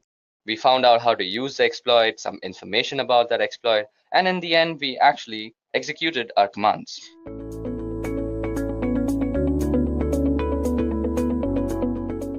Now, you guys must be wondering what exactly is Nmap and why should I learn it? Well, Nmap is a network scanner that is widely used by ethical hackers to scan networks, as the name suggests. Now, you might wonder, why do I need a network scanner? Well, let me give you an example. So, suppose you have a Wi-Fi that has been set up in your new house, and you realize that your data is being actually consumed at a faster rate than you are using it. Now, you have suspected that it's your pesky neighbor who keeps on connecting to your Wi-Fi and eating up all your data. So to actually confirm all your doubts, what you want to do is a network scan, and Nmap is a pretty wonderful tool to do that. Now, Nmap runs on Linux, Mac OS and Windows, and I'm mostly going to be running this on Linux because that's what I do most of my penetration testing and network testing on. So let's go ahead and get on with the installation of Nmap on your computer. So what you do is go apt-get install Nmap. Now for this you have to be logged in as root. If you're not logged in as root, just add sudo before this whole command and it will install it. Now I already have Nmap installed, so I'm not really going to install it again and again. So let's just go ahead and just do a few scans on our website, that is www.edureka.co, and we are going to see what we get back as results. So first of all, let me just show you how you can scan a certain domain name service or DNS. So Nmap, we are going to use a flag all the time. Now let me just tell you what are flags. So if you just go into Nmap and type --help, this will give you all the flags and options that are available to actually use on Nmap. So if you are actually stuck and you can't remember stuff, just go in and type nmap --help and it will give you all the stuff. Now, network scans generally take a long time, so I'm going to be using the fast mode most of the time. So for fast mode, all you have to do is type in edureka.co and sit and wait for this scan to get over. Now when the scan gets over, you will see a bunch of information, and let me just wait till that information pops up and then we'll talk about the information together. Okay, so as you guys can see, our scan has been completed. It took 13.71 seconds to actually do the scan. Now as you guys can see, it shows us the ports, the states and the services. Now the ports is basically the port number which our service, that is also binded to, is working on. So we can see that SSH service is working on port number 22, SMTP on 25, HTTP on 80, RPC bind on 111 and HTTPS on 443. So that is how you can use Nmap to scan a certain website. Now if you see, Nmap has also given us the public IP of the DNS, because what Nmap does is it looks up the DNS and then translates it to an IP that is recognized to that DNS server. So Nmap also returns the public IP. So what we can do also is nmap-f and 34.210.230 and .35. Okay, so as you guys can see that our command also works when we put in the IP address and it produces the same results. Now we can also scan for multiple hosts. Now suppose you are on a network and you want to scan for multiple hosts. Now you don't really want to run different commands for that. Now what you can do is just go in and type nmap and a bunch of IP addresses like 192.168.1.1 and 192.168.1.2 and 192.168.1.3. And what this will do is it will run an nmap scan on these three different IP addresses, and you did this in just one command. So that's a way that you can do this. Now you can also know about how much of your scan is left by just pressing the up button. So that will tell you and give you a constant update on how your scan is going. Like mine is 32.4% done and 34.7 now, and also show you kind of the time remaining. Okay, so till this port scan is going on, let me just tell you about the states. Now states can be of two types: open, closed, and unavailable. Sometimes you'll see that it is unavailable, and that's because some sort of firewall or something is running out there. States can also be closed. In that case, mostly Nmap will not return you any result unless you're explicitly finding something of the closed state. So that was a little trivia on states and how they work. Let's see how much our scan is done. So our scan is done 81% and it takes around another 20 seconds. It should be done soon. Now this scan could be significantly made faster with just the F tag, but I really want to give you all a good look into how this works. 97, 98, 99. Okay, so as you guys can see, this is our result. It gives us a bunch of ports and services. Now, as I just said, this thing can be also closed and also unavailable. So open and closed, we see both the examples. Okay, so that was about how you can scan multiple ports. So you can also scan multiple ports with this command, as I will show you. So 192.168.1.1 to 30. Now what this will do is basically scan everything from 192.168.1.1 to 192.168.1.2 up till 30, like that. So this is a very useful way of actually scanning multiple IP addresses, and let me just show you how that works. Since we have used the F flag, this is going to work considerably faster. Now as you guys can see out here, this had taken around 119 seconds, so that's around 2 minutes. Now this will take a considerably lesser time. So let's see, this was done in 29.91 seconds and we did 30 IP addresses. So we see that -F surely speedens the whole scanning process. Now you can also give Nmap a target list. Now let me make a target list. So targets.txt. Let me just cat it out for you. So there's nothing in it. Now all I want to do is edit this file. So let me just edit that file and put in 192.168.1.1, 192.168.1.2, 192.168.1.3, 192.168.1.4, 192.168.1.5, or 15. Boom, roasted. Now all we have to do is save it. So that saves it, and Control X to actually exit it. Now you can go ahead and view what is in targets.txt. So as you guys can see, this is what is in targets.txt. And now you can just pass it to Nmap with the IL flag, and you could say that Nmap is going to actually scan all the IP addresses that are in this file. So let that just run. So this will take a little bit of time because it's 5 IP addresses and it's not really running on the fast mode. 83% of our work is done. Okay, so as we see, our scan has been completed. Now what you see out here is the scan results for whatever we had provided in the targets.txt list. So that's how you can also provide Nmap input file, and it will give you the results for all the targets that were specified in the file.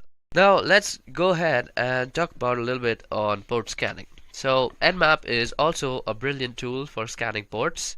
And if you have a server or a website, you know that there are around 65,535 ports out there on every server. And almost 99% are unused. So sometimes scanning ports is really a necessity. Now you can scan ports by just using the P flag and specifying the port number. And this is how you would do it. And you would just specify the IP address after that. So I'm going to use www.edureka.co. And what you can also do is this will scan only the port number 20, but you can also scan from port number 20 to 25. You can also put in commas and tell Nmap you also want to scan all these other port. 80 is HTTP and 443 is HTTPS. So you can surely do that. So let me just go ahead and run this. Okay, so that gives us an information on the ports that is there. Now something about ports also, you suppose you know you want to scan for some HTTP ports, so you can just say Nmap, and with the -p you can just say that I want to scan the HTTP port on www.edureka.co. So that will just go ahead and do that, and as you guys can see, that gave us the result. And you can also add in stuff like MySQL, FTP, and stuff like that. So let me just see and show you how that runs. Okay, HTTP is not a port, HTTP. Okay, so as you guys can see, these are the ports that are running, and it gave us according to the name. Now if you want to scan all the ports, you can use -p and then the IP address at www.edureka.co. Now this generally takes a lot of time because you're basically doing 65,000 scans, so I'm not really going to do that. I'm going to quit this out. Another thing that I wanted to show you all that generally takes a lot of time to actually execute is called something like an aggressive scan. So as you guys can see out here, I have done an aggressive scan on Edureka. So to do that, all you have to do is nmap-a and then you go edureka.co. So let us see how much time did this take to actually execute. This took 459 seconds. That's a long time for a scan. But it gives us a bunch of other information. For example, it gives us the trace route. So what is a trace route first of all? So trace route is the route taken by a packet to actually reach the clients and the target server. So as you guys can see, our packet had 22 hops. First it went to the first hop was to the gateway router, that is 192.168.1.1. Then it went to the Airtel lease line, then it went to this IP address, then it went to the BSNL VSNL.net, and it went to London, New York, then Chicago, and it went all the way up to wherever this thing is hosted. That was some information, and then there is some other information given to us like the TCP open, TCP wrap, program versions, port types, port states, and all sorts of other information is given about in an aggressive scan. Another scan that I have previously also done and kept for y'all is because it takes a lot of time, and I have done something called the service version. So nmap-s and v with V capital will give you the service version. So it tries to actually guess the version of the service that is running. So for example, on the TCP port it tells us it is postfix SMTPD. On the Apache it's Apache HTTPD, and you can see all sorts of versions that are here. Another thing Nmap is generally brilliant is for guessing the operating system that is running. Now I have already done this scan previously because this takes a humongous amount of time that I don't really have, and that is 386.34 seconds, and this scan together basically took me more than 10 minutes, and I don't really have that kind of time for explaining all this stuff. So as you guys can see out here, the OS is kind of, OS detail is Fortinet, FortiGate. It kind of tries to guess the OS upon the time to live that is in the response from the packets that it sends. So -SV, -O, and -A are some really cool stuff that you might want to know. Another thing that you can do is traceroute, as I had just told y'all, and y'all can do traceroute separately. So you go --traceroute, and then you say the name of any sort of website. So suppose I want to know how I reach netflix.com. So I go netflix.com, and this will give me a traceroute that shows me how my packet actually reaches netflix.com. Okay, so this is basically, it was a direct one hop Okay, so that was surprising.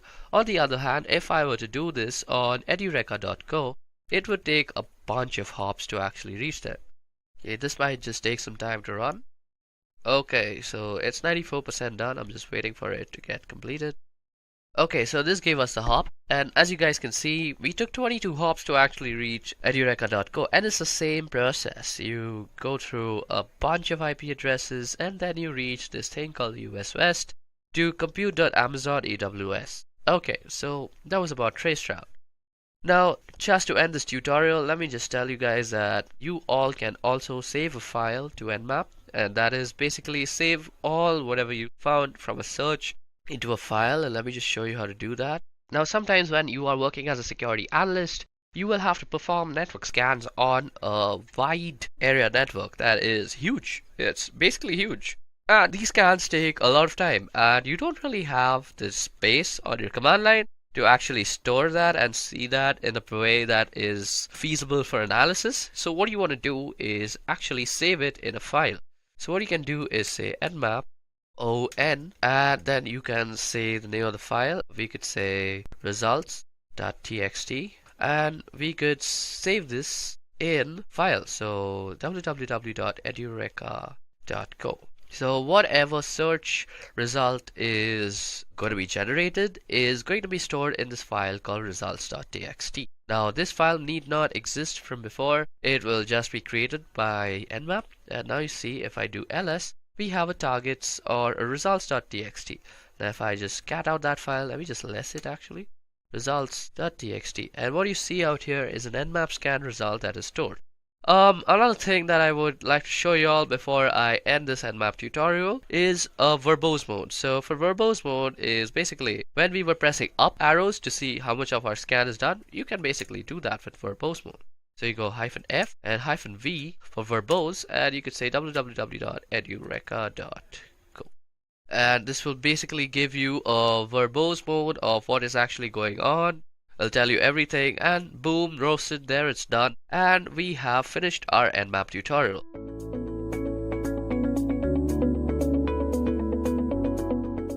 What is cross-site scripting attack?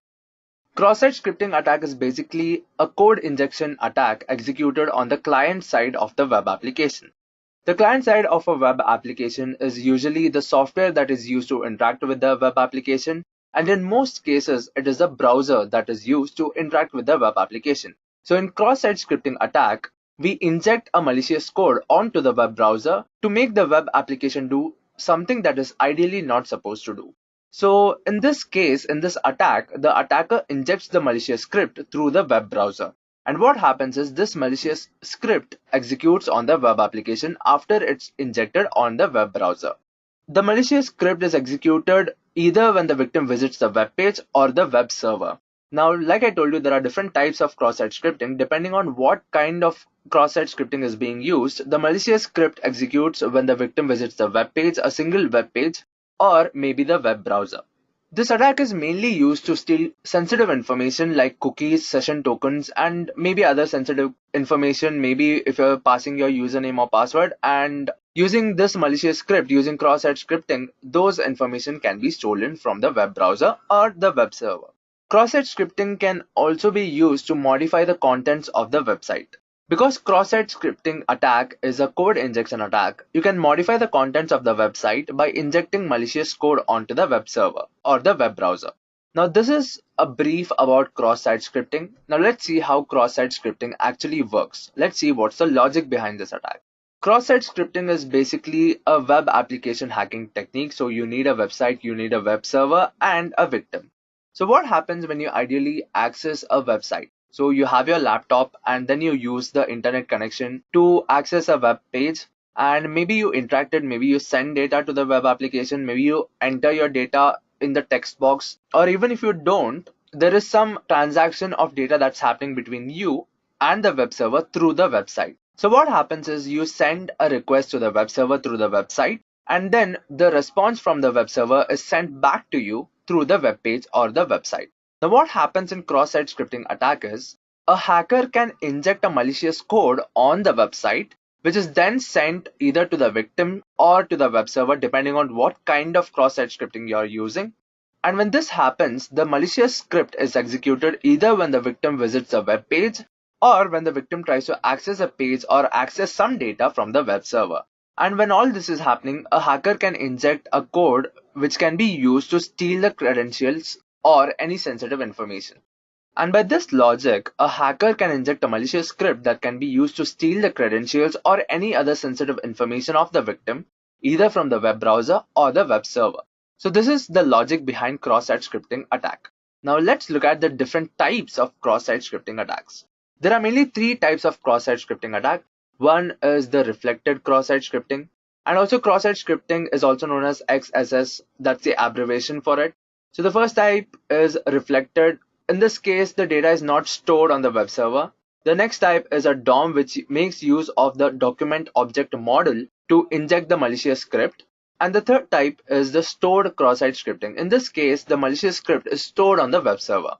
So I'll be explaining these types in detail in the next slides when I'm telling you how to hack each of these kind. So let's move on and see how you can use cross-site scripting attack to hack a web application.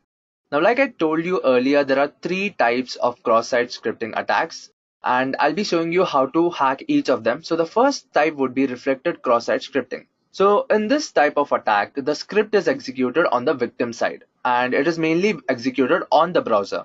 So the script is not sent to the server, or even if it's sent, depending on the API calls or the requests, the script is not stored on the browser side.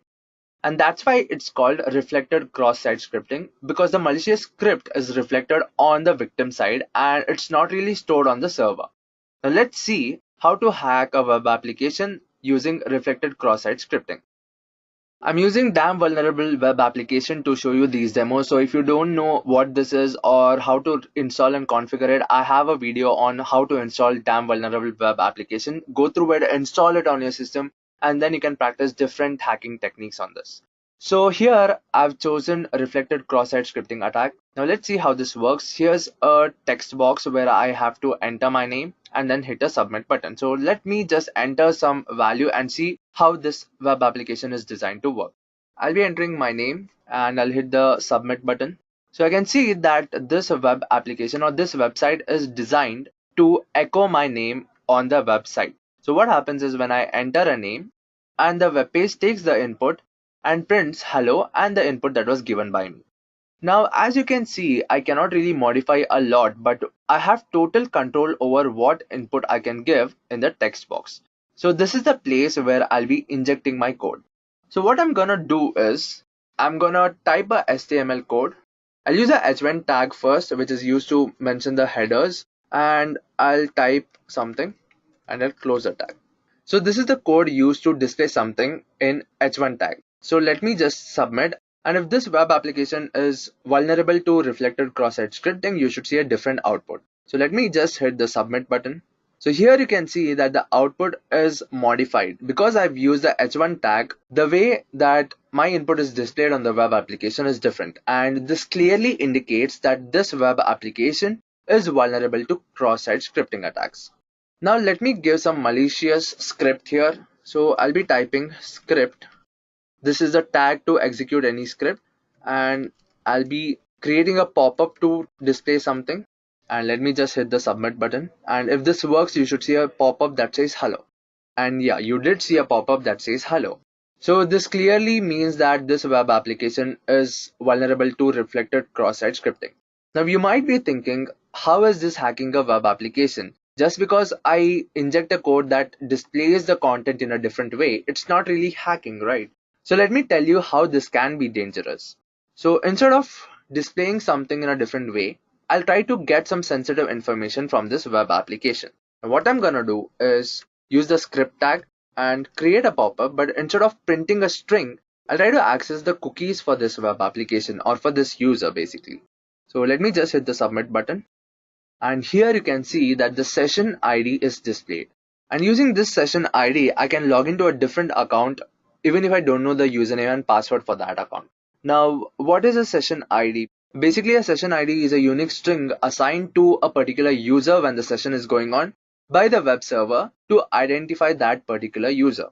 So suppose you log into your account, your Gmail account, your Facebook account, or your banking account, and I can get hold of your session ID. I can use this session ID, and using a tool like Burpsuit, I can log into your account without even knowing the password. So this is how dangerous a cross-site scripting attack can be. Now, I was just using the low security level. Let me just increase the security level and see what changes has to be done in this attack. So I'll just increase the level to medium. I'll click the reflected cross-site scripting attack again. Now let me give the same input. Let me give script, alert, and some string. And I'll just close the script tag. I'll hit the submit button. Now you can see that previously when the security was low, you saw a pop-up that said hello. But in this case, I don't see a pop-up. That means that this web application under medium security is doing something to avoid cross-site scripting. Now, how would you know what it's actually doing? Now look at the output. The input I gave was script, alert, hello, and I closed the script tag. So this was the input that I gave to the web application, and the output was only this. So this means that the web application is doing something to eliminate this script tag and the end script tag. So I'll just change my input to something like this. So I'll be using the same input, but I'll modify it a little. Because the web application is designed to remove the script tag, I'll just modify it a little. I'll just modify this code to look something like this. I'll add a nested script tag. First, let me give this as an input. Let's see if it works, and if it works, I'll tell you how this actually works and what's the logic behind this. So just copy paste this and let me hit the submit button. Now, like you can see, this actually worked. So when I use the nested script tag, it actually worked. Now let me explain how this actually worked. So like I told you, this web application is designed to eliminate the script tag. And when I give this as the input, what the web application did is it looked at the input, it found the script tag here, and it eliminated the script tag. And because I had nested a script tag, even when it eliminated the main script tag, there was another script tag that was formed. And this is how you could see the pop-up. So basically, when you nest a script tag, the script tag is eliminated. And when the script tag is eliminated, the divided part of the script tag is concatenated as a string, like you can see here, and then this code is executed. So this is how we can use cross-site scripting if the web application is designed to eliminate the script tag. Now let me just increase the security. I'll just increase it to high and hit the submit button. Then let me go to cross-site scripting reflected. Let me give the first input, that is the direct approach, and you don't see a pop-up. So it means that the web application is handling the cross-site scripting attack. Let me try the previous input. And even now you see the same output. Now let me just show you the code that is used to sanitize the input on this web application.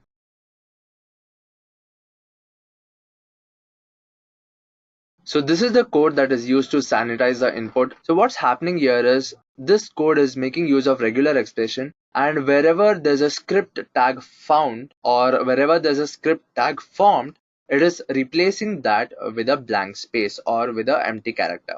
So basically this means that we cannot use the script tag in any way. Now what other options do we have?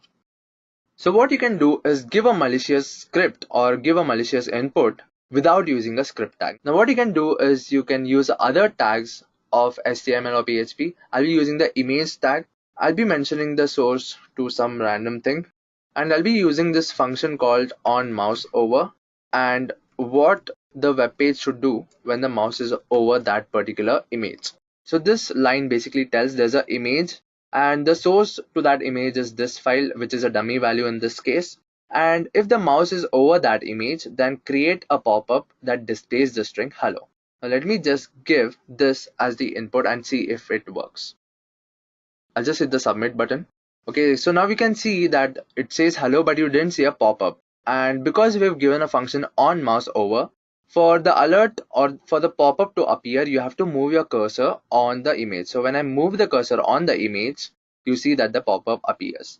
Now what you can do is, in this case, I've not given any image as a source, but what you can do is you can download an image that says click here, and instead of giving a dummy value, you can give the source to that image. So when you use that malicious code, what will be displayed is hello and the image that says click here. So when the user will go to that image to click on that image, Basically, because the mouse is over that image, you see a pop-up. So that's when your malicious code will be executed. So this is all about reflected cross-site scripting. Let's move on to the next type, that is stored cross-site scripting. So like you saw in reflected cross-site scripting, the data is not being stored on the web server. It is executed on the web browser. Now in stored cross-site scripting, what happens is the script is stored and executed on the server. So there are a lot of web applications like Facebook where you comment on a picture, where someone uploads a picture, you comment on a picture, or you post a status on your wall or on your timeline. So this data is stored in the database of the server. And every time somebody clicks on that page or tries to access that data, the web server fetches that data from the database and then displays it on the web browser. So when you're using stored cross-site scripting attack, you're basically storing this malicious script on the web server or the database that is being used by the web server. The advantage of stored cross-site scripting is because it is stored on the web server, every time any user that is accessing that data will be executing the malicious code. Now let's see how you can use stored cross-site scripting to hack a web application. So this is a web page for stored cross-site scripting attack. There's a name and there's a message. So let me just give some input. I'll type test1 and the message will be message1, and I'll just hit the sign guestbook button. So basically this takes a name and it takes a message and then it stores that. So even if I refresh this, you can see that the data is still present because this is stored in the database and it is being fetched every time I access this web page. Now what I'm gonna do is try to inject some malicious code here. So I'll give the name as test2 and then I'll try the first input, the direct approach, and I'll hit the sign guestbook button. So you can see that there's a pop-up that appears. So this means that this web application is vulnerable to cross-site scripting attack. So even if I refresh this, you can see that it executes. The malicious script executes. So every time a user visits this web page, the malicious script executes. So it's the same in the case of applications that store data from the user. For example, like I told you about Facebook, when you post something, there's a comment, or when you post something on your timeline, you post a status on your timeline, and any other user or any other profile accesses that page to view your photos or to look at your status or the comments on any of the posts, they basically ask the web server to fetch that data, and that data is basically stored in a database. So in that case, any user who accesses that data executes that malicious script. Now let me just increase the security and see what changes we have to make or what security features have been implemented. And before trying the next injection, I'll just clear this guestbook, or else every time I refresh, the malicious code will be executed and I'll see the outputs, I'll see the pop-ups. So let me just clear the guestbook. Alright, so what I'm gonna do is gonna type the same input that I gave earlier. So that'll be test1 and the malicious script. Hit the guestbook button and see that it's not working. I don't see a pop-up here. So there's some way that this web application on a medium level is handling the malicious input. Now I'm gonna try to give the malicious input in the name field, but I'm not able to type a lot of characters. Let me see the message field. I'll just type message1 and I'm not able to type more characters. So this is because the text box is limited to take a limited number of characters. I'm gonna manipulate this by changing that restriction. So what I'm gonna do, I'm gonna inspect the web page, and here I can see that there's a line that says max length equal to 10, which means that this text box is designed to take only 10 characters as input. So what I'm gonna do is I'm gonna change this value to 100 and I'll just hit the enter button and close this window and now try to give the input. So because I've manipulated it, I've changed the max length of the input. I can give more characters as the input and let's see if it works. It still didn't work. That means even the name field is designed to sanitize the input. Now let me just modify the input. So I'm gonna nest the script tag because here I can see that the script tags are being eliminated or they're being cut off. So if I find a way to manipulate the script tag like I showed you in reflected cross-site scripting, maybe I can execute this code. So what I'm gonna do is paste the script. I'll again have to change the max length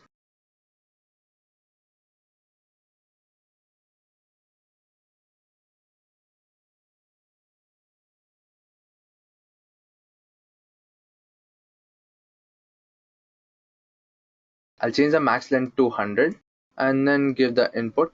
And here I'll be using nested script tags similar to the way that I use in reflected cross-site scripting. I'll type a message here, message2, and let me see if this works. Well, it did work. And because I could see from the output that the web application was designed to eliminate the script tag, I just manipulated the way you inserted the script tag. I used the nested script tag and then I could execute the malicious code. Now let's move on to the next level of security, and before that I'll just clear the guest book and I'll just increase the security. Go back to cross-site scripting stored. Now again I'm going to try the previous input, the previous malicious script, and see if it works. I'll change the max length to 100 again.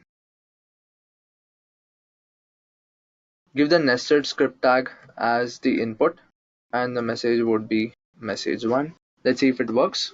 Okay, it didn't work. And similar to how it was used in reflected cross-site scripting, I think this code is also using regular expressions to eliminate any script tags.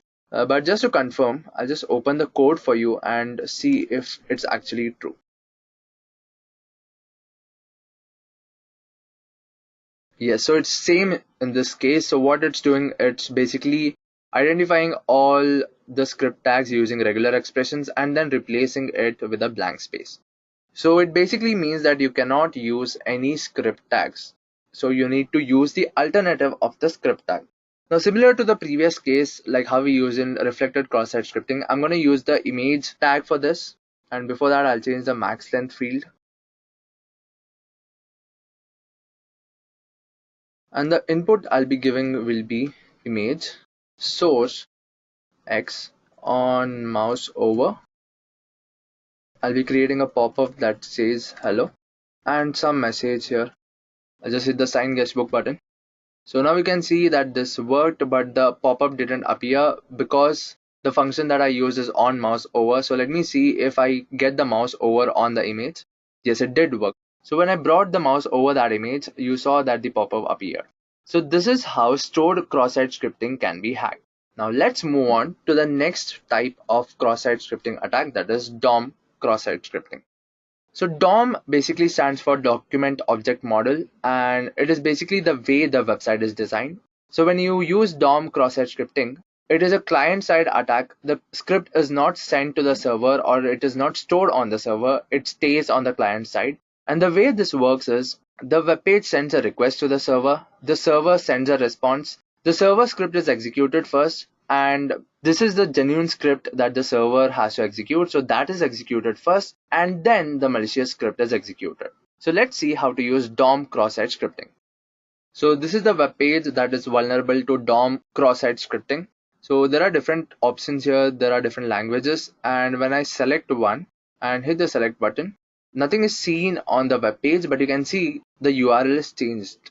So you can see that the default is set to English. Now let me change the value. I'll hit the select button. Let me change the language and hit the select button. So you can see that the language is being changed. So basically in this web page, I don't have a text box where I can give the input. Every manipulation that I have to do or every script that I have to inject here should be done in the URL. So what I'm going to do is I'm going to manipulate this. So instead of giving French, I'll use my malicious script here. So the script will be script alert hello, and I'll close the script tag. So when I executed it, you can see that the pop-up appeared. That means in DOM based cross-site scripting, you mainly manipulate the URL that is being used or the URL that is being generated. So this is the low level. Let me increase the security. I'll change it to high. Let me give the same input again, script alert, the string is hello, and I'll close the script tag. Let me hit the enter button. Well, it didn't work. It actually went back to default as English. So let's see what's the code behind this, what's the logic behind this.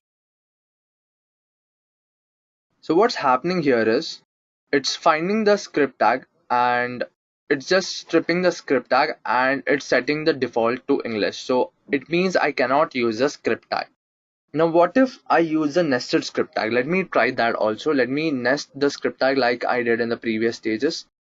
Let me nest the script tag. Well, this also didn't work. So this web application under medium security is designed in such a way that if there's any script tag, it will set the default to English, the language to English. Now, how can you bypass this? For this, I'm going to inspect the element. So let me see how the web page is displaying all this data. Here you can see there's a form tag and there are different options here. So I'm going to make use of this syntax to inject my malicious query. I'll just copy paste this. So this is a line that displays English as the value. So what I'm going to do is manipulate this. So the way this is designed is there's a select tag, and under this there are different options. English. I'm not typing the whole code because I want you to understand the logic and other inputs, and then the select tag is closed. And when one of the option is selected, maybe English, so this option is selected. If I choose any different option, maybe French, then this line is selected, and so on. So what I'm going to do is manipulate the URL in such a way that the option tags is closed earlier. So basically when I choose English as the default, it says English default. So this part of the code is executed and this is used to close. But instead of letting the page do it, I'll give that as the input in the URL. So what I'm going to do in the URL is I'm going to close the tag right here, the option tag and the select tag, and I'm going to use the body tag here and the function onload, which has to create a pop-up that says hello. Let me hit the enter button. Now as you can see here, I could successfully inject the malicious code in the URL. So how this works is, so when I choose English as the option, this part is executed. So instead of the web page closing this for me, I'm adding another option tag and I'm adding another select tag. So what happens is this part of the code does not execute because I'm closing it here and then I'm typing my malicious script here. And that's how this code successfully executed for medium security level. Now let me increase the security level to high and see how it works. Let me try the direct approach. Well, this didn't work. Let me use the previous approach.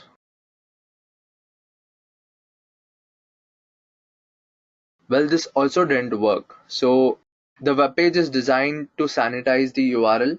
So let me see the code for this. So this code is designed in such a way that it only takes these languages as the input, and if there's anything else apart from these languages, it will set the default to English.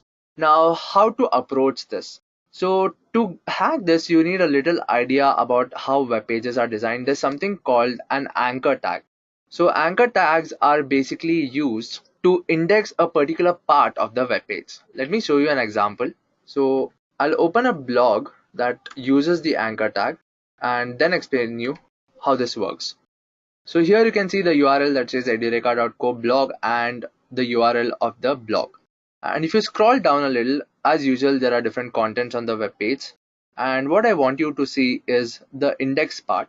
So there are different topics that are covered in this blog, and here's a list of it. So what happens when I click on one of this is the web page takes me to that particular part of the web page. So in case I click this, it takes me to how to use network scanning tool.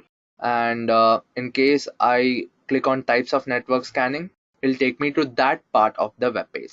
Now what I want you to observe is whenever I click on one of the anchor tags, the URL is regenerated to point me to that particular section of the web page. I'm going to make use of this feature of web design or web development to hack our web application. So what I'm going to do is I'm going to use a pound symbol or the hash symbol and then use my malicious script after that. So because the pound symbol is used to index or to point to a certain page on the same website, this web page will not consider it as the input. It will just think that we are trying to point to a particular part in the web page. So let me type hello and then close the script tag. Let me hit the enter button and see if this actually works.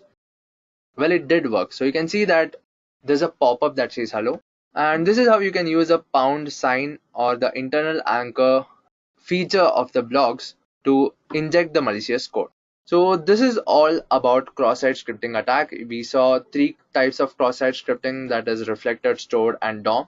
And what type of cross-site scripting attack you use depends on how the web page is designed. You cannot use DOM cross-site scripting on a web page that is vulnerable to stored cross-site scripting. So first you have to understand how the web page works, how the web application works, and then decide which type of cross-site scripting attack to use. Now let's move on to the next topic, that is how to prevent cross-site scripting attacks. So the first thing you can do is escape the user input. So there are special characters like greater than symbol, smaller than symbol, which are generally used in tags or in malicious script, or maybe the percentage symbol. So the first thing you can do is escaping these characters, which means that you take off the special feature of this character and make it just another text character. The next thing you can do is consider all input as a threat. Because the user has complete control on what input he gives, you have to assume that every input is a thread and sanitize and handle every input with care. The next thing you can do is data validation. Suppose you have a field of login where you can enter username and password.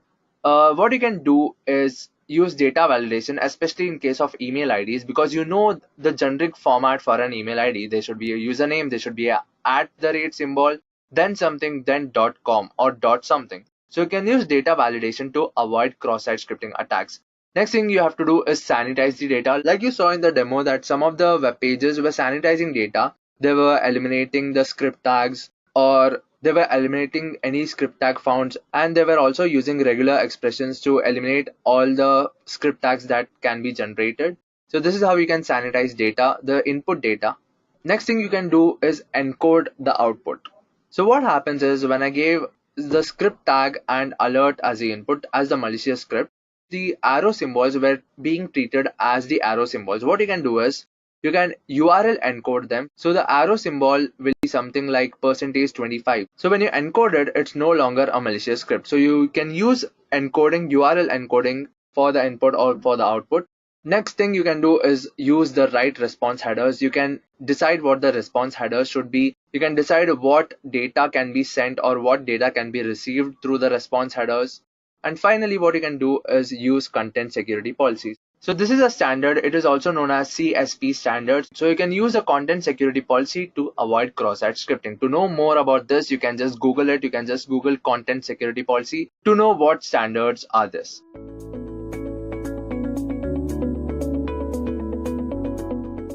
Firstly, let's go over what DOS and DDoS means. Now, to understand a DDoS attack, it is essential to understand the fundamentals of a DOS attack. DOS simply stands for denial of service. This service could be of any kind. For example, imagine your mother confiscates your cell phone when you are preparing for your exams to help you study, without any sort of distraction. While the intentions of your mother is truly out of care and concern, you are being denied the service of calling and any other service offered by your cell phone.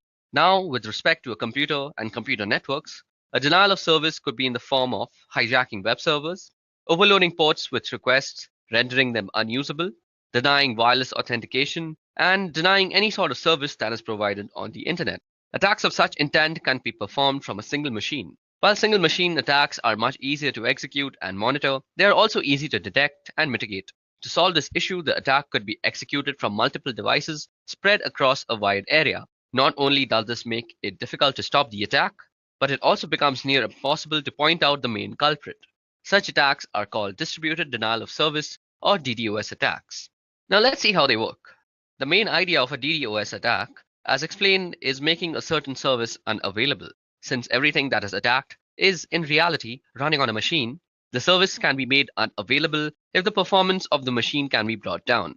This is the fundamental behind DOS and DDoS attacks. Now, some DOS attacks are executed by flooding servers with connection requests until the server is overloaded and is deemed useless. Others are executed by sending unfragmented packets to a server which they are unable to handle. These methods, when executed by a botnet, exponentially increase the amount of damage that they are doing, and their difficulty to mitigate increases in leaps and bounds. To understand more about how these attacks work, let us look at the different types of attacks. Now, while there are plenty of ways to perform a DDoS attack, I'll be listing down the more famous ones. These methodologies have become famous due to their success rate and the damage they have caused over time. It is important to note that with the advancement in technology, the more creative minds have devised more devious ways to perform DOS attacks. Now, the first type of methodology that we're going to discuss is called ping of death. Now, according to the TCP IP protocol, the maximum size of a packet can be 65,535 bytes. The ping of death attack exploits this particular fact. In this type of attack, the attacker sends packets that are more than the max packet size when the packet fragments are added up. Computers generally do not know what to do with such packets and end up freezing or sometimes crashing entirely. Then we come to reflected attacks. This particular attack is more often than not used with the help of a botnet. The attacker sends a host of innocent computers a connection request using a botnet, which are also called reflectors. Now, this connection that comes from the botnet looks like it comes from the victim, and this is done by spoofing the source part in the packet header. This makes the host of computers send an acknowledgement to the victim computer. Since there are multiple such requests from the different computers to the same machine, this overloads the computer and crashes it. This type of attack is also known as a Smurf attack. Another type of attack is called mail bomb. Now, mail bomb attacks generally attack email servers. In this type of attack, instead of packets, oversized emails filled with random garbage values are sent to the targeted email server. This generally crashes the email server due to a sudden spike in load and renders them useless until fixed. Last but not the least, we have the teardrop attack. So in this type of attack, the fragmentation offset field of a packet is abused. One of the fields in an IP header is the fragment offset field, indicating the starting position or offset of the data contained in a fragmented packet relative to the data in the original packet. If the sum of the offset and the size of one fragmented packet differs from that of the next fragmented packet, the packets overlap. Now, when this happens, a server vulnerable to teardrop attacks is unable to reassemble the packets, resulting in a denial of service condition. Okay, so that was all the theoretical portion of this video. Now it's time to actually perform our very own DDoS attack. Okay, so now that we finished the theoretical part of how DDoS actually works and what it actually is with its different types, let me just give you guys a quick demonstration on how you could apply a denial of service attack on a wireless network anywhere around you. Like this could be somewhere like Starbucks where you're sitting, or this could be a library also, or your college institution. No matter where you're sitting, this procedure will work. So the first thing we want to do is actually open up a terminal, as because we will be doing most of our work on a command line basis. Now for this particular demonstration, we will be actually using two tools. First is AirCrackNG, which is a suite of tools which contains AirCrackNG, AirMonNG, AirReplayNG, and AeroDumpNG. So these are the four tools that come along with it. And the second one that we'll be using is called MacChanger. Okay, so let me just put my terminal on maximum so you guys can see what I'm actually writing out.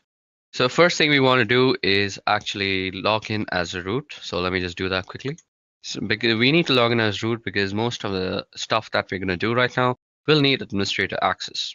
Now, the first thing we want to do is check out our wireless network card's name, and we can do that easily by typing ifconfig. Now you can see that my wireless card is called WLO1, and we get the MAC address and we also get the IPv6 address. So that's my wireless network card, and we'll be actually setting that up in monitor mode. Now, before we actually go into and start up our network card in monitor mode, let me just show you how you can install the two tools that I just spoke about, that is AirCrackNG and MacChanger. So to install AirCrackNG, you can just go apt-get install AirCrackNG, hit enter, and this should do it for you. I already have it installed, so it's not going to do much. To install MacChanger, you could just go the same command, that is apt-get install MacChanger. And you can check if both the tools have been installed properly by opening the manual pages by typing man AirCrackNG, and this will open up the manual page for you. And let's also do the same for MacChanger. So what we're going to do first is set up our network interface card into monitor mode. So to do that, all we have to do is type ifconfig, and we need to put our network interface card down. So we go WLO1 down, and with the command iwconfig, we go mode monitor. Don't forget to specify the interface that you're working on. So iwconfig WLO1 mode monitor. And all we have to do now is put it back up. So what we are going to type is ifconfig WLO1 up. You can check the mode. It'll say managed if it's in monitoring mode. So as you guys can see, it says mode managed. So that's how we're going to go ahead So you can check that just for your own purposes. So we can also check for only WLO1 by specifying the interface. Or you could also check the mode only by passing it through a pipe function, and that is using grep mode. So iwconfig WLO1 grep and mode. Well, mode begins with a capital M, so that's how you would probably return it. So as you guys can see, that has returned the mode for us, along with the access point and the frequency. Okay, so that was a little fun trivia on how you could fetch the mode from a certain command, that like iwconfig, by passing it through a pipe and grabbing it with mode. Grab basically means grab. Okay, so now moving on, we'll get to the more important stuff now. So firstly, we need to check for some sub-processes that might still be running and that might actually interfere with our scanning process. So to do that, what we do is ermon-ng check and then the name of the interface. Now, as you guys can see, I have the network manager that is running out here, and we need to kill that first, and that can be easily done by going kill with the PID. After that, you can run a general command called ermon-ng check and kill. So whatever it finds, it will kill it accordingly. And when it produces no results like this, that means you're ready to go, as there are no sub-processes running that might actually interfere with our scan. Now, what we want to do is we want to run a dump scan on the network interface card and check out all the possible access points that are available to us. So as you guys can see, this produces a bunch of access points, and they come with their BSS IDs. They also have the power, which is the PWR, that is the power of the signal. And let me go down back again. So yeah, you can see the beacons, you can see the data, you can see the channels available. And what the BSS ID is, it's the MAC ID that is actually tied in with the ESS ID, which basically represents the name of the router. Now, what we want to do from here is we want to choose which router we want to actually DOS. Now, the whole process of DOSing is actually we will continuously de-authenticate all the devices that are connected to it. So for now, I have chosen Edureka Wi-Fi to actually DOS out. And once I send a de-authentication broadcast, it will actually de-authenticate all the devices that are connected to it. Now, this de-authentication is done with a tool called Air Replay, which is a part of the AirCrack NG suite of tools. Now, let us just see how we can use Air Replay by opening up the help command. So we go --help, and this opens up the help command for us. Now, as you guys can see, it shows us that we can send a de-authentication message by typing in the -0. And then we need to type in the count. So what we are going to do is type in -0, which will send a de-authentication message. And now we can type 1 or 0. So 1 will send only one de-authentication message, while 0 will continuously loop it and send a bunch of de-authentication messages. We are going to say 0 because we want to be sure that we are de-authenticating everybody. And we can also generally specify the person we also want to specifically de-authenticate. But for this demonstration, I'm just going to try and de-authenticate everybody that is there.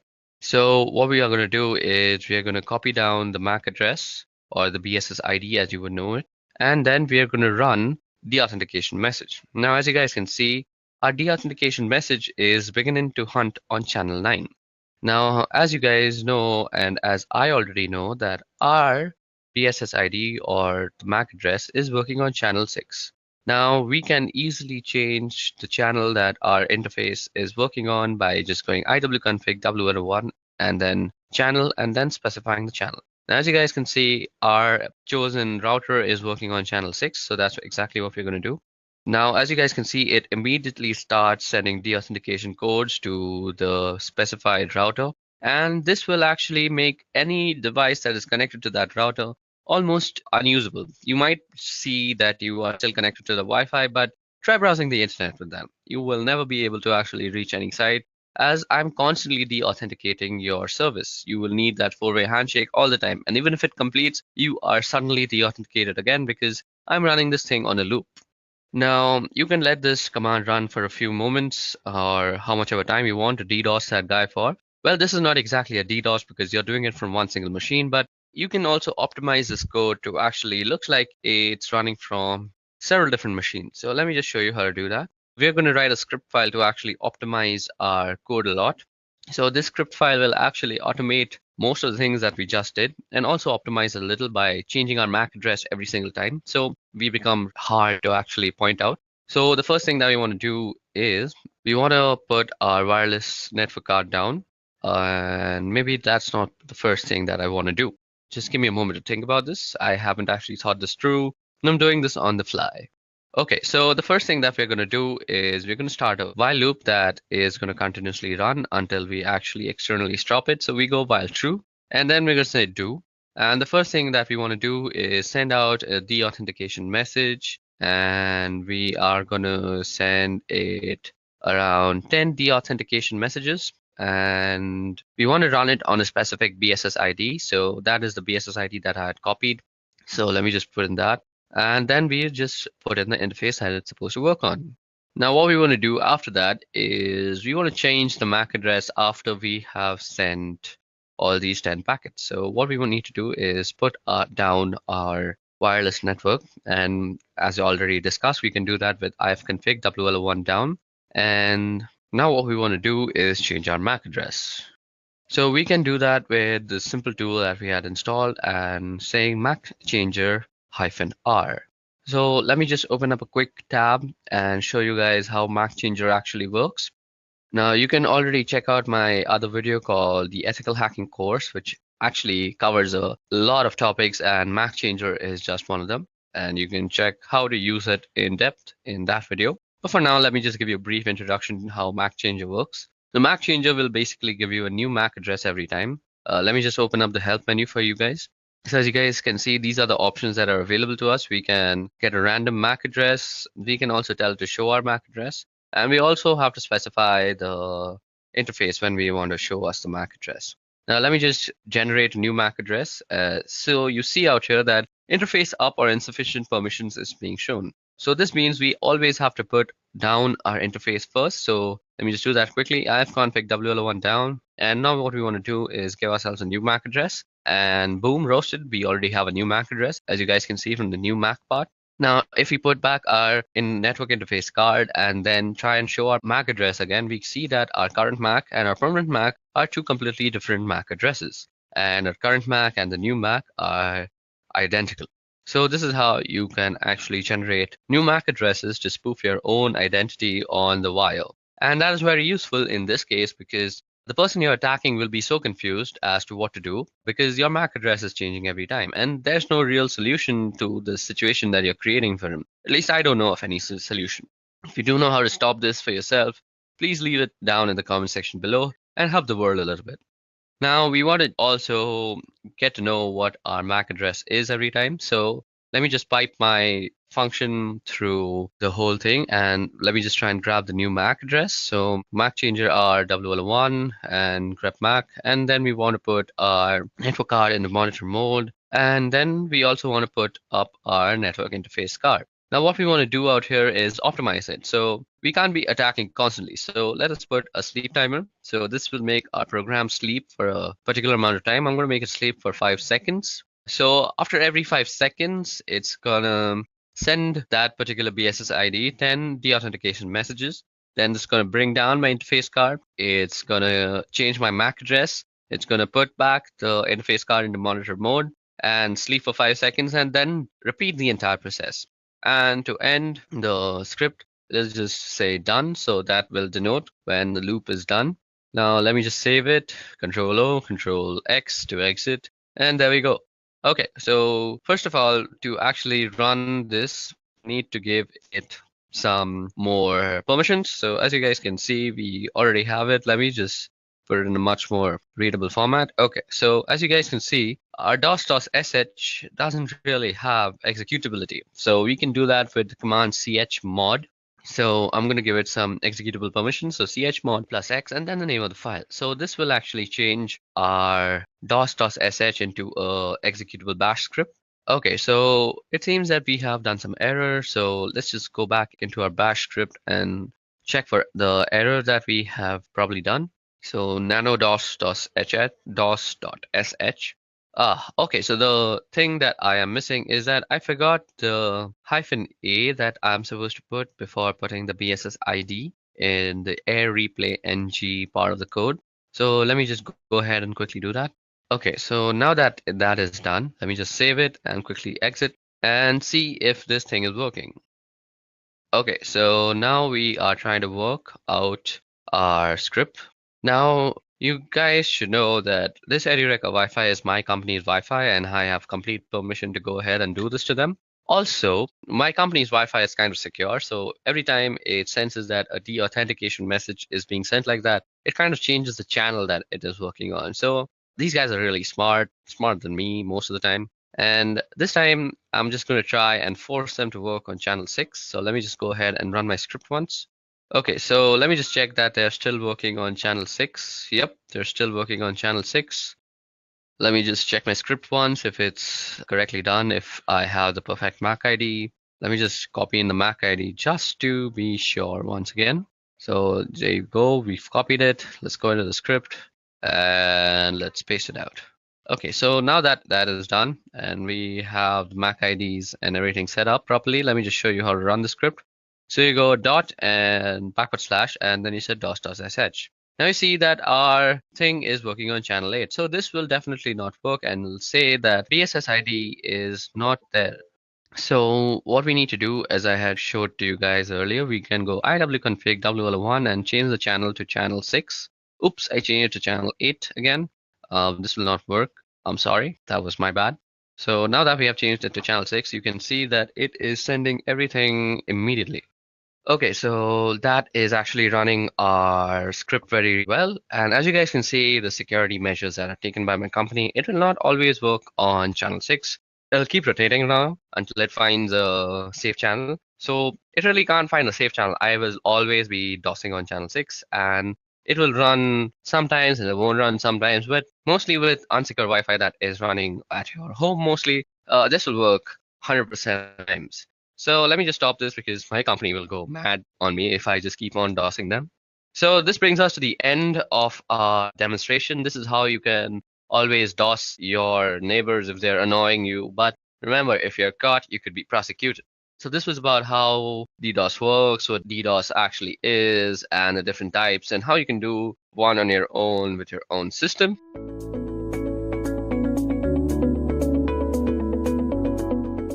So let us understand what SQL injection is. SQL injection is one of the most used and one of the most common web-based attacks. So for SQL injection to work, you need a web application that uses a database. Let me tell you with an example what SQL injection is. Consider an example where there's a web application that's using a database.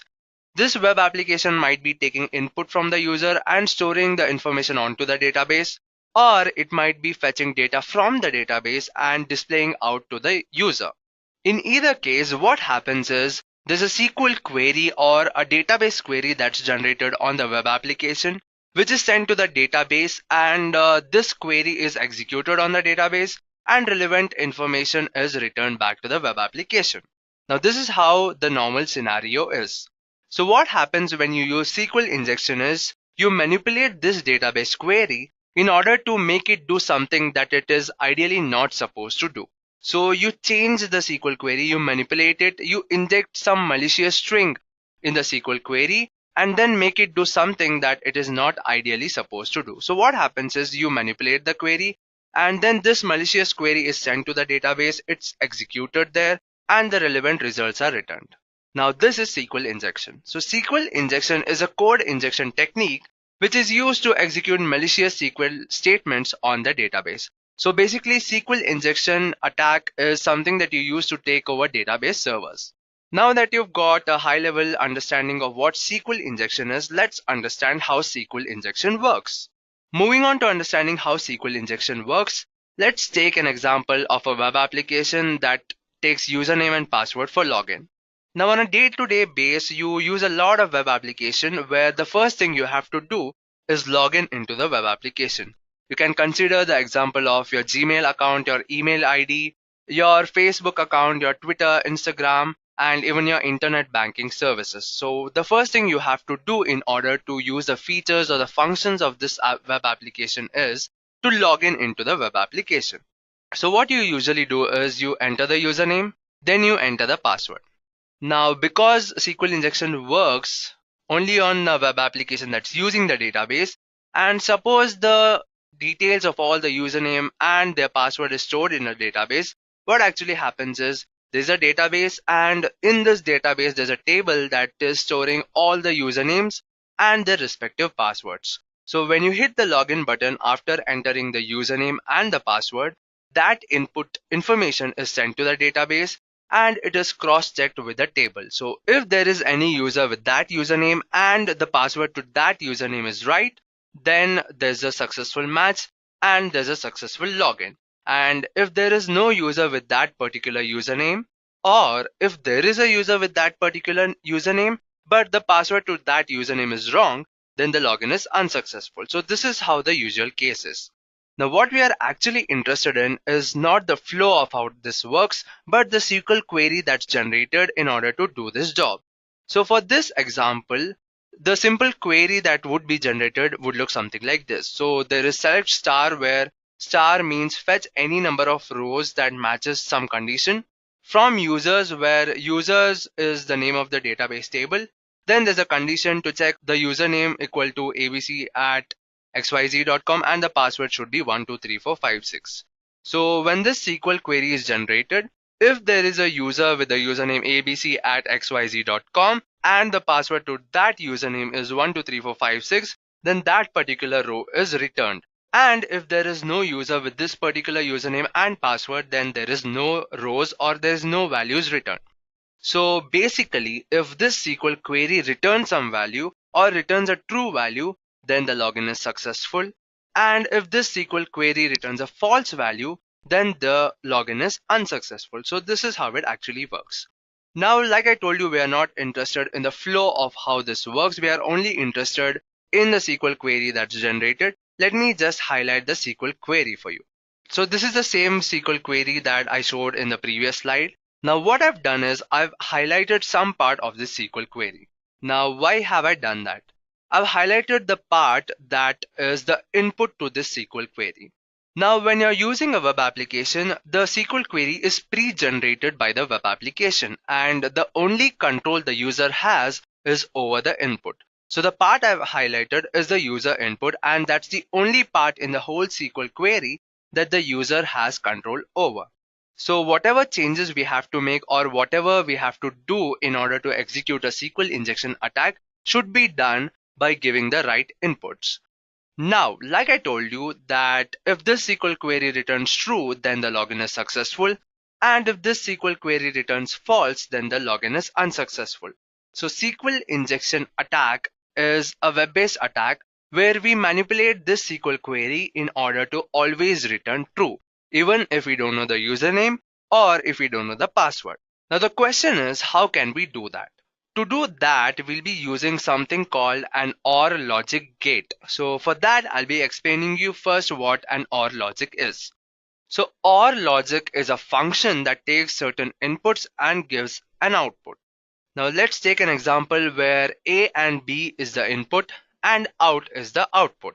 Now suppose there's an OR function running on the inputs A and B. If both the inputs are false, then the output is false.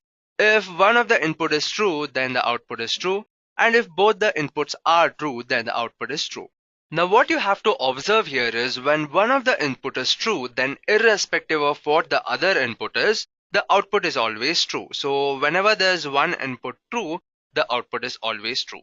And we'll be using this feature of the OR function in the SQL injection attack. So there is this SQL query and the objective is to make this SQL query return true. So I'm going to manipulate this SQL query to something like this. And like I told you that the user doesn't have control over the SQL query that's generated, and the only control the user has is over the input that is given. So I'll be giving this as the input. The input will be inverted comma space or 1 equal to 1 hyphen hyphen space. Now this part of this query is the part which always returns true. Now let me just highlight that particular part for you and explain how this malicious string actually works. Now the input is inverted comma space or space 1 equal to 1. Now the first inverted comma is used to close the string parameter. Whenever you give something as an input in the input box of the web application, then it is considered as a string in most of the cases, especially for username and the password. So the first inverted comma is used to close this parameter, the string parameter. Then there is the OR function, and after that there is a statement that is 1 equal to 1. Now if you see this, there are two inputs. there's the OR function, and there's one input to the left hand side and there's one input to the right hand side. What we are interested in is the statement that is to the right hand side of the OR function, that is 1 equal to 1. Now this is a statement that will always return true because 1 is always equal to 1. And like we've already understood that if one of the input to the OR function is true, then irrespective of what the other input is, the result will always be true. So in this case, because 1 is always equal to 1 and that is true, then this function, the OR function, will always return true. And hence, the SQL query will always return true. Now what is the use of the extra double hyphen that I've used? So the double hyphen I've used is to comment out the rest of the SQL query. And that's why I've faded out the and password part. So when I use double hyphen, it doesn't matter what the next part of the SQL query is. And like we've understood that this OR function returns true, then this SQL query returns true, meaning that the login is successful. So this is how SQL injection works. Now let's see how you can use SQL injection to attack a web application. In the previous slide, I showed you one malicious string that can be used for SQL injection. But there is no one universal string that can be used for SQL injection. Now what kind of SQL injection you use or how you use the SQL injection depends on how the web application is built. Just so you can understand in a better way how SQL injection can be used differently, I have taken two examples in this session where in each case the data is being passed in different ways. So first I'll explain to you what are these different methods that the data is being passed. So the first way that the data is being passed is by using the get method. So when a web application is using the get method to pass data, maybe from one web page to another or from a web page to the database, the data that is being sent is sent through the URL of the request. So the data that is being sent is visible in the URL. Let's take an example where there's a login page and there's a username and a password field. You enter the username maybe as admin and the password is also the admin. And when you hit the login button, suppose the web application is using the get method, then the URL request will look something like this. In this case, there's the name of the web page and there is also the information that is being passed, that is the username and the password. So when you use the get method, the data that is being passed is visible in the URL. Now let's see an example where there's a web application that is using the get method and let's see how you can use SQL injection to hack that web application. I've built this web application that uses get method to pass the data and this is how the web application looks. Before telling you how it works, let's just have a look at the database. So to show you the contents of the database, let me first log into the database. Now I'm using the database named test, so let me just select it first. So first let's see what are the contents of this database table. So the name of the database table is login details. So let me just print out all the rows and columns that are in this table. So there are two columns in this table. One is the username and one is the password. And there are three entries, the username and password for the respective username. Now let's see how this web application works. So first I'll show you the code I've used to build this web application. So this is the code that handles the login activity. So first it takes the data from the web application, the HTML page, then it connects to the database, then it uses the SQL query and it selects the user which has that particular username and that password. And if there's a user with that particular username and password, then it prints a success message. And if there is no user with that username and password, then it prints a failure message. Now let's see how this web application works. So I'll just give some valid inputs first. There is admin with the password admin. Let me just hit the login button. Well, this was a success. Let me try another input where the username is Edureka and the password is 123456. Let me try logging in and it was also a success. Now what if I give some wrong input? So I'll give Tony as a username and some random thing as a password. Let me try logging in and it's a failure because that user name does not exist in the database and obviously the password also. Now what you have to observe is because this web application is using the get method to pass data, you can see the data in the URL of the string, especially this part where the username is Tony and the password is this random string. Well, now we can see that the data is being passed using the get method and the data is visible in the URL of the request. Now what we'll do to use SQL injection attack on this is we'll use that malicious string I showed you during the slides to bypass this login. So what I'm gonna do is erase the username and use the malicious string. So the string is inverted comma space or 1 equal to 1 hyphen hyphen space. So what should happen when I hit enter is this SQL query should return true and the login should be successful and we should see a success message on the screen. So let me just hit the enter button. Well, the login was successful and we can see that the SQL injection attack worked. This is how you can use SQL injection while you're trying to hack the web application that uses get method to pass data. Well, there's another method that can be used to pass data and it is called the post method. Now let's see what this post method is. When a web application is using the post method to pass data maybe from one web page to another or from a web page to the database, then the data that is being sent is not visible in the URL string. Now let me show you how you can use SQL injection attack on a web application that is using the post method. This is the web application that uses post method to pass data from the web page to the database. I've kept the interface same because it doesn't matter how the web application looks. So what matters is how it works. So let me give some valid input at first. The first username was admin and the password was admin. Let me just hit the login button and you see the login was successful. Let me use another entry. The username is Edureka and the password is 123456. And let me hit the login button and the login was successful. Now let me try some wrong input, some invalid input, some random characters and some random password. Let me hit the login button and the login was a failure. So you can see that the web application works in the exact same way, apart from one thing, that when I hit the login button, the username and the password is not seen in the URL. You can only see the name of the web page and not the data that is being sent. Now in the previous case, you could see the username and the password in the URL and you use the malicious string to hack the web application. Now that there is no username and password in the URL, how would you hack this web application?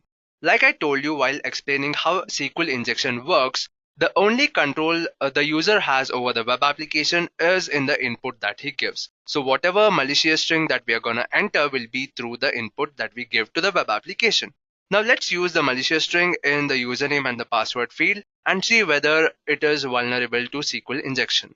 Well, the malicious string was inverted comma or 1 equal to 1 hyphen hyphen space. And let me just give some random password and let me hit the login button. Well, this was a success and you can see I didn't give the right username and I didn't give the right password, but still I used the malicious string and used SQL injection attack on this web application. Well, this is how you can hack a web application that is using post method to transfer data. Now the next part of this session is how to prevent SQL injection. Well, when you are an ethical hacker and you have to test a web application for vulnerabilities, and suppose you found that that web application is vulnerable to SQL injection attacks. Now you have to tell the organization on how they can make their security better. And that's why it's important to know that how you can prevent SQL injection attacks. There are different ways of preventing SQL injection attacks, and it all depends on how the web application is built. Just so you know, I'll be explaining one such way that you can use to prevent SQL injection attack. Now there's another web application that I've built that prevents SQL injection attacks. So let me just show you how it works. I'll show you the code and I'll show you what changes I've made and then explain how this prevents SQL injection attacks. So the first part of the code is same. It takes username and password from the HTML page from the input and then it connects to the database and then it runs some SQL query to check if the username and the password is valid. And finally, it returns a success if it's true, and it returns a failure message if the login is unsuccessful. Now the changes I've made is in this part of the code. What I've done is I'm using some method, some function called prepare and bind parameter. And what this actually does is it binds the whole input that the user gives as a string. Like I told you previously that the inverted comma was used to close the string parameter. When you use the bind parameter function, that whole malicious string is considered as a string. Now just so you can understand it better, I've just visualized this logic so you can understand better. So I'll get back to the slide and explain how this works. So what we actually did was there was a username and the password field, and we entered the malicious string in the username or the password, and we could log in successfully. Now, when you use the methods that I used in the code, what actually happens is this whole string, the whole malicious string, is considered as a string, and the inverted comma used is also considered as a string. Now, when you use the bind parameter function, what happens is the whole malicious string is considered as a string, and the or 1 equal to 1 hyphen hyphen is not considered as a logic in the code. So when you use the bind parameter, and even if you give this malicious string as the input, it is sent to the database as the string. It is compared, it is cross-checked with the username and the password in the database table, and because there is no match, the login will be unsuccessful. This is one way how you can prevent SQL injection. There are many other ways that you can use. You can use form validations. You can limit the characters that can be used as password, and there are many other ways, and it all depends on how the web application is built.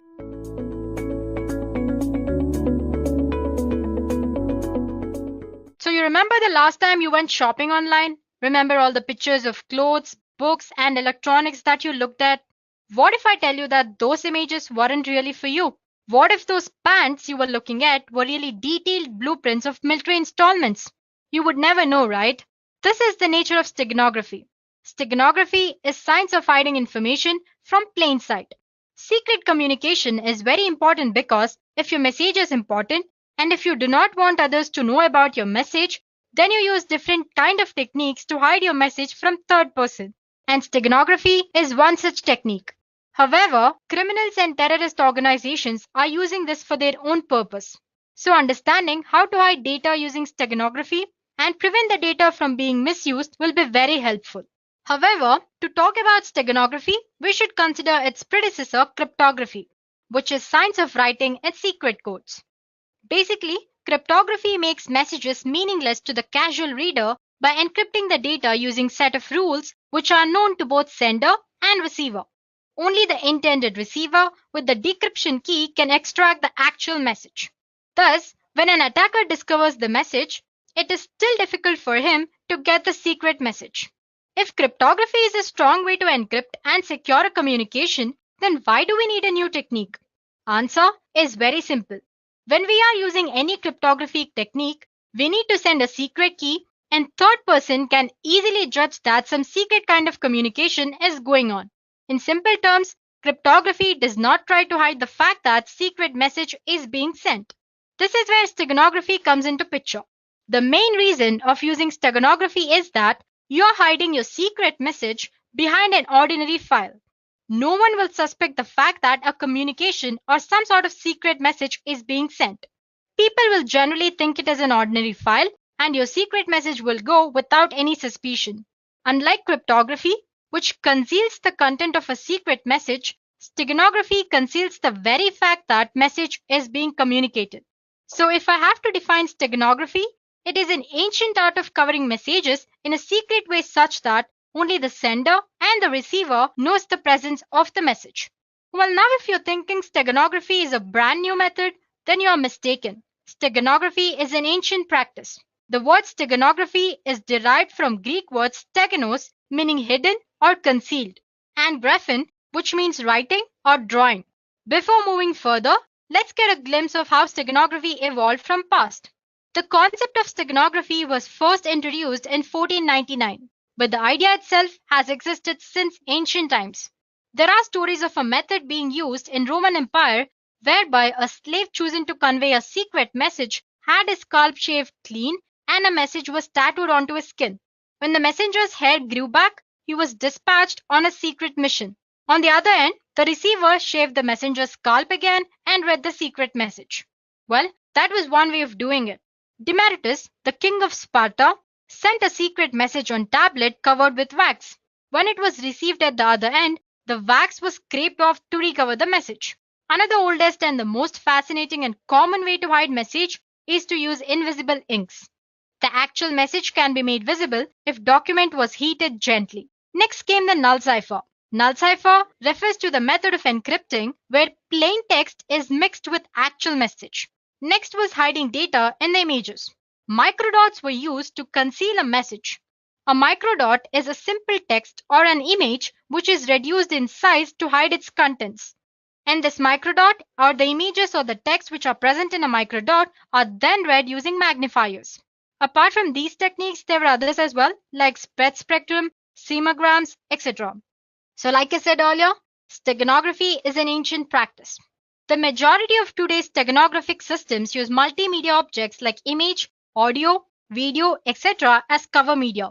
Well, if you don't know what I mean when I say cover media, don't worry about it. You will know more about it as we progress through this session. But for now, cover media is a place where you actually store your hidden information or you store your secret information. So based on the type of cover media, steganography is divided into multiple types. To begin with, we have text steganography. Text steganography is hiding information inside the text files. It involves things like changing the format of existing text, changing words within a text, generating random character sequences, or using some sort of context-free grammar to generate readable text. Well, there are different methods to hide data in text. Some of the popular ones include format-based method, random and statistical generation, linguistic method. Moving on, we have image steganography. This is nothing but hiding data in an image. It's one of the most popular way of hiding data because in image, there are huge number of bits present in digital representation. So it's easy to store or hide data in an image. There are a lot of ways to hide your information inside an image. Common approach includes LSP steganography, which we'll be discussing in detail later. And then there is masking and filtering, some sort of encryption techniques, and many others. Moving on, audio steganography. It sounds according to its name. In audio steganography, a secret message is embedded into an audio signal, which alters the binary sequence of corresponding audio file. Then there is video steganography. In video steganography, you can hide any kind of data in digital video format. The advantage of this type of steganography is that large amount of data can be hidden very easily. You can think of it as a combination of image steganography and audio steganography. Well, there are two classes of video steganography. One is embedding data in uncompressed raw video and then compressing it later. Other one is embedding data directly into compressed data stream. And next there is network steganography. Like it sounds, it's a technique of embedding information within network control protocols like TCP, UDP, ICMP, and many others. For example, you can hide information in the header of an TCP IP packet in some fields that are either optional or not important. And finally, there's email steganography. It's not a very well-known type, but anyway, email that contains the files embedded within hidden information using steganography can be very difficult to detect as well as read. Now that we have learned of different types of steganography, let's take a look at few features that a steganographic technique must and should possess. I'm sure you can see an image of an adorable and cute kitten on the screen, right? Well, that's our cover image or the file where we store our secret data. So the first feature that any steganographic technique must possess is transparency. It's an important feature. Each cover media, it can be image or audio or video, has certain information hiding capacity. If more information or data is hidden inside the cover, then it will result in degradation of cover media. As you can see, the stego image or our final image after hiding data inside our cover image is not proper or exactly similar to our original image, right? So there's some sort of distortion. So if attacker notices this distortion, then our steganographic technique fails, and there is possibility that our original message can be extracted and damaged by attacker. Well, that's the first feature. Next feature is robustness. Robustness is the ability of hidden message to remain undamaged even if the stego media undergoes some sort of transformation like cropping or scaling and blurring or linear and non-linear filtering or some sort of hindrance. So we have to make sure that technique in any way doesn't affect our secret message. And the last property, tamper resistance. This is one of the most important feature because if attacker is successful in destroying the steganographic technique, then the tamper-resistant property makes it difficult for the attacker to alter or damage the original data. While you can think of it as a last step that as a sender you can do to protect your data from other people. Okay, so till now we have covered what steganography is, a bit about its history and its types. Now let's go through a basic steganographic model. Well, it's pretty simple concept. But before we start, we should be aware of few technical terms that I was using earlier and which I said I'll explain later. So here we go. We have something called cover object or cover file. This is the file that we will use to hide the information. It could be an image or a video or an audio or networked or the different types which we discussed earlier. And then there is our secret message. As you know, this is the secret information that we want to hide into cover object. And sometimes you also have something called stego key, and I'll explain you what that is when we encounter it. So let's get started then.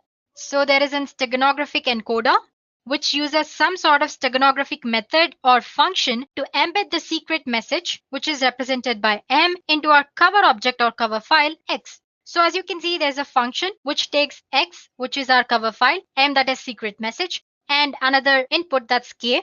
Like I said, K is nothing but key or stego key. It is a key to embed data in a cover and extract data from the stego medium. Well, it's optional. Using a key provides extra security, that is all. So basically, our steganographic encoder method or function takes this cover image, secret message, and key as an input and embeds our secret message into cover object.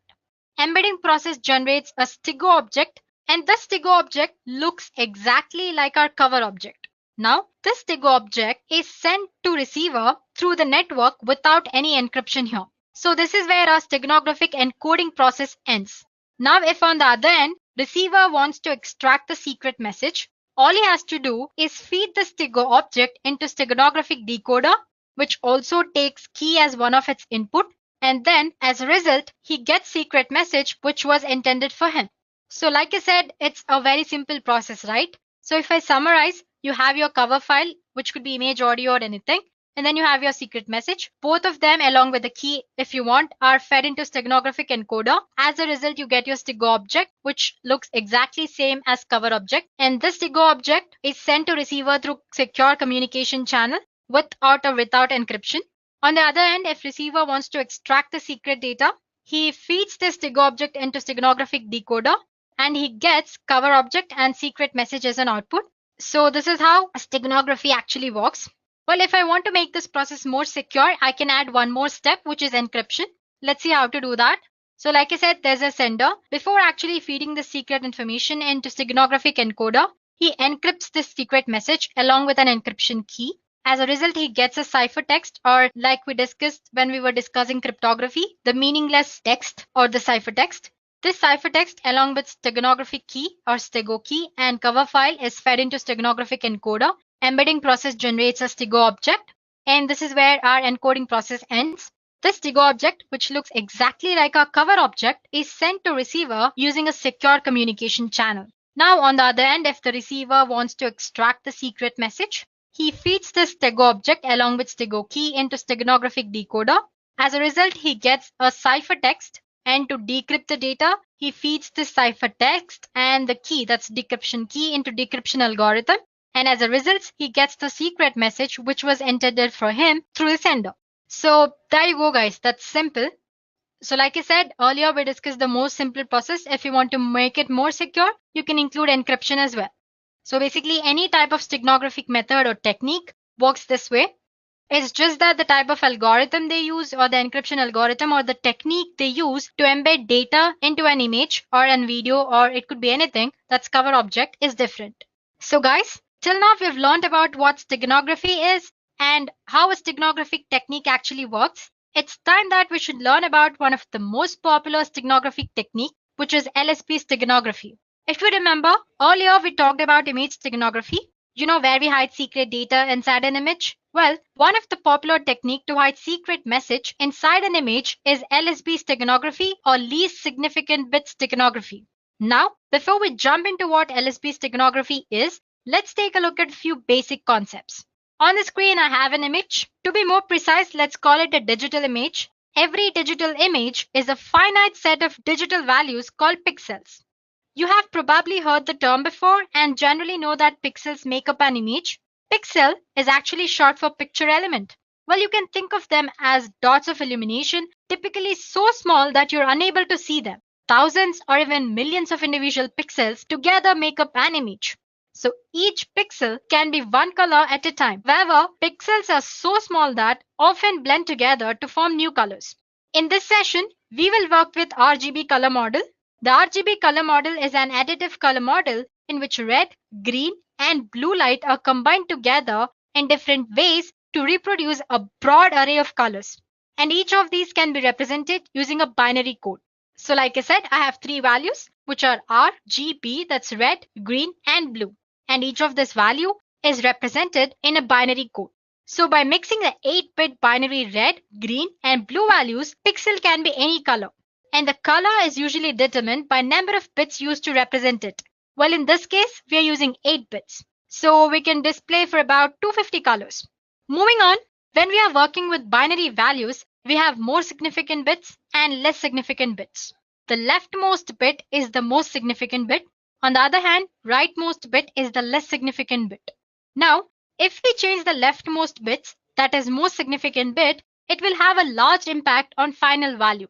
For example, let's say I have 255 and its binary representation, which is 8 ones in 8-bit representation. Now, if we change the leftmost bit from 1 to 0, the decimal value will change from 255 to 127. As you can see, the amount of change is very huge here. It has made a large impact on final value. On the other hand, the rightmost bit is the less significant bit. Now, if I change the rightmost bit, it will have less impact on final value. For example, if we change the leftmost bit, which is 1, to 0, it will change the decimal value from 255 to 254. And you can note that the change is about decimal 002%, which is very less when compared to most significant bit. So the point I want to state here is that if we change most significant bit or MSB, it will have larger impact on final value. But if we change LSB, the impact on final value is very less. This very point is made use by LSB steganography. So in this method, which is LSB steganography, least significant bit of an image or of a pixel in an image is replaced with a bit of a secret image. The result of this process alters the original output very slightly. So your cover image and your stego image, that's your final result, after hiding the data, look exactly same without any difference. This technique works very good for image, audio, and video steganography. Well, let's consider a simple example. Suppose we want to insert letter A into an image. The binary representation of A is 1 followed by 5 zeros and again 1. Now, like I said earlier, we are using RGB color model here. So, and I'm using 8 bits to represent each of these values, which is red, green, and blue. So, I'll be needing about 3 consecutive pixels. That's about 9 bytes to replace all the least significant bits by the bits of the letter A.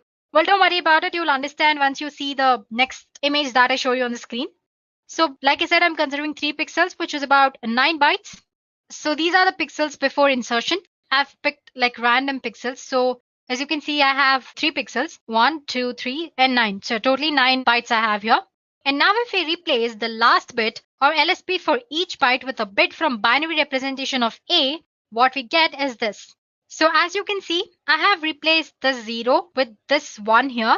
So as you can see, 0 is replaced with 1. And then I have 5 zeros, 0, 0, like 5 zeros followed by 1, 1, which is already 1. So I'm not replacing anything here. So as you can see, all the color bits have been replaced here. So once you are done with replacing, you'll find that the final result or the stego image is very much identical to your actual image. That's your cover object. On an average, LSB requires that only half of the bits in an image can be changed. As you can see, I've like left 3 or 4 bits unchanged here. For example, this one, and the 0 here. The 0 in the first line, in the last line, I have 2 ones left without changing it. So if need required, you can hide data in the least and the second least significant bits as well. And still, the human eye would not be able to discern it. So guys, that's all about least significant bit steganography. Well, that's the concept. So to summarize, every pixel can be represented using different color models. Well, in this demo, I've used RGB color model, and each of these values are represented using 8 bits. Well, you can use a different number of bits as well. And this number of bits used usually determine the color which pixel displays. Like I said, we have used 8 bits here. And in a binary format, we have least significant bit and most significant bit. Like I said, changing most significant bit makes more changes to our final value. But that does not happen when we change the least significant bit. So we made use of that point. So basically, the least significant bit steganography make uses of the fact that changing LSB doesn't make much change to our actual image. So it replaces the LSBs in the cover object by the binary bits of secret message. So there you go, guys. Now you know the theory part of the concept. It's time to perform a small demo. In this demo, we'll see how to use the concept of LSB steganography and hide secret text in an image. So here are the steps involved. First, to encode the text into image, the program loads an image and looks or considers each pixel hexadecimal's value. Then the program asks you for the secret text and converts it into its binary form. And then one by one, it stores the secret message bits into LSB of image pixels, which is our blue value bits of RGB model. After the message is embedded into an image, program adds delimiter to the end to determine when the text ends. So here ends the encoding process. Suppose you want to retrieve the data, then the program extracts all the zeros and ones from the stego image until delimiter is found, and there goes our secret message. So these are the steps we'll be performing in the program. So guys, this is what a program does. Well, to summarize, it takes our image, it converts that into hexadecimal values, it takes our secret text and converts it into its binary value, then replaces the LSB of cover image with the bits of secret message. Once it does that, it adds some delimiter at the end so that we know that this is where the text ended. So this is how encoding is done. Suppose you want to retrieve the message, all you have to do is extract zeros and ones from the string object and convert the binary form into string format. That way you can get your secret message, or the receiver can extract the secret message. Well, I'm using the code which I found in GitHub. And suppose if you guys want to experiment as well, please do post your email IDs in the comment section below and we'll get back to you with the code. Now let's get started with the demo. So guys, I'll be using my Ubuntu system here. So as you can see, I have a code. Let me show it to you guys. I have code here and I have certain images of different formats. I have one of JPG and one of PNG as well. Okay, let me delete this file, move to trash. So going back to terminal, let me show you guys the code first. The file name was hide py. Okay, I think I've misspelled it wrong anyway. Let me just check it anyway. It's HIDs. Silly mistake, hide.py. Here we go, guys. I already have code because I've already extracted it from Git and I'm using it here. So I'm just going to explain you the basic concept of how this code works actually. So like I said, we're going to convert our image into its hexadecimal format. So I have a code which converts RGB values to hexadecimal values. Before that, since we're using images here, we need to import certain libraries. We need Python library image or PIL, which is below. Well, if you're using Windows operating system, you need to separately download it. But if in Ubuntu, it comes by default. And suppose if it doesn't work, let me go back. Well, if it doesn't work, all you have to do is make sure you have Python 3 version installed. For that, check Python 3 version and make sure you have pip installed. Again, you can check using version command itself. Okay. So as you can see, I have pip installed. And suppose if you don't have, please do install it. The command is simple. All you have to do is sudo apt install python 3 pip. That's it. Just click enter and it'll install. I'm not doing it again because I already have it installed like you guys saw. And once you've done that, to install pillow, sudo pip install pillow. That's all. And then it'll work. That's just the way of installing pillow library. Let me clear the stuff. Let's go back to program. So since we're using images, like I said, we need to use certain libraries. Here we'll be using pillow library. So if you get an error while using this program, please do install pip and pillow. So getting back to program, like I said, here we're using an image and converting that to its hexadecimal format. And similarly, while retrieving it, we're using the inverse function of it. And our secret message, which is in string format, we're converting it to binary and binary to string. And then there is encode. Basically, it goes through the hex code and places the binary bit of a secret message into the hex code. Similarly, the inverse program is decode. It'll decode the hex format. First, it'll check if for the zeros and ones, and then it pulls the data from that. So basically, we have four main functions here, which is encode, decode, hide, and retrieve. Like I said, encode and decode. Like I said earlier, it checks for the hex code, hexadecimal code, and then replaces the bits. And decode, it checks if the hex code has zeros and ones, it'll extract the data. If hex code doesn't have any zeros and one, it'll return none. So there you go. Now, these are the basic functions, and then comes the complex function, which is to hide a message. I have a hide function here. Just go through it. It's very simple. So basically, as you can see, this hide function, it takes file name and message. It opens the image library where it gives the file name as input and then converts the message from string format to binary format and adds the delimiter as we discussed in the theory part of the session, so that while extracting, you know that you have reached the end of the text. So basically, first it checks if our image is in RGB format or not. If it doesn't, and then it converts to it. And then there it goes. And basically, it takes each and every bit checks if the bit is in proper format, if the actual bit of the secret message can fit into this and all that, and then replaces the bit. And once it has encoded the secret message completely into our image, it returns a message saying completed. If the mode of the image or if your file doesn't exist, and for all that, it returns a message saying incorrect image mode, couldn't hide. Now, the retrieve function is as very simple, the most simple one. It's taking the file name from which you'll have to extract the data. If it checks first, it checks if it's in the RGA format. I mean, that's red, green, blue format. And if it's not, it's going to convert into it properly. And from there, it's going to extract the data. And then it retrieves all the zeros and ones until it finds delimiter. Once it has found the delimiter, it gets to know that it has reached the end of the text, and then it displays the message success. Otherwise, it will give you an error message. Finally, we have our main function. So basically, we're going to give like string. You have switch option while writing code, right? Either in Java or C++, anyway. Just like that, I'm going to give a code.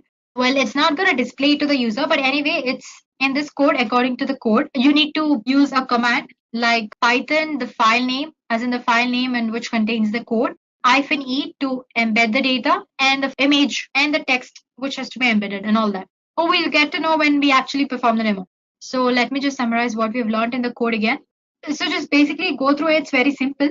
So like I said, we are using Pillow, a library. For that, we need to install it properly. If not, the program doesn't work. So make sure you have Python, and after that, install pip, and through pip, install Pillow. And like I said, we're converting our image into its hexadecimal format using this function, and inverse using this function, and our secret message to binary and binary to string. Encode, it basically checks for each and every hexadecimal of our image and replaces that by 0 or 1 of a secret message. And then you have decode. It checks if the hexadecimal code has zeros or ones. If it does, it extracts the data. Otherwise, it returns none. And then there's our hide image, which actually embeds the data into our image. So it'll take file name and message as input. It checks if the image is actually in RBF format. Before that, it converts our message into binary format and all that. And then based on certain conditions, it embeds the data properly into the image. If there is some error regarding the mode of the image you're using, or if the text file doesn't exist, it shows an error message. Same goes for the retrieval as well. It checks for the zeros and ones, extracts until it finds a delimiter, and then it gives you a success message. So there we go, guys. The program is simple. So if you guys want a copy of the code, and please do post your email ID in the comment section below, and we'll get back to you with the code. Now that you've understood the code, let's go ahead and see if this works properly. For that, I'm going to exit. Before that, like I said, I have my few images here, docs.jpg, then cat and cube and all that. I need a text file to hide, right? So here I go. Okay, I've just typed some random message. Board meeting is on Tuesday. Please do send weapons, lawyers, and food. So I'm going to save it in my home page itself. Let me just give it a name, msg.text, and click. Let me close it. So now going back to files, as you can see, I have a file here, which is msg.text. Now I'm going to use a docs.jpg, the image. Oh, sorry, I forgot to tell you this program only works for PNG images, so I can't use docs image. Let's take cube.png. So Python, because we are using the Python code. I meant the file is in Python format, right? Python, and the file name is py, e to embed, and the file name, which is cube.png. Enter a message to hide. Well, basically, this doesn't actually take a file which contains the message. It directly asks you to enter the message to hide. But don't worry, the file which we just created, I'll show how to use it for while we are discussing the steganographic tools. Anyway, getting back to what we were doing, hide a message. So it says it's completed. Now let's get back to files. Now, if in case I open cube.png, it's same as before. You won't find any changes here. Getting back to terminal. If I want to extract the message, -d and enter. Success. It says the message is extracted, which is hi, send your weapons to you know where. So that's easy, guys. Well, it's a very simple program. It's just taking an image. It's asking you to enter the message, and it's embedding in that. So, well, you can take this as a base code and create your own code, which performs many things, or advanced steganography as well. So basically, to summarize, in this program, what we did was we converted our secret message into its binary form, and we took the bits in the binary code and replaced the least significant bits, or the blue color bits of RGB color model, by these bits of secret message. So basically, we're replacing the least significant bits so that our cover image, that's cover object, as well as a Stigo object, both are same and look identical. Now let's get back to PPT. So guys, earlier we discussed about the ancient steganographic methods. There are various ways of achieving the steganography in this digital communication wall. However, you do not need to perform coding to achieve this. There are various software tools are available for steganography. This software can hide your secret message behind the image file or audio file or video file or any kind of file basically. So we are going to take a look at few such tools, and I'm going to show you how to use them, maybe at least 2 or 3. So there we go. The first tool is Stigo Suite. Basically here you can hide any kind of text inside an image. Then you have Stigo Hide.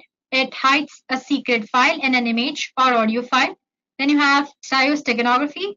It's a free software where you can hide your files inside BMP images or WAV files, that's WAV files. And then there is SQL Pixel, which works as in it's similar to other tools where you can hide data and images, but the way it works is slightly different. I show you how it actually works, so don't worry about it for now. Then there is OpenPuff, where you can conceal all the files in an image, audio, or flash files. Then Camouflage, tools that let you hide any type of files inside any other file. So these are very few. There are other tools outside as well. As for today, we're going to explore 3 to 4 tools, which is Stigo Suite, other one is Stigo Hide, then Steganography, and SQL Pixel. So there we go, guys. Let's begin with Stigo Hide. Let's go back to our Ubuntu. So this Steg Hide is an open source steganography software that lets you hide your secret file, an image or audio file. You will not notice any change in the image or audio file. It is a command line software. Therefore, you need to learn the command line to use this tool. And therefore, I have come back to Ubuntu here. So I already have it installed. It's very easy to install. Apt-get install Steg Hide. It'll install.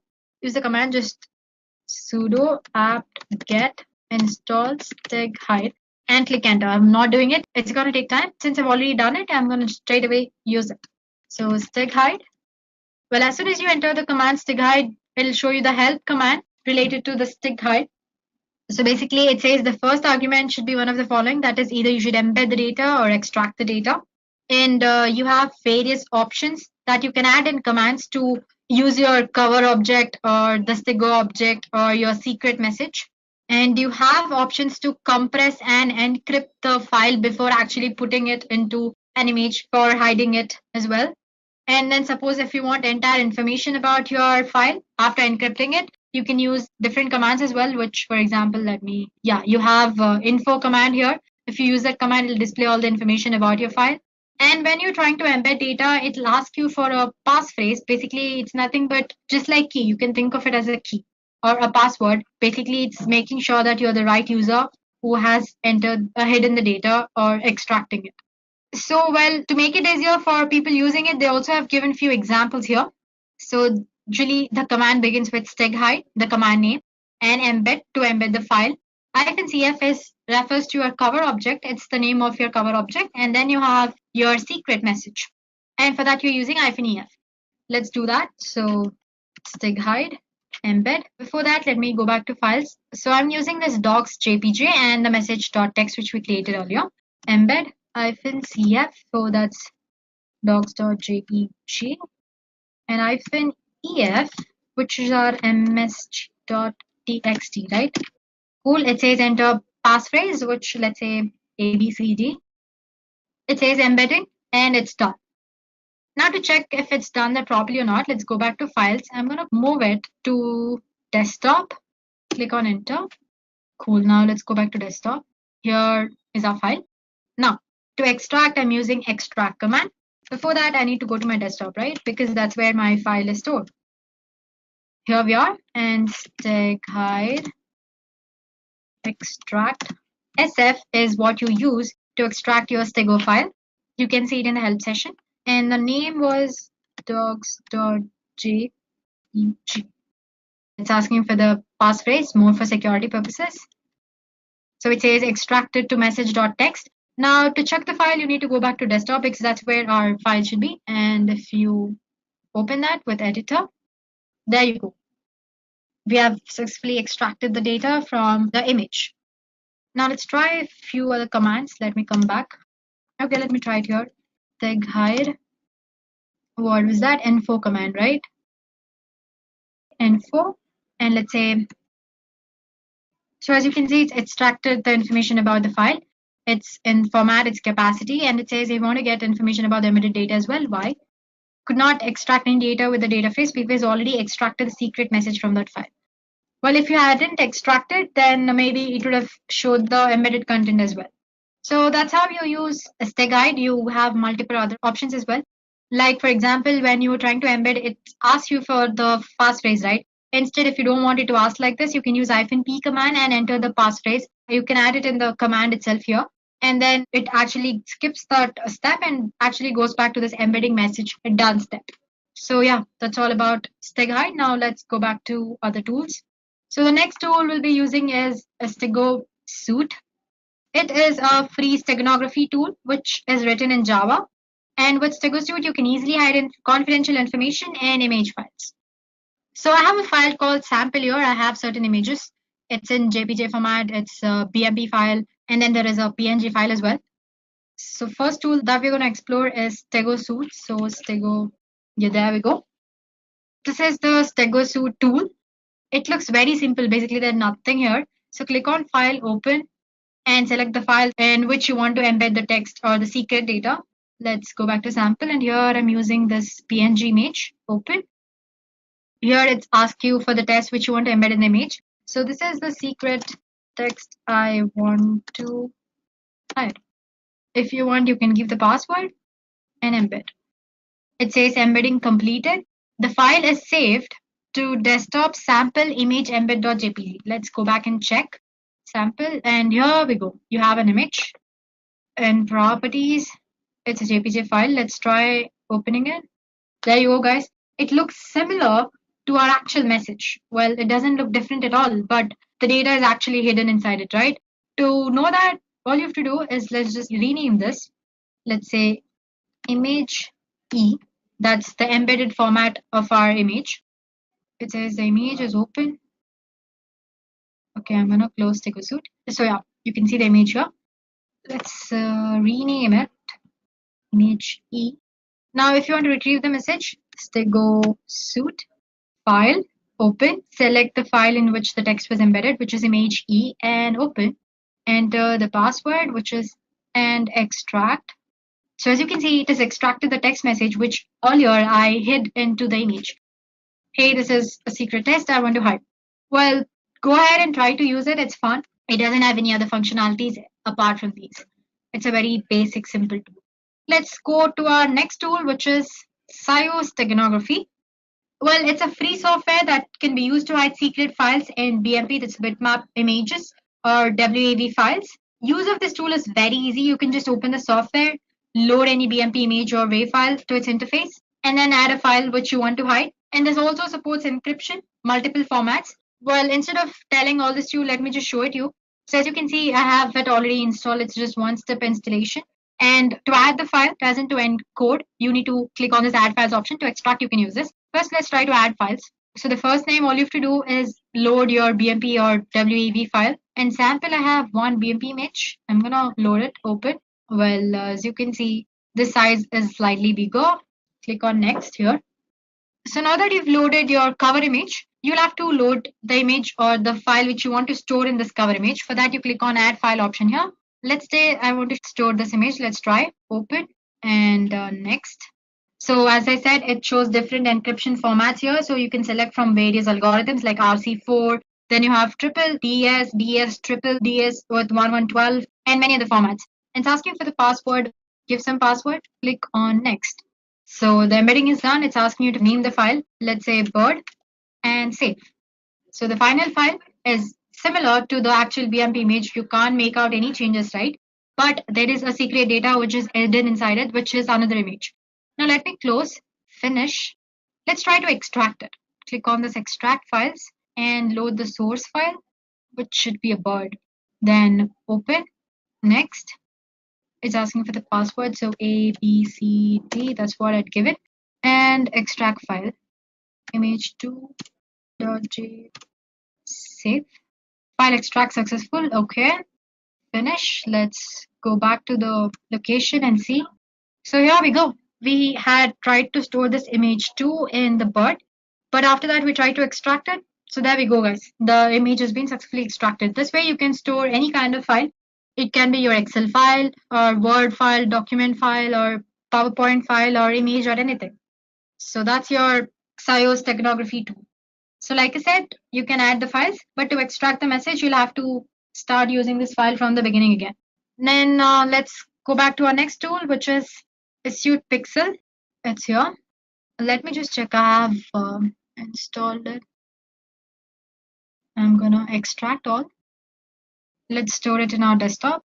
And okay. Now, if we go to desktop, this is our application, Pixel. Click on that. So guys, even this is a tool where you can store any kind of hidden information, but it has a different approach when compared to other tools. It uses image file as a key to protect your hidden text inside an image. That is, to hide and unhide text inside an image, you need to enter another image as a key. So as you can see, you have three images here: original image, that's your target image, and delta image, which acts as a key.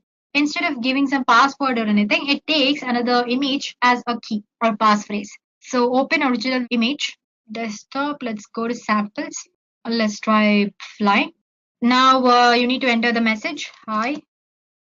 This is the text I want to hide. And here I'm clicking on encrypt message. Save image. Let's try and save it somewhere else. Desktop. Let's store it in the documents. File name, my image, and save. Now let me open the thing again, or you can just say reset, exit here. Now if I open the application again, let's try to extract what we just hid. So open the original message, which is in desktop, right? Sample, that's flying, open, decrypt image. So there you go.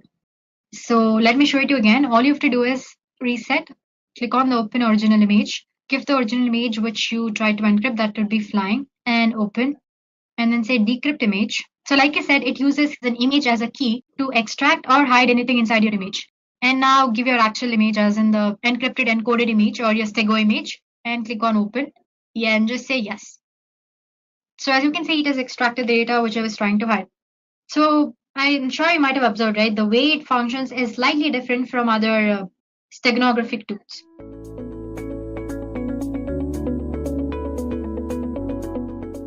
So let us now move ahead and see a few of the roles that ethical hackers do. There seems to be a general misconception that a person with an ethical hacking career is only responsible for penetration testing of system and application. Well, this is not true. An ethical hacker is responsible for much more. You see, ethical hackers perform operations such as scanning open and close port using Nmap tool, and then ethical hacker is engaged in social engineering methodologies, examining patches released to perform various vigorous vulnerability analysis on them, and an ethical hacker will see if he or she can evade an IPS, which is nothing but intrusion prevention system, honeypots, and firewall. Ethical hackers can also employ their strategies into sniffing networks, bypassing and cracking wireless encryption, and hijacking web services and web applications. As ethical hackers tries to replicate working of black hat hacker by analyzing the defense protocols and social engineering aspect of an organization.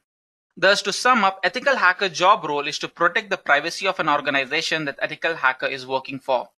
Then immaculate report any sort of breach in the system to the corresponding division with the responsibility of mending the vulnerabilities, and update hardware and software vendors regarding the sort of vulnerabilities found in the product that is being used in orchestrating the business.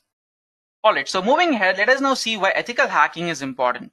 We all know that data has become an invaluable resource. Accordingly, the prevention of privacy and integration of data has also increased in the importance. In the essence, this makes ethical hacking extremely important today. This is primarily due to the fact that almost every business out there has an internet-facing site. Whether be it public relation, content marketing, or sales, internet is being used as a medium. This makes any endpoint that is being used to serve the medium of possible vulnerabilities. Furthermore, hackers of the present age have proven themselves to be creative genius when it comes to penetrating into a system. Fighting fire with fire might not work in the real world, but to fight off a hacker so smart, an organization needs someone who has the same training to go through. Recent hacking outrage have led to losses amounting to millions of dollars. These incidents have cautioned businesses around the globe and made them rethink their stance on the importance of ethical hacking and cybersecurity. By now, I'm sure you have a motive to study ethical hacking. Let me now walk you through the roadmap to become an ethical hacker. How you begin your road to become an ethical hacker very much depends on your current field of occupation, study, or research. If you're not in the field that is remotely related to computer science, information technology, or cybersecurity, you might need to shift to one. For someone who is at the early stage of their career, this might be an easy task, but for others, suddenly changing their field into work is a daring task. Having a bachelor's degree certainly helps you slag the job, but you can pass most of the beginner level interview with a general knowledge of networking and operating systems.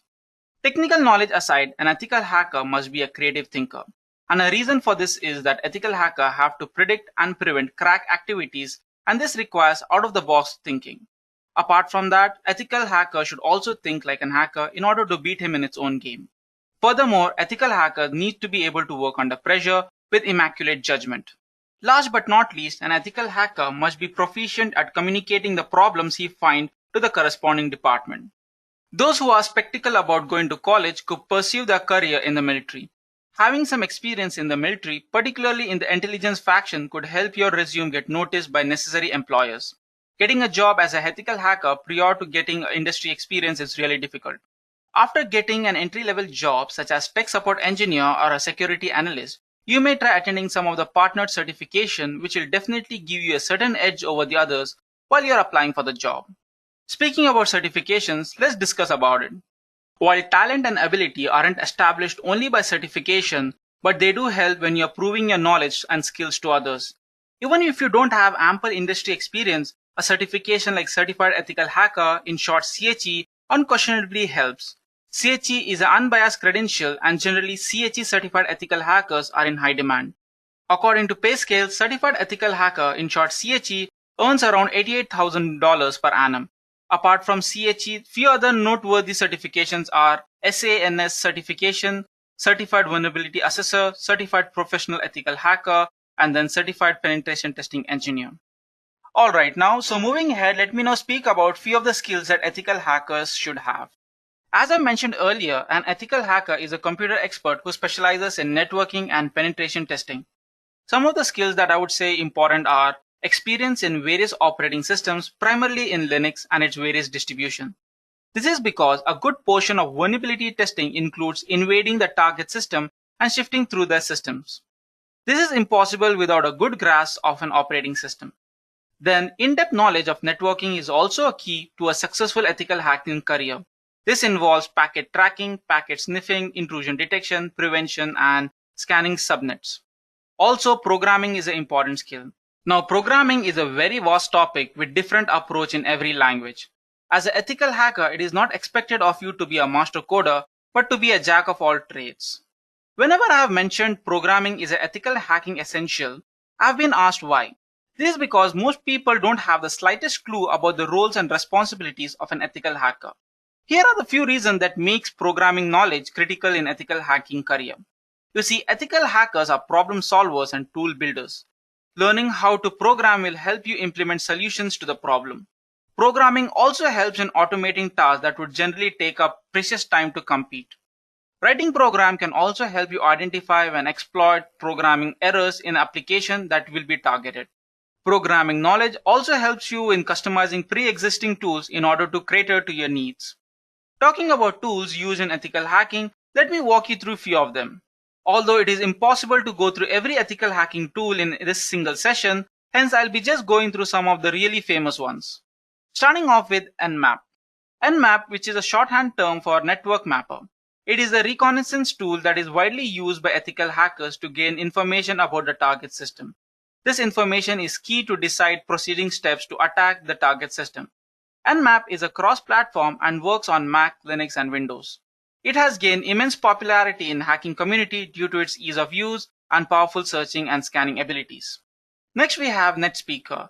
NetSpeaker is a web application security testing tool, and NetSpeaker finds and reports web application vulnerabilities such as SQL injection, cross-site scripting, on all type of web applications regardless of the platform technology that they are built with. NetSpeaker's unique and dead accuracy proof building security technology does not just report vulnerabilities, It also produces a proof of concept to confirm that no false alarms have been ringing, freeing you from having to double check the identified vulnerabilities. Moving ahead to the next tool, that is Burp Suite Enterprise Edition. Burp Suite is a JavaScript-based web penetration testing framework. It has become an industry standard, and this tool is used by information security professionals. Burp Suite helps you identify vulnerabilities and verify attack vectors that are affecting web applications. Burp Suite's unquestionable acceptance and fame came to an attribute to the fantastic web application crawler. It can accurately map content and functionality, thus automatically handling sessions and handle all sort of state change, violation content, and application logins. Moving on to our next tool, that is nothing but Metasploit. Metasploit is an open source pen testing framework written in Ruby.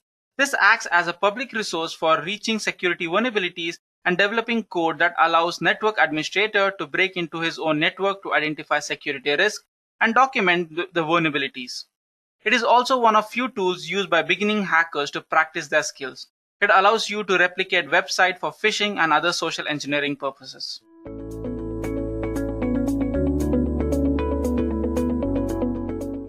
So the first question is, what do you mean by cybersecurity?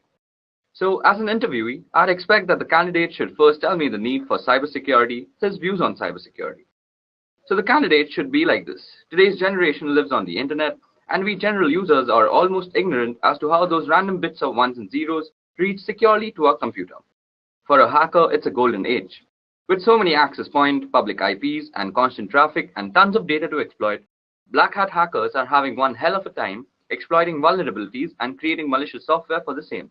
Above that, cyber attacks are evolving by the day. Hackers are becoming smarter and more creative with their malware, and how they bypass virus scans and firewalls still baffle many people. Therefore, there has to be some sort of protocol that protects us against all these cyber attacks and makes sure our data doesn't fall into the wrong hands. This is exactly why we need cybersecurity. Now for defining cybersecurity, here goes. Cybersecurity is a combination of processes, practices, and technologies designed to protect networks, computers, programs, data, and information from attack, damage, or unauthorized access. Okay, so moving on to the next question is, what do you have on your home network? So a home network gives you a test environment for experimentation. Active Directory, domain controller, a dedicated firewall appliance, and a net-attached toaster. As long as you are learning and fiddling with it, that's what matters. I've augmented the router my ISP provided with an Apple AirPort Extreme, which provides better wireless performance to some devices. From there, I've extended the wired part of the network into two parts of the house using 5-port Ethernet switches, my office and living room, each with 4 devices. In the office, I have a network-attached storage device, which provides shared data folders to every device for movies and TV streaming anywhere in the house, as well as backups. In the living room is a range of gaming consoles, a TiVo box, and an Android media player. Despite owning a smart TV, it's not hooked into my network simply because the device we own do a far better job of anything the smart TV offers. Okay, now moving on to the next question is, what is encryption and why is it important? Well, a process of converting data into an unreadable form to prevent unauthorized access and thus ensuring data protection is called encryption. Encryption is important because it allows you to securely protect data that you don't want anyone else to have access to. Businesses use it to protect corporate secrets, governments use it to secure classified information, and many individuals use it to protect personal information to guard against things like identity theft. Okay, so that explains encryption and why it is important. Moving on, tell me the difference between symmetric and asymmetric encryption. Okay, so if we compare on the basis of keys, symmetric encryption has the same secret key for both encryption and decryption, whereas asymmetric uses different keys for encryption and decryption purposes. Performance-wise, symmetric encryption is fast but is more vulnerable, while asymmetric encryption is slightly slower due to high computation. Some examples of symmetric are DES and 3DES, while asymmetric, the most popular is RSA and Diffie-Hellman. Okay, so time for the next question. So what is the CIA triad? Now, in this question, the candidates should explain what is CIA triad and what it is used for. So here's the answer. The CIA triad for information security provides a baseline standard for evaluating and implementing information security, irrespective of the system and/or organization in question, where confidentiality is all about making sure that data is accessible only to its intended individual. Measures undertaken to ensure confidentiality are designed to prevent sensitive information from reaching the wrong people while making sure that the right people can in fact get it. Integrity, on the other hand, is all about making sure that data is kept properly intact without it being meddled with in an unauthorized way. Data must be changed in transit, and steps must be taken to ensure that data can be altered by unauthorized people. These measures include file permission and user access controls. On the topic of availability, well, it is all about making sure that data and computers are available as needed by authorized parties. Moving on to the next question is, what do you understand by risk, vulnerability, and threat in a network? Well, threat refers to someone or something with the potential to do harm to a system or an organization. Moving on, vulnerability refers to a weakness of an asset that can be exploited by one or more attackers. In other words, it is an issue or bug that allows an attack to be successful. Last but not the least, risk refers to the potential for loss or damage when a threat exploits a vulnerability. Okay, the next question is, how do you report risk? Well, risk needs to be assessed first before it can be reported. There are two ways you can actually analyze risk. The first is, it can be either quantitative or qualitative. This approach is suitable for both technical and business guys. The business guys will see the probable loss in numbers, while the technical guys will monitor and assess the impact and frequency. Now, depending on the audience, the risk can then be reported. Moving on, how do you differentiate between IPS and IDS systems? Well, first of all, IDS stands for Intrusion Detection System, and IPS is Intrusion Prevention System. Now, IDS just detects the intrusion and leaves the rest to the administrator for assessment and evaluation or any further action. IPS, on the other hand, detects the intrusion and takes necessary actions to further prevent intrusion.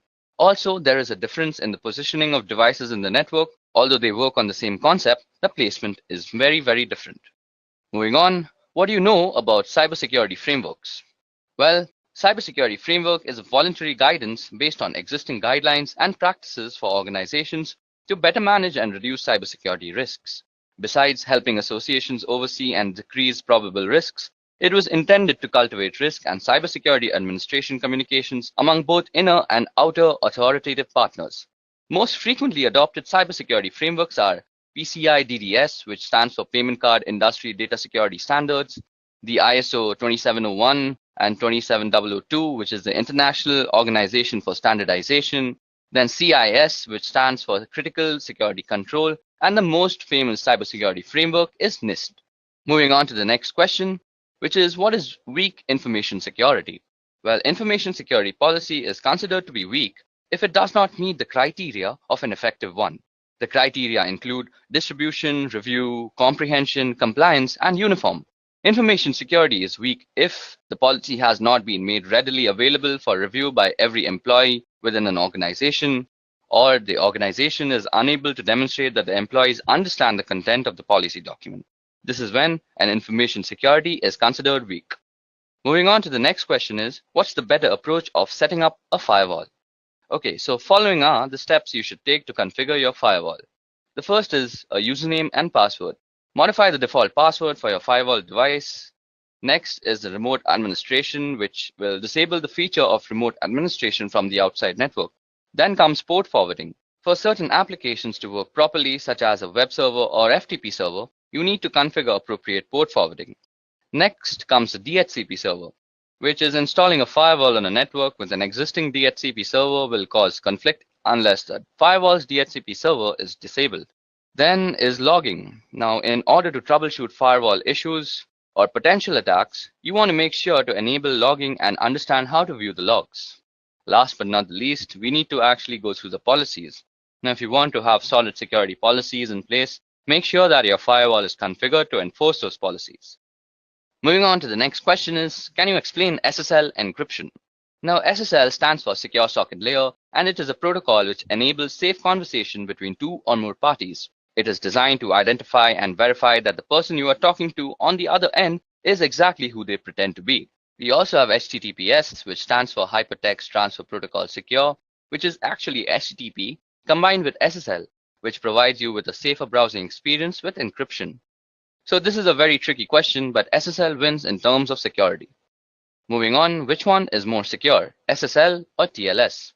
Well, SSL is meant to verify the sender's identity, but it doesn't search for any more hazards than that. SSL can help you track the person you are talking to, but that can also be tricked at times. TLS is another identification tool just like SSL, but it offers better security features. It provides additional protection to the data, and hence SSL and TLS are often used together for better protection. Moving on, what are salted hashes? Well, salt is actually random data.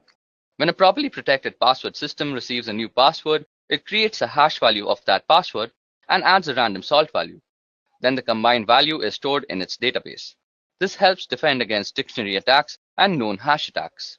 Example, if someone uses the same password on two different systems and they are being used using the same hashing algorithm, the hash value would be same. However, if someone of the system uses salt with the hashes, the value will be different.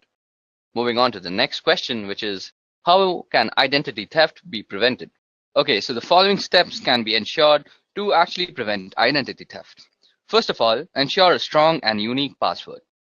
Secondly, avoid sharing confidential information online, especially on social media. Third, shop from known and trusted websites only. Fourth, use the latest version of the browsers. Fifth, install advanced malware, spywares, and tools. Next, use specialized security solutions against financial data, and always update your system and software. And last but not the least, always protect your social security number. Now moving on to the next question is, how can you prevent a man-in-the-middle attack?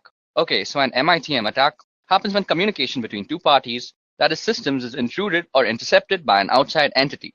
This can happen in any form of online communication, such as email, social media, web surfing, etc. Not only they are trying to eavesdrop on your private conversation, they can also target all the information inside your devices, and the outcome could be pretty catastrophic.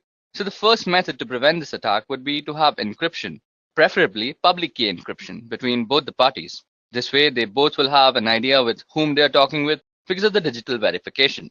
Secondly, to prevent this, it is best to avoid open Wi-Fi networks, and if it is necessary, then use plugins like HTTPS, force TLS, etc.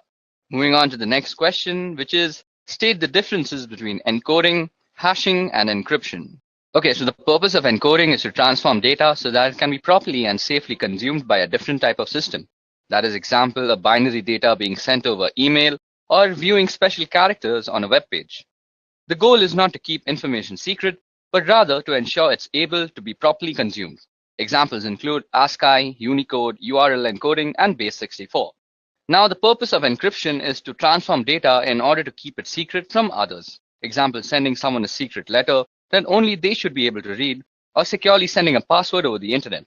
Rather than focusing on usability, the goal is to ensure that data cannot be consumed by anyone other than the intended recipients. Examples include AES, Blowfish, and RSA. Now, hashing serves the purpose of ensuring integrity. That is, it makes sure that if something has changed, you know that some change has taken place. Technically, hashing takes arbitrary inputs and produces a fixed length of string. Example are SHA-3, MD5, which is now obsolete, and SHA-256, etc. Now, moving on to the next question, which is, what steps will you take to secure a server? Now, Secure Server uses the Secure Socket Layer protocol for data encryption and decryption to protect data from unauthorized interception. Here are 4 simple ways you can actually secure a server. So the first way is that you make sure that you have a secure password for your root and administrator user. The next thing you need to do is to make new users on your system. These will be the users you'll use to manage the system. Step 3 is remove remote access from the default or root administrator accounts.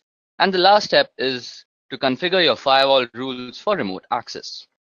Okay, so the next question is, what is a DDoS attack and how is it mitigated? Okay, so DDoS stands for Distributed Denial of Service.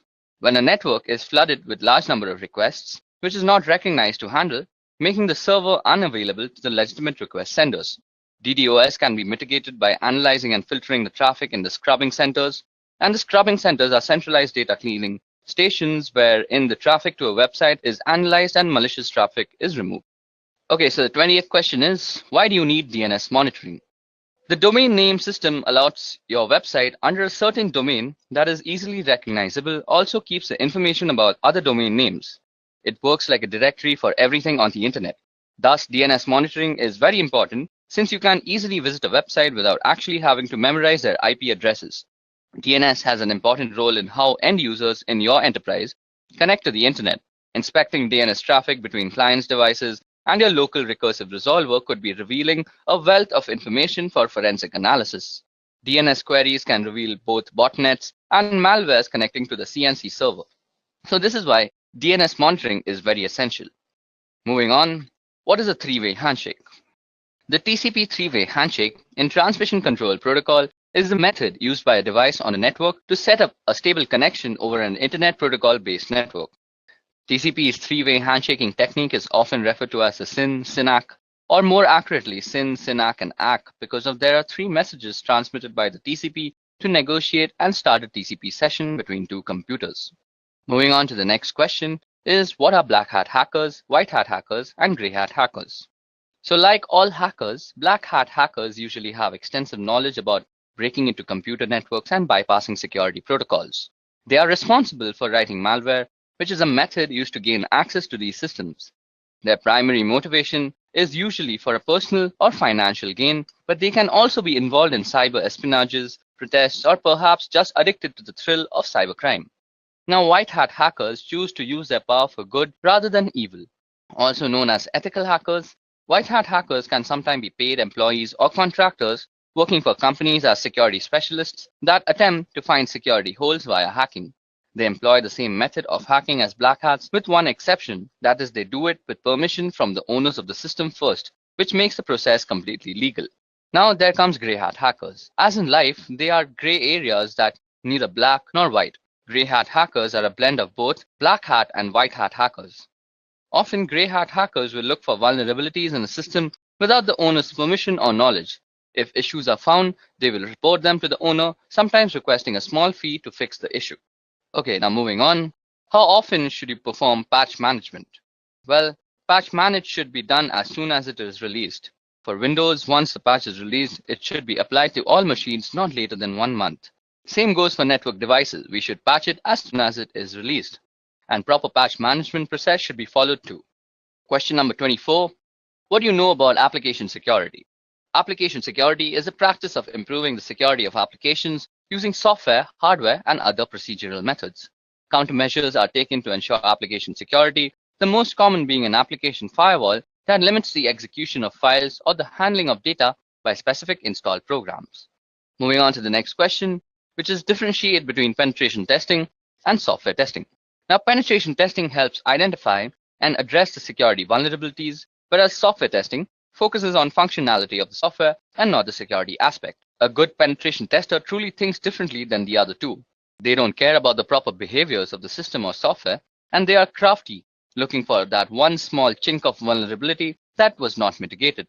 And software security testers generally have a fair amount of crossover, as they usually know the full details of the system or software, and they know how it's supposed to properly behave when properly used, and they can test for a lot of the common end user misbehaviors. Moving on, when to use traceroute or traceroute. So traceroute is a command which can show you the path a packet of information takes from your computer to the one you specify. It will list all the routers it passes through until it reaches its destination, or fails to and is discarded. In addition to this, it will tell you how long each hop from router to router takes.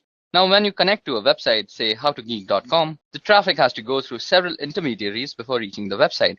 The traffic goes through your local router, your internet service provider's router, onto larger networks, and so on.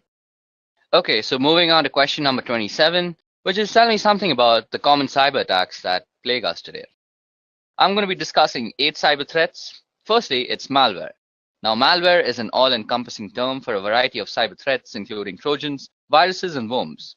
Malware is simply defined as code with malicious intent that typically steals data or destroys something on your computer. Next is phishing. Now, phishing, often posing as a request for data from a trusted third party, phishing attacks are sent via email and ask users to click on a link and enter their personal data. Phishing emails have gotten much more sophisticated in recent years, making it really difficult for some people to discern a legitimate request for information from a false one. Phishing emails often fall into the same category as spam, but are more harmful than just a simple ad. Next is a password attack, and a password attack is exactly what it sounds like. That is a third party trying to gain access to your system by cracking a user's password, usually using some algorithm like brute force, dictionary attacks, or software which is a keylogger. Next is a DDoS attack, and a DOS attack focuses on disrupting the service to a network. Attackers send high volumes of data or traffic through the network until the network becomes overloaded and can no longer function. Next is a man-in-the-middle attack. And a man-in-the-middle attack is an attack where somebody is impersonating the endpoints in an online information exchange. For example, if you're a banking online, the man in the middle would communicate with you by impersonating your bank and communicate with the bank by impersonating you. Next is drive-by downloads. And this is a malware which is actually implanted into a legitimate website, and a program is downloaded to the user's system just by visiting the site. It doesn't require any type of action by the user to actually start to trigger the download.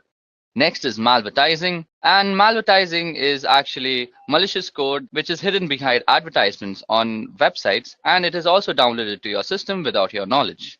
Last but not the least is rogue software, which is malware that masquerades as legitimate and necessary security software that will keep your system safe. Okay, so moving on to the next question is, what are different OSI layers and what is the job of the network layer? Okay, so OSI or Open System Interconnection is a reference model for how applications communicate over a network.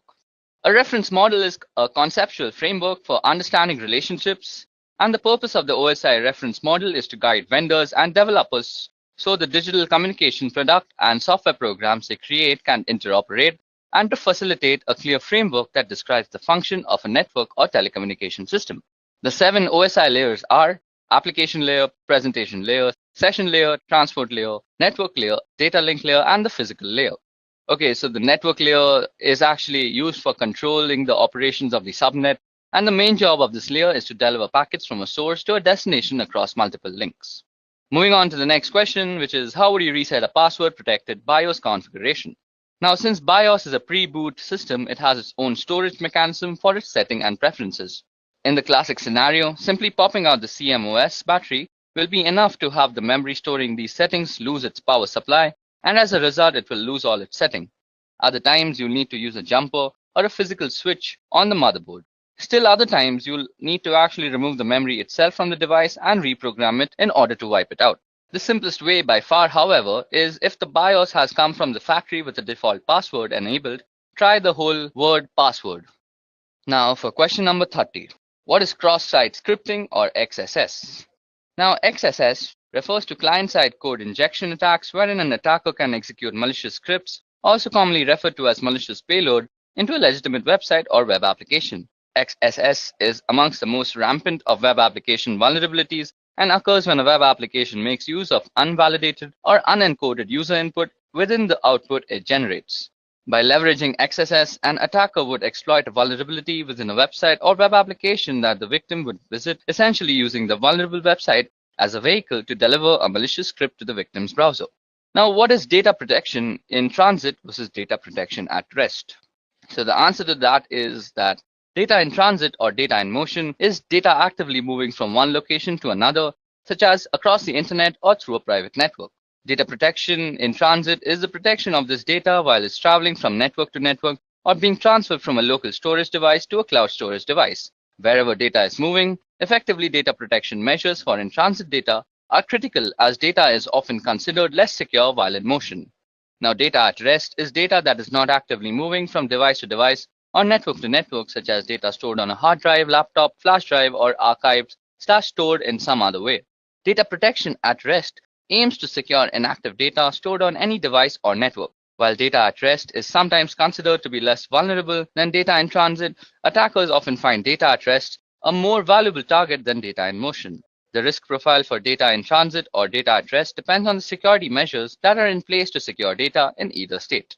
Moving on to question number 32 is, tell me the differences between cybersecurity and network security. Okay, so cybersecurity describes that the policies and procedures implemented by a network administrator to avoid and keep track of unauthorized access, exploitation, modification, or denial of the network and the network resources. Network security describes the process and practices designed to protect network, computers, programs, and data from attack, damage, or unauthorized access. In a computing context, security includes both cybersecurity and physical security. While cybersecurity is concerned with threats outside the castle, network security is worried about what is going on within the castle walls. The cybersecurity specialist is the crusading knight defending the kingdom, and network security focuses on the barbarians at the gate and how the castle connects to the world around it. Moving on to question number 33, which is, how will you prevent data leakage? Data leakage is when data gets out of the organization in an unauthorized way. Data can get leaked through various ways, that is emails, prints, laptops getting lost, unauthorized upload of data to public portals, removable drives, photographs, etc. A few controls can be restricting uploads on internet websites, following an internal encryption solution, restricting the mails to internal networks, or restriction on printing confidential data, etc. Moving on to the next question, which is what is ARP and how does it work? Okay, so Address Resolution Protocol, or ARP, is a protocol for mapping an internet protocol address to a physical machine address that is recognized on the local network. On the topic of how it works, when an incoming packet destined for a host machine on a particular local area network arrives at a gateway, the gateway asks the ARP program to find a physical host or MAC address that matches the IP address. Now the ARP program looks into the ARP cache, and if it finds the address, it provides it so that the packet can be converted to the right packet length and format and send it to the machine. Now if no entry is found for the IP address, ARP broadcasts a request packet in a special format to all machines on the LAN to see if one machine knows that it has the IP address associated with it. So for question number 35 is what is 2FA and how can it be implemented for the public websites? So an extra layer of security that is known as multi-factor authentication requires not only a password and username but also something that only that user has on them. That is a piece of information only they should know or have immediately to hand, such as a physical token. Authenticator apps replace the need to obtain verification code via text, voice call, or email. For example, to access a website or web-based service that supports Google Authenticator, the user types in their username and password. That is a knowledge factor. Okay, now time for question number 36, which is what techniques can we use to prevent brute force login attacks? So here the attacker tries to determine the password for a target through a permutation of fuzzing process. As it is a lengthy task, attackers usually employ software such as Fuzzer to automate the process of creating numerous passwords to be tested against target. To avoid such attacks, password best practices should be followed, mainly on critical resources like servers, routers, exposed services, and so on. Okay, so now time for the next question, which is what is cognitive cybersecurity? Now, the applications of artificial intelligence technologies pattern on human thought process to detect threats and protected physical and digital system. Self-learning security systems use data mining, pattern recognition, and natural language processing to simulate the human brain, albeit in a high-powered computer model. This is exactly what cognitive cybersecurity is. So what is port blocking within LAN? Well, restricting the users from accessing a set of services within the local area network is called port blocking. Stopping the source to access the destination node via ports as applications work on the port, so ports are blocked to restrict the access, filling up the security holes in the network infrastructure. Okay, so time for question number 39, which is what is the difference between VPN and VLAN? Okay, so VPN is related to remote access to the network of a company, while VLAN basically means to logically segregate networks without physically segregating them with various switches. Now, while VPN saves the data from prying eyes while in transit and no one on the net can capture the packets and read the data, VLAN does not involve any encryption technique, but it is only used to slice up your logical network into different sections for the purpose of management and security. Okay, so it's time for question number 40. So the question is, what protocols fall under the TCP/IP internet layer? Okay, so I'll be going through the 5 layers that consist the TCP/IP protocol, and I'll also be listing out the protocols that are inside every layer. So starting with the physical layer, the protocols that reside in the physical layer are the Ethernet IEEE 802.3 and the RS-232 from one of the many protocols. And moving on to the data link layer, we have the PPP protocol, the IEEE 802.2 protocol. Then moving on to the network layer, it's governed by the IP protocol, the ARP protocol, which is basically the address resolution protocol, and the ICMP protocol. Then moving on ahead is the transport layer. Now the transport layer has 2 main protocols, namely the TCP and the UDP protocols. And last but not least, we have the application layer, which is governed by a multiple of protocols, namely NFS, NIS+, DNS, Telnet, FTP, RIP, SNMP, and various other protocols as such. Okay, so that brings us to the end of the general interview questions that might be asked in any cybersecurity interview. Now moving on to the scenario-based questions. So first, I'll be reading out the scenario, and then I'll ask the questions regarding the scenario too. Okay, so for scenario number 1, we have you receive the following email from help desk. So the email goes as follows. Dear UCSC email user, beginning next week, we will be deleting all inactive email accounts in order to create space for more users. You are required to send the following information to continue using your email account. If we do not receive this information from you by the end of the week, your email account will be closed. So then the email actually goes on to ask the various credentials like name, email login, password, DOB, and alternate email. And then it says, please contact the webmail team with any questions and thank you for your immediate attention. So in such a scenario, what do you do and justify your actions for doing so? Okay, so this email is a classic example of phishing trying to trick you into biting. The justification is the generalized way of addressing the receiver, which is used in mass spam mails. Above that, a corporate company will never ask personal details on mail. They want your information, so don't respond to the mail, instant message, text, phone calls, etc. asking you for your password or other private information. You should never disclose your password to anyone, even if they say they work for the UCSC, ITS, or any other campus organization. Moving on to the next scenario, which is a friend sends an electronic Hallmark greeting card to your work email. You need to click on the attachment to see the card. What do you do and justify your actions? Well, this one has 4 big risks. Firstly, some attachments contain viruses or other malicious programs. So just in general, it's risky to open unknown or unsolicited attachments. Secondly, also in some cases, just clicking on a malicious link can infect a computer. So unless you are sure a link is safe, don't really click on it. Third, email addresses can be fake. So just because the email says it is from someone you know, you can't be certain of this without checking with the person. Fourth, finally, some websites and links look legitimate, but they're really hoaxes designed to steal your information. So what we have to do is actually not click on the email and actually ignore it completely. Moving on to the next scenario, which is one of the staff members in ITS subscribes to a number of free IT magazines. Among the questions she was asked in order to activate her subscriptions, one magazine asked her for a month of birth, a second asked for a year of birth, and a third asked for her mother's maiden name. What do you infer is going on in this situation and justify?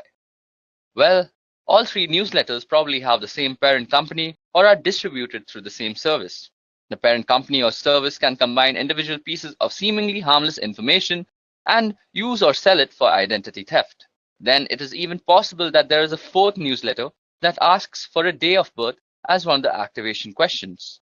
Often questions about personal information are optional.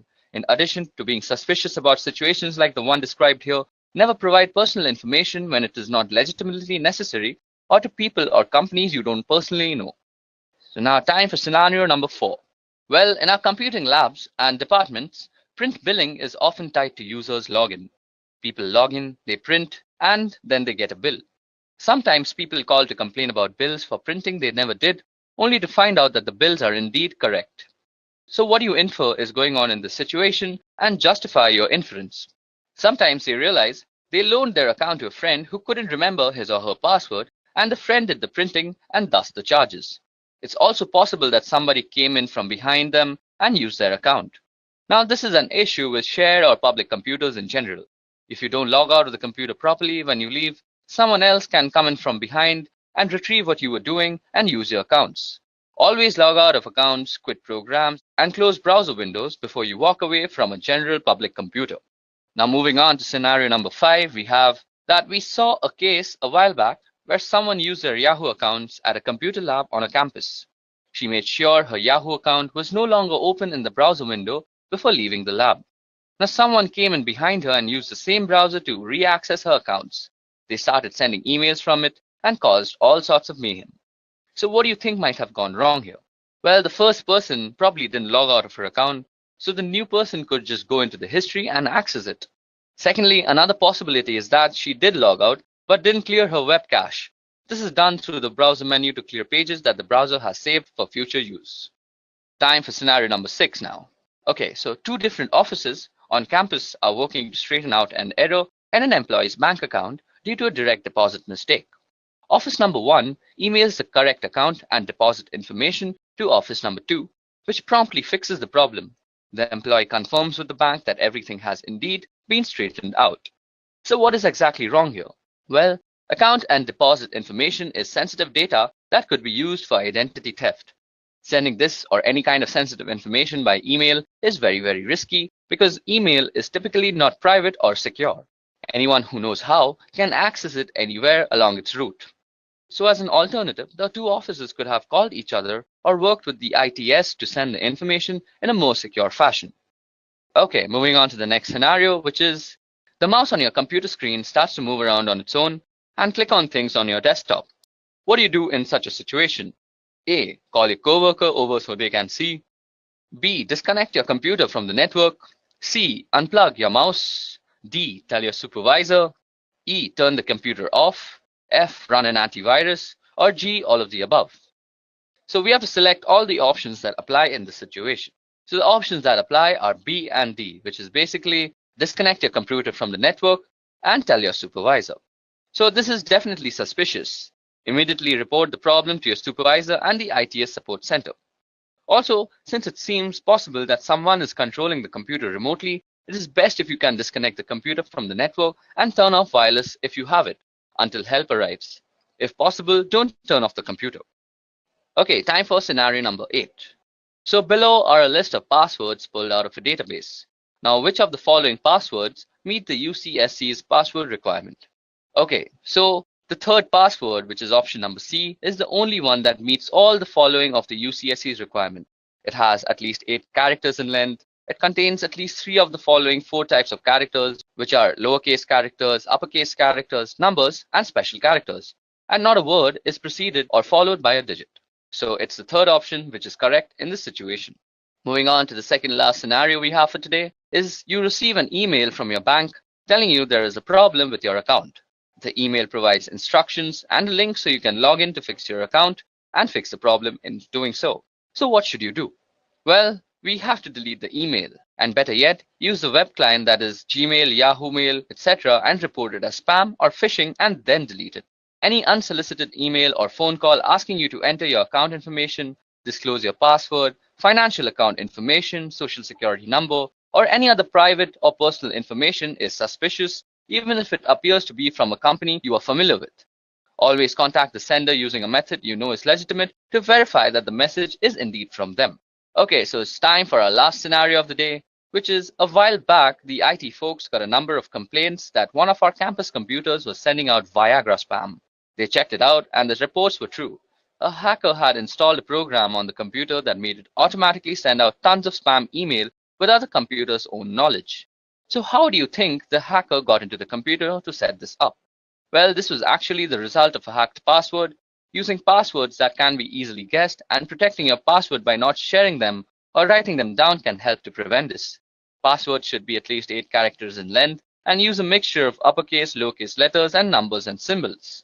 Even though in this case it was a hacked password, other things could possibly lead to this are that out-of-date patches and updates, the lack of an antivirus software or an out-of-date antivirus software, or clicking on an unknown link or attachment, or downloading unknown or unsolicited programs onto your computer.